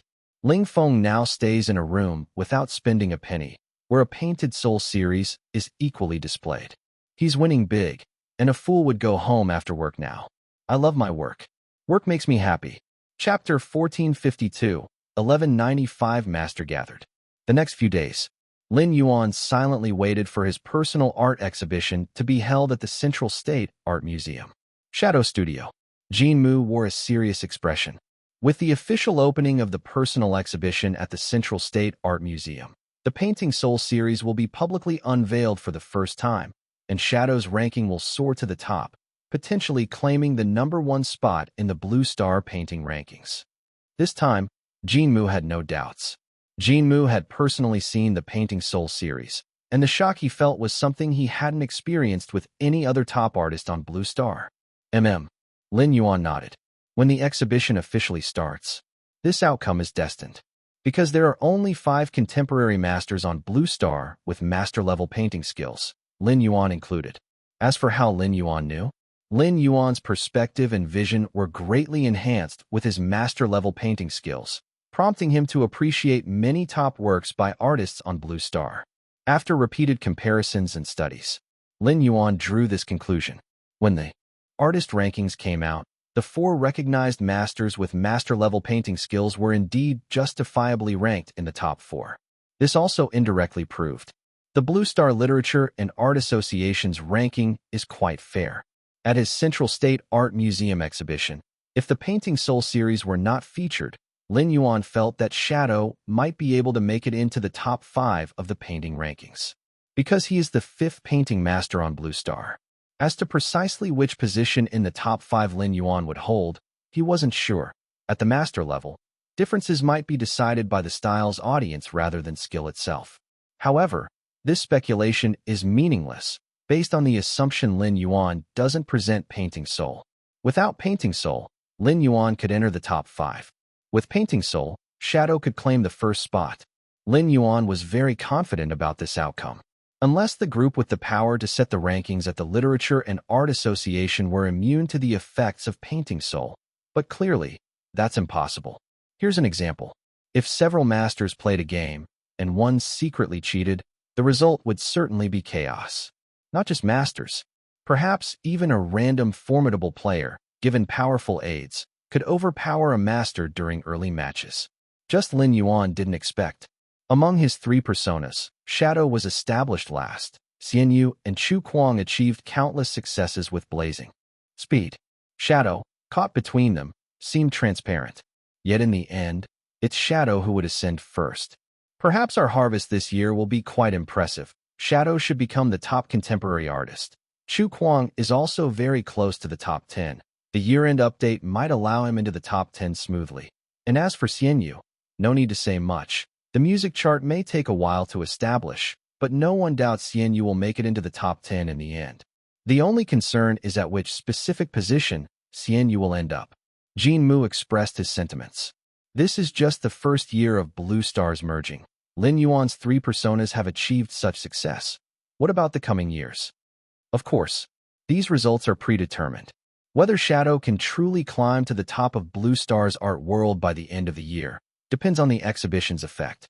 Jean Mu likewise remained expectant. In the midst of this anticipation, days passed one by one. Meanwhile, discussions online about Shadow's exhibition grew. The idea of a manga artist holding a personal Chinese painting exhibition was itself very intriguing. Shadow's exhibition is starting soon. As someone who loves Chinese painting, I am conflicted. Living in the Wei continent, it's not too far from Zhong continent. Considering visiting the exhibition but unsure of Shadow's Chinese painting skill, if poorly done, it might waste my time and energy. Reputedly, it's okay. I certainly know Shadow's Chinese painting skill isn't too bad. A poor skill couldn't allow such a high painting rank, but I want to know exactly how good it is. If just ordinarily excellent, it's not worth my trip.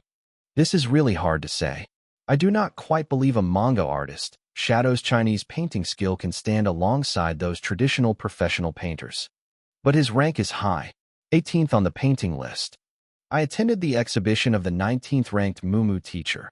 Really extremely shocking, Shadow ranks even higher. Does it mean Shadow's Chinese painting is better? That's nonsense. Shadow's high rank mainly comes from his manga and cartoons. They occupy the largest proportion of his stats, and Chinese painting likely holds very low weight. Yes, Mumu entered the rankings solely through Chinese painting, without other professions, unlike Shadow who dabbles in everything. If excluding Shadow's manga and animation achievements, only considering Chinese painting skill, I estimate Shadow's rank would be quite low. Lomai asked, have you not seen Shadow's galloping horse? I found that painting very impressive. Industry professionals rated it very highly. Haven't heard of it. A manga artist holding a Chinese painting exhibition. Such a matter naturally evokes debates. The online impact of Shadow's previous galloping horse was limited. He still left the impression of a manga artist. Even those supporting Shadow didn't truly know his Chinese painting level. After all, traditional Chinese painting masters ranked similarly to Shadow are very focused. Unlike Shadow suddenly having a Chinese painting exhibition, giving the sense of casually showcasing all-around talent. In the online uproar, December 20th before years and finally arrived. In the morning, Zhong Continent, Art Exhibition Hall. A dense crowd waited at the entrance. About half of them are Shadow's fans, primarily manga enthusiasts. The other half are people who heard the news online and became interested in Shadow's personal Chinese painting exhibition. Most came purely out of their love for Chinese painting and wanted to see and connect with its excellent works. The fact proved, no matter how many people felt a manga artist doing Chinese painting wasn't reliable, under the surviving bias, silence falls upon the majority. Look up and see.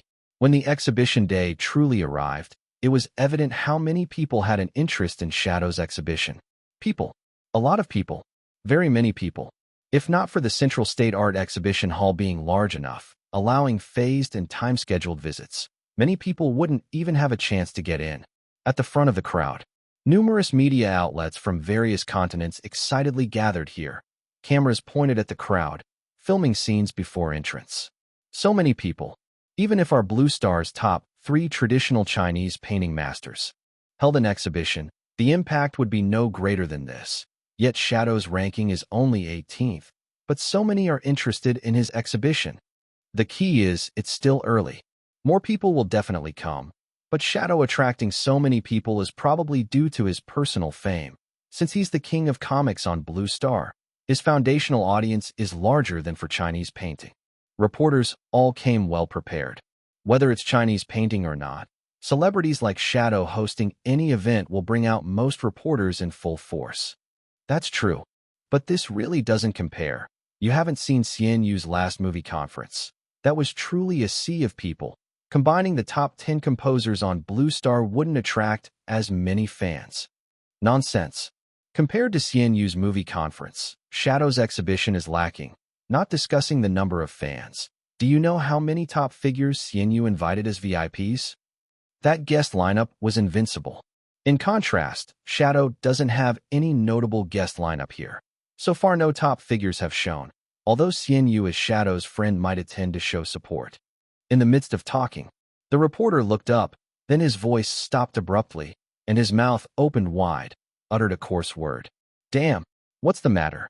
Did Xian Yu come? See for yourselves. Other reporters at his words looked up, and their faces turned suddenly red, as if witnessing the eighth wonder of the world. Oh my, how is it possible? Why did they come? And together at that. Usually they don't see each other. Even premier painting award ceremonies couldn't gather them together. They are top 10 ranked figures of the Blue Star painting list. Today not a single one is missing. All present. Chapter 1453, 1195, a series of shocks. Entrance of the Central State Art Exhibition Hall. All the reporters representing various media across the continents widened their eyes, collectively staring ahead as if they had seen a ghost. At the end of their line of sight, 10 people arrived together. There were 7 men and 3 women among them, of similar age. From their appearance, these 10 were unremarkable, yet each seemed to possess a strong aura, chatting and laughing as they walked. Even as the reporters' cameras aimed at them like long and short guns within seconds, the 10 still appeared unruffled, enthusiastically discussing some topic, as if they hadn't noticed these cameras at all. Or perhaps they noticed and simply didn't care, having become accustomed to such large scenes. Behind the reporters, the bustling crowd that came to view the exhibition cast curious glances due to the media's sudden commotion. In the next moment, a chorus of astonished exclamations erupted from the dense crowd, excitement and shock manifesting on countless faces. Masterly, Mr. Quan, Mr. Lin, the #1 national painter Gu Ling, that person at the back is teacher too. All the top 10 big shots from Blue Star's painting rankings are here. What? All top 10 are here. How did they come here? All for Shadow's personal exhibition. Even if they held their own personal exhibitions, they couldn't attract the other 9 rankers. Why does Shadow's exhibition have such presence? Under the tremendous clamor, the crowd surged forward. The security at the entrance was startled by this sudden uproar and quickly stepped forward to maintain order. But they could block the crowd, yet couldn't stop the frenzy of these art enthusiasts, fervently shouting the names of the 10 figures they recognized. Ordinary people might not be familiar with these 10 figures, but those willing to visit Shadow's personal exhibition were familiar with art. How could they not recognize these 10 people standing at the pinnacle of Blue Star's painting pyramid? In fact, any one of these 10 showing up in front of art lovers would cause a huge sensation, let alone all 10 appearing together. Click, click, click. The flashes from the media made the daylight even more dazzling. The 10 famous artists, chatting and laughing as they arrived, finally stopped exchanging among themselves. Surrounded by reporters, they smiled and waved to the crowd. Honored teachers, do you know Shadow? Are you here to see the exhibition? Are you all here to support Shadow, a junior in the painting world? The major media didn't even have time to introduce themselves. Countless questions followed one after another, constantly thrown at these 10 famed artists at the peak of the pyramid who appeared collectively for Shadow's national painting exhibition. Among the 10 famous artists, the third-ranked artist Li Yanfeng smiled and spoke. We old guys came here, of course, to see the exhibition. Although we don't know Shadow personally, we have long admired teacher Shadow's works. We? Long admired? Everyone present was struck by a huge impact, especially when they saw the other 9 famous artists smiling and nodding, seemingly without objection to Li Yanfeng's words. What a joke. You guys are the top 10 giants on the painting list. Shadow ranks only 18th on Blue Star's painting list. Although each of you ranks much higher than Shadow, you claim to have long admired teacher Shadow's works?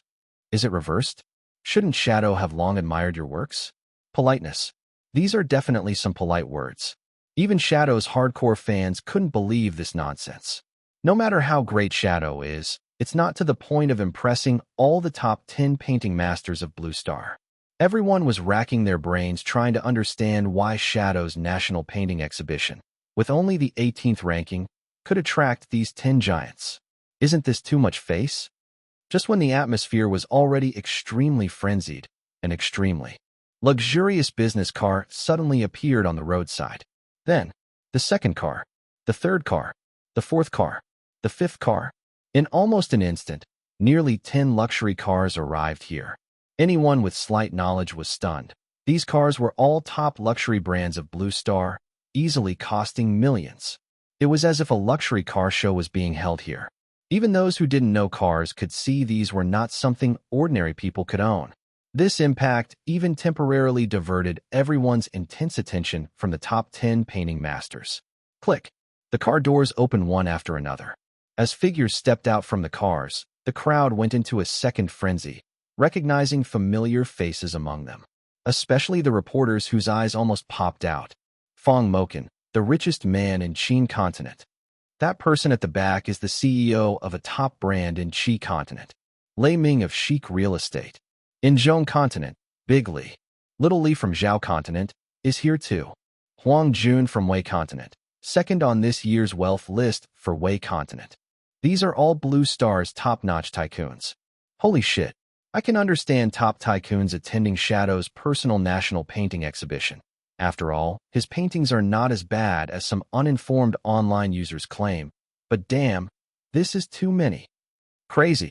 Look, another one is coming. So many bodyguards. Chapter 1454, 1195, Consecutive Shocks _2. It's actually him. He's here too. Wang Luo, the richest man in the Zhong continent. No. He's the #1 on the global wealth list this year. Not only is he the richest in the Zhong continent, but also in the entire Blue Star.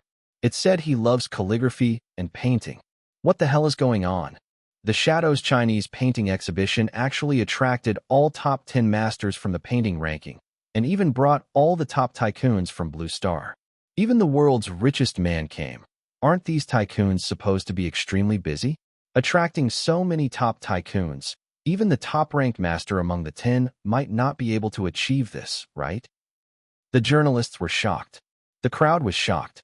Even the security was shocked. Ling Feng, the person in charge of the Central State Art Museum who received the news, rushed out with countless staff. This lineup, beyond belief. Just not long ago, reporters still jokingly said, the Shadows art exhibition can't compare to Xian Yu's movie release event. Before the words were even finished, the reporters were slapped in the face. And just considering the sensation in the painting field, the Shadows art exhibition seemed even more exaggerated than the effect caused by Xian Yu's movie release. Yet, this was not the end. Or rather, everything had just begun. In the midst of the shocking atmosphere, people kept arriving, masters from the top of the painting rankings, famous and wealthy. Individuals from various continents. These big names, whom people can't see usually, appeared collectively at the entrance of the Central State Art Museum today, like cabbages. At this moment, everyone was dumbfounded, feeling their whole body trembling. Why? On what grounds? What is the background of Shadow? And amidst this shock, someone had already posted photos of the scene online, and the quick-reacting journalists had instantly edited the news.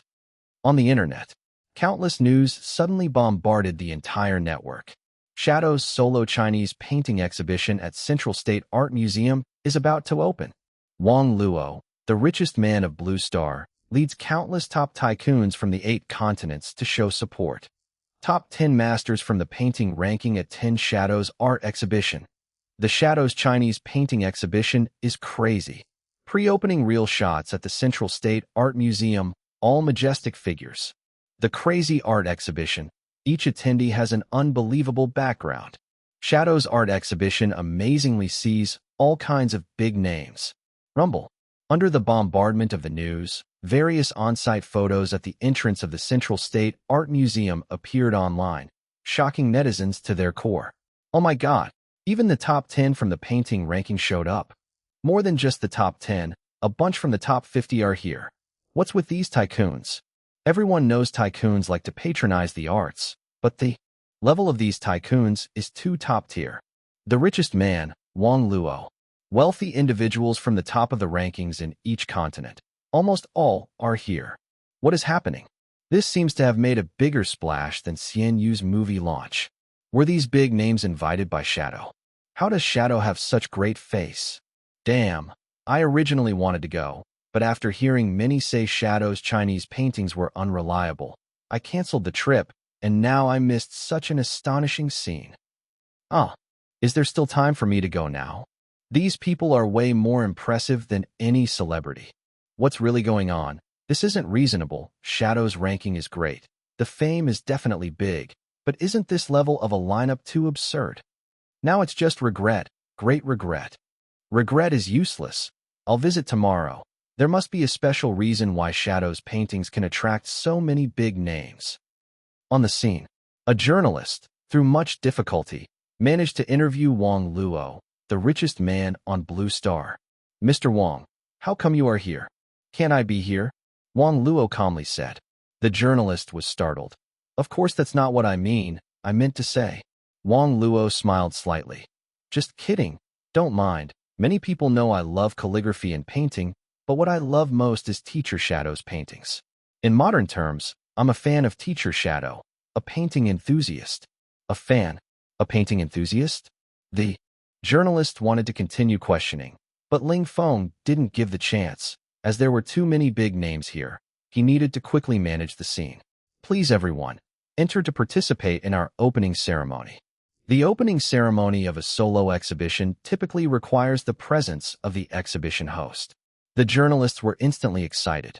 Could it be possible to see the mysterious Shadow today?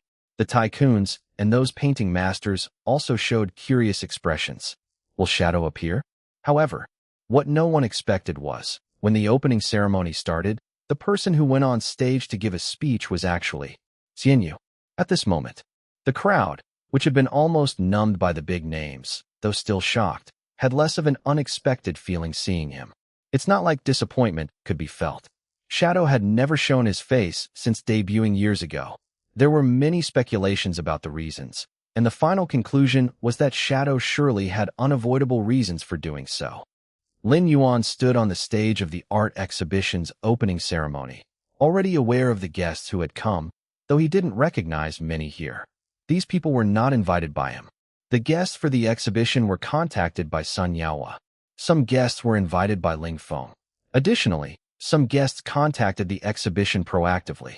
As for why he was here, the reason was very simple. Because Shadow couldn't come. Chapter 1455, 1195, Consecutive Shocks _3. Shadow, as the host, can't make it, and it wouldn't make sense for me as a close friend not to attend. This was also a suggestion by Sun Yaohua. Picking up the microphone, Lin Yuan began speaking. Thank you all for attending Shadow's personal Chinese painting exhibition. Regrettably, due to some personal reasons, Shadow isn't able to make an appearance. Therefore, Xianyu will be here as a representative to communicate with everyone. For this, I sincerely apologize on behalf of Shadow. As he spoke, Lin Yuan bowed. Reporters frantically took pictures. Lin Yuan was no stranger to such scenes. Having weathered many storms, he lifted his head and continued. The curator just discussed with me that the space in the Central State Art Museum is limited. Therefore, visitors will be allowed to enter in groups based on their ticket numbers, with the first group consisting mainly of specially invited guests and those with earlier ticket numbers. Don't worry about overcrowding.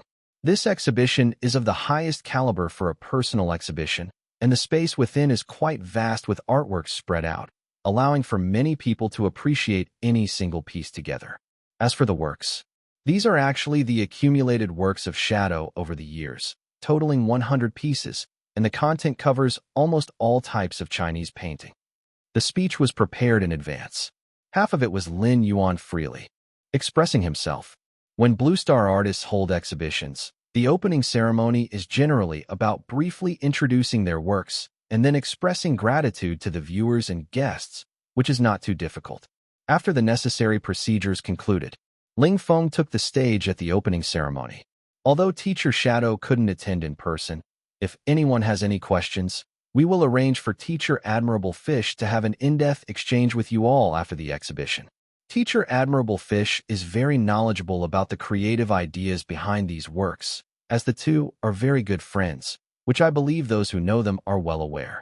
Now I announce, Shadow's personal Chinese painting exhibition is officially open. We kindly ask the first group of visitors to enter in order by their ticket numbers, guided by our exhibition staff. Teacher Admirable Fish and I will accompany you throughout the tour. Whoosh! The exhibition began. The staff started organizing spectators to enter. The eyes of guests with invitations lit up.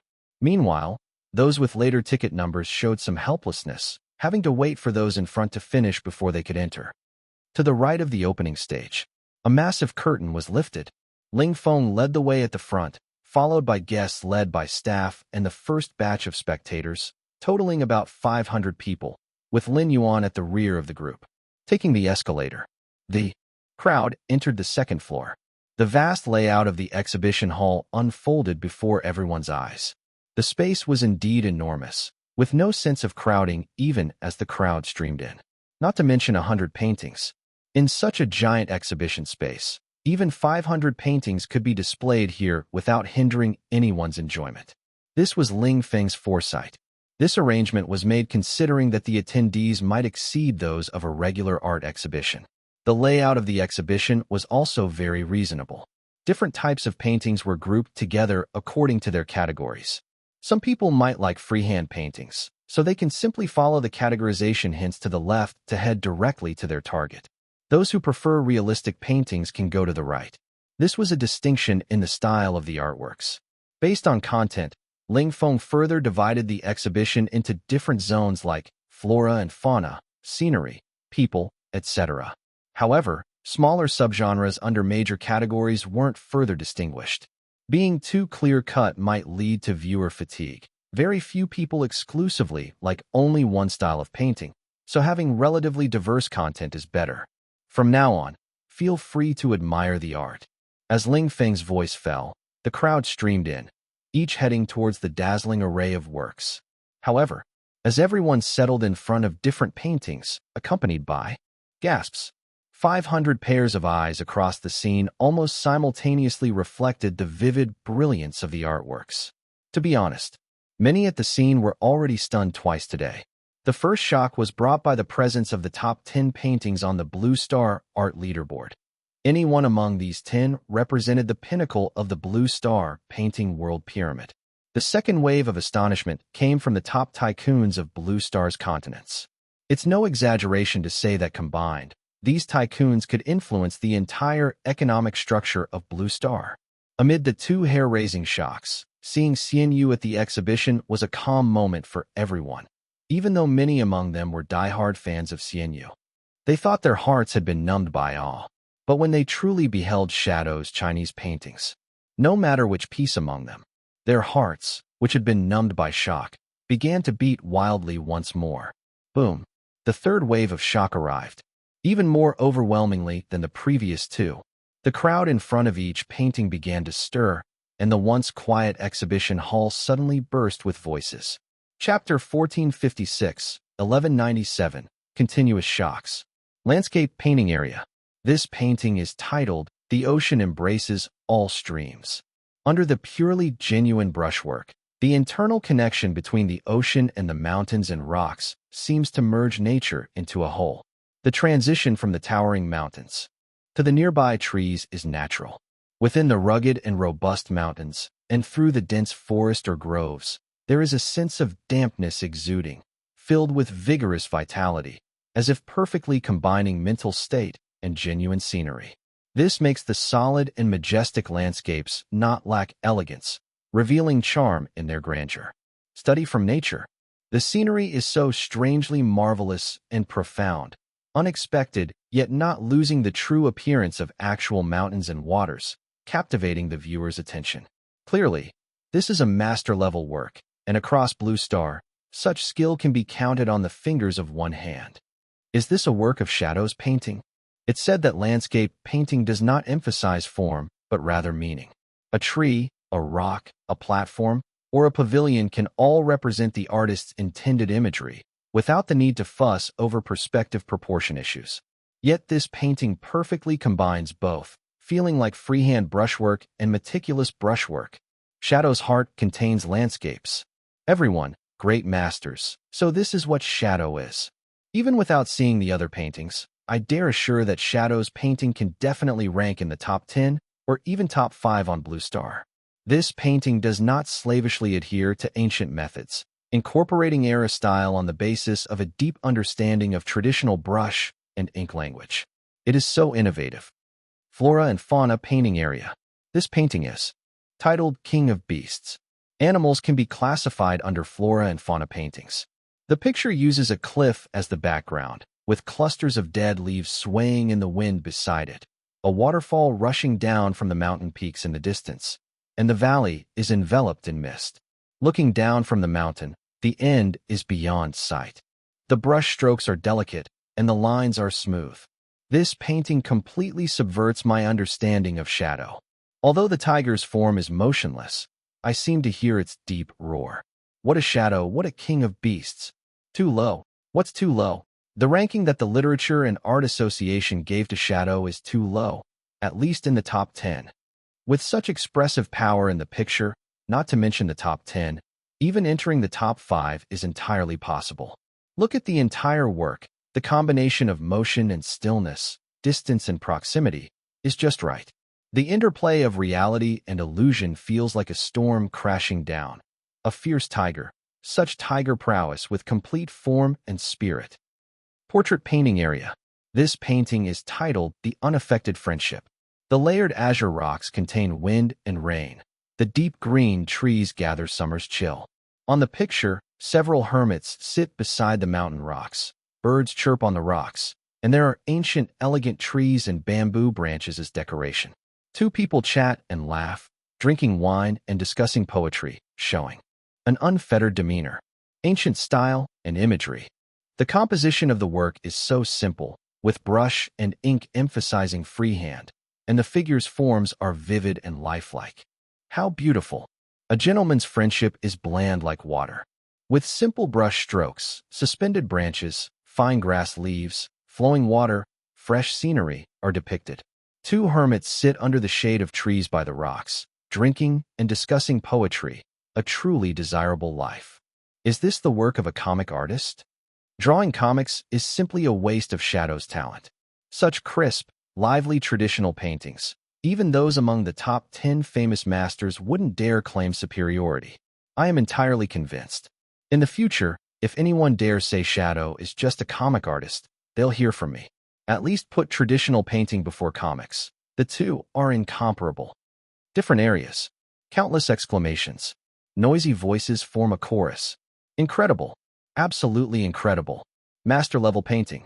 The pinnacle of Blue Star's artistic enjoyment. Some people's bodies tremble slightly. It's as if art lovers, situated in this exhibition, find their souls ascending in ecstasy, just as some audience members sighed. These paintings completely subvert their understanding of shadow. Especially some audiences with a deep foundation in traditional painting, they felt a profound shock from the core, a strong artistic resonance from master-level craftsmanship. Shadow shouldn't be at the current ranking. The Literature and Art Association underestimated him. The whole world underestimated him. I understand now. Understand what? I understand why all 10 of the top famous art masters attended today to support, because Shadow possesses master-level painting skills. Master-level? You must be a fan of Shadow's comics. You might not be familiar with traditional painting circles. In the top 10 painting masters, only the top 4 are recognized for having master-level painting skills. But no one expected Shadow to be the 5th having master-level painting skills, which is why many just said he's qualified to be in the top 5, as only those 4 painting masters can be on par with him. Are the billionaires here for this reason? It seems not all of the wealthy are just pretentious. Some of them can truly appreciate the subtleties in the paintings, but it still puzzles me. Even if Shadow has master-level skills, today's scene is indeed too magnificent. Doesn't matter now. Anyway, Shadow is about to make a killing.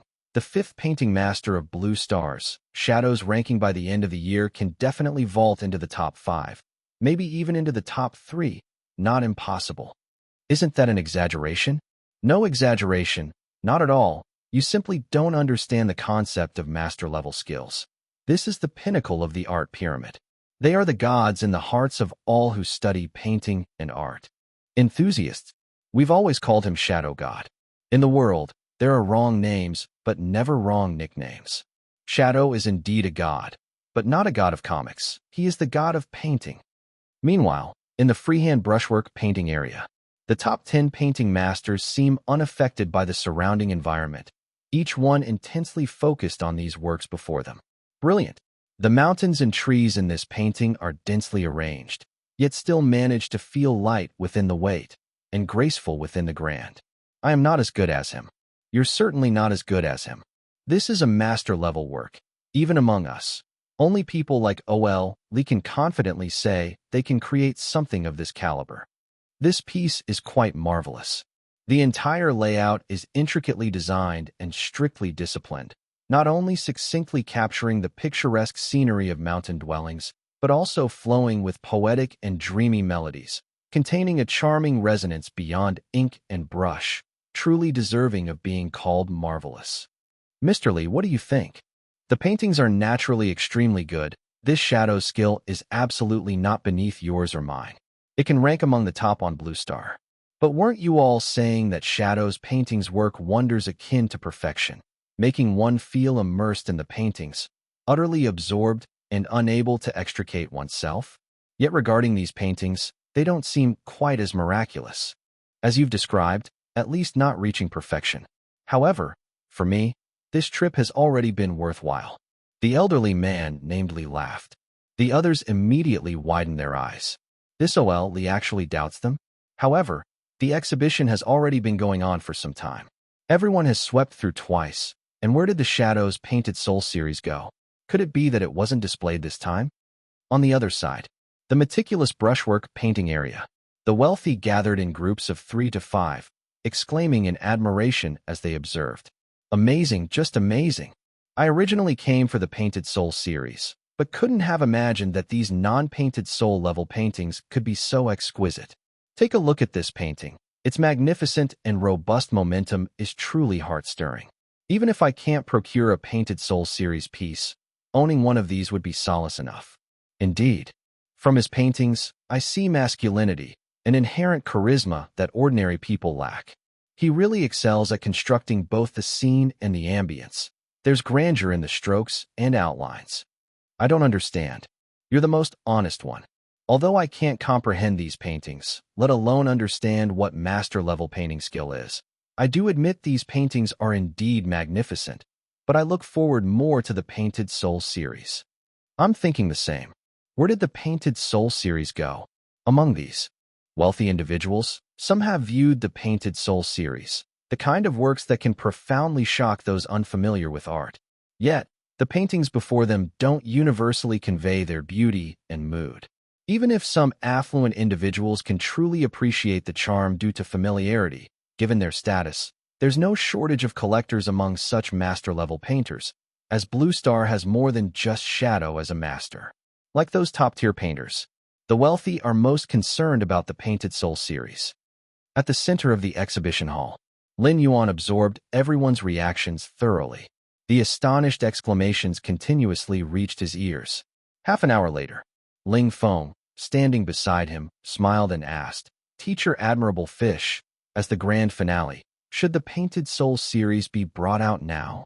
Lin Yuan nodded. This was a prearranged setup. If everyone were to directly see the Painted Soul series, fear was that the other 99 paintings would become mundane, so the exhibition hall temporarily hid the grand finale piece. And now, so much time had passed. Even if the visitors haven't seen all 99 paintings yet, considering the total duration of the visit, it's time to unveil the grand finale masterpiece to everyone. Everyone. Ling Feng, unable to contain himself, finally spoke, carrying an amplifier. His words immediately drew everyone's attention. Today, a total of 100 works are on display, and what everyone sees here are 99 pieces. Swish. The wealthy were energized. The eyes of painting masters gleamed. Someone couldn't help asking, "Then where is the 100th piece?" Ling Feng said nothing, merely nodded to a staff member beside him. And then, suddenly, they all heard the sound of gears turning. In the center of the exhibition hall, a transparent glass display case descended from above. Those with keen sight could immediately see that inside the glass display case was a painting. However, due to the distance, it wasn't very clear, merely appearing larger than any other painting. This sparked everyone's interest instantly. In fact, the previous 99 paintings had already sparked intense interest. And any painting hidden in the Central State Art Exhibition Hall, until this moment, is bound to be the best. It seemed like Shadow mentioned during promotion. There is one pride piece of his in this national painting exhibition, which should be this one. Were. The crowd surged forward. Some seconds later, the painting landed. This painting is an astonishing 5 meters long, undoubtedly the largest work in the exhibition.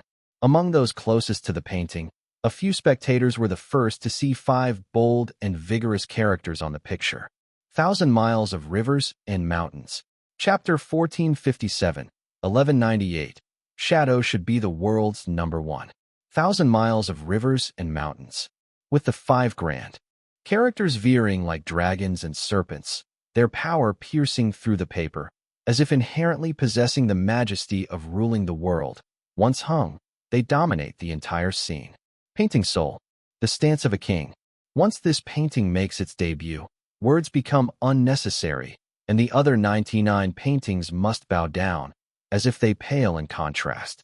And at this moment, as the painting revealed itself to everyone, it unabashedly radiated its unmatched allure. The audience was stunned. The wealthy were stunned. The top 10 masters on the painting leaderboard were stunned. Even Lin Yuan, who had scrutinized this painting for days, could not conceal the fervor of infatuation deep in his gaze. The whole room went silent.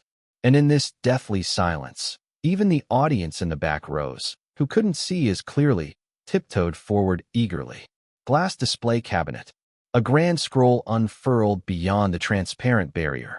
The boundless rivers and undulating mountains formed a magnificent freehand landscape painting. Fishing village wild market. Water pavilions and terraces. Thatch cottages. Water grinding long bridge. Within the serene scene of lush mountains and clear waters, dynamic scenes of fishing, sailing, playing, and bustling stand out. Static and dynamic come together. Like ultimate perfection. The depiction of characters in this piece is incredibly detailed and lifelike, each expression vivid and alive, a mirrored with the brush. Transforms birds into creatures taking flight, a true masterpiece of landscape painting. In a daze, an indescribable sensation suddenly rose in everyone's hearts, as if everything around rapidly changed and transformed, as if time flowed backward. When people's minds were fully immersed in this painting, their consciousness seemed to traverse space, arriving at another world. Oh, what a beautiful world! At the start is a mountain peak reaching into the clouds, followed by layer upon layer of mountains stretching endlessly, an awe-inspiring landscape crafted by divine hands. Step and view change. On the opposite shore, mountains stand deeply and solemnly, like serpentine dragons, while below them expansive rivers roar and surge majestically. It's the crashing waves. It's the angry tides. It's the sound of nature reverberating through the valleys with ceaseless cascades of echoes. At the center of the valley, waves dance gracefully on white silk, like water spirits, prompting waterfalls to resonate along. And in the heart of the waters, iron locks cross the river, silk sails surf the waves. The bird of freedom soars across the sky, its vast wings beating through the clouds, unshaken by roaring winds, standing proudly with the pine trees on steep cliffs. On the shore, the long bridge connects water and sky like a rainbow. Within the misty expanse lies the hint of a pavilion. Beyond the double layers of mountains, a secluded residence awaits, through the winding cliffside path leading to the depths of the verdant courtyard. Is this paradise? But as another corner of the painting slowly unfolds, from the bridge spanning the river, one steps ashore. Through a ruined temple, past scattered thatched roofs and towers, across mountains, through valleys to find a village. In the water village wild market, houses are clustered neatly, village edges adorned with bridges and water wheels, a few fishing boats docked on the riverbank, echoing the hoarse cries of fishermen from afar. Gradually, the fishing boats sail into the distance, as if across the water 2 mountains respond to each other, like the distant separation of the cowherd and weaver girl across the Milky Way, leaning towards each other yet unable to touch. Whereas paradise, it's just the earthly world, mountains and rivers beneath our feet, heaven and earth within our hearts. 1,000 miles of rivers and mountains like a painting. No one knows when they became immersed in the world within the painting. Perhaps it was just a fleeting moment. Just as none can pinpoint the moment they snapped back to reality, Perhaps it was only the sudden dryness and fatigue of the eyes. Of course dry. Of course fatigued. Who can withstand staring at a painting without blinking? And when people gradually regained their senses, the shock within them surpassed any moment today. The world as the axis, the heart as the brush. With heaven and earth within, the canvas expands. Such exquisite artistry is unheard of. Is this Shadow's masterpiece? If in my lifetime I could create such a piece, I would die content. This is painting soul, comparable to a perfect painting soul, with profound composition techniques, integrating near, middle, and far landscapes, the vastness of mountains and rivers, and the indistinct line between the earthly realm and paradise. With this painting, the genre of landscape art reaches its pinnacle. Indeed, they were discussing. They still gazed at the painting, feeling that missing even a glance would be a great loss. At this point, whether it was the 10 painting masters or those top billionaires capable of influencing world economy combined, or simply ordinary viewers who came on a whim, essentially there was no difference.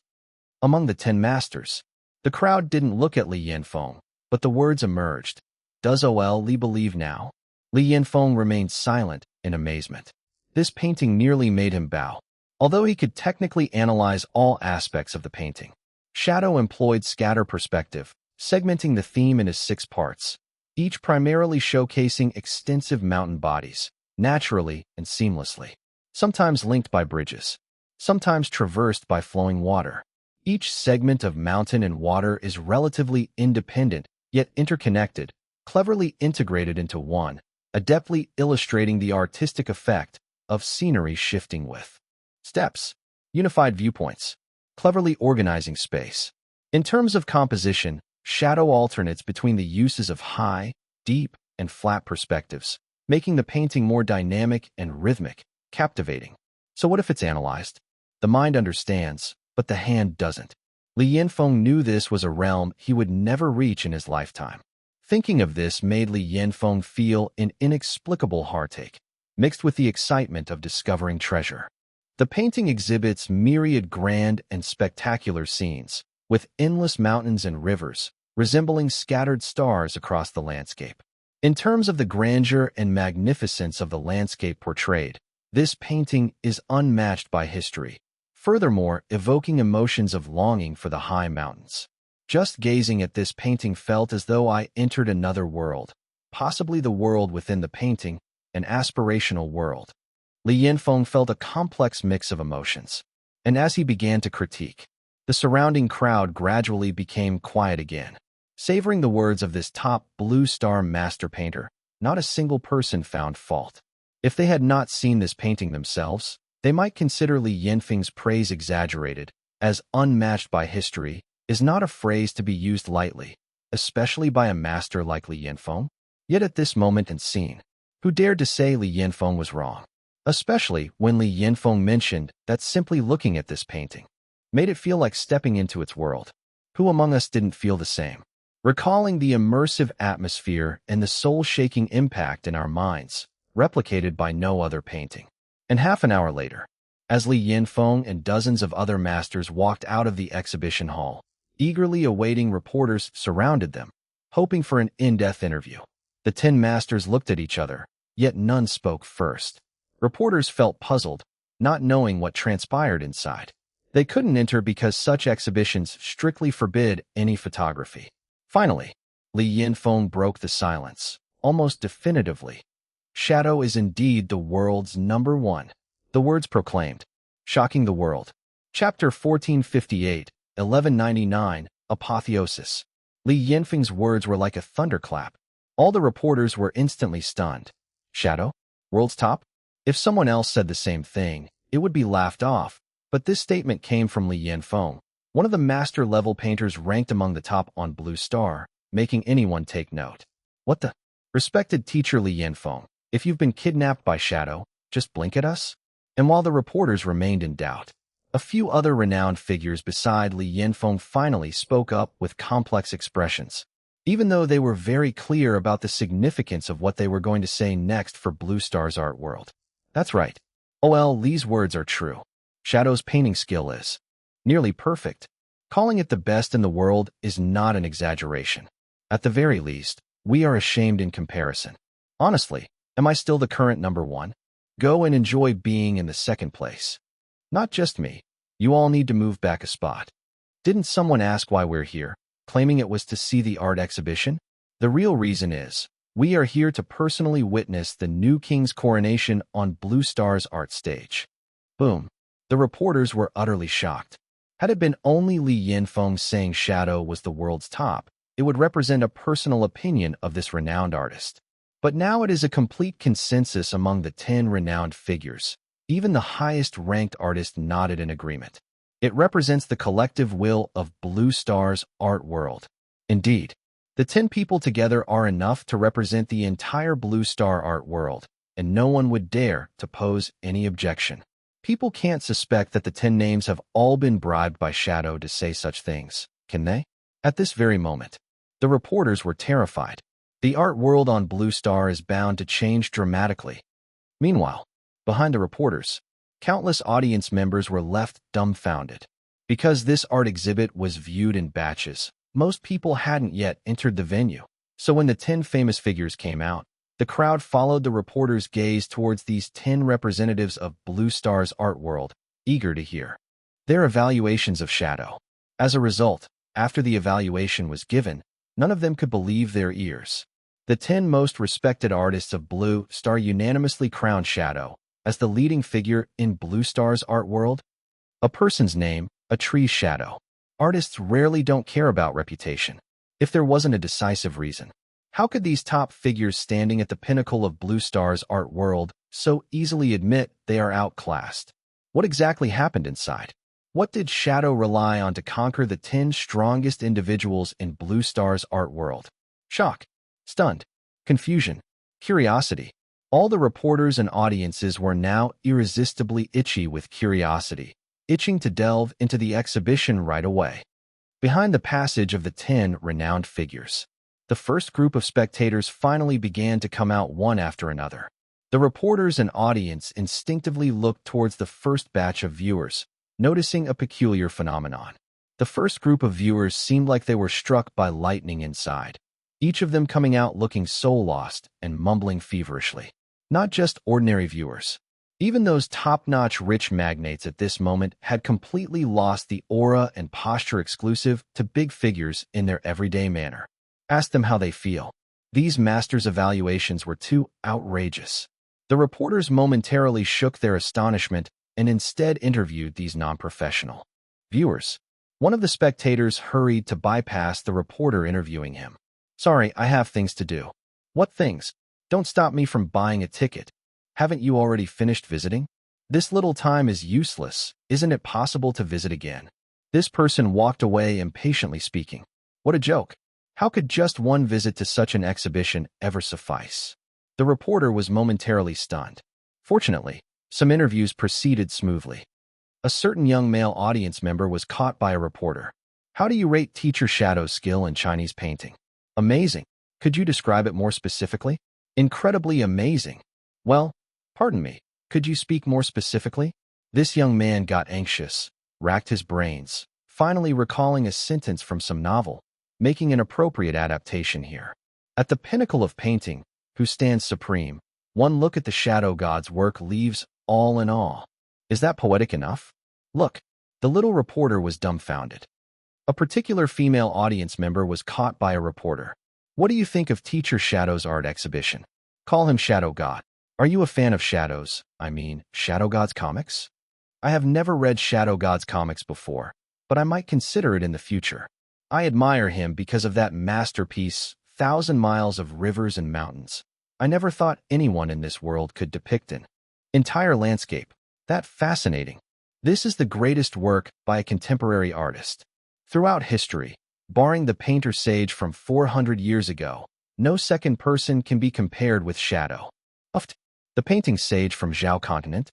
That was undeniably the most celebrated master in Blue Star's history, whose painting skill had transcended master level, reaching the legendary perfect realm. A certain top-notch magnate was interviewed by a reporter. "I have no interest in money. What is wealth when I don't have even one decent painting in the house?" Doesn't your home have any masterpiece-level works? Chapter 1459, 1199, God's Ceiling _2. Without the Painted Soul series, no matter how many collectibles you have, they're just ordinary items. Painted Soul series? Teacher Shadow's paintings are of two types. One is the ordinary kind, which are the master-level strokes you mentioned. The other is the Painted Soul series, of which there are only a few in the world. This exhibition just happens to have one of them. If possible, I am willing to spend a fortune to buy it. Painted Soul series. Finally, there's some substance. The journalists immediately memorized the name and vaguely guessed the situation. Everyone's shock probably stemmed from the so-called Shadow's Painted Soul series. What kind of paintings are these? The interview hadn't been going on for long. The second batch of spectators started to enter the venue. When the second batch also saw the Painted Soul series, all previous questions were answered. Oh my God, what is this painting? Why does it feel like my soul is being drawn into it? It's so beautiful. A masterpiece of the ages. Is this the Painted Soul series that the first batch of spectators mentioned? Such a Painted Soul series, isn't it? Even your soul gets captivated by this painting. I don't understand traditional Chinese painting. I only read comics. But this one, it's really different. Then, the third batch, the fourth batch, the fifth batch. As one batch of spectators after another entered, the entire exhibition hall continuously echoed with similar exclamations. Everyone was captivated. 99 paintings, all masterworks. And the Painted Soul series is truly the centerpiece among them. No wonder the masters rated it so highly. Shadow indeed deserves to be the #1 painter of the times. We all misunderstood before. The wealthy and the top 10 artists came to Shadow's exhibition, not because he is influential, but because they already knew about the Painted Soul series. Even the most remarkable person would be conquered by the Painted Soul series. I used to be just a fan of Shadow's comics. Now I'm a fan of his traditional Chinese paintings. Shadow is a master of Chinese painting delayed by comics. A divine sealing moment. Shadow is going to seal his legacy in Blue Star's art. Scene. Outside, reporters continued to interview spectators batch after batch. Initially, they thought the evaluations from the traditional Chinese painting masters for Shadow were the most exaggerated.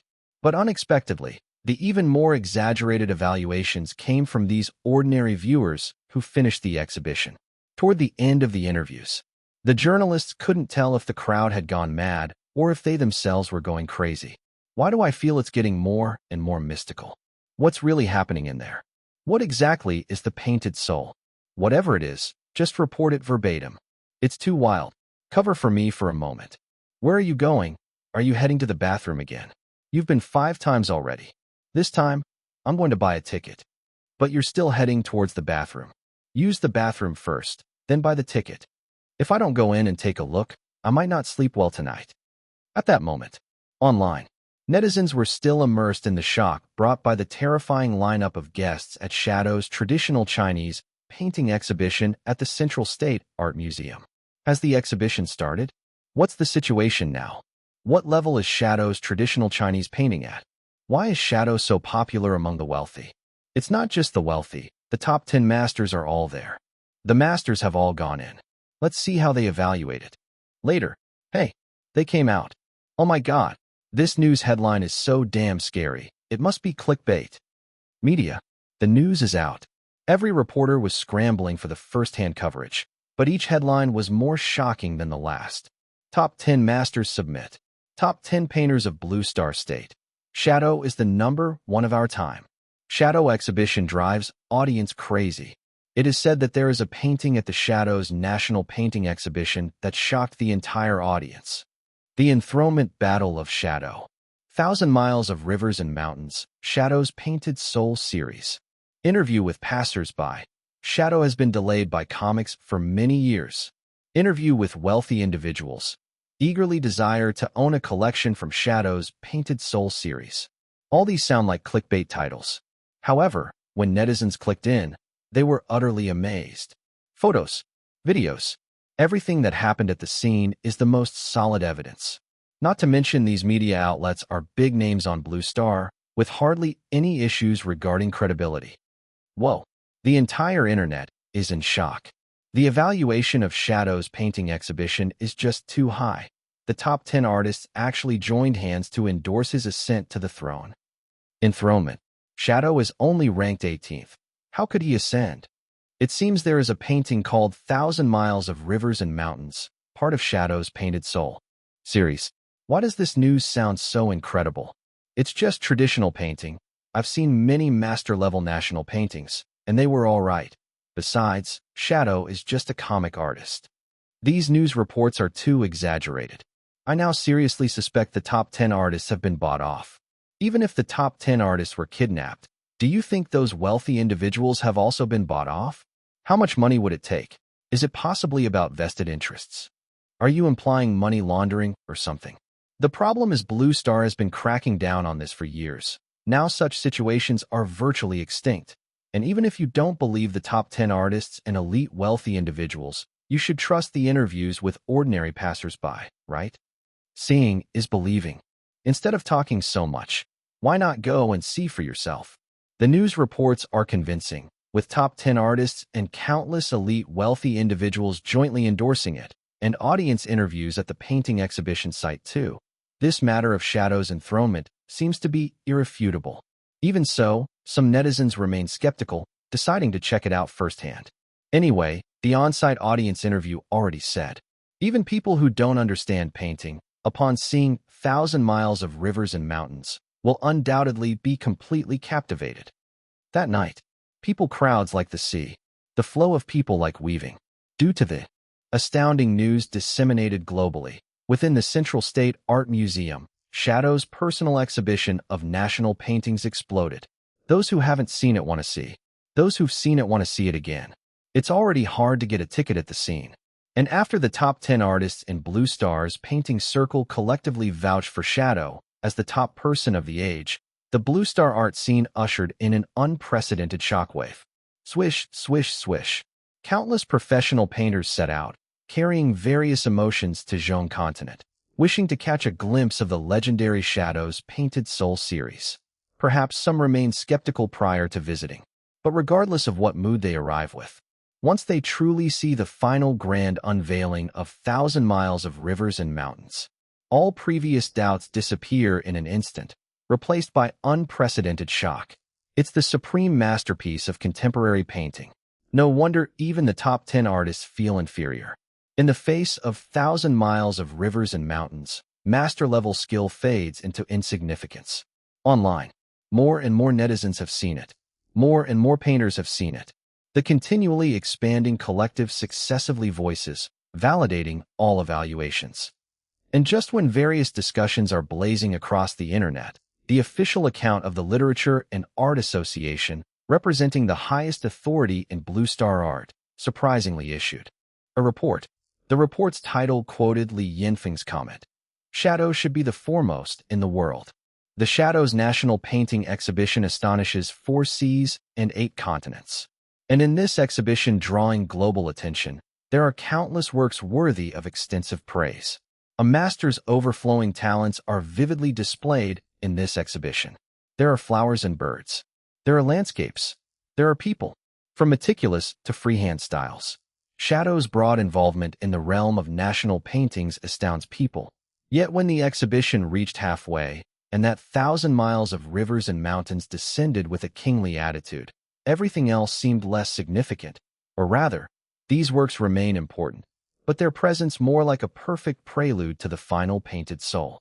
People say landscapes are like paintings, but truly transferring Blue Star's splendid landscape to brush, allowing everyone to appreciate every worldly scene just through a painting, sincerely praising the grandeur of this landscape. Only 1,000 miles of rivers and mountains can achieve this. This is Shadow's proud creation. The world names it the Painted Soul series. So-called Painted Soul series, naturally, isn't limited to just this one work. Although most other works haven't been seen, we can be sure that if the world had to choose one painting to represent the pinnacle of contemporary Blue Star national painting, it would only be Shadow's Painted Soul. Officially recommended. The new year hasn't arrived yet, the rankings haven't updated, but everyone understands one fact. That is, there's been a monumental shift in the Blue Star art scene. Shadow, crowned Chapter 1460, 1200. About the little matter of being exposed. As the most authoritative official institution in the Blue Star Entertainment Circle, the Literature and Art Association cited Li Yinfeng's the best at the time evaluation of Shadow, and no one can question it. What does it matter if the ranking hasn't been updated? The maker of the ranking is the Literature and Art Association itself. This sudden report is equivalent to officially announcing it to the Blue Star art world. Anyway, back to the point. The report from the Literature and Art Association is said to be the final word, but it's more like icing on the cake. After seeing the exhibition, all 10 famous artists bowed their heads. If Shadow isn't ranked first, then where else? At this time, countless people in the art world were still on their way to Zhong continent. The difference is, previously, they might have had some doubts, but now they are heading with a pilgrimage mindset to meet the new king. Meanwhile at home, Mom was browsing the blog and said sourly, "This Shadow has become a god. My son, since he is as famous as Shadow, should also be number 1 on the music chart." Sister smiled bitterly upon hearing this. If we follow Mom's logic, then Chu Kuang shouldn't be 11th or 10th. He should immediately be number 1 in the literary world. Then they can all be number 1. Mom didn't see any problem with that. But Big Yao Yao seemed very happy. No one will ever say that Shadow is a little-known figure, unworthy of being as famous as my brother. More than that, Sister sighed with emotion. Painting has been one of the most influential arts since ancient times. If Shadow is number 1, in the future Xiao Yuan and Chu Kuang might be 2 shades less impressive. That's impossible. Mom got anxious upon hearing this. My old friends and I love listening to music the most, some occasionally read novels, but truly few are interested in painting. Doesn't this mean music is greater than novels, which are then greater than painting? Basically, your son's profession is the most noble. Sister couldn't help but laugh and cry. Lin Yuan, who was feeding Antarctica, casually said, "We're all family. Why split it up so much?" Family. The real family spoke in unison, with Sister, Mother, and Yao Yao, plus Antarctica's 4 pairs of eyes all looking at Lin Yuan. "Mom, Chu Kuang is a male, right?" "Sister, Shadow is also a male." Big Yao Yao, "Brother." Even Antarctica was anxious. Woof, woof, woof, woof. Did his words cause some strange misunderstanding? Lin Yuan forced himself to stay calm. "The Yu dynasty is like family to us too, aren't they?" Mom was taken aback for a moment. "It seems so. Those kids even call me Mom, so we really are a family." Mom was easy to appease. But Sister, being incredibly clever, stared at Lin Yuan and said, "I've always been puzzled why you represented Shadow at his personal art exhibition instead of him showing up. Also, aren't you especially close with Chu Kuang and Shadow? The Yu dynasty has visited our home, so why have Chu Kuang and Shadow, who are so tight with you, never come to our home? Tell the truth." Big Yao Yao suddenly raised her tone, with a cute yet fierce voice. "Stare." The whole family started staring at Lin Yuan again. Lin Yuan broke into a cold sweat, finding himself unable to come up with an excuse, so he looked to Antarctica for help. Antarctica got the hint, ran to the sofa, and lifted a leg. "Antarctica." Big Yao Yao turned green in the face. This was clearly a posture to pee. Woof woof. Antarctica seemed a bit wronged, put the leg down sulkily, drooped his ears, and shook his head at Lin Yuan, looking helplessly. "Oh." Big Yao Yao sighed like an old person. "Let's drop the pretense. You've been exposed, still trying to fool Antarctica to divert attention. Little did you know that Antarctica already secretly told me everything." "Antarctica." Lin Yuan fiercely stared at Antarctica. Antarctica shook his head vigorously. "Woof. I woof. Didn't woof do. Didn't he?" Was his sister bluffing? Lin Yuan still trusted Antarctica more. But judging by the family's expression, they clearly had been suspicious for a long time. When exactly was it exposed? It couldn't have been from that unintentional remark just now, could it? Things don't freeze overnight. Lin Yuan thought he might have overlooked something. "Xiao Yuan." Mom saw Lin Yuan's nervous expression. Her voice trembled. "Xiao Yuan, don't scare me. Our family can't handle this. What is your relationship with them?" Sister's expression was serious. "Sis understands you, but doesn't support it." Big Yao Yao pressed on. "It's one thing to hide it from Mom and Sis, but why cover it up from your cute and innocent sister?" Lin Yuan. At this point, it seemed he could only come clean. Even though the family didn't seem to have any solid evidence, Lin Yuan didn't want such small secrets to cause a rift or stir family discord. Wait a minute. Thinking back now, after hiding it from the family for so long, he almost forgot why he kept it a secret initially. It became an unconscious habit. There's really no big deal in telling the family, is there? Thinking this, Lin Yuan felt quite relieved. Actually, it's just like what you think. Facing the family's gaze, Lin Yuan smiled and said, whether it's Chu Kuang or Shadow, they're all just me. Mom, sister, huh? Sister, what? The family's reaction was not quite what Lin Yuan had imagined. Lin Yuan looked towards Antarctica once again, but Antarctica's eyes were filled with great confusion too. Suddenly, Big Sis screamed, Shadow and Chu Kuang are both you. Mom was shocked. You're not involved with those two that way. Big Yao Yao was bewildered. So Chu Kuang the old rascal is also my brother. What the? Something seems off? Lin Yuan tentatively asked, Mom? Mom was very excited. I thought you were dating Chu Kuang and Shadow. Are we cross-server chatting, or what? Lin Yuan rubbed his forehead. Sis. Big Sis's mind was momentarily frazzled. I'm just like Mom. Wait. Let me sort this out. Xianyu is Chu Kuang. Chu Kuang is Shadow. Shadow is Xianyu. So therefore, Xianyu, Chu Kuang, and Shadow are all one person, which is our little Yuan. The information was overwhelming. Lin Xian's mind was scrambled. Lin Yuan stopped paying attention to his neurotic sister and turned to Big Yao Yao. You can't be cross-server chatting. When did you find out I was Chu Kuang and Shadow? The study room.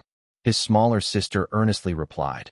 That day I couldn't find a pen, and you happened to be away, so I casually searched your study and accidentally saw those drawings. You know I'm studying this stuff, and even though my drawing skills aren't great, I have a good eye. What if Shadow gave those to me? The ink wasn't dry yet. The drawing was only half done. I pondered over it for a night and finally figured it out. My brother is Shadow. So slow. The evidence was right there. Still needed a night to think. Lin Yuan felt a tiny bit relieved. What about Chu Kuang? His sister's expression suddenly became complex. If I said I actually didn't know about that, you're the one who assumed I knew. Wouldn't you feel a bit silly? Lin Yuan stumbled. Am I the clown myself? Fortunately, Mom and Big Sis finally snapped out of it. Big Sis looked at Lin Yuan. Shadow must be you, but what proof do you have that you're Chu Kuang the old rascal? Lin Yuan said, I was the one who introduced you to Silver Blue Books. Big Sis's face turned pale. Wasn't I chosen by Silver Blue Books because of my unparalleled talent? I've always mocked someone at the company for getting in through connections. Turns out I'm Silver Blue's biggest insider? Suddenly, Big Sis grasped at her last hope. Log into Chu Kuang's account and show me. Here you go. Lin Yuan took out his phone and adeptly logged in. Big Sis looked at the phone, and sure enough, it was logged into Chu Kuang's account. The account's comment section was filled with accusations. Unmistakably, Chu Kuang the old rascal. It's really you. Big Sis felt the world had gone mad, like mice being bridesmaids for cats. Her normally gentle and elegant brother turned out to be Shadow, and even a ruthless old rascal. Terrifying. But why do I feel a strange excitement? This inexplicable thrill rose from the depths of her heart, quickly spread through her limbs, and finally overtook her entire brain. We've struck gold. She found the source of her excitement. We've hit it big. Big Yao Yao looked at Big Sis with some confusion. When haven't we been doing well? It's different. This is different. One Xianyu, one Chu Kuang, one Shadow. Do you know what this means? I know. Mom's eyes were shining. From now on, I won't tell the ladies at the square dance that Chu Kuang and Shadow aren't as good as Xianyu anymore. Is that what you've been saying? I know too. The little sister angrily looked at Lin Yuan. I applied for a job at Dream Factory recently. They turned me down for lack of experience. How can that not be my brother's fault? 30 years east of the river, 30 years west. Don't underestimate a poor girl. Lin Yuan watched his enraged sister. Then I'll get you a job. His sister turned her face away. Big Yao Yao wants to rely on her own efforts to get into brother's company. Ambitious. Lin Yuan patted Big Yao Yao's head. Big Yao Yao enjoyed it, but internally she was pondering. My resume didn't pass last time. It must be because I didn't make it good enough. That's why the interviewer underestimated me. Next time I'll send the household registration book along with my resume. No, wait. That would reveal Xianyu. Better send Shadow's seal along with my resume. There's a stamp in the study room that brother made using Shadow's name. That way he will surely see my effort. Big Sis was also thinking, should I have a chat with my boss about a raise next month? Oh, brother seems to have shares in the company. I not only have to work, but also take care of a shareholder's needs at home. Even capitalists would tear up. Must get more money. Only mom had a pure thought. Son, now that you're healthy, there shouldn't be any mental issues, right? How can there be any issues? I've been watching this TV series lately, where the protagonist seems to have multiple personalities, and these personalities compete over the body. This kind of thing should just be made up by the writers, right? Made up. I sure don't have split personalities. In the end, my family didn't blame me, which made Lin Yuan very happy. It seems that revealing secrets isn't that scary after all. Small matter. Chapter 1461, 1201. The legendary series of 8 painting souls. The next day, morning, Lin Yuan was lying on the bed, logging into Shadow's account and browsing the comment section. Shadow's comment section was unprecedentedly lively. Judging from the number of comments on the latest post, it was even more exaggerated than those on Chu Kuang and Xianyu's sides, a phenomenon that hadn't occurred for years. Shadow God, #1 in the world. Just had the privilege to visit the Central State Art Exhibition Hall and see the Shadow God's National Painting Exhibition. That piece, 1,000 Miles of Rivers and Mountains, is truly beyond this world. Whoa, where did you get the ticket from? Haven't they already sold out? I managed to buy a ticket, but it's for 5 days later. Tickets for these few days are already sold out. I've attended so many art exhibitions, but I've never encountered such an absurd situation. Tickets are hard to come by now. I really regret not buying a ticket to see it live earlier. Like many netizens, I was indifferent towards Shadow's National Painting Exhibition, and now Shadow has become unattainable for everyone. Those damn scalper tickets are going for thousands. New fan from Wei Continent reporting. I'm a new fan too. As a middle state person, I didn't know Shadow God before, until yesterday when a friend dragged me to see his National Painting Exhibition. I immediately downloaded a blogging app one had never used before and followed this big shot. New fan from Zhao Continent reporting first. As a Qin person, I knew Shadow God early on, but I don't read comics. All these years, I was puzzled about why Shadow, a cartoonist, was as famous as Xianyu and Chu Kuang. And then I was taught a lesson by Shadow God's National Painting this morning. In just one night, Shadow's fanbase surged.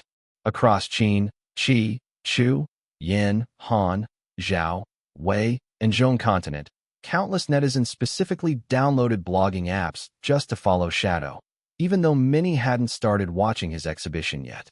Typical herd effect. At the same time, after fermenting overnight, global netizens had a relatively vague concept of the paint-fection of the 1,000 miles of rivers and mountains. Of course, it's vague. Without witnessing the Painted Soul series firsthand, it's impossible to grasp that kind of shock. While countless netizens were curious about what Shadow's so-called paint-fection actually was, an explainer appeared. This explainer was named Harvey. Yes, Harvey was that wealthy second generation who went crazy eating chicken at the Yu Dynasty Hotel before. Maybe the wealthy lifestyle is too dull and boring. Harvey actually started playing around with live streaming. But unlike other wealthy second generations who play live stream to reward female hosts to be the top big brother, this guy directly becomes a host himself. Harvey's live stream content was plain and simple. To put it simply, he showed off his luxury cars to the audience every day, flaunting the lifestyle of the rich and famous, yet he still attracted quite a few fans. This type of showing off wealth host is actually not uncommon online. While Harvey is indeed the richest among the showing off wealth type hosts, his live stream had never been particularly popular. Today, Harvey openly talked about Shadow's paint-fection in his live stream, rapidly drawing a crowd of bystanders. Harvey was immediately delighted. It was the first time his live stream attracted so many bystanders. This made him unbelievably excited, and he decided he must talk thoroughly about Shadow's Painted Soul series today. Welcome, everyone. Today, I'm going to talk to you about Shadow's paint-fection. Yesterday, paint-fection suddenly went viral, but I found out that aside from the few who saw 1,000 miles of rivers and mountains in person, most people had no idea what it actually was. Even those who personally experienced that painting hadn't formed a correct concept. Some even assumed 1,000 miles of rivers and mountains was paint fiction. Technically, that's not wrong, but paint fiction isn't entirely equal to 1,000 miles of rivers and mountains. The true paint fiction refers to a divine level of artistic mastery, and no one on Blue Star except for Shadow can reach that level. As for that 1,000 miles of rivers and mountains in Shadow's exhibition that stunned all viewers, it reached the level of paint fiction. Some might ask, Shadow's National Painting Exhibition is showcasing 100 pieces. Why is it only 1,000 miles of rivers and mountains that reached paint fiction level? Cut the nonsense. Did you think Shadow could just casually create a painting and reach paint fiction level? Creating works at paint fiction level is extremely difficult. Even for Shadow himself, it's a monumental task. However, although the paint fiction series is indeed difficult to create, 1,000 miles of rivers and mountains isn't the only work at paint fiction level. To be precise, in Shadow's entire painting career, he has created a total of 8 paint fiction pieces. At the exhibition, the 1,000 miles of rivers and mountains that Shadow brought out is precisely the 8th piece in the paint fiction series. Damn, Shadow has 8 pieces of paint fiction? It's the first time netizens have heard this. The audience in Harvey's live stream was bewildered and excitedly sending various comments, thinking this is way more interesting than the metaverse. There are actually 8 pieces? Why didn't they display the other 7 pieces? How come we've never heard of this before? Has Harvey seen the other 7 pieces of the paint fiction series? I saw some rich people in interviews mentioning the paint fiction series a while ago. I was puzzled back then. It's clearly just one piece, so why do they mention a paint fiction series? Is the host exaggerating? This host is a top-tier wealthy second generation. He must know some insider info. Exaggerating? Seeing the comments questioning him, Harvey was a bit displeased. There are indeed 8 pieces in the Painted Soul series, and 1,000 miles of rivers and mountains is just one of them. As for where the other 7 are, no harm in telling you. 5 of them are at the Yu Dynasty Hotel. That's the hotel co-owned by the Yu Dynasty. As for why ordinary people haven't been able to access the Painted Soul series before, the reason is actually quite simple. The rooms in the Yu Dynasty Hotel that actually contain the works of the Shadow's Painted Soul series cost $500,000 a night to stay in. It's too expensive. Even the less economically prosperous tycoons of various continents are reluctant to stay in such expensive hotel rooms. Not to mention ordinary people who probably don't even earn $500,000 a year. To get back to the point, even if you really have $500,000 now, it's useless because the rooms in the Yu Dynasty Hotel that hold the Painted Soul series works have already been booked by top tycoons from various continents until next year. You need to have money and status to book a room. Do you understand now? Why did so many top tycoons from various continents attend Shadow's solo art exhibition? Even the richest man showed up in support. Because these tycoons have long seen the Shadow's Painted Soul series, they are more aware than anyone of the charm of the Painted Soul series. Yet the Painted Soul series at the Yu Dynasty Hotel is not for sale. Even if our richest man wanted to buy, Shadow didn't agree. As for those 10 famous artists attending, it's for a similar reason. Only those who have seen the Painted Soul series understand the significance of this art exhibition. The remaining 2 pieces. One is in the hands of Starlight Entertainment's chairman, Li Songhua, said to have been requested by Xian Yu from Shadow for him. The other is in the hands of Qin continent's richest man, Fong Moken, because Fong Moken previously sponsored Xian Yu $3.2 billion to organize a Qin continent spring festival gala. In the reveal, talking about the Yu Dynasty Hotel, Harvey regrets it so much his intestines are turning green. Back then, he was staying in a top suite at the Yu Dynasty Hotel quite comfortably, and suddenly a piece from the Painted Soul series was placed there, causing room rates to soar. Harvey didn't know at the time how amazing the Painted Soul series was, and left in a huff. Later, Harvey wanted to try staying again, only to find he couldn't get a reservation anymore. Fortunately, today's live broadcast was going very well. The barrage was exploding, and the number of viewers in the live room was becoming increasingly exaggerated, clearly all shocked by Harvey's revelation. Damn, how much? $500,000 a night. It really is my year's salary. I need 2 years to earn $500,000. Is this the world of the rich? The key thing is you can't buy the Painted Soul series, even with money. To stay at the hotel you need to reserve by wealth and status. Didn't you hear? Fong Moken sponsored Xian Yu 3.2 billion just to get a Painted Soul series piece. That's a hefty sum. According to Harvey, these pieces Shadow gifted to Xian Yu. Yu Dynasty Hotel, Starlight's chairman, Qin Continent Spring Gala, aren't they all related to Fish Papa? Shadow couldn't possibly not know the value of these paintings. Then the relationship between Fish Papa and Shadow must be better than blood brothers. Harvey laughed. There's a saying in the rich circle. Only Xian Yu can easily get the Shadow's Painted Soul series. Of the 8 Painted Soul series pieces in the world, almost every one was personally handled by Xian Yu. Sometimes I even suspect if Shadow might be a relative from Xian Yu's family. Otherwise, how could Shadow bear to hand over a lifetime's most splendid paintings to Xian Yu? Listening to Harvey's words, the live room audience was also filled with emotion. And at this moment Harvey suddenly changed the subject. As for whether I have personally seen the other Painted Soul series, of course, I have. Those are the ones at the Yu Dynasty Hotel. My dad took me to see them, and I was dumbfounded after seeing them. You know, I'm just a spoiled rich kid, idling in the live room showing off my wealth and seeking satisfaction through the audience's flattery. After all, the life of the rich is really too boring for someone like me who has not the slightest interest in art. But, upon seeing the Shadow's Painted Soul series, I was deeply shaken, and even I, who have no art cells, at that moment felt like I entered an art world, witnessing the ultimate charm of art.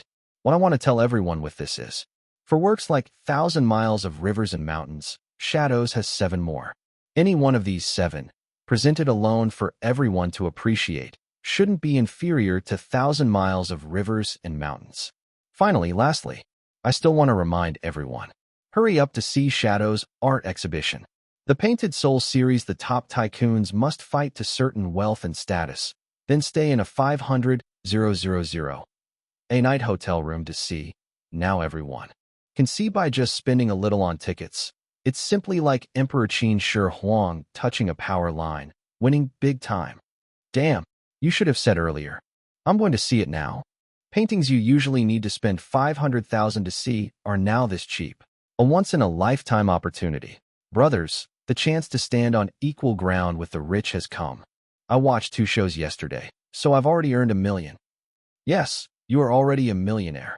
For 500,000 charge. This live broadcast exposed all 8 Painted Soul series pieces, and the video quickly went viral across the global internet, with Harvey addressing everyone's questions. With this live broadcast, Harvey momentarily became one of the most famous rich second generation on Blue Star. Also because of this broadcast, tickets to the Shadow's Chinese painting exhibition at the Central State Art Museum became harder to buy. Countless netizens from all over the world flocking to Zhong Continent to glimpse the Painted Soul glamour. The Painted Soul series truly went global. Chapter 1462, 1202. The music chart is coming. December 22nd. The number of visitors to the Shadow's Chinese painting exhibition has multiplied, causing safety concerns due to the terrifying crowd. December 23rd. The Central State Art Exhibition Hall announced that due to the overwhelming number of visitors exceeding historical limits, a ticket lottery system will be implemented. December 24. Even the ticket lottery system couldn't curb the enthusiasm of the masses. Shadow announced via blog that the Chinese painting exhibition at the Central State Art Museum would be extended. December 25th. Also because of the excessive enthusiasm of the audience, Shadow announced that in the coming months, there will be a tour of Chinese paintings across major continents on Blue Star. For several consecutive days, the people's enthusiasm burned like fire. Everyone who visited the exhibition couldn't stop praising the 1,000 miles of rivers and mountains. Everyone who didn't see the exhibition was filled with longing for the 1,000 miles of rivers and mountains. On the global internet, when people once again mentioned the phrase South Xian Yu, North Chu Kuang, netizens finally wouldn't forget to add the later part, Shadow, in the center. This statement was so damn accurate. I used to think that Shadow was just making up the numbers, and that if it weren't for their close relationship, such a saying wouldn't exist. Now, I realize how ridiculously wrong I was. Indeed, Everyone agrees with South Xianyu and North Chu Kuang, but why is Shadow in the center? It sounds even cooler than Xianyu and Chu Kuang because the central position is for the king. Now it appears that this saying is spot on. Shadow truly is the king. Who said it first? They had amazing foresight. Who would have thought that Shadow, who ranked so low initially, would end up becoming number 1 on the painting chart? Even Shadow and Chu Kuang must have fought tooth and nail to squeeze into the top 10 in their respective fields, right? Shadow God is awesome. Remember Shadow created a company called Chase Shadow? We all thought the name implied Shadow was chasing after Xianyu and Chu Kuang. Now it seems we should interpret it the other way around, that they should chase after him. It's not just Xianyu and Chu Kuang. From now on, global artists will have to chase Shadow. He is now the king of painting. Calling him the king of comics is belittling him. The 3 avatars were dubbed the 3 brothers. Shadow was always lagging behind, responsible for pulling down the gold content of the 3 brothers. Now it's Shadow's takeoff that has increased the gold content of the 3 brothers. This extreme contrast feels absurd and has allowed the world to witness Shadow's miracle of a comeback. And just as Shadow was shining globally, the Literature and Art Association suddenly released a notice. The first year after the Blue Star merger is coming to an end. After long meetings, professional calculations, and numerous considerations, we've decided that besides updating the writers and painters rankings at the end of this year, we will also formally unveil the long-awaited music rankings. The first year of the merger is about to end. The music rankings have finally arrived. This news instantly sparked global excitement. In the writer's circle, whether Chu Kuang can make it into the top 10 to become one of the most dazzling 10 writers on Blue Star depends on this wave tonight. The hope is great. Chu Kuang's chances are indeed high, but don't forget Su Ping, Chu Kuang, and Liu Yang's rankings are very close, meaning anything is possible. Goalkeeper Su Ping is strong. Maybe Liu Yang will be the first to reach the top. After all, Liu Yang's new book's reputation burst this month, even higher than last month's reviews, which would surely boost his data. I still have the most confidence in Chu Kuang. That Demigods and Semi-Devils was too good. The key is that Chu Kuang's The Devotion of Suspect X is incredibly well written. Although not very long, its impact is absolutely explosive. In the painting circle, it's hard to say about the writers and music rankings, but there's no need to say anything about the painting rankings. The Literature and Art Association has recognized Shadow as number 1 in the world. Indeed, these rankings were organized by the Literature and Art Association, and they wouldn't contradict themselves. Moreover, even the renowned artists in the top 10 express full respect for Shadow. Is there really an 8-part Painting Souls series? The rich second generation named Harvey wasn't wrong. I've asked my teacher, who is the 13th ranked painter on Blue Star, knows some inside information, and indeed, there are 8 pieces. Every piece a classic. You can rest assured on that. If you don't believe it, you can contact any wealthy acquaintances you know to see if there's a chance to catch a glimpse at the Yu Dynasty Hotel. Once you see it, you'll understand. In the music circle, the top-tier music rankings on Blue Star are finally here. Since the Literature and Art Association has delayed it for so long, they will surely present a list that convinces everyone. I'm most curious about Xianyu's position. Xianyu's prowess should almost guarantee a spot in the top 10. What rank will Yang Zhongming get? Where will Abigail place? I'm only concerned about where I will rank. Xianyu's only disadvantage is having few symphonic works. That's not a big problem. At the very least, it won't prevent Xianyu from making it into the top 10. It's just a matter of how high he can go in the end. I feel 10th place is pretty reasonable. At home, the whole family is excited, because the family already knows Lin Yuan's secret. Whether it's Chu Kuang or Shadow, they're both Lin Yuan's alternate identities. Previously, the family was most concerned about when the music rankings would be released, but now, all 3 rankings have become the focus of the whole family's attention. The painting rankings are definitely stable. The goal for the writers' rankings is top 10. The goal for the music rankings is also top 10. Woof. Son. Confident. Pretty good. Which ranking are you most looking forward to, little Yuan? All of them. Go, brother. Go. Go. Why are you handing me Coke? Is this supposed to be oil? All 3 avatars made it into the top 10. This was the goal Lin Yuan set for himself this year. Whether he can achieve this goal depends on this wave at the end of the year. Aside from the painting rankings, there's some level of uncertainty to the music and writers rankings, but Lin Yuan believes the chance of surprises in these 2 rankings is very low. Shadow is already aiming for the top. If Chu Kuang and Xian Yu can't even make it into the top 10 of their respective fields, that would be too shameful. Speaking of which, the mission regarding Shadow should be close to settlement. The name of the task is Chase Shadow. The task requires Shadow to reach a level of fame comparable to Chu Kuang and Xian Yu. In fact, Shadow has already done just that, even exceeded the mission requirements. But the system is likely to wait until the painting rankings are officially released before settling it. The task reward is a master-level sculpting skill. Even though Shadow has become number 1 in the world, there's still room for improvement by acquiring that skill. Thinking of this, Lin Yuan's eyes sparkled, full of anticipation. Chapter 1463, 1203, Xian Yu's music ranking. Spring Festival is approaching. In the next few days, the news spread completely. Until the arrival of the end of December, news reports from various continents have already swept the sky, directly pulling external suspense about the 3 major charts that might update or be announced to the max. The whole world is watching the final results. Revealed at midnight tonight, music chart is about to be announced. Can Chu Kuang enter the top 10? How is Xian Yu's initial rank? Can Shadow successfully reach the pinnacle of the arts circle? This is the most exciting eve before the Spring Festival. What will be the final pattern of the Blue Star Arts Circle this year? Media emotions are stirred up.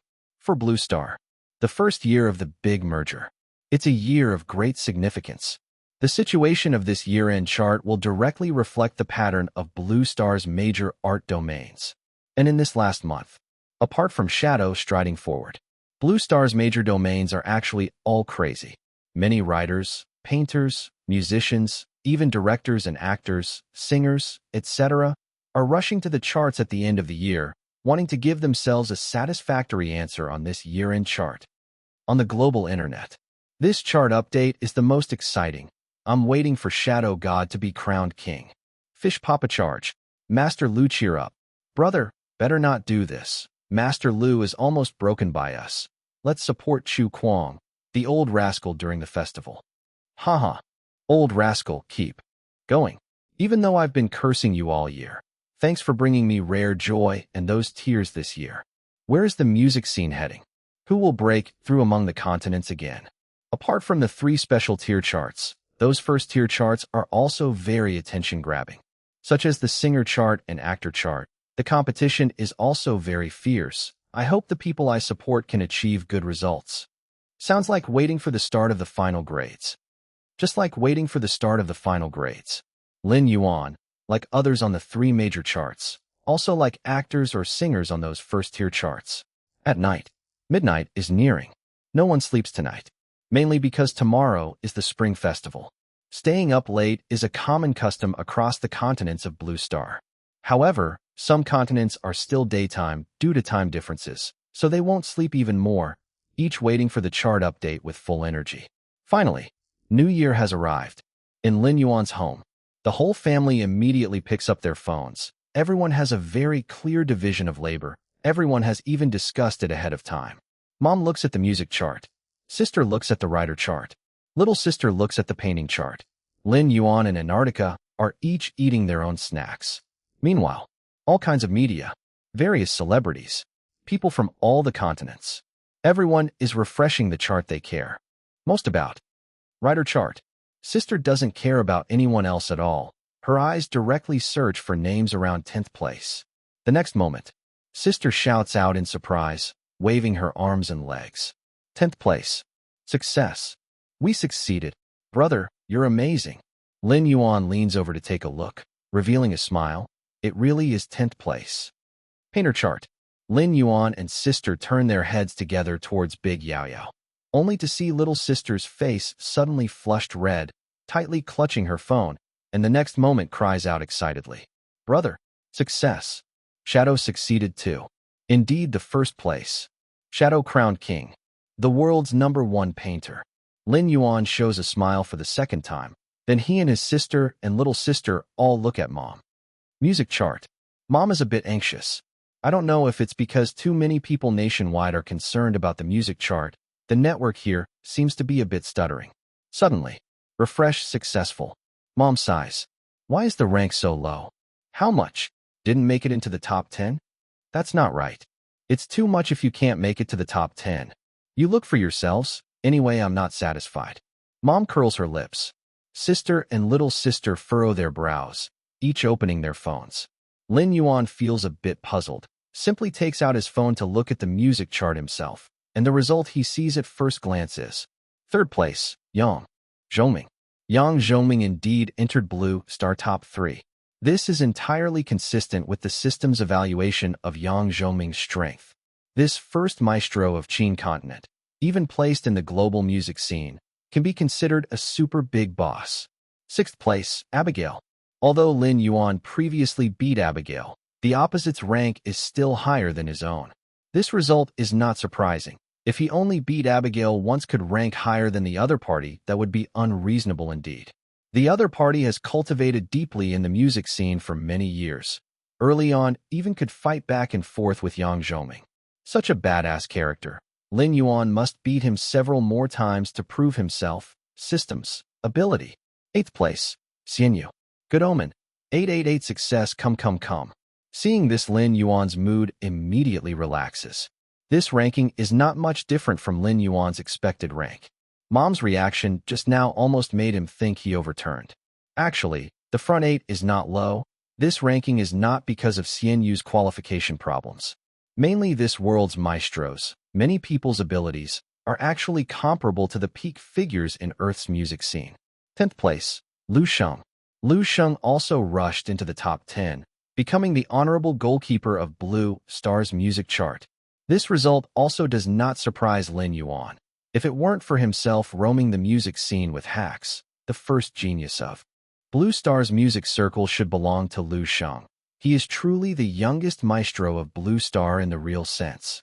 In this way, Blue Star's music chart has 3 people from Qin continent in the top 10.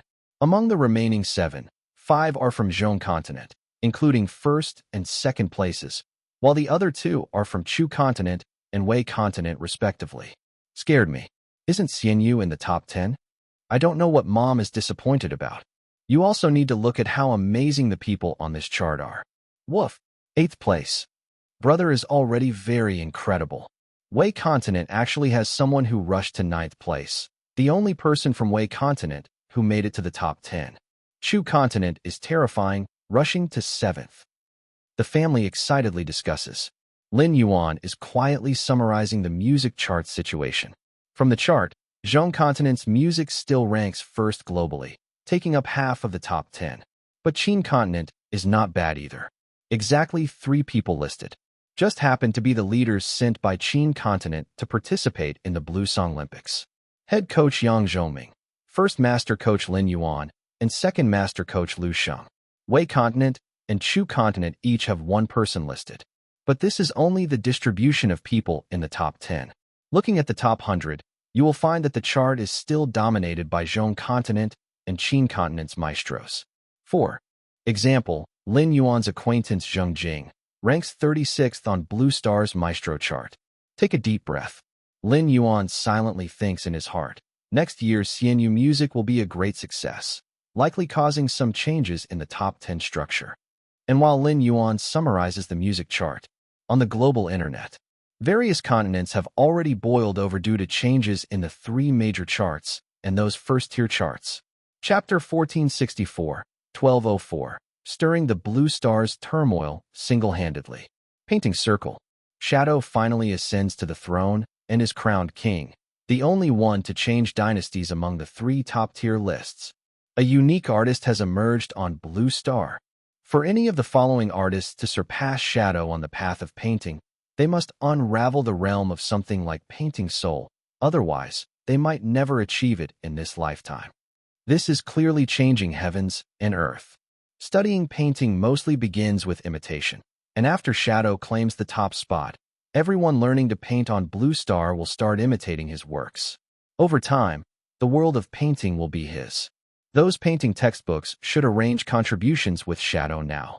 I knew this moment would eventually come after the painting exhibition, but witnessing Shadow's rise still feels like I'm watching the birth of an era. This isn't painting soul, this is epic making. Writer's Circle. Chu Kuang indeed ranks 10th. Su Ping, the goalkeeper, couldn't keep the goal safe. Now the pressure is on Chu Kuang, as he becomes the new goalkeeper of the writer's list. I'm quite concerned for Su Ping and others now. This goalkeeper Chu Kuang is quite tough. Su Ping faced Chu Kuang without any new works, but in the future, when someone attempts to attack the ranks and break into the top 10, do you think Chu Kuang will lack manuscripts? This guy is like a tentacle monster. Not just a tentacle monster, he's a creative monster.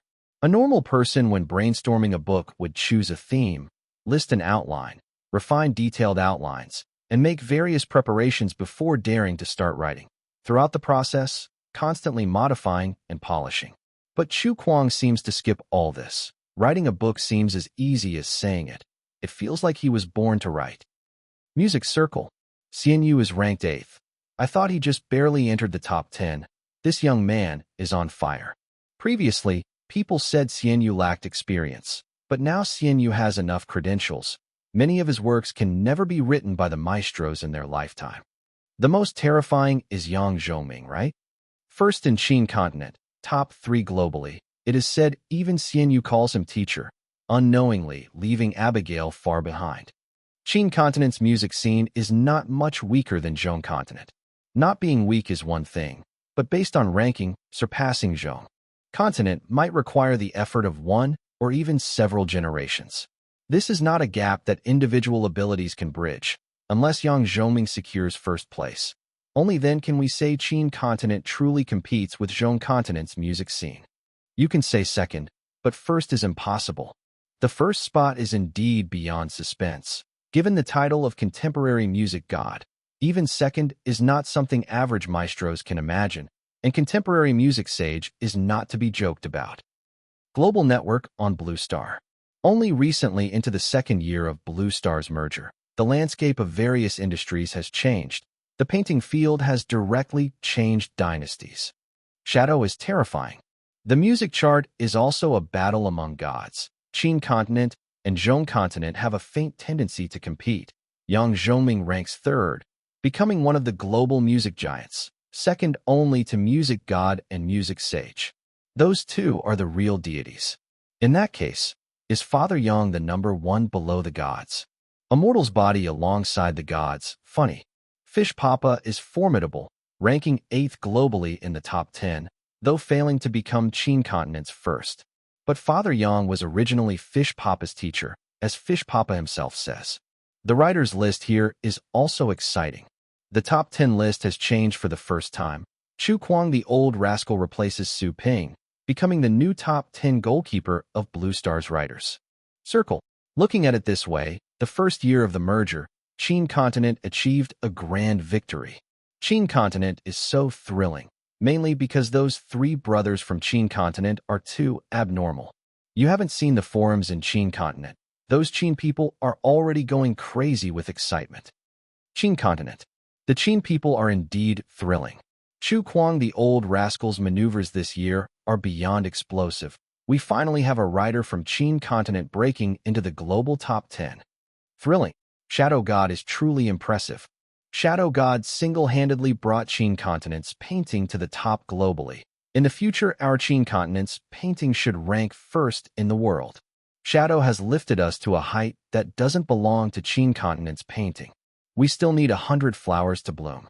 100 flowers blooming refers to the music scene of Qin continent.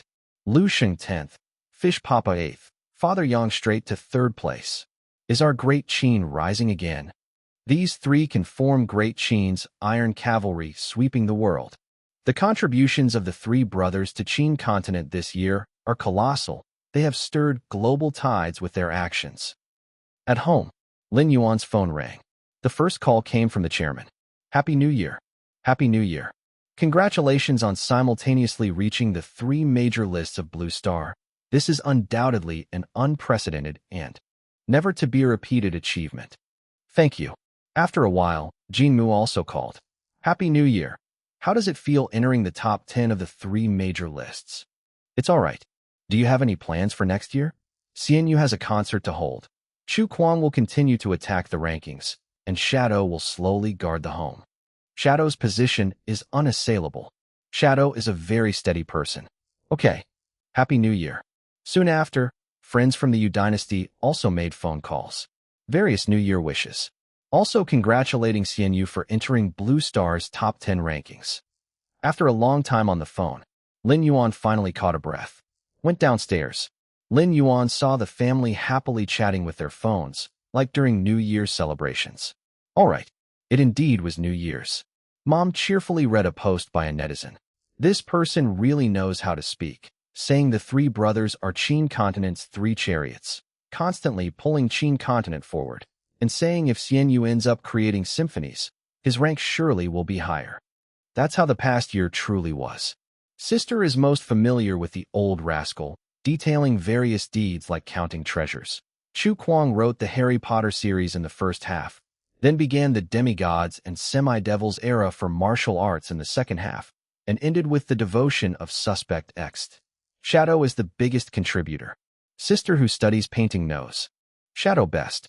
As a person from Qin Continent, defeating all the Zhao Continent and Zhong Continent painters, leading our continent to the top. Without his final dynasty change, the evaluations of the 3 brothers for the past year wouldn't be this high. Xianyu is amazing. Chu Kuang is strong too. Shadow is invincible. Woof woof woof woof. The family surprisingly held differing opinions. Lin Yuan, touching Antarctica's dog's head, said, Antarctica is right. The family suddenly looked at Lin Yuan with puzzled expressions. What did Antarctica say? Lin Yuan is the strongest. Lin Yuan said with a smile. The family laughed together. Indeed, Chu Kuang is formidable. Chu Kuang is powerful. Shadow is truly invincible. The 3 brothers together can stir the storms of Blue Star. But aren't these 3 fundamentally part of one family? In other words, it is Lin Yuan who single-handedly stirred the storm of Blue Star. Chapter 1465, 1205. Impacting Film and Television Rankings. New Year's Day, Lin Yuan had a dream. The dream was set in his own home. Suddenly, someone knocked on the door. His sister Lin Xian immediately opened it. Chu Kuang came in from outside holding a trophy with the 10th place engraved on it, and was warmly welcomed by the whole family. Then, the knocking sounded again. Mom opened the door, her face beaming with joy. It was Xianyu who had returned, carrying an 8th place trophy in his hands. The family excitedly flocked to Xianyu, leaving Chu Kuang in the cold. Chu Kuang stared wistfully at Xianyu. As Xianyu enjoyed the family's welcome, the door was knocked on for the 3rd time, and this time Big Yao Yao opened it. In dazzling light, Shadow appeared with a crown on his head. The family burst into ecstasy, ignoring Xianyu as they rushed forward to embrace Shadow. Xianyu and Chu Kuang stared wistfully at Shadow. We agreed to enter the top 10 together, and you quietly took 1st place. While the family was unaware, Ian had also quietly returned behind Shadow. Ian's hands were empty, so nobody noticed him. He simply joined Xianyu and Chu Kuang in staring at the crown on Shadow's head. Ha ha ha ha ha. Shadow laughed wildly, surrounded by the family. The laughter was piercing. Lin Yuan awoke from the dream with a start. What the heck? Lin Yuan quickly took a sip of water to calm himself. As Lin Yuan started drinking water, a sudden system prompt sounded. Ding dong. Congratulations to the host for completing the task. Chase, Shadow. Shadow. As a so-called little nobody, you've shattered every doubt in the world time and again with your brilliant comics and animation. When the world believed you only excelled in comics and animation, you shocked the world with the Painting Soul series, ascended to the throne, and changed the dynasty, making Blue Star's art scene even more exciting because of Shadow's presence. To this day, you are no less than anyone else. You've done even better than Chu Kuang and Xianyu. Congratulations to the host for receiving the task reward, Master-Level Sculpting Skill. Indeed, Shadow's task was completed. After the prompt sounded, Lin Yuan suddenly felt a dulling of the brain, and when this state completely dissipated, he found his mind full of various sculpting knowledge.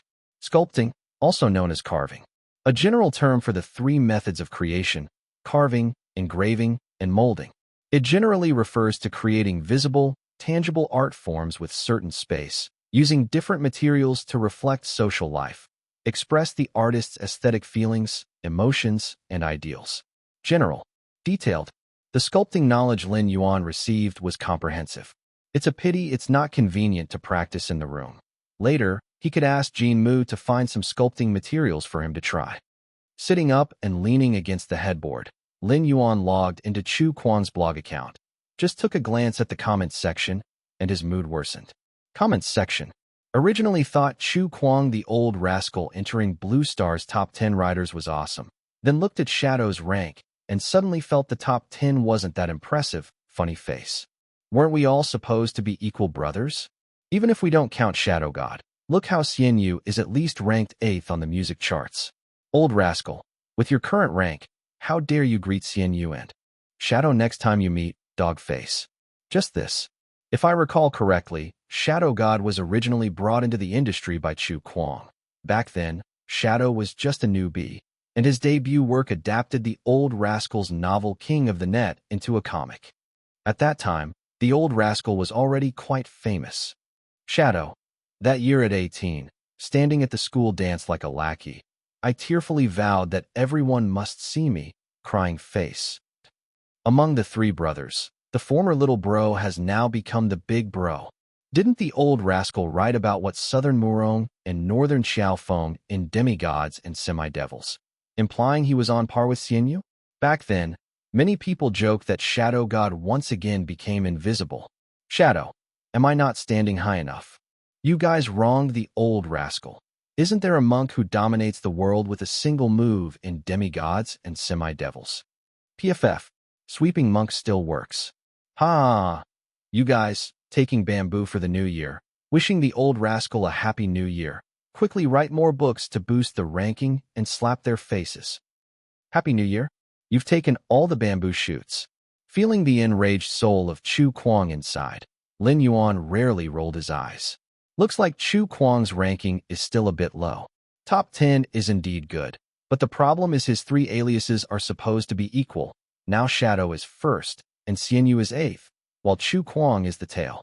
And, thinking of this, Lin Yuan opened a notebook and wrote a New Year's planning book. First, Xian Yu's concert needs to be held within the year, guaranteed to raise his rank by at least one. There's nothing much to say here. Lin Yuan had been preparing since the second half of last year. Second, Xian Yu's film ranking must break into the top 10, guaranteed at least the top 20. The influence of the film chart isn't weaker than literature, music, or painting. To be precise, these 4 charts are currently all of Blue Star's published top-tier art charts. And in the other 3 charts, Lin Yuan's alter ego's achievements are all good. The only film chart where Xian Yu is currently ranked 38th, looking even worse than Chu Kuang. Third, Chu Kuang must reach at least 7th on the writer's chart this year, if not higher. However, before that, Chu Kuang needs to stabilize his 10th place ranking. Because although he's climbed to the 10th spot, Chu Kuang, Liu Yang, and Su Ping on the writer's list are still marked in red. Being marked in red implies that the gap between Chu Kuang, Su Ping, and Liu Yang is still not very large. In such circumstances, Chu Kuang's priority needs to be ranked first this year. After finishing the New Year's planning book, Lin Yuan's phone suddenly rang. The call was from O.L. Zhou, head of the Starlight Film Department. Lin Yuan answered. O.L. Zhou laughed and said, "The movie Harry Potter and the Philosopher's Stone will premiere tonight at 7. Don't forget to tune in." Lin Yuan instantly perked up. Almost forgot about this. It's like someone offering a pillow when you're sleepy. He's been worried that Xian Yu's film ranking is a bit low. This is the first film adaptation of the Harry Potter series. Not long after the novel started serialization last year, the chairman acquired the film rights, and Starlight immediately began shooting the first film adaptation of the novel, Harry Potter and the Philosopher's Stone. The screenplay was written by none other than Xian Yu. Lin Yuan didn't visit the film set often during the shooting, but each scene needed his approval or a reshoot until he was satisfied. Now the movie is about to be released. If the audience reacts positively to the film, Xian Yu's film ranking might improve. With this in mind, after hanging up the phone, Lin Yuan immediately purchased movie tickets. inviting his family to the cinema that night to watch the first movie in the Harry Potter series. Moreover, Lin Yuan also sent a message in the Yu Dynasty's internal group, inviting all members to join the movie screening. That evening, at the cinema, Lin Yuan, along with his family of 4 and 6 members of Yu Dynasty, totaling 10 people, entered the cinema. Soon, the movie began. The storyline of the first Harry Potter film followed Lin Yuan's thoughts closely, resembling the first Earth version significantly. It's starting. Harry is on screen. This young actor playing Harry is so cute. Hermione is an adorable little girl. Her looks are stunning. Ron isn't exactly handsome, but he looks quite pleasant. The bustling wizarding streets, the magnificent magic academy, the dark and mysterious forbidden forest, all perfectly recreated one-to-one. Faithful to the original, full of surprises. Dumbledore is played by an award-winning actor. The actor playing Snape is double gold winner from Chi Continent. His portrayal is exactly like Snape, grabbing the essence perfectly, matching the original novel's vibe. The cinema was buzzing with enthusiasm. Meanwhile, in other cinemas across Blue Star, the film received equally rave reviews, with many kids watching it with great concentration. It's so exciting, absolutely captivating. Is this the charm of Harry Potter? I've never been interested in the novel, but this is my first time engaging with it. I must read this series completely when I get home. The magic battles are dazzling, just like the novel describes. The screenplay was by Xian Yu. Chu Kuang's novel adapted by Xian Yu is indeed reliable. The young actors are spirited, while the veteran performers showcase excellent acting. This movie matched the actors to the novel characters perfectly, making the magical world truly come alive. Fish Papa is incredible. For Harry Potter fans, it was an audio-visual feast. For those who haven't read the novel, this movie opened a gateway to the magical world. In a cinema in Qin Continent, Lin Yuan wore a smile in the audience. This is the joy of being capital. Because the Starlight Film Department completely heeds Xian Yu's commands, the casting decisions are entirely up to Lin Yuan. Things like casting with financial backing aren't going to happen. The actor's status is quite high. Essentially, everyone on Blue Star would accept Xian Yu's olive branch, especially since Xian Yu just produced a movie with $1 billion box office.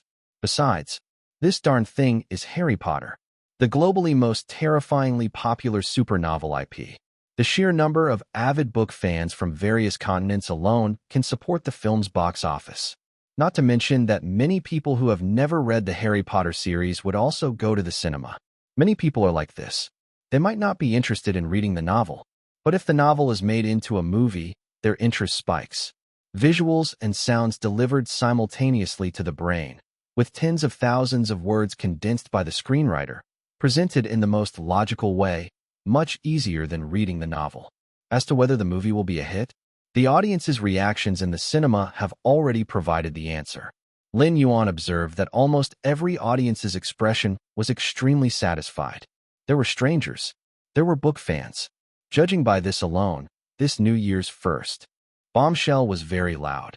Xian Yu's film ranking deserves to be boosted. Chapter 1466, 1206.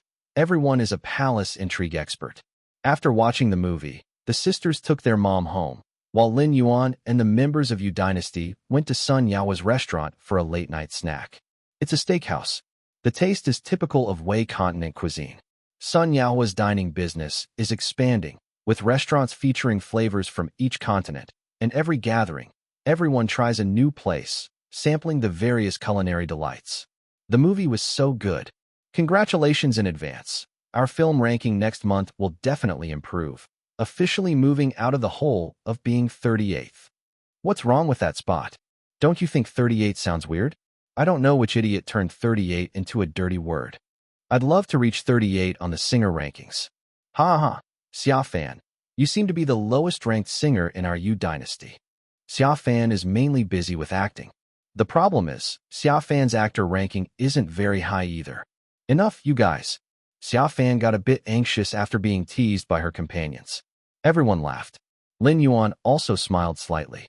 Since last year, the Literature and Art Association has been publishing various rankings. The 4 most influential top-tier lists are literature, music, painting, and film. Then there's the singer and actor rankings. Although Lin Yuan mostly focused his energy on the 4 major lists, he also took time at the end of last year to check U Dynasty's rankings in these 2 lists. On the singer rankings, Jiang Kuei ranked 8th, Sun Yaohua ranked 10th, Wei Haoyun ranked 15th, Zhao Yinggu ranked 28th, Chun Jiu ranked 39th. Xia Fan was the lowest, ranking 55th. Overall, it's still pretty good since all members of U Dynasty are in the global top 100, especially Jiang Kuei and Sun Yaohua. These 2 generals of U Dynasty each broke into the top 10. Wei Haoyun also ranked 15th, with a similar chance to break into the top 10. Even though U Dynasty's Xia Fan is at the bottom, she currently ranks 55th globally. After all, U Dynasty are all world champions. This is because Xia Fan has focused a portion of her career on film and television. If Xia Fan could focus all her energy on music, her ranking could significantly improve. You could say, with the individual rankings of the singers from U Dynasty, they are deservedly the #1 group in the Blue Star music scene wherever they go. As for why Lin Yuan pays attention to the rankings? Because Lin Yuan wants to help U Dynasty improve their rankings. The singer rankings are like a sublist of the Blue Star music rankings. The singers' rankings are related to which composer they collaborate with. For singers of similar caliber, whoever gets better songs from a composer will naturally have a ranking advantage. Amidst everyone's laughter, Xia Fan sighed. I'm still 56th. Lin Yuan was taken aback. I remember you were 55th. Hearing this, Xia Fan was also stunned for a moment. Then her face suddenly turned red, and she looked at Lin Yuan with a mix of sadness and anger. It's fine if they tease me, but why are you also doing it? Huh? How did I drop from 55 to 56? Don't you know? Me? Oh, stop pretending. If you hadn't suddenly appeared at rank 30, I wouldn't have dropped a rank. Me, rank 30? Lin Yuan really didn't know about this, so he quickly opened the Blue Star singer rankings to take a look, and sure enough, it was as Xia Fan said. He was ranked 30th on the singer rankings. Everyone burst into laughter. The maestro hasn't looked at his singer ranking for the past few days. After all, singing is just a hobby for him. There was an update at the end of this year. Previously, the singer rankings didn't include the maestro since he is a composer. But last night's rankings got adjusted, so now you're also in the top 50 on Blue Star, currently ranked 30th. Not only did Xia Fan drop a rank, but Chun Jiu also dropped a rank because of this. What do you think? Should the maestro aim for first place? With the maestro's ability, aiming for first place shouldn't be hard. Even Fei Yang is ranked 5th, and the maestro can easily outshine King Fei as a singer, so his lower ranking is just because he couldn't participate in Olympics as a competitor previously. It's not all flattery. With Lin Yuan's strength, aiming for the singer rankings is very easy. Other singers who have reached the peak of their vocal skills might struggle without good works to boost their rankings. Lin Yuan's singing skills are unbeatable, and he himself is the 8th-ranked top maestro on Blue Star, never short of great works. Not to mention Fei Yang on the rankings, who is ranked 5th. This is a singer Lin Yuan has beaten in various ways countless times. If he can be 5th, what could Lin Yuan, who is even more formidable, achieve if he got serious? Not to mention aiming for first on the singer rankings. At least the top 3 shouldn't be a big problem. I'll follow fate. Lin Yuan isn't particularly ambitious about the singer rankings, because Xianyu competes for the grand music rankings. That's the highest stage for musicians on Blue Star. As for being ranked 30th, although Lin Yuan was a bit surprised, after thinking it through, it made sense. Xianyu doesn't sing much, but that doesn't mean Xianyu never sings at all. Due to various reasons, over the years, Lin Yuan has released quite a few works here and there. For example, he recently sang the wildly popular A Hard Scripture to Read online. Not to mention his participation in The Masked Singer as Prince of Lanling in his early days, where he typically brought out new songs for each competition. In such circumstances, it's normal for Xianyu to be ranked 30th. Chapter 1467, 1206. Everyone is a palace struggle expert _2. However, Lin Yuan can follow fate, but Xia Fan can't manage his carefree attitude. I don't care. You have to help me. My singer ranking is too low. Every time I go out to eat, I get beaten up. Xia Fan and Jian Yi grew up with Lin Yuan as childhood friends. Others in Yu Dynasty are somewhat intimidated in front of Lin Yuan. But Xia Fan is not scared at all. Remember how you made me record Fairy Tale Town overnight back then? Because the song release was at the end of the month, which led to an average final ranking on the season charts. You even said yourself, you owe me a championship. How many years ago was that? Lin Yuan does remember this, but at the moment he playfully teases. Didn't you take first place at the Blue Song Olympics? It's different. Xia Fan stubbornly said, Blue Song Olympics was for the glory of the continent. You are our coach. You should help us. Marks of public and private matters should be drawn. All right. Lin Yuan stopped teasing her. I'll put out an album for you. Album? Xia Fan widened her eyes. You want me to tackle the global season charts? Global season charts? Lin Yuan was slightly startled upon hearing this. He hadn't paid attention to the season charts for so long that he didn't know the current situation. How did the global season charts become related to albums? Sun Yaohua seemed to understand. The junior still doesn't know the new rules for the global season charts? Lin Yuan nodded. When Lin Yuan was actually nodding, everyone was amused and puzzled. What have you been busy with after representing the Blue Song Olympics? Busy writing books. Busy painting. Busy with movies. Busy preparing concerts. Of course, Lin Yuan wouldn't say these things. It was Sun Yaohua who explained the situation to Lin Yuan. It turns out, after the major merger at Blue Star, the rules for the season charts underwent significant changes. In the past, everyone was competing with singles, a mode Lin Yuan was familiar with. He once achieved 12 consecutive championships under this mode. However, as the merger progresses, more singers joined the season charts, and more songs flooded the charts. It became difficult for many singers to stand out. Especially last year, after the global merger. It became incredibly challenging for singers to achieve high rankings on the season charts. Because the highest visibility on the season charts is in those top few spots. There was no choice. Singers from various continents started competing aggressively. What used to be competing for the season charts with one song evolved into competing with several songs, a strategy of casting a wide net. Several songs are easier to gain popularity than just one, and if one becomes popular, it can boost the download rate for others. Faced with these complex situations, the Literature and Art Association amended the rules last June. Now the Blue Star season charts are comparing albums rather than a single song. This way, there are more opportunities for song exposure. Of course, the format of competing with singles still exists, but the single charts are named the Blue Star Single List, allowing music fans to find songs accurately, which is a supplementary chart to the season charts. After all, singles come from albums. Finally, Sun Yaohua summarized. Simply put, now the main comparison in the music industry is the level of complete albums. Singers may choose one or more composers to create albums for them. Like Fei Yang. I heard he plans to collaborate with Abigail on an album where all the songs are personally handled by Abigail for him. Lin Yuan nodded. This is the Celestial Dynasty's music golden era model. One of the main channels for singers to earn money was selling albums. Blue Star is now adopting this path, as singers start making money by selling albums. Even though they're electronic albums, the essence is the same. After all, selling a whole album bundled and simply downloading a single song has completely different pricing. Overall, it's a good thing. Musicians earn more money, providing them the motivation to create better music. Otherwise, would you expect artists to generate electricity from love? Making money is not mundane for art. Behind most artists is financial support. Celestial Dynasty's music may be criticized compared to foreign music, but few consider the cause. It's ultimately because writing good songs domestically doesn't pay. Check those music players. Other than director Zhou and a few limited people's electronic album charges, which can make some money, you try album charges for those less famous singers?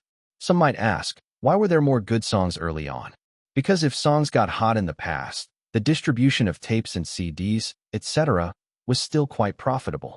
Even though piracy was rampant, those times had more impact compared to later when music became freely accessible online. Streaming music for free online made things great for common folks, but the mainland music scene faced near extinction. So it's not that we're inferior. It's simply a poor environmental determinant due to various causes. If everyone were willing to pay for good songs, the music scene would definitely heat up fiercely. Not to mention birthing another director Zhou. At least birthing several artists like Triple X on that level would be possible. In contrast, foreign lands protect copyrights, and the environment is far superior to ours, naturally making it easier to produce good songs. Understanding the situation, Lin Yuan smiled. Then it's just right to try the intensity of the new season charts. Xia Fan wanted to pinky swear with Lin Yuan. Qin continent people don't deceive Qin continent people. Lin Yuan helplessly accompanied her in pinky swearing. Who knew? After Lin Yuan and Xia Fan finished pinky swearing, they turned around and found 5 pairs of eyes staring at them like hungry wolves. Chapter 1468, 1206. Everyone is skilled in palace intrigue _3. Zhao Gu said resentfully. My ranking is also quite low, representative. What should I do for you to help poor little Inga? Zhao Ji's singing is full of charm, and her words are even more cloying, enough to give someone goosebumps. If Lin Yuan were an old scoundrel, he would have blurted out, "You're so seductive." However, the truth was that the corner of Lin Yuan's mouth twitched slightly, clearly unable to handle this kind of flirtation. Chen Jiu got excited. Zhao Gu, get out of the way. My ranking is even lower than yours. Even if we queue up, I should be second, right? Besides, I feel like Xia Fan is beyond saving. At least I can still be salvaged. Wei Haoyun stood up. Aren't you and Xia Fan about the same rank? But I'm different. I'm in 15th place. Representative, help me out, and maybe I can break into the top 10 of the singer chart. Then there would be 3 of us from the Yu dynasty in the top 10, and we'd have quite the prestige. Sun Yaohua also stood up and said solemnly, I didn't want to compete with you guys originally, but I must say this. I'm currently 10th on the singer chart, and everyone from 11th to 20th is eyeing my spot. The pressure of being the top 10 gatekeeper is something you can't understand. Jiang Kuei, being short, didn't have much presence when standing up, so she simply stood on a chair, raising her arm and calling out, You're all thinking too small. Do you know what priority means? Priority means consolidating resources to help the person with the most potential in the team advance first. I'm currently 8th. I'm the representative of Yu Dynasty's singers, the face of Yu Dynasty. If I can move further to 7th, 6th, or even the top 5, then I'd be the second pillar of the Yu Dynasty. I can lead you all to soar. You just need to lay back and enjoy the ride. Xiao Fan got anxious. Enough. You guys are overdoing it. I was clearly here first, whether it's requesting songs or ranking. I'm the biggest victim of his sudden chart entry.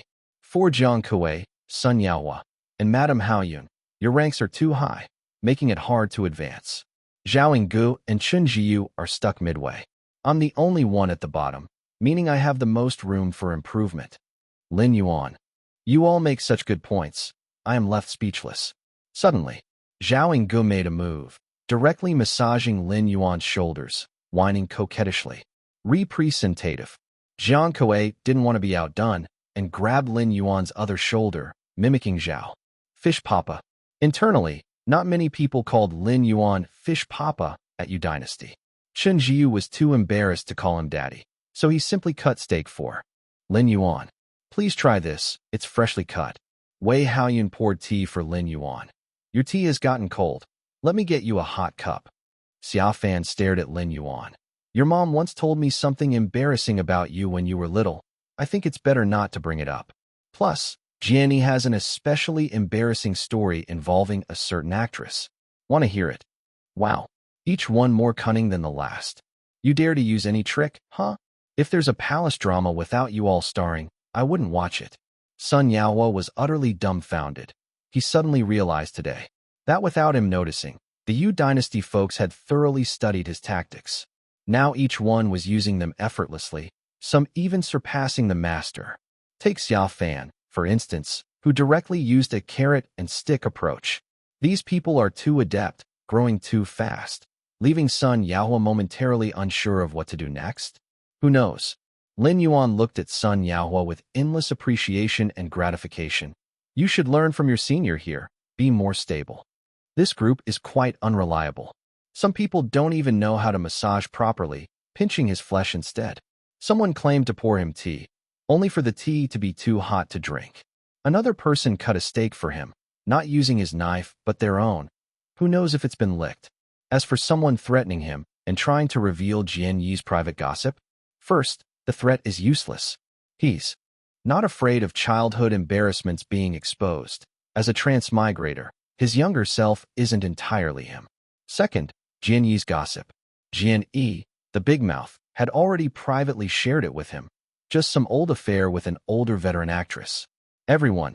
This Sun Yaohua is too shrewd. We all took action, yet he didn't, making him seem dignified and composed. Sun Yaohua. What's going on? What just happened? Chapter 1469, 1207. Can you guarantee this melon is ripe? Lin Yuan finally decided to produce an album for each member of the Yu dynasty. Of course, not immediately. It needs to be planned gradually. Even Xiafan's album can't be made right away. Lin Yuan needs to carefully consider which works suit the other's singing style. And in the next few days, as Lin Yuan imagined, the first film adapted from the Harry Potter series, Harry Potter and the Philosopher's Stone, saw its box office soar with high popularity. The movie-watching frenzy was almost identical to Xian Yu's previous Kung Fu Hustle. This is the power of IP. The box office revenue contributed by countless global Harry Potter fans alone was already considerable, not to mention the low viewing threshold. The movie is equally friendly to audiences who haven't read the novel. There was absolutely no situation where people who hadn't read the novel couldn't understand the plot. Meanwhile, Starlight Entertainment officially began filming Harry Potter and the Chamber of Secrets, with the script also created by Xian Yu. Because in the Harry Potter series, the protagonist grows a year older in each installment, Lin Yuan liked to pursue a sense of realism in the story, so filming would also try to align with the age growth of the young actors in the movie. It is worth noting, the director of the first Harry Potter movie was Duan. In the early days, Duan was lured by Starlight Entertainment with a heavy investment from Qi Continent and was once a staunch supporter of the director core system, until Lin Yuan collaborated with Duan to shoot Life of Pi. That was the first time in Duan's life that he put aside the power and air of a core director, filming according to Xian Yu's ideas and concepts. The result was great success for that movie. Perhaps it was that success that shook Duan. When news spread that the company was going to film Harry Potter and the Philosopher's Stone, he volunteered to be the director, even though he knew that taking on this film meant he would have to continue listening to Xian Yu's direction. It proved that Duan's choice was correct. His second collaboration with Xian Yu achieved immense success again. This finally led Duan to complete a certain transformation in mindset.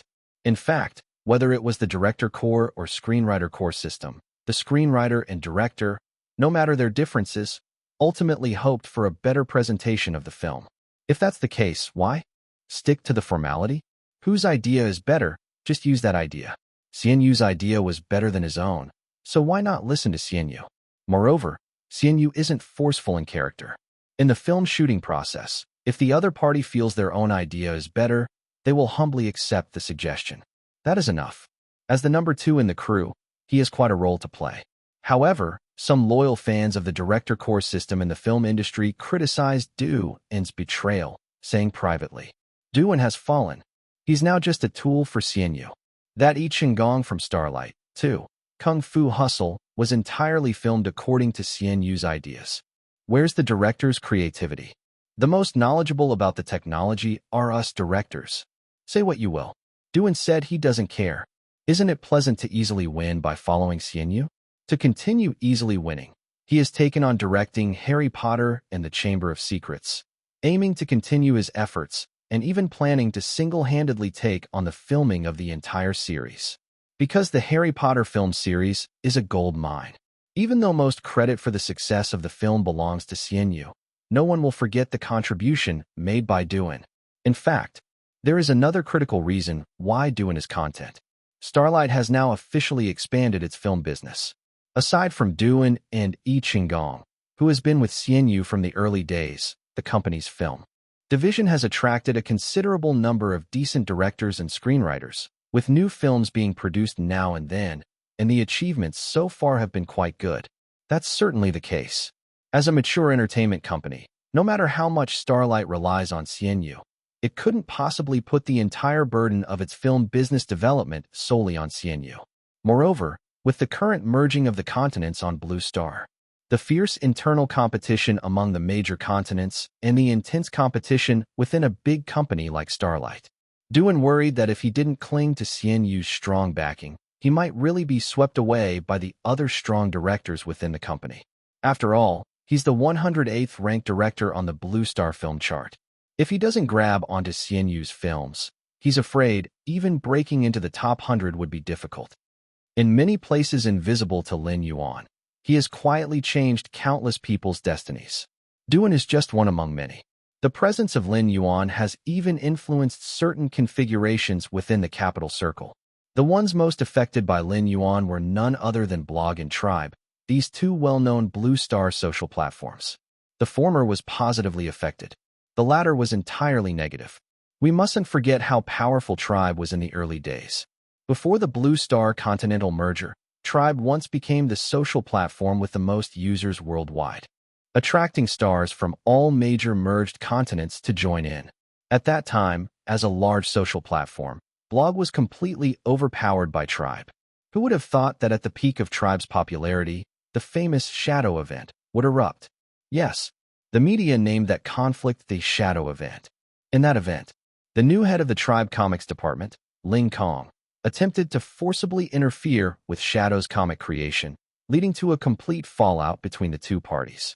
Shadow, who had collaborated with Tribe for a long time, left in anger. Immediately afterward, CNU and Chu Kwang also followed Shadow, leaving to join the Blog platform, which was Tribe's biggest competitor at the time. It was this upheaval that made all parties truly realize how good the personal relationship between CNU, Chu Kwang, and Shadow was. So good that they would give up years of collaboration with the largest social platform on Blue Star for each other. Also because CNU was the crown prince of Starlight. CNU's departure from Tribe directly led to Starlight's artists flocking to Tribe's embrace. Tribe was so angry that they cut off ties with Starlight directly. The events that followed continually proved how many blunders Tribe made at that time. Starlight's business grew rapidly, completely tied with the trio, and the company developed better and better, even constantly benefiting the Blog platform, forming an unbreakable alliance between the two. In contrast, Tribe officially embarked on a downward path, with its users continuously dwindling, and by today, its former glory is gone. Yes, just today.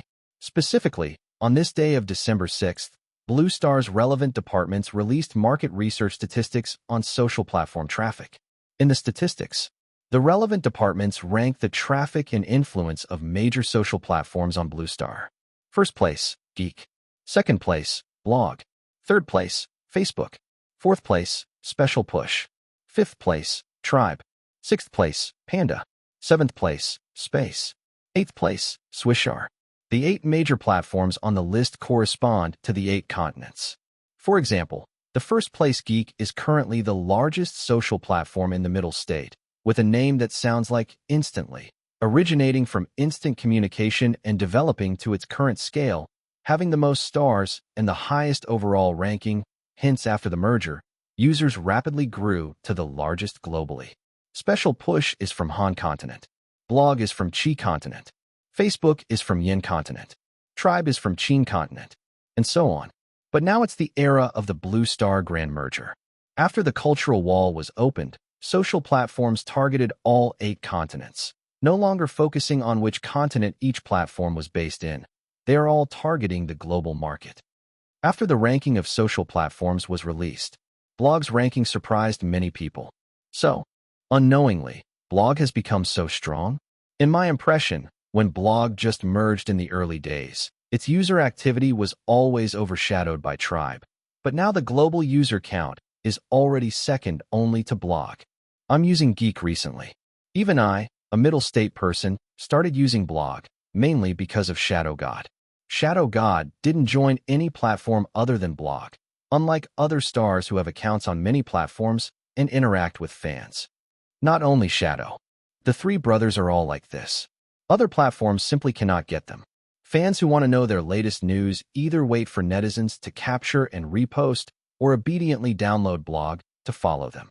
Haha, the case is solved.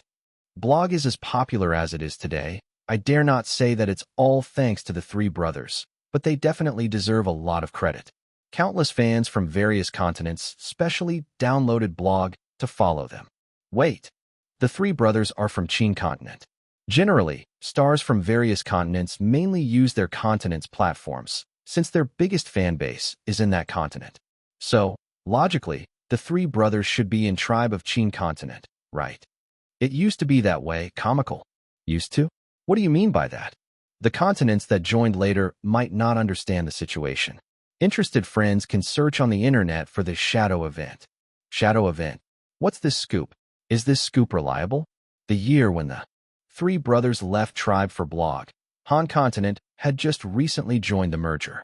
The netizens from the three continents that joined later were not particularly clear about the situation.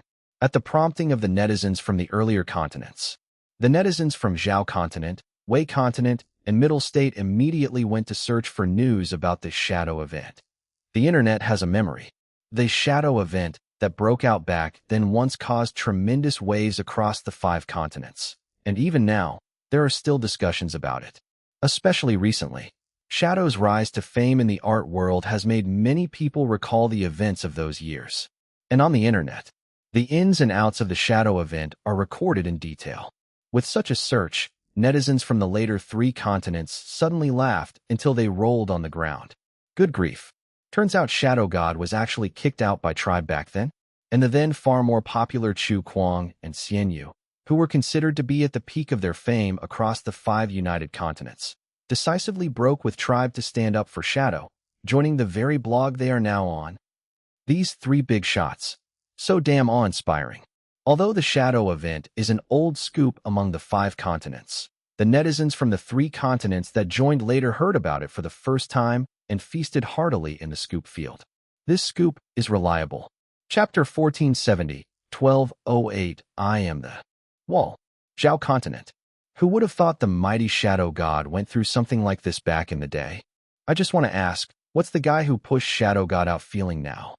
If I were the leader of Tribe, I'd be itching to take that guy down. I remember hearing some things back then. That guy is supposedly the Tribe boss's own son. His own son? Father resigns, son laughs. Wei continent. The 3 brothers are so badass. Chu Kuang and Xian Yu actually declared war on the biggest social platform at the time to defend Shadow. Tribe probably didn't expect things to develop this way. If Tribe knew how close Shadow was with those 2, they wouldn't have made such a dumb move. After all, Chu Kuang and Xian Yu were top tier in their fields. Their relationship is genuinely tight. If the 3 brothers had stayed with Tribe, the second-ranked social platform now would probably be Tribe, right? Blogs should really thank Tribe. Zhong continent. I was wondering how the 3 brothers ended up with blogs. It turns out Tribe pushed them over. The guy who sent Shadow away is definitely a big insider planted by blogs. Then you didn't quite finish eating this melon. I heard the decision-maker at Tribe Comics at the time was the boss's own son. Uft. Year's best dad betrayer? Families laughing out loud. The 3 continents are excitedly munching on old gossip while comedians sprinkle their jokes, getting pals from other continents who ate this melon long ago hyped up too. The incident is just too theatrical. Not to mention Xian Yu and Chu Kuang completely cutting ties with Tribe for Shadow's sake. Just the fact that the once ousted Shadow transformed into the king of comics and now is the renowned top artist on Blue Star already makes this full of legendary vibes.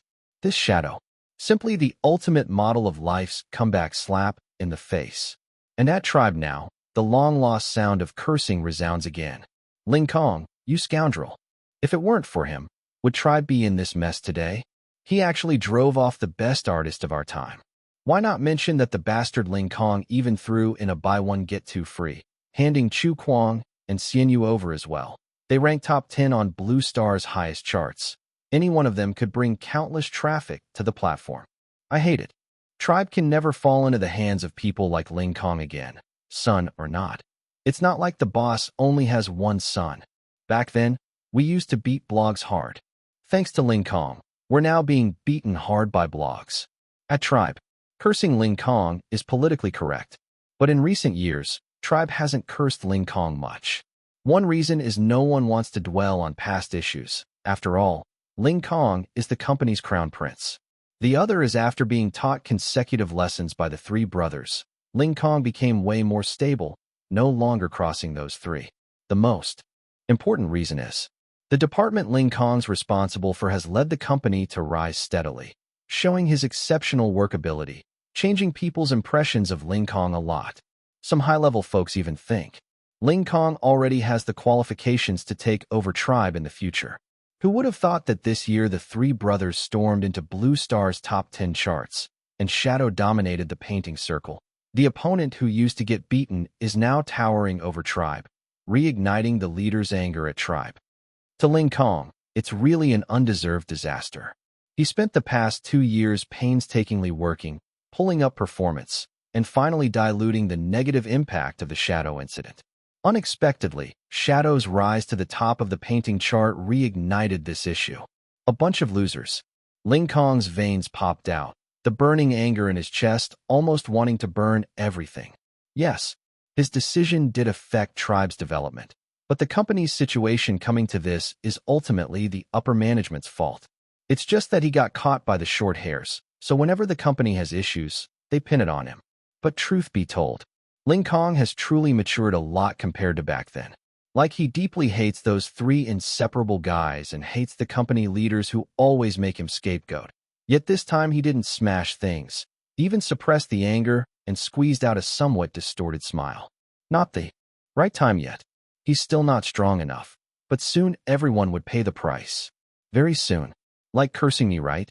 Once I'm in charge, all of you will pack up and leave. As for those three guys, you really think I have no way out? Just wait and see.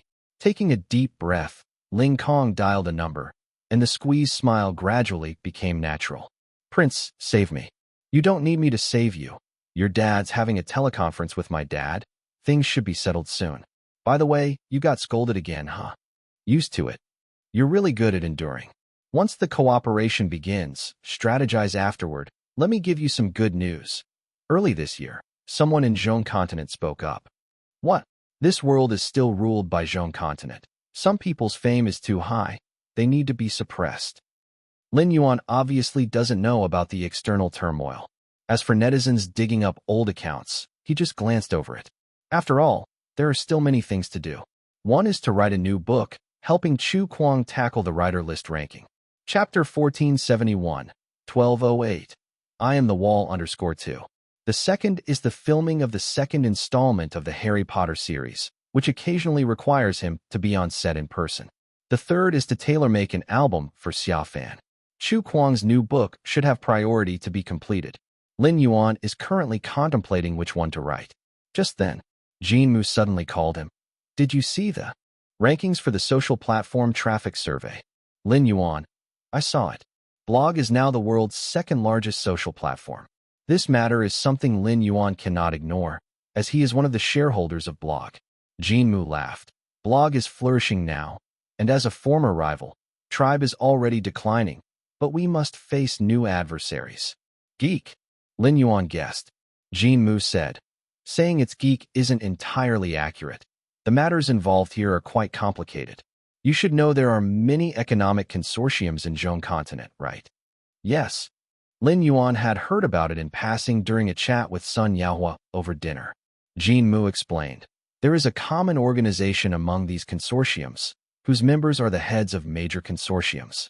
This organization controls the 5 major entertainment companies on Blue Star. Not only are the interests between the consortiums intricately intertwined, but they also have various relationships with Geek, almost controlling the largest economic lifelines in Zhong Continent and even Blue Star. This is one of the reasons Geek can boast the largest global user base, even though they were the latest to develop into a global social platform. I see. Now Blog has your 3 aliases attracting countless fans to join. Although not as big as Geek, it still poses a threat to them, so we need to stabilize our customer base. You should stay active whenever possible. For example, Chu Kuang wrote novels on Blog, Shadow drew comics on Blog. All these can help direct traffic to the platform. Back then, we also fought battle after battle on this small turf with Blog, and it's still the same now. Just that our opponent is now Geek. Geek itself isn't the scariest. Based on size, the gap isn't that large. The truly terrifying aspect is the gigantic entities behind them. Can't we just not provoke each other? Lin Yuan's thought was relatively simple. He clashed with Tribe over the Shadow incident, and he had mostly forgotten about it in recent years, rarely targeting Tribe, the former opponent. It's not as simple as you think. Jin Mu sighed. Your mere existence has already touched too many interests. Without going far, just the animated films by Shadow have given the 5 major entertainment companies a headache. Not to mention your Harry Potter series is a gold eater. With so many books, there will only be more films. These will make waves in the market, and the 5 majors won't like this situation. Lin Yuan frowned. Where there are people, there's rivalry. Although Lin Yuan did not understand what Jin Mu meant precisely, he could at least grasp the logic. Perhaps people reach a certain position and will encounter such situations. Unless you stand taller and walk further, until no one dares to interfere with you. Besides, you may not know this. Jin Mu laughed. The current Starlight. It's huge, almost as big as the Big 5. You know what I mean? This. Riddler. Lin Yuan pursed his lips and suddenly had an epiphany, realizing the key among them. Starlight in Qin Continent is a large company, but merely a large music company. However, in recent years, its development seems far more than just that. The 5 majors would not want to see a 6th major rise. Coincidentally, Lin Yuan is also a shareholder of Starlight. Starlight's growth is too deeply tied with him. The tree wants to be still, but the wind never ceases. Lin Yuan likes steady confrontation development. However, the opponents probably do not want to continue playing the game in such a subdued manner. Understood.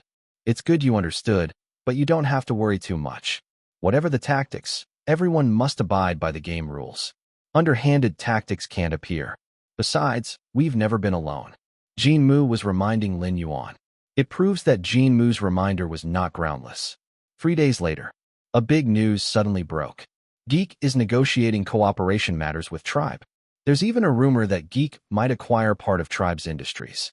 Ling Kong, who has been entangled in the Shadow incident's whirlpool recently, might soon take the position of Tribe's general manager. Ling Kong. He is indeed a controversial figure. Everyone in Tribe and many within the circle knows that he has been outperformed by Xian Yu, Chu Kuang, and Shadow respectively. Yet, whenever Ling Kong does not go against these 3, whatever other projects he handles, he can always achieve success. This is also why Ling Kong, though ill-reputed within the company, still has prospects of becoming Tribe's new general manager. On the very day the news spread that Geek might ally with Tribe, Lin Yuan came to Starlight Entertainment. Chairman's office. Li Songhua smiled and made Lin Yuan a cup of tea. Barley tea, have a taste. All right. Lin Yuan sat down to drink tea. Li Songhua had suddenly called to invite him over for a chat, so Lin Yuan felt the other party had something to say. Sure enough, after they finished drinking tea, Li Songhua sighed. I have to thank you. Starlight has developed to what it is today, and you are the biggest contributor. Be it animation, film, or music, without your presence, we could not be so outstanding today. But Lin Yuan assisted the transition. Li Songhua refilled Lin Yuan's cup of tea, not following Lin Yuan's lead, but instead told him a secret. Chapter 1472, 1208. I am the wall _3. Actually, I'm from the Middle State. Lin Yuan was taken aback, as he thought Li Songhua was from the Qin continent.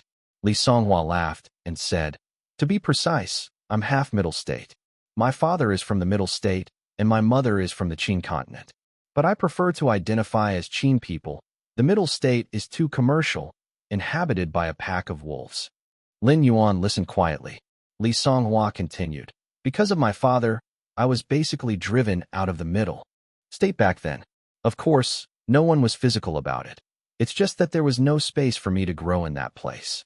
You could say our family offended someone, and my development in the Middle State was restricted everywhere. So you came to the Qin continent to develop? Because at that time, the Middle State couldn't reach that far. Plus, I was already in the Qin continent, so they had no reason not to let me live. Then I created Starlight Entertainment, and after that, I met you. Lin Yuan roughly understood what Li Songhua meant. Now with the global merger, you've popped back into some people's radar. and Starlight has grown so big.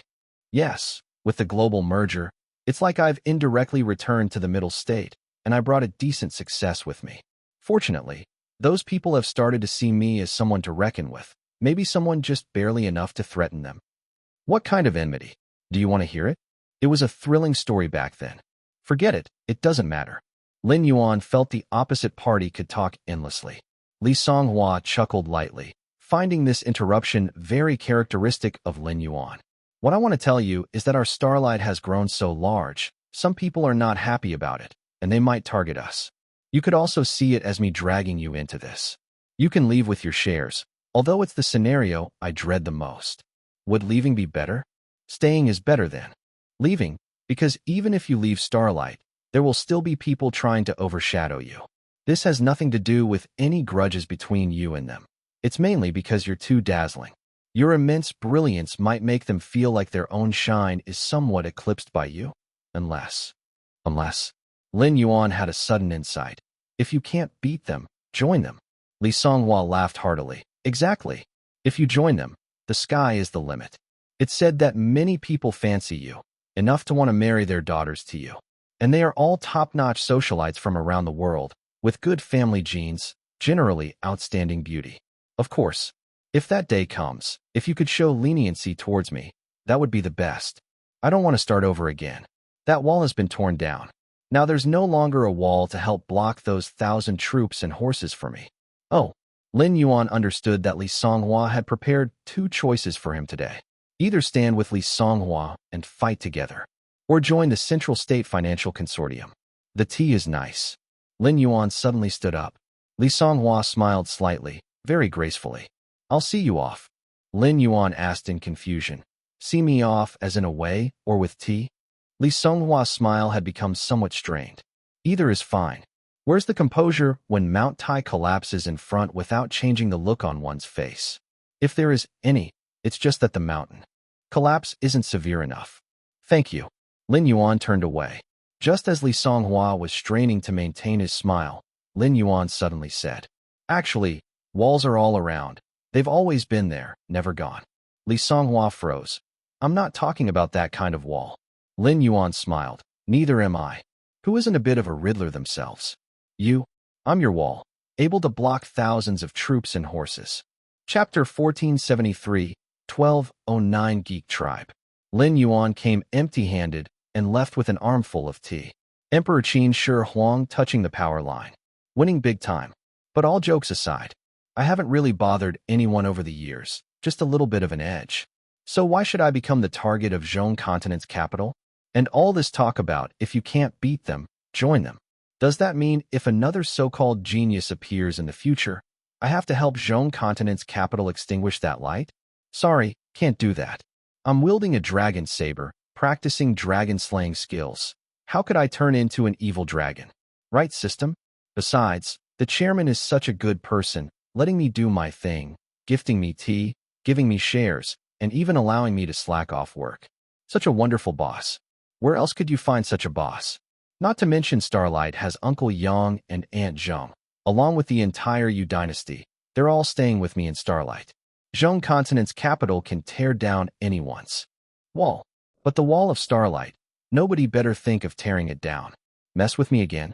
I'll turn around and take the system to tear down your walls. Li Songhua sat dumbfounded in his chair, his lips trembling slightly. This state had continued for a long time. Suddenly, the door was pushed open. A man who looked 70% like Li Songhua entered.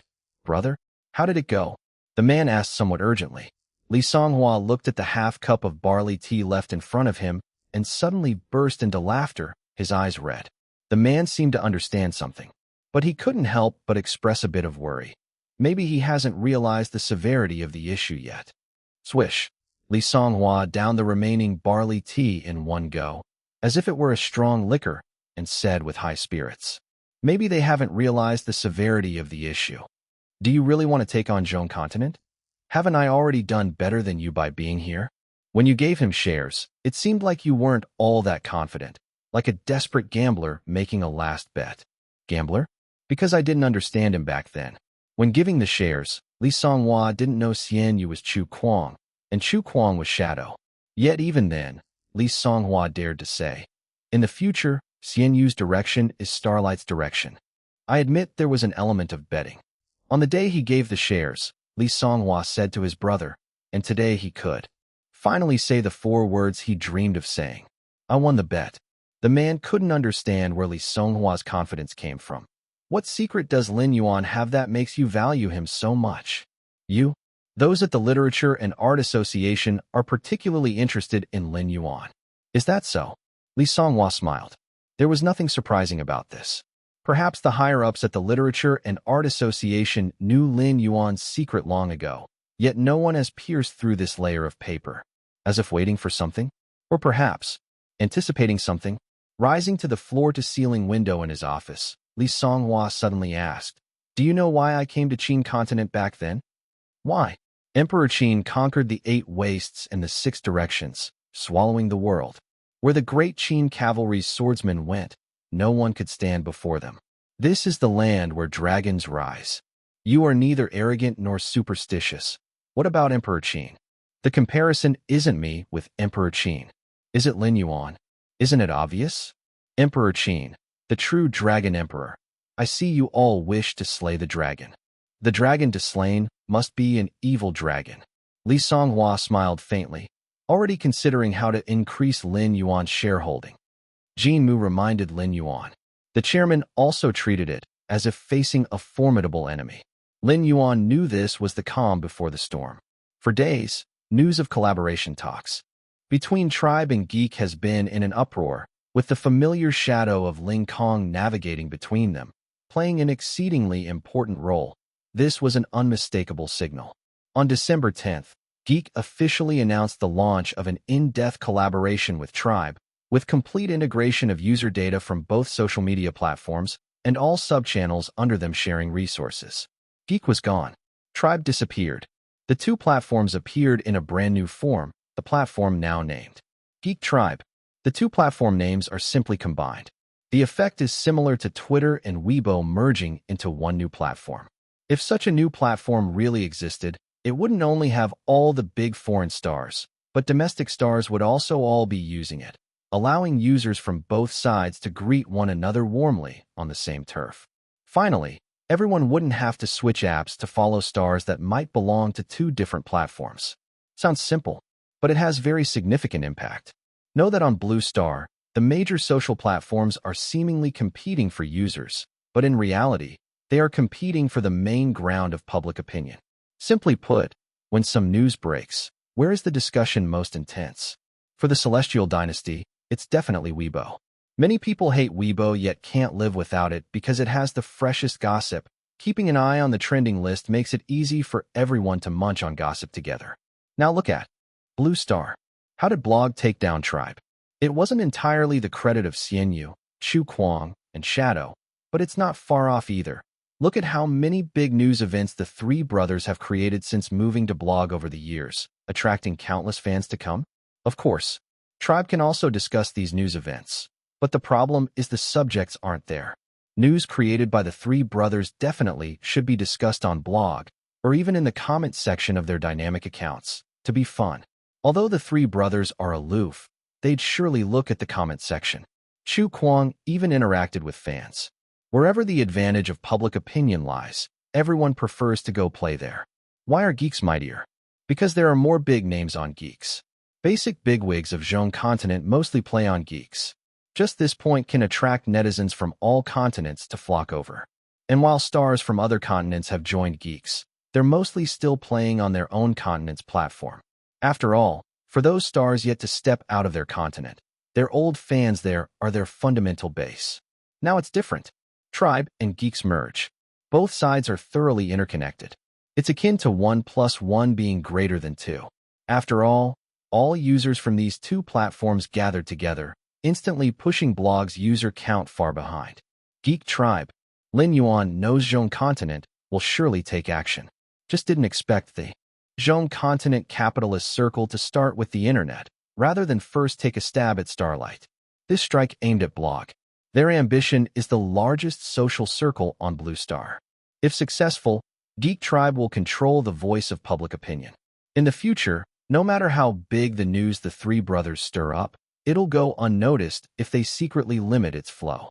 While creating hot topics for themselves will also be much easier, Geek Tribe can promote using big data. It'll be trouble if they dominate. Jinmu frowned. Fortunately, Blog's base is big enough to be safe for now, but we can't let them mess around. We need to find ways to compete for users, and also, we need to find ways to get more stars from all continents to join us. But for that, Blog needs to give us more company shares. The current amount is too small. Even if we're doing it for ourselves, they'll end up benefiting the most. Shares.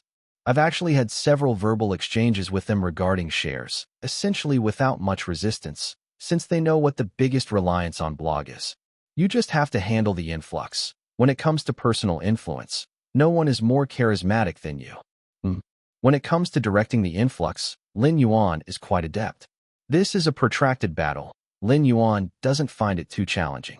Whether we admit it or not, the fact before us is, Lin Yuan, who owns shares in multiple companies, is just like those Zhong continent. Competitors, also a part of capital. By the way, speaking of shares, Jinmu suddenly remembered something. It's quite intriguing. Actually on Blog, there's an old colleague from Starlight who is now one of Blog's important shareholders. He helped a lot, so the negotiations went smoothly. Who? Who else could it be? Senior Yaohua? Lin Yuan asked with some uncertainty. Jinmu nodded, the sharp light flashing in his eyes. This young man is really terrifying. As if he foresaw today's scene, he suddenly joined Blog's shareholder group at the end of last year. The only reason I can think of for him doing this is to help you. After all, his career map never included the internet sector. I suspect he caught some rumors early through his network, since the Central State Financial Consortium isn't a solid block. Lin Yuan was stunned. And what Lin Yuan didn't know was, at that time, Sun Yaohua was sitting in the office of one of his companies, looking at the news of Geek Tribe, talking to himself. I made the right move. Brother Wang wasn't kidding. Someone wants to go after my junior. We can't let Geek dominate. It's not good for my junior, you dynasty, or even the entire Starlight. Make money. Still need to make money. The Central State Financial Consortium is very daunting, but I'm still too poor. The help I can give my junior is truly limited. Is there any new way to make money? I'll have to chat with those old friends. Ask them to introduce big business opportunities to me. Chapter 1474, 1210, The War Between Talent and Capital. For the Blue Star Capital Circle, and even the world's leading social platforms, the establishment of Geek Tribe undoubtedly represents a huge threat. The sense of crisis isn't limited to just the blogger platform, but for netizens from all continents. The situation isn't that complicated. Many users from other platforms have flocked to Geek Tribe, a new platform formed by two established large capitals that is quite attractive. This new platform is pretty good. Most of those playing Geek Tribe should be Qin continent and middle state people, right? Actually, it's mostly middle state people. Qin continent people are still more concentrated on the blogger platform because Xianyu, Chu Kuang, and Shadow are there. Overall, though, Geek is now in a dominant position. The Blue Star real-time social platform might very well be unified by Geek in the future. Exactly. I'm just here to take a look. As a Yin continent person, I'm still more accustomed to using Facebook, as most of our continent's celebrities are also on Facebook. I use special push more. I actually hope Geek Tribe can unify the world. To be precise, any platform that can unify the social circle will do. Switching between different software to follow my favorite celebrities is just too difficult. After all, I believe everyone doesn't just like one celebrity. Luckily, I only like the three brothers, and they're all on Blogger. Blogger used to be able to barely compete with Geek, but this tribe wave is equivalent to being acquired by Geek. Blogger's user numbers have been crushed by Geek Tribe all at once. Blogger will definitely take action. Compared to Geek Tribe, the celebrities on Blogger next door are still too few. If not for Xianyu, Chu Kuang, and Shadow, I estimate user activity could drop by a third. Many people play Blogger because of them. No need for sensitive business acumen. Even ordinary people who don't understand capital know that the cooperation between Tribe and Geek is just a nominal thought. The fact is that Geek has acquired Tribe, essentially buying over all the platform's celebrities and users. Amid widespread online discussions, Blogger's top management also held an emergency meeting. The The first words from the blogger chairman immediately made everyone tense up. The market for Blue Star social platforms is about to change, and Geek Tribe wants to dominate. Our blogger, as the second most active platform, is now at the most dangerous time. When in need, think of change. A man wearing glasses on the right spoke. Whoever occupies the high ground of public opinion can attract more users, and the most talkable topic on Blue Star is actually celebrities from the arts circle. We need more celebrities to hold the fort. Indeed, in the music, novel, painting, film, and television circles, those ranking high on the literature and art association charts will become key targets for all major social platforms to woo. Geek Tribe has probably already started to act. We must take action. The good news now is that although those high-ranking figures on the charts have their preferred platforms, most haven't deeply bonded with any one platform, seemingly waiting for the wind direction and choosing the most likely future mainstage platform for public opinion. Currently, the most likely king's homeland is Geek Tribe. Geek Tribe is a middle state platform. Middle states' appeal to all continents is evident, which is their biggest advantage. Our biggest advantage now is that Xianyu, Chu Kuang, and Teacher Shadow are with us, so Starlight celebrities also use Blogger, but this extent of opposition to Geek Tribe is still a bit tenuous. What does Mr. Jean think? After Blogger's leadership expressed their views, they collectively turned towards the figure opposite the chairman's table, Jean Mu. The reason Jean Mu could attend this Blogger high-level meeting is that he simultaneously obtained the agency rights for Xianyu, Chu Kuang, and Shadow. In other words, Jean Mu sitting here represents the attitudes of Xianyu, Chu Kuang, and Shadow. Blogger is already used to this. Jean Mu's external image has always been the agent for Chu Kuang and Shadow. Xianyu's relationship with Blogger also frequently commissions Jean Mu to liaise with the company. This is not unusual. The great relationship between those three is world-renowned, and it's quite normal to jointly commission one person as an agent. However, Blogger doesn't know the relationship among the three. Because Blue Star prohibits unofficial institutions from privately querying personal IP addresses. The IP addresses that can be checked only show general ranges. Otherwise, Lin Yuan's several accounts would have been thoroughly dug up by Blogger and Tribe. Pondering in silence, Jean Mu slowly spoke. First, about the shares issue we discussed before, Teacher Admirable Fish needs to obtain more shares. A mere 1% is obviously not enough. Of course, Blogger's leadership has reached a consensus on this matter. Teacher Admirable Fish currently only holds 1%, and we will additionally provide him with 9% more, priced according to our previous discussions. We might also consider enabling him to obtain more shares later, but this clearly requires our cooperation to be fruitful. I just want to know if Xianyu can represent Teacher Shadow and Chu Kuang. Absolutely no problem. Jean Mu displayed a mysterious smile. Those three teachers entrusting matters to me represents unified interests. You will soon see results. Didn't you just say that we need to attract more celebrities to join Blogger? We will participate in this matter. You mean? How do you all assess Teacher Admirable Fish's influence in the Qin continent music scene? Blogger's leadership was shocked. Will Xianyu, as one of the major shareholders, attract Qin continent celebrities to join Blogger? No one can guarantee how effective Xianyu's actions will be. After all, most Qin continent celebrities followed the old tribe and automatically entered the new platform called Geek Tribe. As for attractiveness, the current Geek Tribe is undoubtedly far greater than Blogger. Yet Blogger can't help but feel amazed because it's Xianyu. After all, how much is his face worth? Nobody knows the answer to such a matter without specific implementation. Perhaps it's somewhat satisfactory. Or maybe it could have quite unexpected effects. Seeing the shock of the blogging leadership, Jean Mu smiled faintly. It may seem like taking advantage by asking for shares at this time, but in fact, that's not the case at all. Lin Yuan has to pay a price to bring people to the blog. We understand what you mean. The chairman of the blog took a deep breath, but none of us know how effective this will be. What else apart from that? Comics. Jean Mu spoke 2 words, then squinted his eyes. Teacher Shadow's current influence is different from before. His national painting level is recognized globally, but don't forget he is also the king of comics on Blue Star.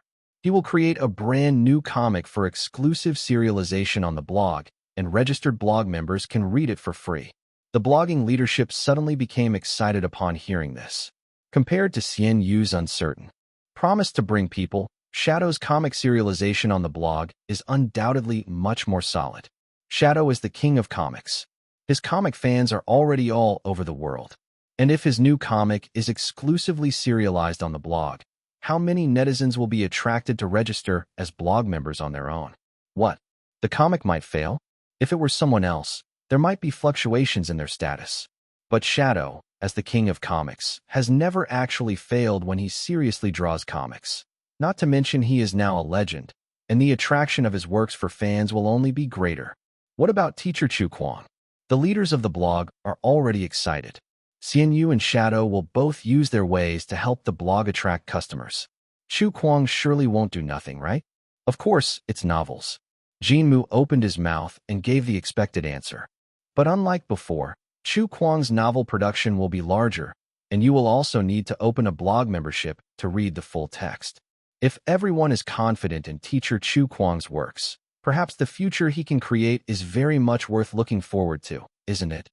The blogging leadership exchanged a glance, unable to conceal their smiles. The solution is simple and rough, but the effect is indeed foreseeable. Still, there's that statement. Unless Chu Kuang's novel fails, as long as he can maintain his writing standard, he can definitely attract countless people to the blog. I have to say, these ideas themselves are not surprising. The chairman of the blog said, to be precise, all this sounds somewhat fanciful because all of this is based on the personal abilities of Xian Yu, Chu Kuang, and teacher Shadow. Capital War? It's about the big picture. The effect that personal abilities can exert is minimal. Yet, the three of them coincidentally chose to use their personal abilities to counter this wave of capital. Utterly arrogant. However, no one in the blogging leadership dared to say how arrogant the three of them were. The blog side even felt. This sounds quite reliable.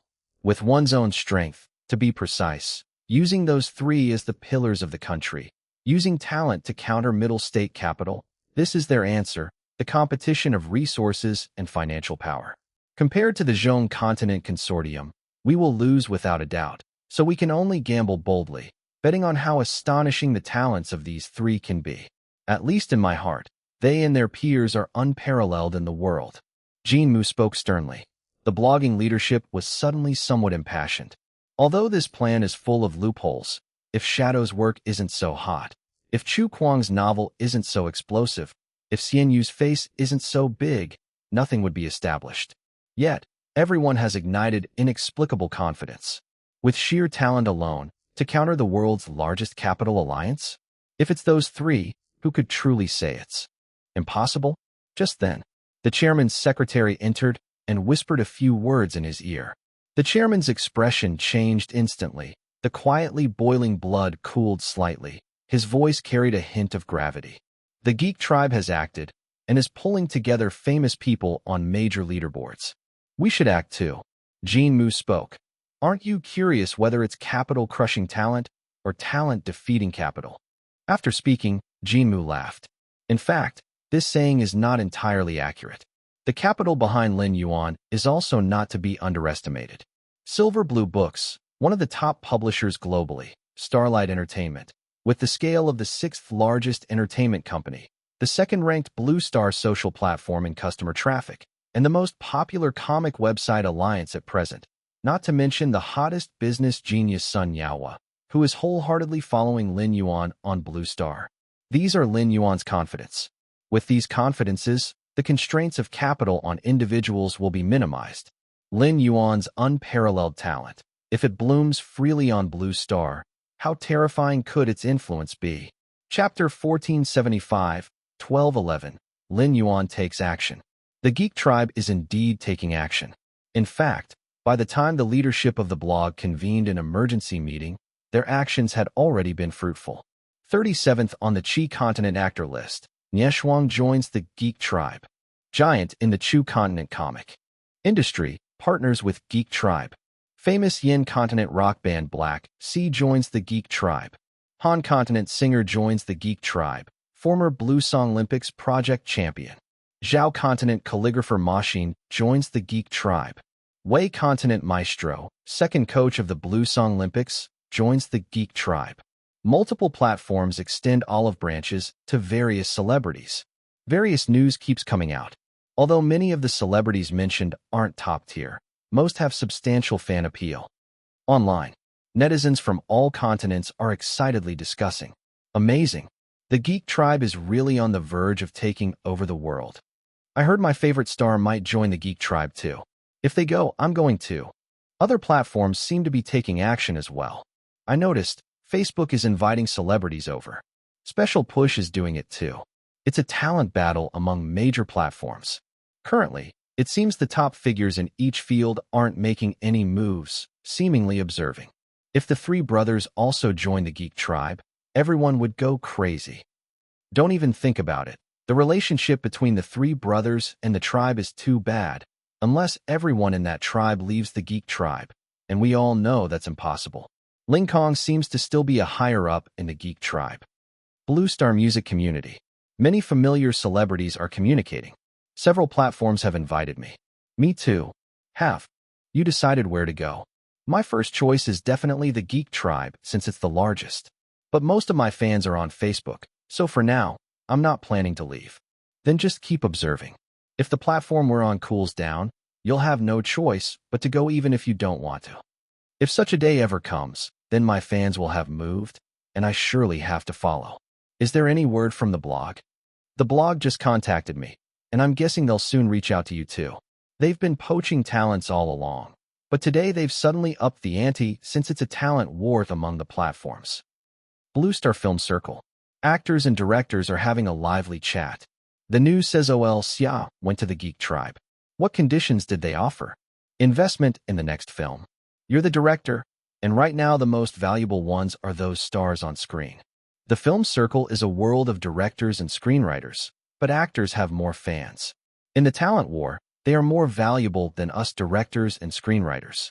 This is dictated by the work model, but truly top-notch directors and screenwriters have more fans than actors. True that. I'll look around more, considering moving to the blog since they are second only to the geek tribe and have sincerely invited me. I can also go to the blog. Didn't you already go to the geek tribe? Who says I can only settle on one platform in the future? Geek tribe wouldn't dare be so domineering unless they're like OL Xia, who got capital investment from the Zhong continent, making it inconvenient to operate like that. Haha, you can play like this, having your cake and eating it too. Blue Star Art and Calligraphy Circle. This side is just as lively. It's one thing to snatch singers and actors, but I didn't expect us artists and calligraphers to be coveted by major platforms too. Don't underestimate yourselves. We might not have as many fans as those entertainment stars, but our influence is immense. Indeed. Where is Mr. Chen planning to go? Mr. Chen must be madly sought after by all parties, considering he is the #1 calligrapher on Blue Star, with status equivalent to Shadow in the painting world. I don't have as many fans as Shadow. Mr. Chen is here. Received any invitations yet? All platforms have sent invitations, but I'm not fond of using social media anyway. I'll decide later. Everyone is making their moves. The blog is also taking action. Actually, this action is not sudden. After Blue Star's great merger, major platforms already started their layouts.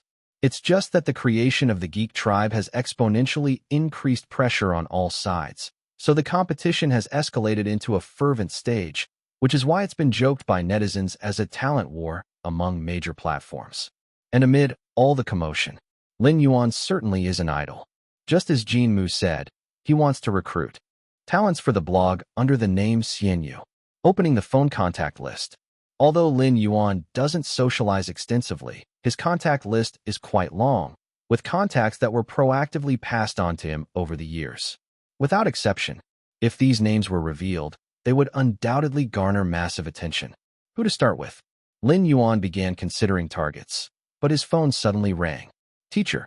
The call was from Yang Zhongming. Yang Zhongming began. I heard from Li Songhua that you've become a shareholder of the blog, intending to bring some celebrities over? Even the chairman knows? It seems the relationship between Starlight and the blog is quite close. As for Yang Zhongming addressing the chairman by name, Lin Yuan wasn't surprised, considering they appear to have a good personal relationship. Yes, but you're not in my target range, teacher. After Starlight broke with the tribe, everyone from Starlight transitioned to the blog, including the company's two maestros, Yang Zhongming and Zheng Jing. Then you should start with me, Yang Zhongming said calmly. Huh. I'll ensure that 90% of the maestros from the Qin continent join the blog.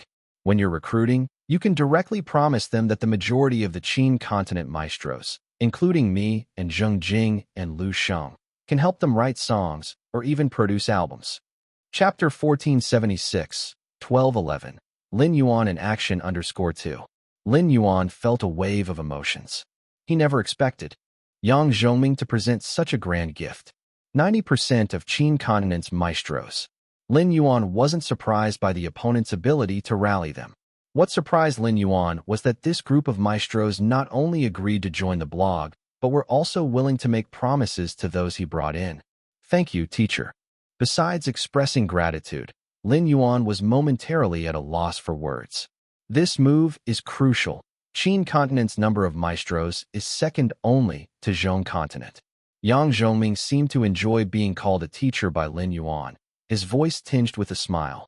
They are willing to do this not only because of my reputation, but also in consideration of Zheng Jing, Lu Sheng, and your own reputation. Without you, teacher, I couldn't have done it.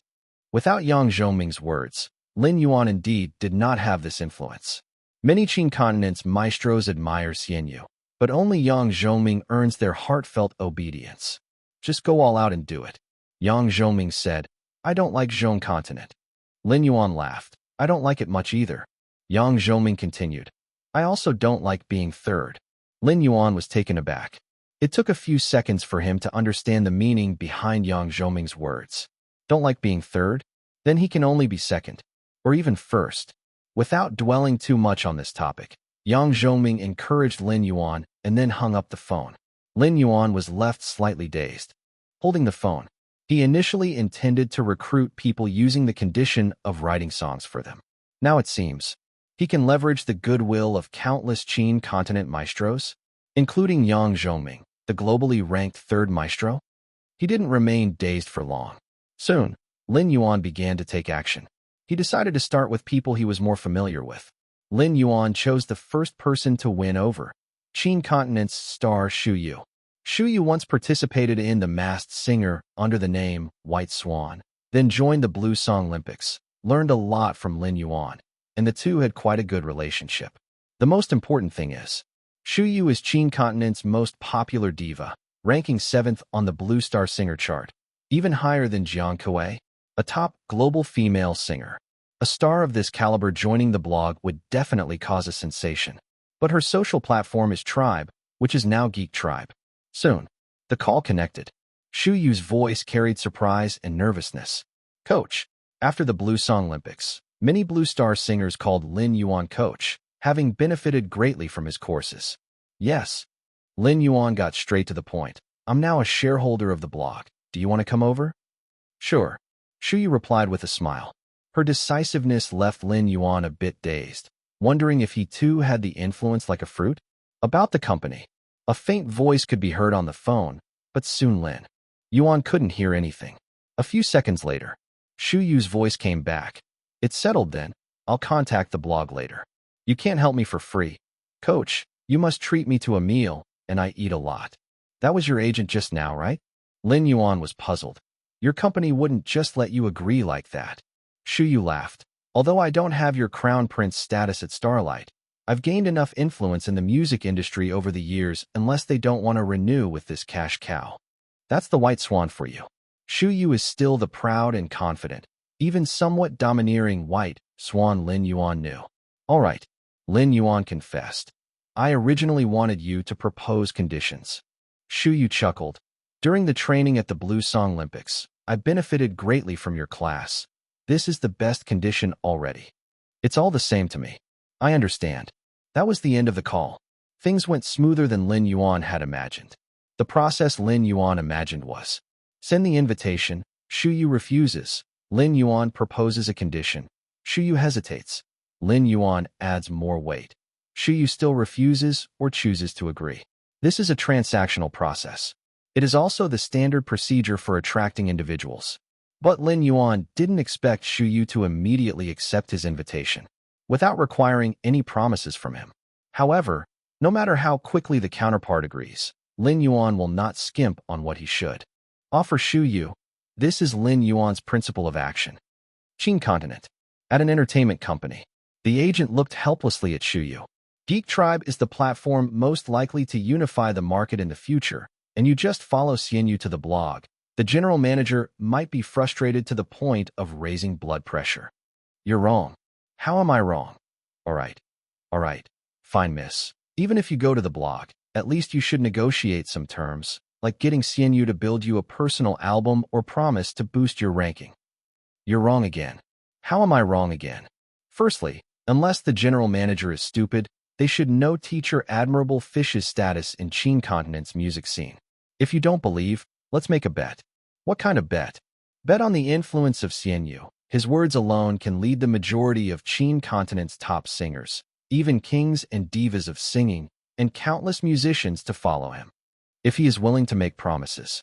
No one needs Teacher Admirable Fish to make any promises because everyone knows Teacher Admirable Fish never lets his people suffer.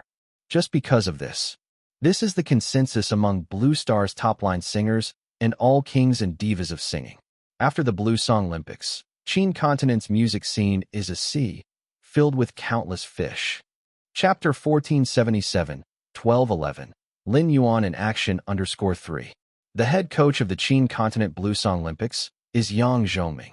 You might not believe it when I say this, but I think Father Yang is like a marine creature, maybe a great white shark or a blue whale. The manager was speechless. What the heck is all this? Lin Yuan certainly didn't know what Xu Yu was thinking. He was considering who to contact next.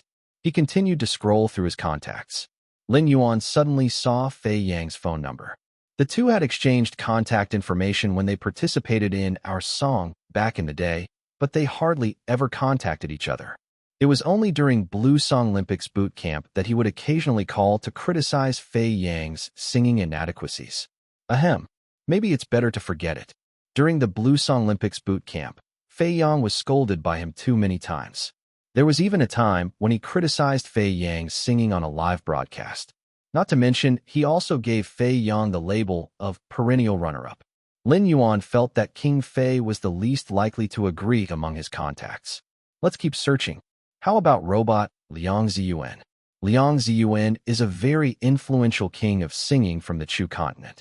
Although he is not a Qin continent native, he gets along well with Lin Yuan. Previously, for the song in Dunk Master, Lin Yuan had specifically asked him to perform it. Thinking of this, Lin Yuan made the call. You want me to join the blog? Yes. Please hold on a moment. Liang Ziyuan hung up the call first. 5 minutes later, Liang Ziyuan called back. It's done. What did you just do? I called back my manager, who was supposed to sign a contract with the Geek Tribe on my behalf. Just gave up like that. I feel following Fish Papa offers a brighter future. I knew Xu Yu's previous level, just a bit better than mine. She shined at the Blue Song Olympics, making significant progress in singing skills. Found out it's thanks to Fish Papa's coaching. Teach me too, if you're not afraid of grooming a rival, since I will continue to represent Chu continent in future Blue Song Olympics. Sure. Then it's settled. Unexpectedly, inviting Liang Ziyuan succeeded as well. It was so easy that Lin Yuan could hardly believe it. But what Lin Yuan couldn't believe was still to come. The third call, the fourth call, the fifth call, the sixth call. Lin Yuan made dozens of calls in a row. He contacted all the kings and queens of singing and first-tier singers from Qin continent, even reaching out to some instrumentalists. For example, Su Lian, who won the World Championship in Eru with Reflections of the Moon on Urquin at the Blue Song Olympics. For instance, all these people had attended Lin Yuan's classes during the Blue Song Olympics boot camp back then, and even performed his work. Their contact numbers were exchanged during breaks. However, although most exchanged numbers, they'd never formally contacted each other, aside from sending holiday greetings. Yet, almost all these invitations were accepted. Only a few said they had already signed a contract with Geek Tribe, or their company didn't agree, and declined him. Lin Yuan wasn't angry or disappointed at all. On the contrary, he was in a very good mood. Because the success rate of the invitations was frighteningly high, It seemed nobody could refuse an invitation. The promises Lin Yuan had prepared never came into play. Does such a thing as face credit really exist? Lin Yuan silently touched his face. Let's still try contacting Fei Yang. What if he agrees? Chapter 1478, 1212. Responders gather. Qin Continent Music Group. Here are countless kings and queens of singing, as well as top-tier singers and music moguls. Ha ha ha. Fish Papa just invited me to join the blogging platform. He says he's now a shareholder there. You received the invite too? Yes. Me too. I got it too. From what I'm hearing, you all got it. Of course. So, did you accept or decline? No brainer. I'm willing to serve Coach Xinyu loyally. Come on, you're just trying to follow Fish Papa around. Didn't get enough of the Blue Song Olympics training camp. Huh? Always getting criticized by Fish Papa? Not important. When Fish Papa scolds me, it means he cares about me. To hell with Geek Tribe. From now on, the blogging platform is our Qin Continent music base. The group chat was buzzing with activity. Meanwhile, in a certain hotel room, Fei Yang watched the noisy group chat, biting his lip and pacing back and forth. Beside him, Fei Yang's manager was on edge, as he was also in the group and had seen the chats. Holy crap, bro, did you see that? Almost all the kings and queens of singing and countless top-tier singers from the Qin Continent music scene have all been netted by Xinyu. I saw it. Fei Yang seemed a bit impatient. The manager looked at Fei Yang's impatient face and suddenly frowned. You're also a singer from Qin Continent, even ranked highest on the global singers list from our region. Xinyu contacted everyone. Why didn't he contact you? Haha. Fei Yang sneered. You talk as if I really wanted him to contact me. I don't even want to go there. Isn't staying in Geek Tribe great? All my fans are here, and it even gives me a shot at breaking into the Zhong Continent market. This is the future. Those people will still have to return to Geek Tribe once the blogging platform dies down. Then why have you been pacing here all this time? The manager suspiciously asked. What are you waiting for? Fei Yang felt restless. My legs just went numb from sitting too long. With that, Fei Yang closed the group chat and casually tossed his phone onto the bed. Who would have thought? The phone rang in midair.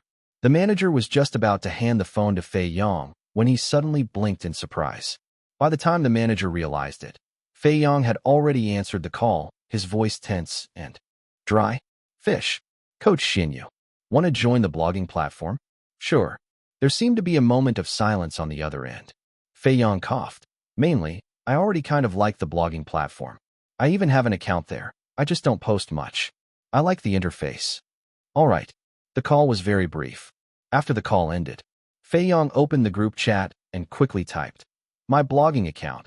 Let's all follow each other back later. After sending it, the group became excited. King Fei is here too. Now it's complete. The blogging platform is unstoppable, following the coach. Reliable. No issues. As expected of King Fei, being invited last by Fish Papa really makes it grand. The prestige of a bigwig. Perhaps the bigger the bigwig, the later they contact. Maybe Fish Papa had to really work to persuade King Fei. That's true. All major platforms must be scrambling to win over King Fei. Even for the coach, it's probably not easy. Fei Yang smiled. Just as his smile was about to fully bloom, he noticed a pair of suspicious eyes staring intently at him. What?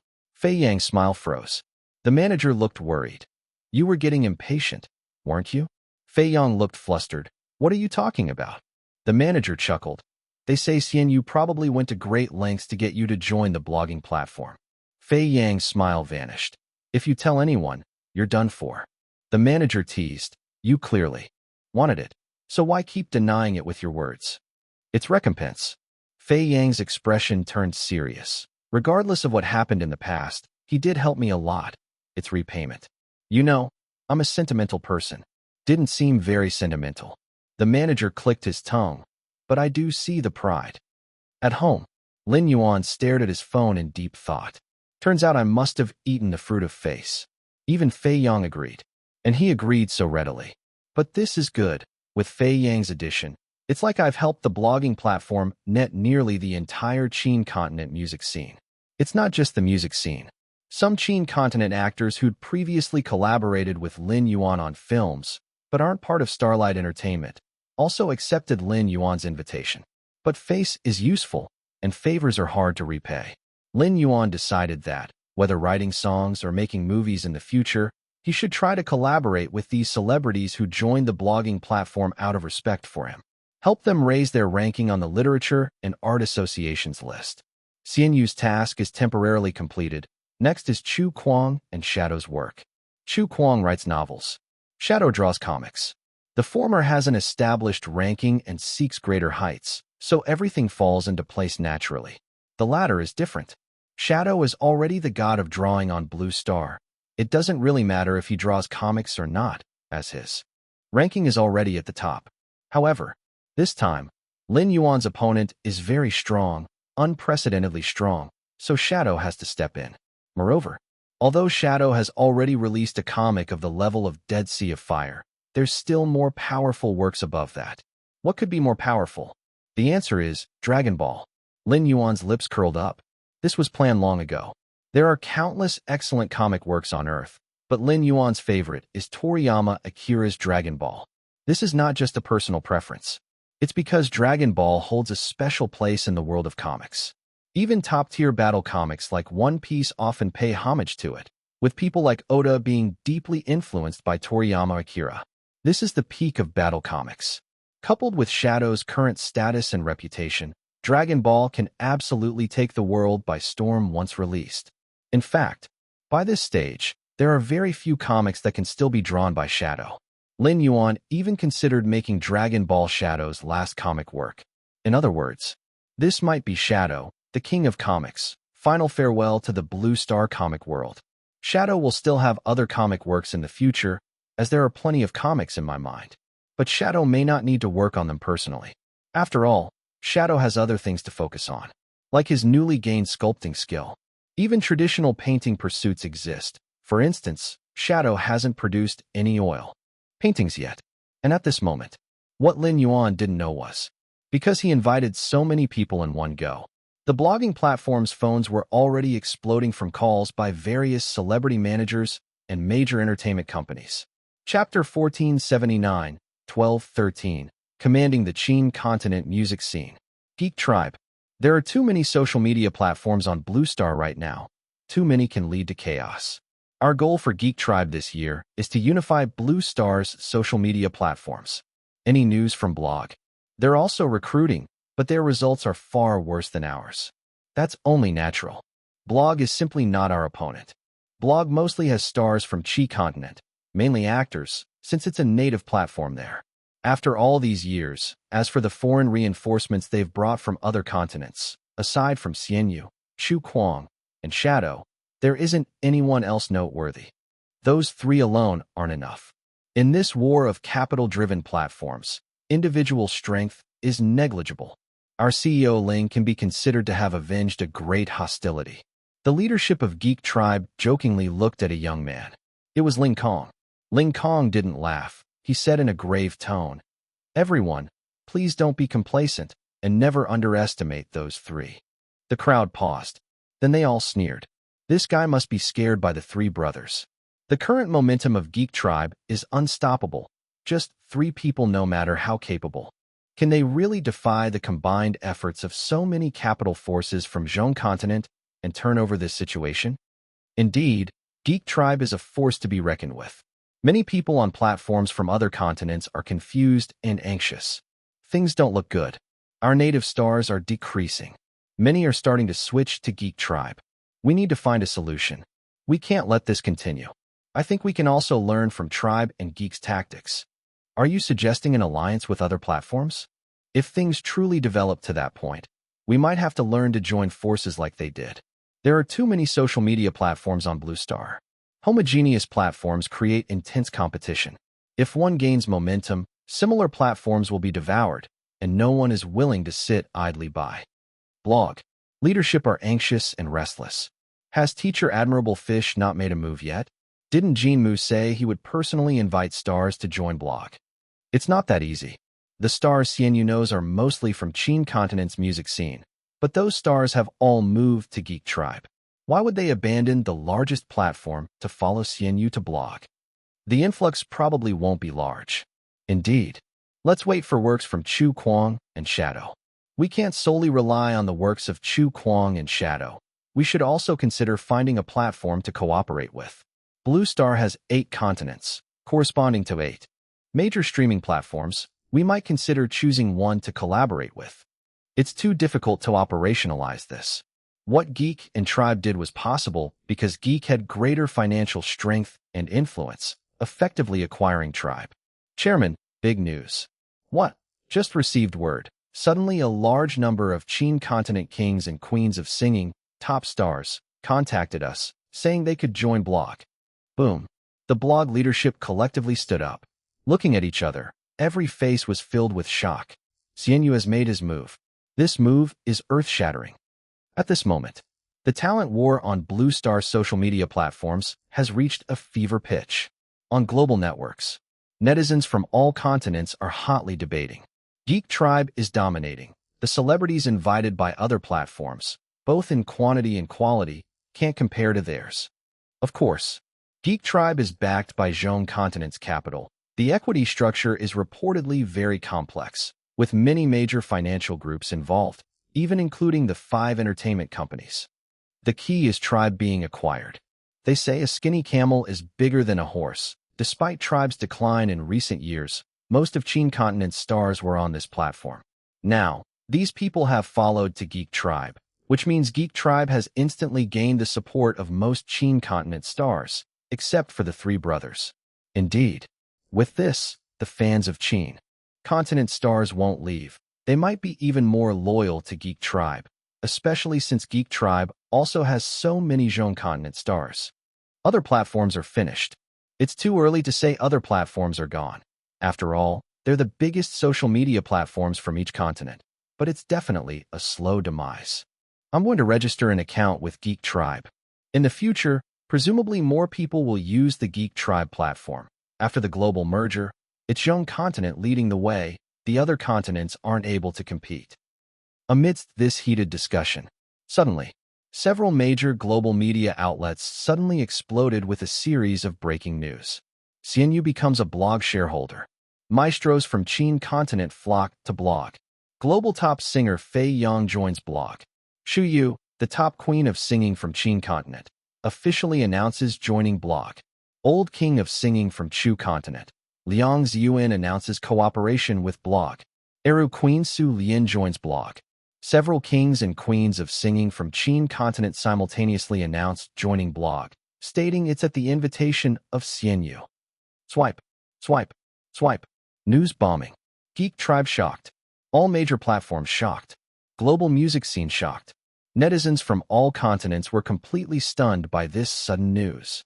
The global platform talent war has reached a fever pitch, with blog unexpectedly rising, almost capturing the entire Qin Continent music scene.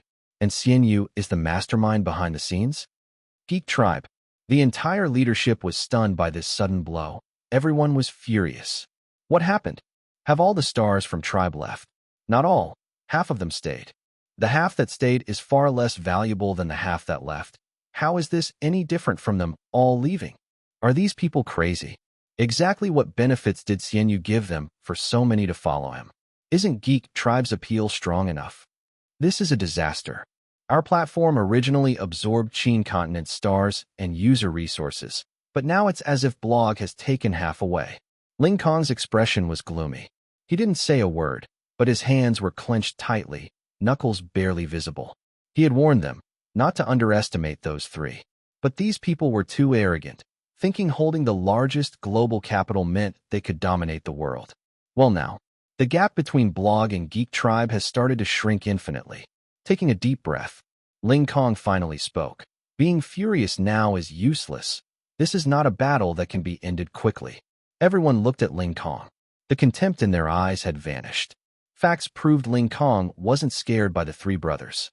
Today's first-hand experience made everyone realize the 3 brothers are truly terrifying. Not to mention Chu Kuang and Shadow haven't made a move. Just Xianyu alone can command almost the entire Qin Continent music industry. Various platforms. Xianyu is too crazy. Geek Tribe is going to be furious. This is uprooting. Xianyu directly dismantled their foundation. Has Xianyu really garnered such a terrifying influence in Qin continent's music scene? It's not just Xianyu. Those maestros also went to blog.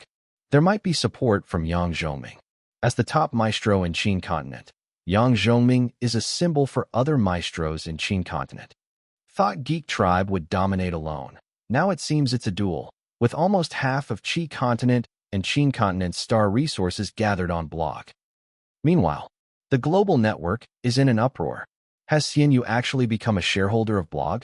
So many maestros, kings and queens of singing, and first-tier singers from Qin continent, nearly all followed Xianyu to blog.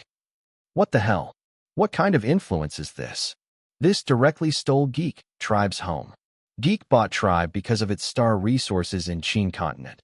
But then Xianyu came in and took half the stars from Tribe, mainly from the Qin continent music scene. Why did Geek acquire Tribe then? Doesn't this mean they acquired emptiness? Cost-effectiveness dropped to rock bottom. The most popular in Qin continent are these singers.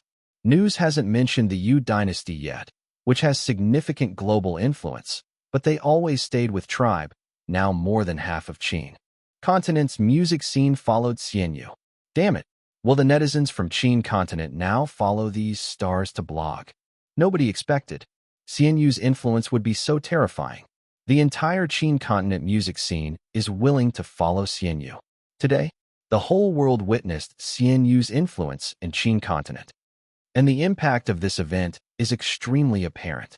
Almost immediately after countless stars from Qin continent settled in blog, their fans followed. Following King Fei. Wherever White Swan goes, I go. I'm from Chu continent, following Liang Ziyuan. I was planning to uninstall blog, didn't expect this. Haha, Fish Papa is awesome. Blog's traffic is going to explode today. You guys hurry up, my phone is filled with social platforms, almost from all continents. I only have two now, Geek Tribe and blog. Mainly because the three brothers are on blog. Wherever they are, that's where I'll be. Blog used to have the most users in Qi continent. Now it feels like Qin continent users might catch up with our Qi continent users. This wave by blog marks the peak of the platform talent acquisition battle. And after this wave, the actions of acquiring talent noticeably decreased. Because all the invitations that should have been sent out were, many stars across continents chose to watch.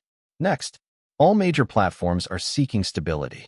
After acquiring talents, they need to find ways to keep them. For netizens, they can always switch to another platform, unless there's a compelling reason that forces them to use a specific platform.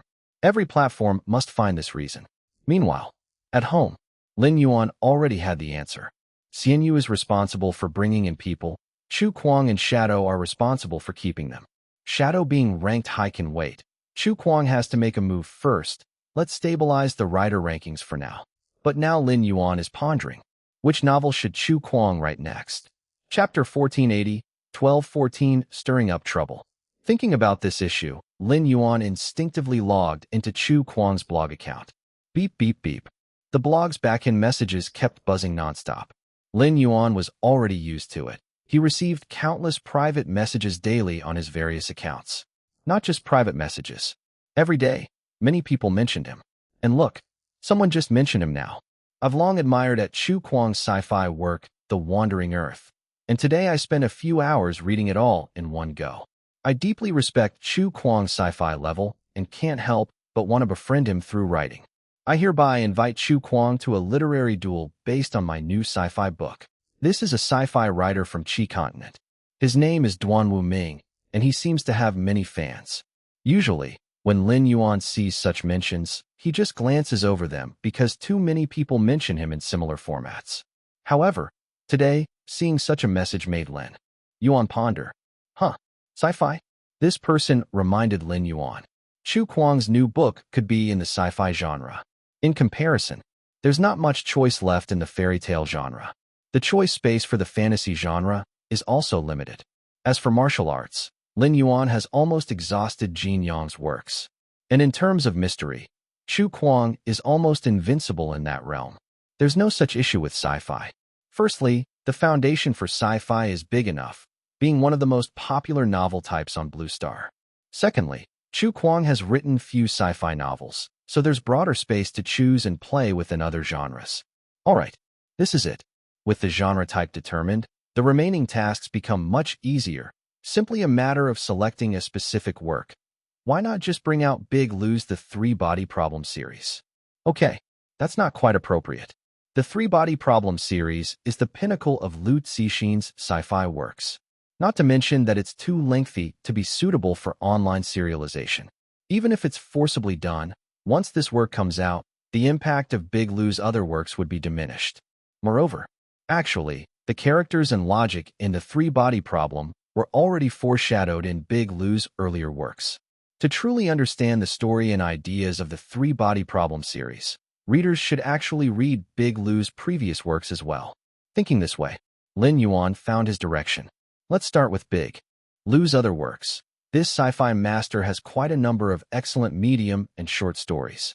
For example, The Wandering Earth, which Lin Yuan previously released, is one of Big Lou's works.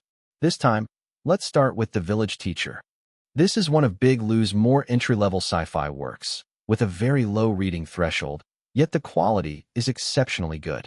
Thinking like this, Lin Yuan's phone suddenly rang. It was Jean Mu calling. Uncle Jean, now that so many celebrities in Qin continent have been roped in, it's about time for Chu Kuang or Shadow to make a move, right? Chu Kuang is preparing a new book. So quickly? Then I have a suggestion. If it's inconvenient to implement, just forget it. What's the suggestion? For example, since Chu Kuang is writing a new book, you could create some buzz for it. That'll attract more people. Buzz? I don't know what specific buzz could be in the new book. You'll have to figure that out yourself. Got it. You really got it? You mean to create news, preferably big news. Create big news? Well, you're not wrong to say it that way. Then that's it. Jean Mu seemingly wanted to say something more, but Lin Yuan, who indicated he already understood, directly hung up. It's just buzz. Very easy to understand. Social platforms value a buzzworthy topic the most. As long as Chu Kuang's new book turns the blog into such a topic, that will suffice. As for how to create this buzzworthy topic, Lin Yuan smiled, looking at the sci-fi writer who made a grand mention of him on the blog, wanting to have a literary duel with Chu Kuang. Literary duel. This Duanwu Ming reminded him. Literary duels were a fine tradition that grew in the literature scene in Yin continent. Since Yin continent joined the Grand Merger on Blue Star, this tradition of literary duels has spread globally. It's not just the literature scene. Various major art fields also enjoy using such literary duels to decide winners and losers. Especially after Blue Star's various fields released their rankings, these fields became even more enthusiastic about literary duels. Because it's the easiest way to boost personal rankings, not to mention the promotional qualities inherently present in literary duels. As long as the dueling parties are famous enough, the news frenzy from both sides will definitely explode. After all, who doesn't love a good fight? Lin Yuan, who was quite familiar with literary duels, had previously engaged in more than one with other writers, and the publicity effect was truly outstanding. That being the case, for the sake of Jean Mu's so-called buzz, to make the blog Blue Star's main topic, why not launch another wave of literary duels? I really am a clever little rascal. Lin Yuan smiled at the corner of his mouth as he opened the comment section of Duanwu Ming's activity, the sci-fi writer who mentioned him. Duanwu Ming's account comments. Section. Another writer actively seeking a literary duel with the old rascal. Teacher Duanwu, give it up. The old rascal won't respond to this kind of literary duel invitation. There's always someone on Blue Star looking for a literary duel with Chu Kuang, and I've never seen him respond. Although Teacher Duanwu is a big name in Qi continent sci-fi, the old rascal probably won't respond either. Is the old rascal afraid of losing? It's definitely not that the old rascal fears losing a literary duel, mainly because too many people across Blue Star's continents invite him to duel. If he agreed to all, even writing a book a day wouldn't suffice. Just the exhaustion would wear him out. Didn't someone do the stats before? Chu Kuang the old rascal is the writer on Blue Star who receives the most literary duel invitations. Mainly because the old rascal is so disliked. Everyone knows that if you can beat the old rascal even once, even if it's just good luck, you'll get global attention, essentially a ticket to the top, and your writer ranking will definitely soar. Even if you lose, it's not a loss. Dueling with the old rascal, whether you win or lose, will significantly boost your fame, and your work will get massive attention. Some writers even pin their literary duel invitations to the old rascal at the top for a long time. Among them are top-tier authors in various fields. However, it's mostly useless, but they do get quite a bit of attention, so they manage to leech some buzz. But most of the writers who invite Lin Yuan to a literary duel are sci-fi authors. Why? Because the old rascal's talent in detective, martial arts, and fairy tale novels is unbeatable, and dueling is tantamount to seeking trouble.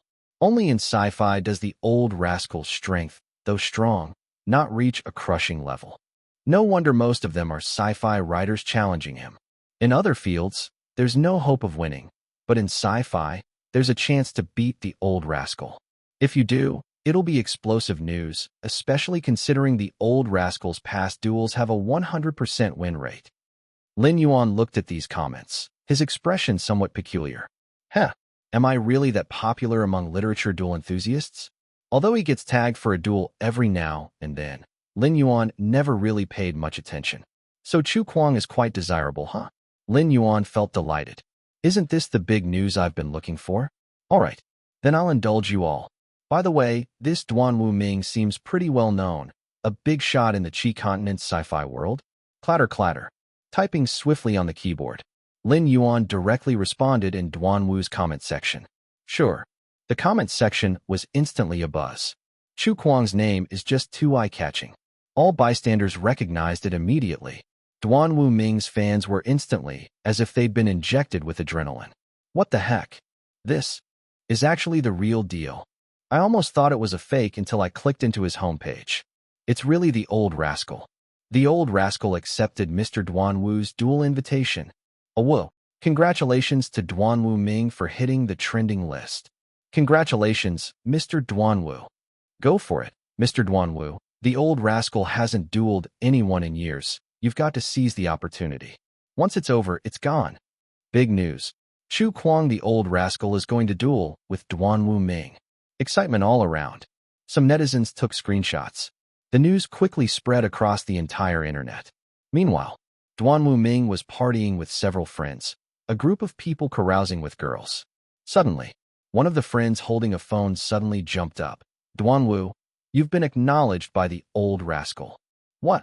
Duan Wu Ming, who was a bit tipsy, was exchanging life stories with the girl in his arms.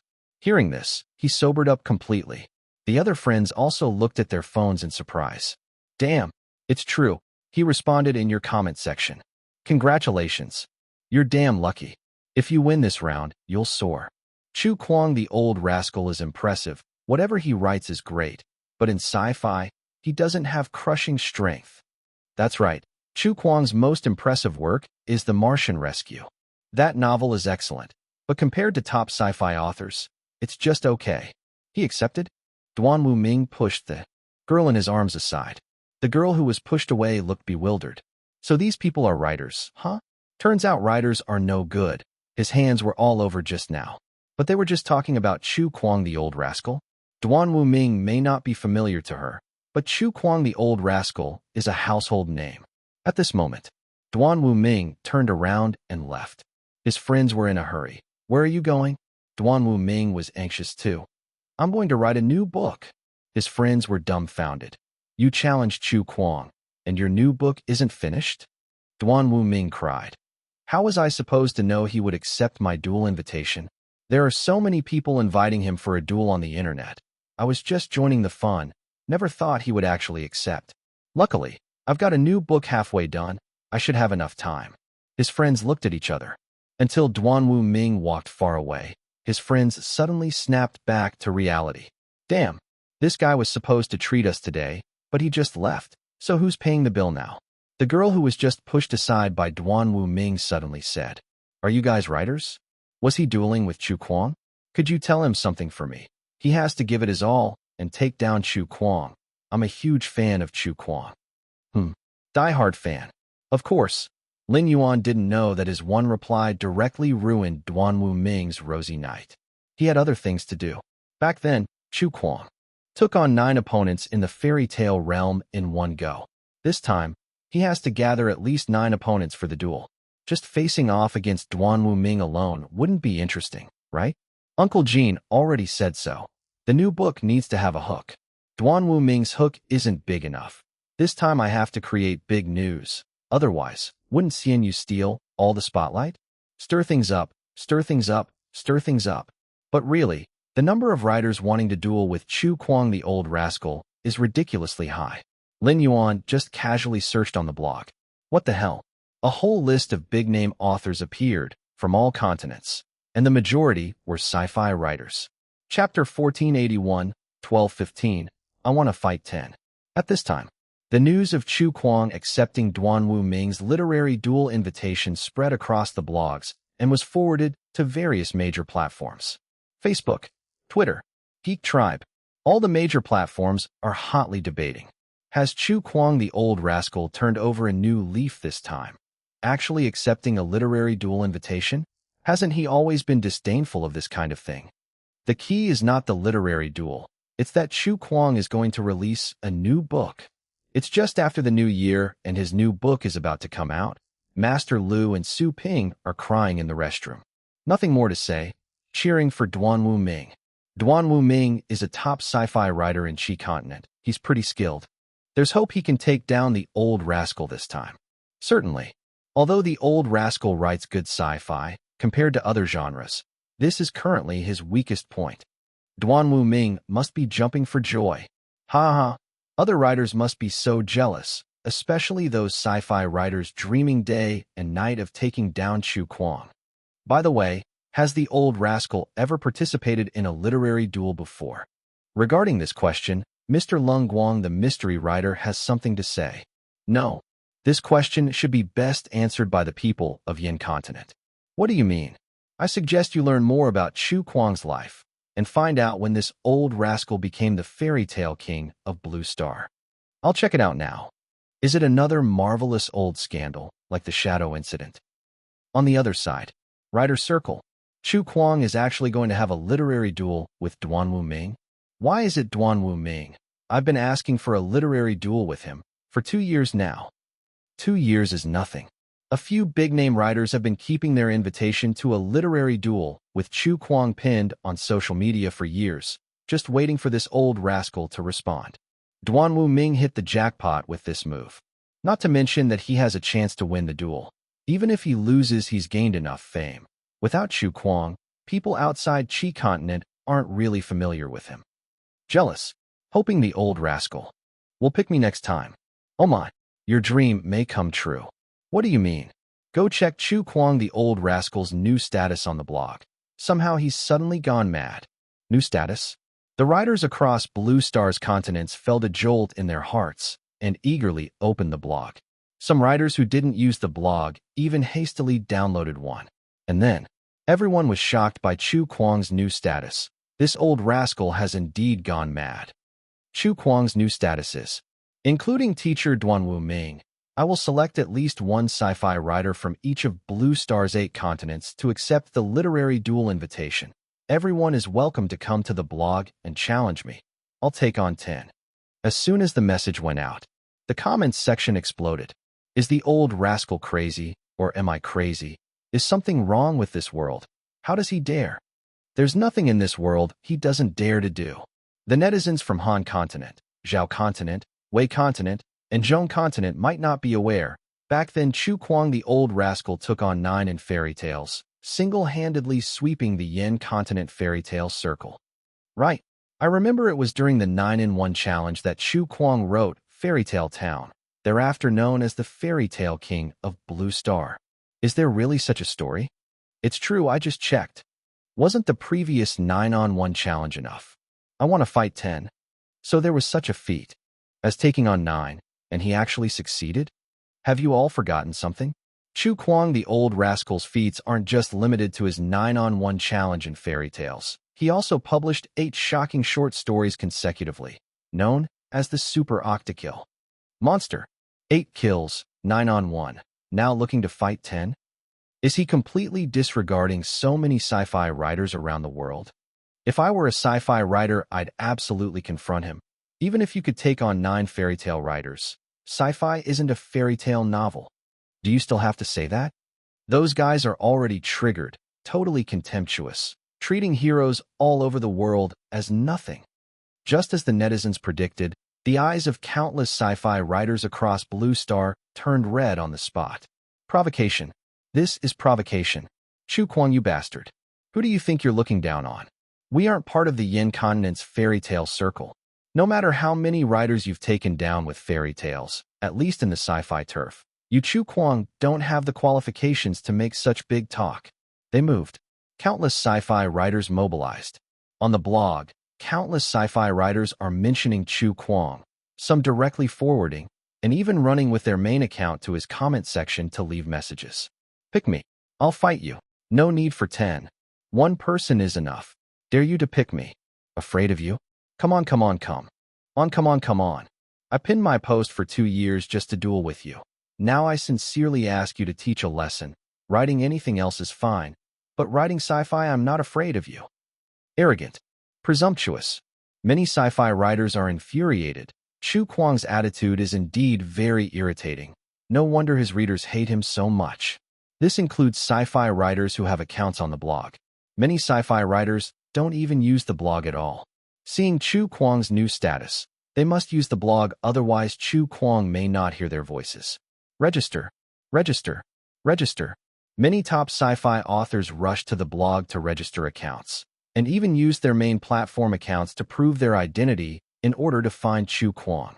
The entire internet was in an uproar. At this moment, the ones who understand these sci-fi authors the most are the fairy tale circle of Yin continent. Back then, the fairy tale circle of Yin continent was defeated by Chu Kuang alone, and they still haven't gotten over it. Seeing Chu Kuang's declaration this time, I want to take on 10. All the fairy tale authors of Yin continent felt the same. History is repeating itself. What did he say when he had a literary duel with us back then? He asked, who else? Oh, whoa, stop talking about it. Even thinking about it now makes my head buzz. This guy is really something. He humiliated our Yin continent's fairy tales so badly for so many years. Now it's the sci-fi genre's turn.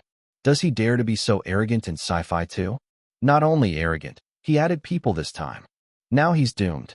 He's attracted many sci-fi authors who are even better than looming. Let's see how he ends this. Take on 10. I think it's 10 people ganging up on him. Back then, Chu Kuang, with one fairy tale, challenged 9, and it was almost as if he was saying to the entire Yin continent fairy tale circle, you all come at me together. Today, Chu Kuang is using the same old trick, as if saying to countless sci-fi authors on Blue Star, you all come at me together. Sci-fi authors from various continents will surely tear him apart, won't they? They've already started. All the sci-fi authors were howling with anger. Get him. Can't stand it. If we endure this time, it will be a great humiliation for all sci-fi authors. I've never seen someone so arrogant in my life. Let's follow the literary duel rules. First, announce your work and name. Let's make him lose convincingly this time. Let's make sure he never dares to write sci-fi novels again after this round. It's up to him to choose who. Sci-fi authors from Wei continent and Zhong continent are participating, all top-notch masters. Choose who. That is indeed a problem. There are too many sci-fi authors shouting to have a literary duel with him. Lin Yuan was stunned. Why is everyone so worked up? I'm not provoking you. Aren't you the ones who want a literary duel with me? At this moment, Jin Mu called again, his voice excited and breathless. Are you crazy? Didn't you say, Uncle Jin, that a new book should have some hype? Lin Yuan was puzzled. Jin Mu was almost choked by this statement. I meant something worth promoting in your new book, like making the emotional scenes or something else a major selling point, not for you to directly provoke the entire Blue Star sci-fi circle. I didn't provoke. I want to take on 10. Jin Mu was anxious. Are you saying that? Lin Yuan was wronged. Last time it was 9, this time it's 10. There's nothing wrong with that sentence. Jin Mu was silent for a moment. Say it again. I want to take on 10. Lin Yuan was helpless. I want to take on 10. Soft and dull. Completely lacking in momentum. Jin Mu knew what the problem was. It was like the misunderstanding from that time with Who Else, where the tone and context each expressed different meanings. Just like someone saying haha can be sarcastic, while someone else is just being friendly. Lin Yuan was clearly the latter. There have been too many misunderstandings caused by such reasons, just like early Prince of Lanling's unfiltered speech effect. All right, it is what it is. Now think about how to end this. Isn't it just a literary duel? 10 people, I'll write 10 novels. That's simple. Not simple. Writing 10 novels, even if they are short stories, is very exhausting. I mean, can you write them? I probably can. Lin Yuan was confident in his writing speed. However, choosing the opponents is quite crucial. Lin Yuan planned to write 10 sci-fi stories, and there would definitely be differences in quality. Luckily, this group of sci-fi authors also had varying levels of strength, so Lin Yuan planned to save his strongest sci-fi for the most powerful authors. With this in mind, Lin Yuan quickly took out a notebook and started selecting works. First, Use, the country teacher. Then, Morning Road. And With Her Eyes. Definitely can't forget Ball Lightning. Oh right, One Day Prisoner is also good. Supernova Era. Big Lou's work is plenty, like Full Spectrum Barrage Jamming and others. This wave can help clarify the three-body series, so it won't feel abrupt when I bring it out later. Also need to find some from abroad. List more as backup options. Consider some of Asimov's works. 10 sci-fi stories. Lin Yuan wanted to choose some shorter ones, and later release a complete Chu Kuang science fiction collection or something. The opponents were also easy to choose, because these authors wanting a literary duel introduced their works clearly. That was the rule of a literary duel. You can't submit a short story, and I submit a long one. The genre and length should match for a direct comparison. Lin Yuan sighed. It's decision paralysis. It'd be great if someone could give me some advice. Chapter 1482 to 1216. Only picking on the weak? While Lin Yuan was agonizing over the selection of his work, the media in various continents on Blue Star reported on the incident. Chu Kuang challenges the world. Come at me. I'm going to take on 10 of you. With one sentence, Chu Kuang has all the science fiction writers around the globe restless. Provocation from Chu Kuang towards global sci-fi authors. Confidence or arrogance? From 8 consecutive victories to challenging 9. Chu Kuang is becoming more and more reckless. My name is Chu Kuang, the Kuang in arrogant. Countless global sci-fi writers invite Chu Kuang for a literary duel. Blog. Geek Tribe. Across the global internet. It's boiling like water at 100 degrees. Regardless of whether they read sci-fi or not, netizens are passionately discussing the matter. Chu Kuang the old rascal has stirred up a hornet's nest. Countless sci-fi writers around the globe are agitated. Several top sci-fi writers who have won the Galaxy Award multiple times are among them, from Zhong Continent and Wei Continent. These guys previously never sought a literary duel with Chu Kuang, but now can't resist to make a move. Guess they're infuriated? Ha ha ha, the old rascal is indeed excessively arrogant this time. Even I wouldn't agree. For what? This guy is too reckless. You may be awesome in other areas, Chu Kuang, we all admit that, but in the realm of sci-fi, do you qualify to play? Like this. As long as it looks cool, that's all that matters. No matter whether Chu Kuang the old rascal wins or loses, the act of daring to challenge the entire Blue Star sci-fi community is certainly unparalleled. Amidst the ongoing discussions, a user on Geek Tribe named Ascension suddenly posted, Haha, Chu Kuang challenges the world indeed. What seems like a domineering act actually reveals cunning and deceit. It's merely a gimmick. Chu Kuang is fooling the world. Yes, someone publicly claimed to take on 10 sci-fi authors, and while many top sci-fi writers are indeed provoked, you've all overlooked one crucial point. The choice. Chu Kuang holds the power of choice. Having this power means he can completely avoid the strongest opponents. In other words, Chu Kuang will choose some capable, but definitely not top-tier opponents, thus ensuring his odds of winning, while simultaneously enhancing his reputation for taking on 10 in sci-fi. What a clever ploy. You think Chu Kuang's act is inspiring, but it's merely a facade. In essence, it's just the old rascal's way to create a stir. You'll see when Chu Kuang chooses his opponents, it'll become apparent that he won't dare pick those strongest foes, such as Teacher Tongue from Zhong Continent, such as Mr. In from Wei Continent. I even suspect that among the 10 opponents he'll choose this time, the strongest will be the already confirmed Duanwu Ming. Mr. Duanwu Ming is certainly formidable. But Duanwu Ming is definitely not the strongest opponent. Creating such headline-making news is merely Chu Kuang's way of picking soft targets from the crowd. And as for why he's doing this, I don't need to spell it out, do I? That's all I'll say. Chu Kuang is welcome to prove me wrong. Strangely enough, this post gained immense traction. In a short time, it caught the attention of countless people. And oddly, there's a hint of truth in this person's words, causing netizens to become doubtful. Picking the soft targets? It kinda makes sense actually. This post gaining inexplicable popularity on Geek Tribe. Considering Chu Kuang's relationship with the blog, I don't need to elaborate on the reason, do I? Smile. Ha ha ha. True that. Chu Kuang not choosing the strongest opponents isn't unusual. Daring to take on 10 itself is proof of courage. This means he has to continuously write 10 novels, which will definitely exhaust his energy. If it were one-on-one, you think he'd dare to pick those strongest ones as opponents. True. As long as they're not obscure opponents, I'll be impressed, and besides, Duanwu Ming alone is certainly no weakling. No need to defend Chu Kuang so much, right? Upon listening to this analysis, I do think Chu Kuang is cleverly hyping this, avoiding strong ones and choosing weak ones to achieve the fame of taking on 10. The value isn't even comparable. Isn't this the plot from Kung Fu Hustle? The protagonist at Kowloon Walled City talks about fighting solo, but ends up challenging all seemingly weak opponents. Controversy arises. Sci-fi authors from every continent, going berserk, begin to have doubts. If Chu Kuang proceeds this way, of course, he can. After all, taking on 10 at once means he can understandably opt for weaker opponents. But doing so would make his showdown on the blog seem small-minded.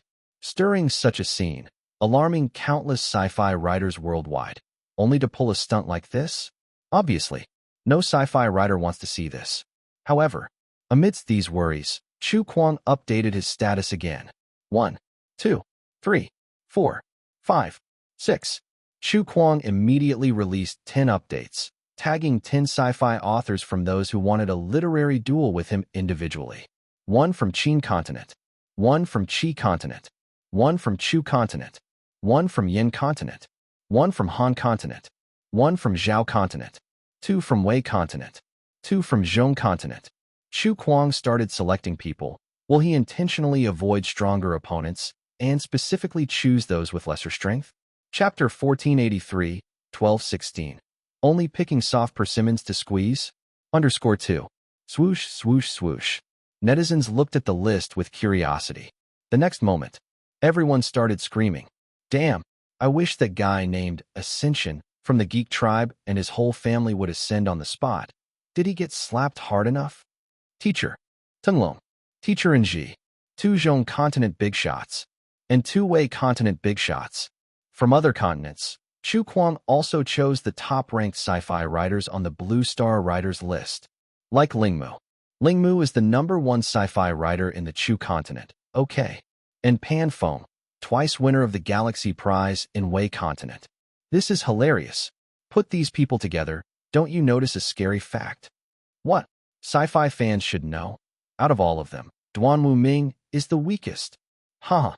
That guy said Duanwu Ming might be the strongest among Chu Kuang's chosen opponents. But the truth is, Duanwu Ming is the weakest. Indeed, Chu Kuang chose the strongest batch of sci-fi writers from various continents who challenged him to a literary duel. Duanwu Ming turned out to be the lowest in battle power among this group of opponents. At this moment, netizens were extremely excited. Chu Kuang battled across 8 continents. This is what true global literary challenge looks like. The slap came as fast as a tornado.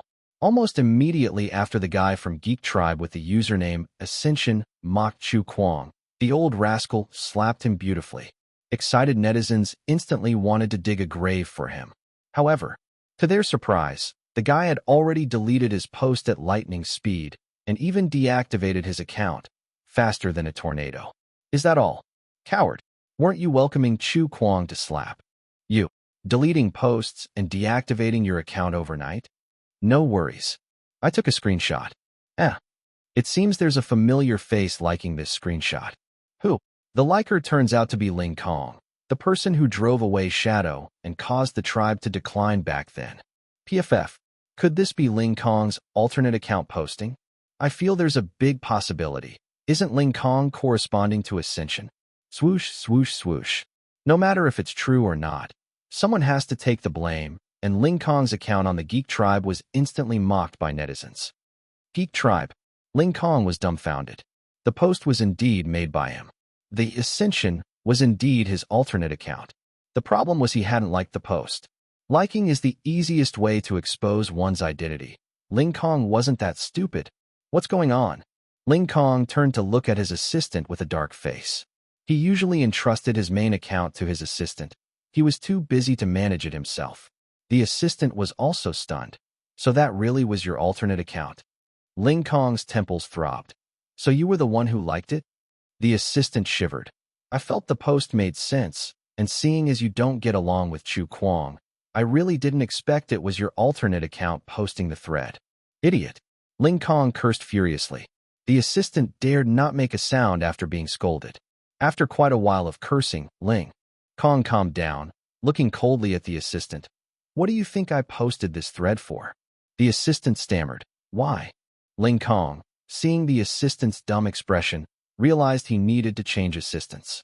The reason he had been outplayed by the three brothers was largely due to having a group of incompetent teammates. This still needed asking why. Of course, it was to put Chu Kuang in a tight spot. As long as he posted this thread, Chu Kuang would be left with no good choices no matter how he acted. Choosing a group of weak opponents? Then isn't that exactly what he said? Thus, even if Chu Kuang achieved the feat of challenging 10 at once, he would be accused of picking easy targets. The prestige would be greatly reduced. As for Chu Kuang choosing a group of strong opponents to slap face, like now, that would be even better. Although he got slapped, Chu Kuang would end up in a passive position, making the slap worth it. Does he really think his sci-fi is invincible? With so many top-tier sci-fi experts joining forces to attack, they would definitely break his invincible reputation. Then, after stirring the pot, the supposed 10 against 1 battle from Chu Kuang would become a complete joke. But Ling Kong was actually puzzled. What kind of madman is this Chu Kuang really? He fell for such a simple provocation? Too arrogant. Ling Kong didn't believe Chu Kuang originally planned to pick the strongest batch of opponents.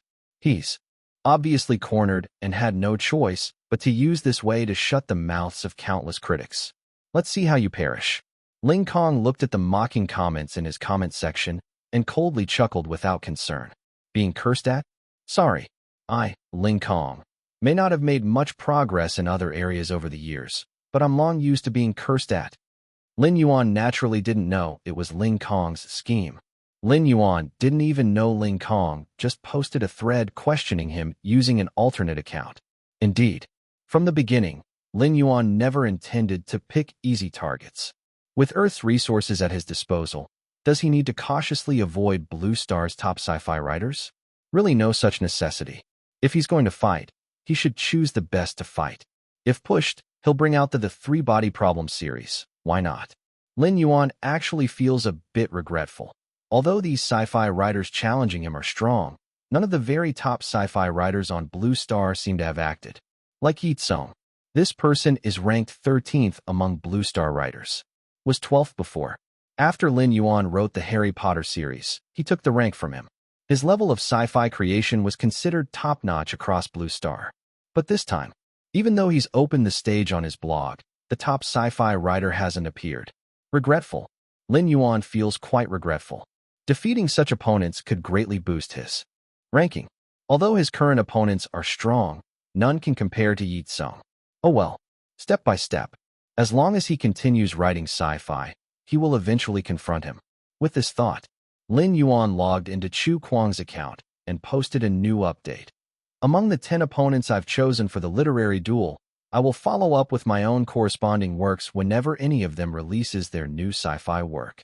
This is the most mature approach. Not so much believing in the superstition of the first move always losing. Primarily, Lin Yuan wants to gauge the quality of his opponent's works to decide which work to use for his own battle. If the opponent's work quality is average, then he doesn't need to bring out his best work. If the opponent's level is strong, then he'll bring out works considered explosive on Earth. Unless the opponent's work is even stronger than his trump card. Otherwise, Lin Yuan, owning Earth's treasury, can remain undefeated. Swoosh. Chu Kuang's latest update was out. Sci-fi writers circle. Is he saying we should make the first move? That's fine too. Seems this Chu Kuang has some guts. I really feared he'd just pick easy targets before. He's lost by daring to choose me. Chu Kuang's no weakling. Are you that confident? Writing requires confidence. If not, what's the point in writing? The benefit of releasing our works first is that readers will deliberately check ours first since it's going against Chu Kuang in a literary duel. Indeed. Admit it or not, Chu Kuang's popularity is undeniable. Win or lose against him, at least you won't worry about your work's popularity, though our works certainly aren't lacking in that. But compared to Chu Kuang's madness, it's really incomparable. That's why everyone wants a literary duel with him. Losing isn't a loss, winning is pure profit. Chapter 1484, 1217. Start with a triple kill. The netizens from various continents were excited as they watched Chu Kuang's latest updates. So thrilling, challenging the world with words. Chu Kuang basically set up a stage, inviting top global sci-fi writers to PK with him. Opponents taking turns, a few people going at once. He seems not to care either way. Facing such an arrogant Chu Kuang, probably no opponent can hold back. The netizens from various continents have already started to stir up trouble in the comment sections of the 10 sci-fi writers' blogs, causing a commotion. Go. You can do it. Here's an idea. The 10 teachers might as well attack together, leaving Chu Kuang overwhelmed. As fast as he types, writing 10 books at once is unrealistic. He could even win without a fight. Haha. Your suggestion isn't very realistic. The old rascal needs time to create, and so do these teachers. I bet not many among these 10 have prepared their works for the literary duel in advance. Even if they've prepared, they'll definitely want to refine and revise them, given that the world is watching them now. No worries. If 10 people can't join at once, then try to get a few more to attack together. Even if the old rascal can keep up with the typing speed, there will be a time when he runs out of inspiration after writing several novels in a row. Exactly. I reckon that after a few rounds, Chu Kuang's inspiration will be exhausted, and the later you attack, the more advantageous it will be. The 10 sci-fi writers were both crying and laughing. What on earth? In a normal literary duel, fans all support their respective sides. But when they're dueling with Chu Kuang, it feels like the whole world is giving advice to them. At this moment, the 10 sci-fi writers dueling with Chu Kuang understood Liu Yang's previous experience. However, these 10 had clear minds. On the surface, this crowd seems to be supporting them, but in reality, they are still supporting Chu Kuang. Master Liu is a perfect example. Otherwise, why did so many people shout Master Liu for support, yet almost all bought Chu Kuang's books in the end? It's an illusion. All an illusion. Chu Kuang's fans love reverse jinxes the most. But these 10 are still quite happy in their hearts, because they gained immense popularity this round. Their blog accounts' fan followings are rapidly soaring. Some of them specifically registered accounts on the blog just to initiate a literary duel with Chu Kuang, and as a result, these accounts became instantly popular. They would even feel reluctant to abandon them in the future. After all, it's not easy to maintain an account with a high number of followers. Meanwhile, due to Chu Kuang's unprecedented high-profile global writing challenge, the blog has become the hottest opinion arena at the moment. Facebook, Special Push, Panda, Space, Insta, Geek Tribe. Users from many social platforms across the Blue Star continents have specially downloaded the blog just to get in on the action because of this matter. The blog traffic skyrocketed. From this perspective, Lin Yuan's plan succeeded, and the entire blog benefited. So many new users. Teacher Chu Kuang has captured the attention of the world. I thought Teacher Admirable Fish caused a big enough sensation, but I didn't expect Teacher Chu Kuang to be just as formidable. However, isn't this a bit risky? What if Teacher Chu Kuang loses badly? Indeed. To help the blog attract users, Teacher Chu Kuang sacrificed a lot this time. Let's wish Teacher Chu Kuang success. We can't let his sacrifice go in vain. We must seize this development opportunity. Immediately allocate maximum resources for promotion. How can you say it's a sacrifice? I think Teacher Chu Kuang can win. Hopefully. Although their hearts supported Chu Kuang, The blog's executives genuinely lacked confidence in his 1 against 10 challenge. Speaking of which, the vast majority do not think highly of Chu Kuang. Everyone's enthusiasm is just because the matter itself is exciting enough. The blog traffic skyrocketed. Meanwhile, other platforms were bleeding internally. Especially Geek Tribe was even more depressed. Lunatic, this madman. To boost blog traffic, he even resorted to such a sensational act. Vision is too short-sighted. In the short term, the blog indeed saw a traffic surge, but once he fails, he himself will suffer irreversible permanent damage. What if he wins? Haha, what can he use to win? Everyone knows he can write all genres, is truly an all-around writer, but everyone also knows that compared to other genres, sci-fi is his shortcoming. His sci-fi novel level isn't strong enough to challenge the world with words. Geek Tribe may be depressed. However, Geek Tribe also finds this situation favorable. This is just a short-term influence. Once Chu Kuang suffers a crushing defeat, those onlookers will quickly scatter. The external evaluation of Chu Kuang will also significantly decline. After all, anyone can talk big, but how many can actually realize the grand claims they made back in the day? And amid the ongoing external commotion, finally, among the 10 sci-fi luminaries chosen by Chu Kuang, someone made a move. This person was named Lin Yuan. Like Chu Kuang, he is from Qin continent. Recently, I completed a short sci-fi piece, Dust. Since I am from Qin continent, and also a Galaxy Award winner, let me start by setting an example. Since it's not too long, I'll directly publish it for free on the blog. Lin Yuan tagged Chu Kuang. Last year, Chu Kuang won the Galaxy Award. And the person from Qin continent who won the Galaxy Award before Chu Kuang was Lin Yuan. However, public opinion online generally believed that Lin Yuan's Galaxy Award win was mainly because the competitors that year weren't strong, lacking the luster of Chu Kuang's batch. Chapter 1485, 1217. Start with a triple kill _2. This point has always been a thorn in Lin Yuan's side. This time, with Chu Kuang challenging the world, Lin Yuan couldn't help but make a move. Didn't you all say that my Galaxy Awards gold content isn't as good as Chu Kuang's? If I beat Chu Kuang, wouldn't that prove my merit? Of course, Lin Yuan had a little scheme in mind when he made his move. That is, he has always been considered the #1 in sci-fi on the Qin continent.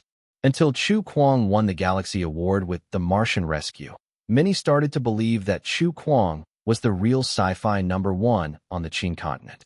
That certainly won't do. Lin Yuan didn't want to admit defeat so easily. But what Lin Yuan didn't expect was, just after he posted his dynamic, 2 other sci-fi writers picked by Chu Kuang also chose to take action alongside him. Chu continent, Ling Mu, the #1 sci-fi writer from Chu continent, won the Galaxy Award 10 years ago. Although his works have been fewer in recent years, his strength is certainly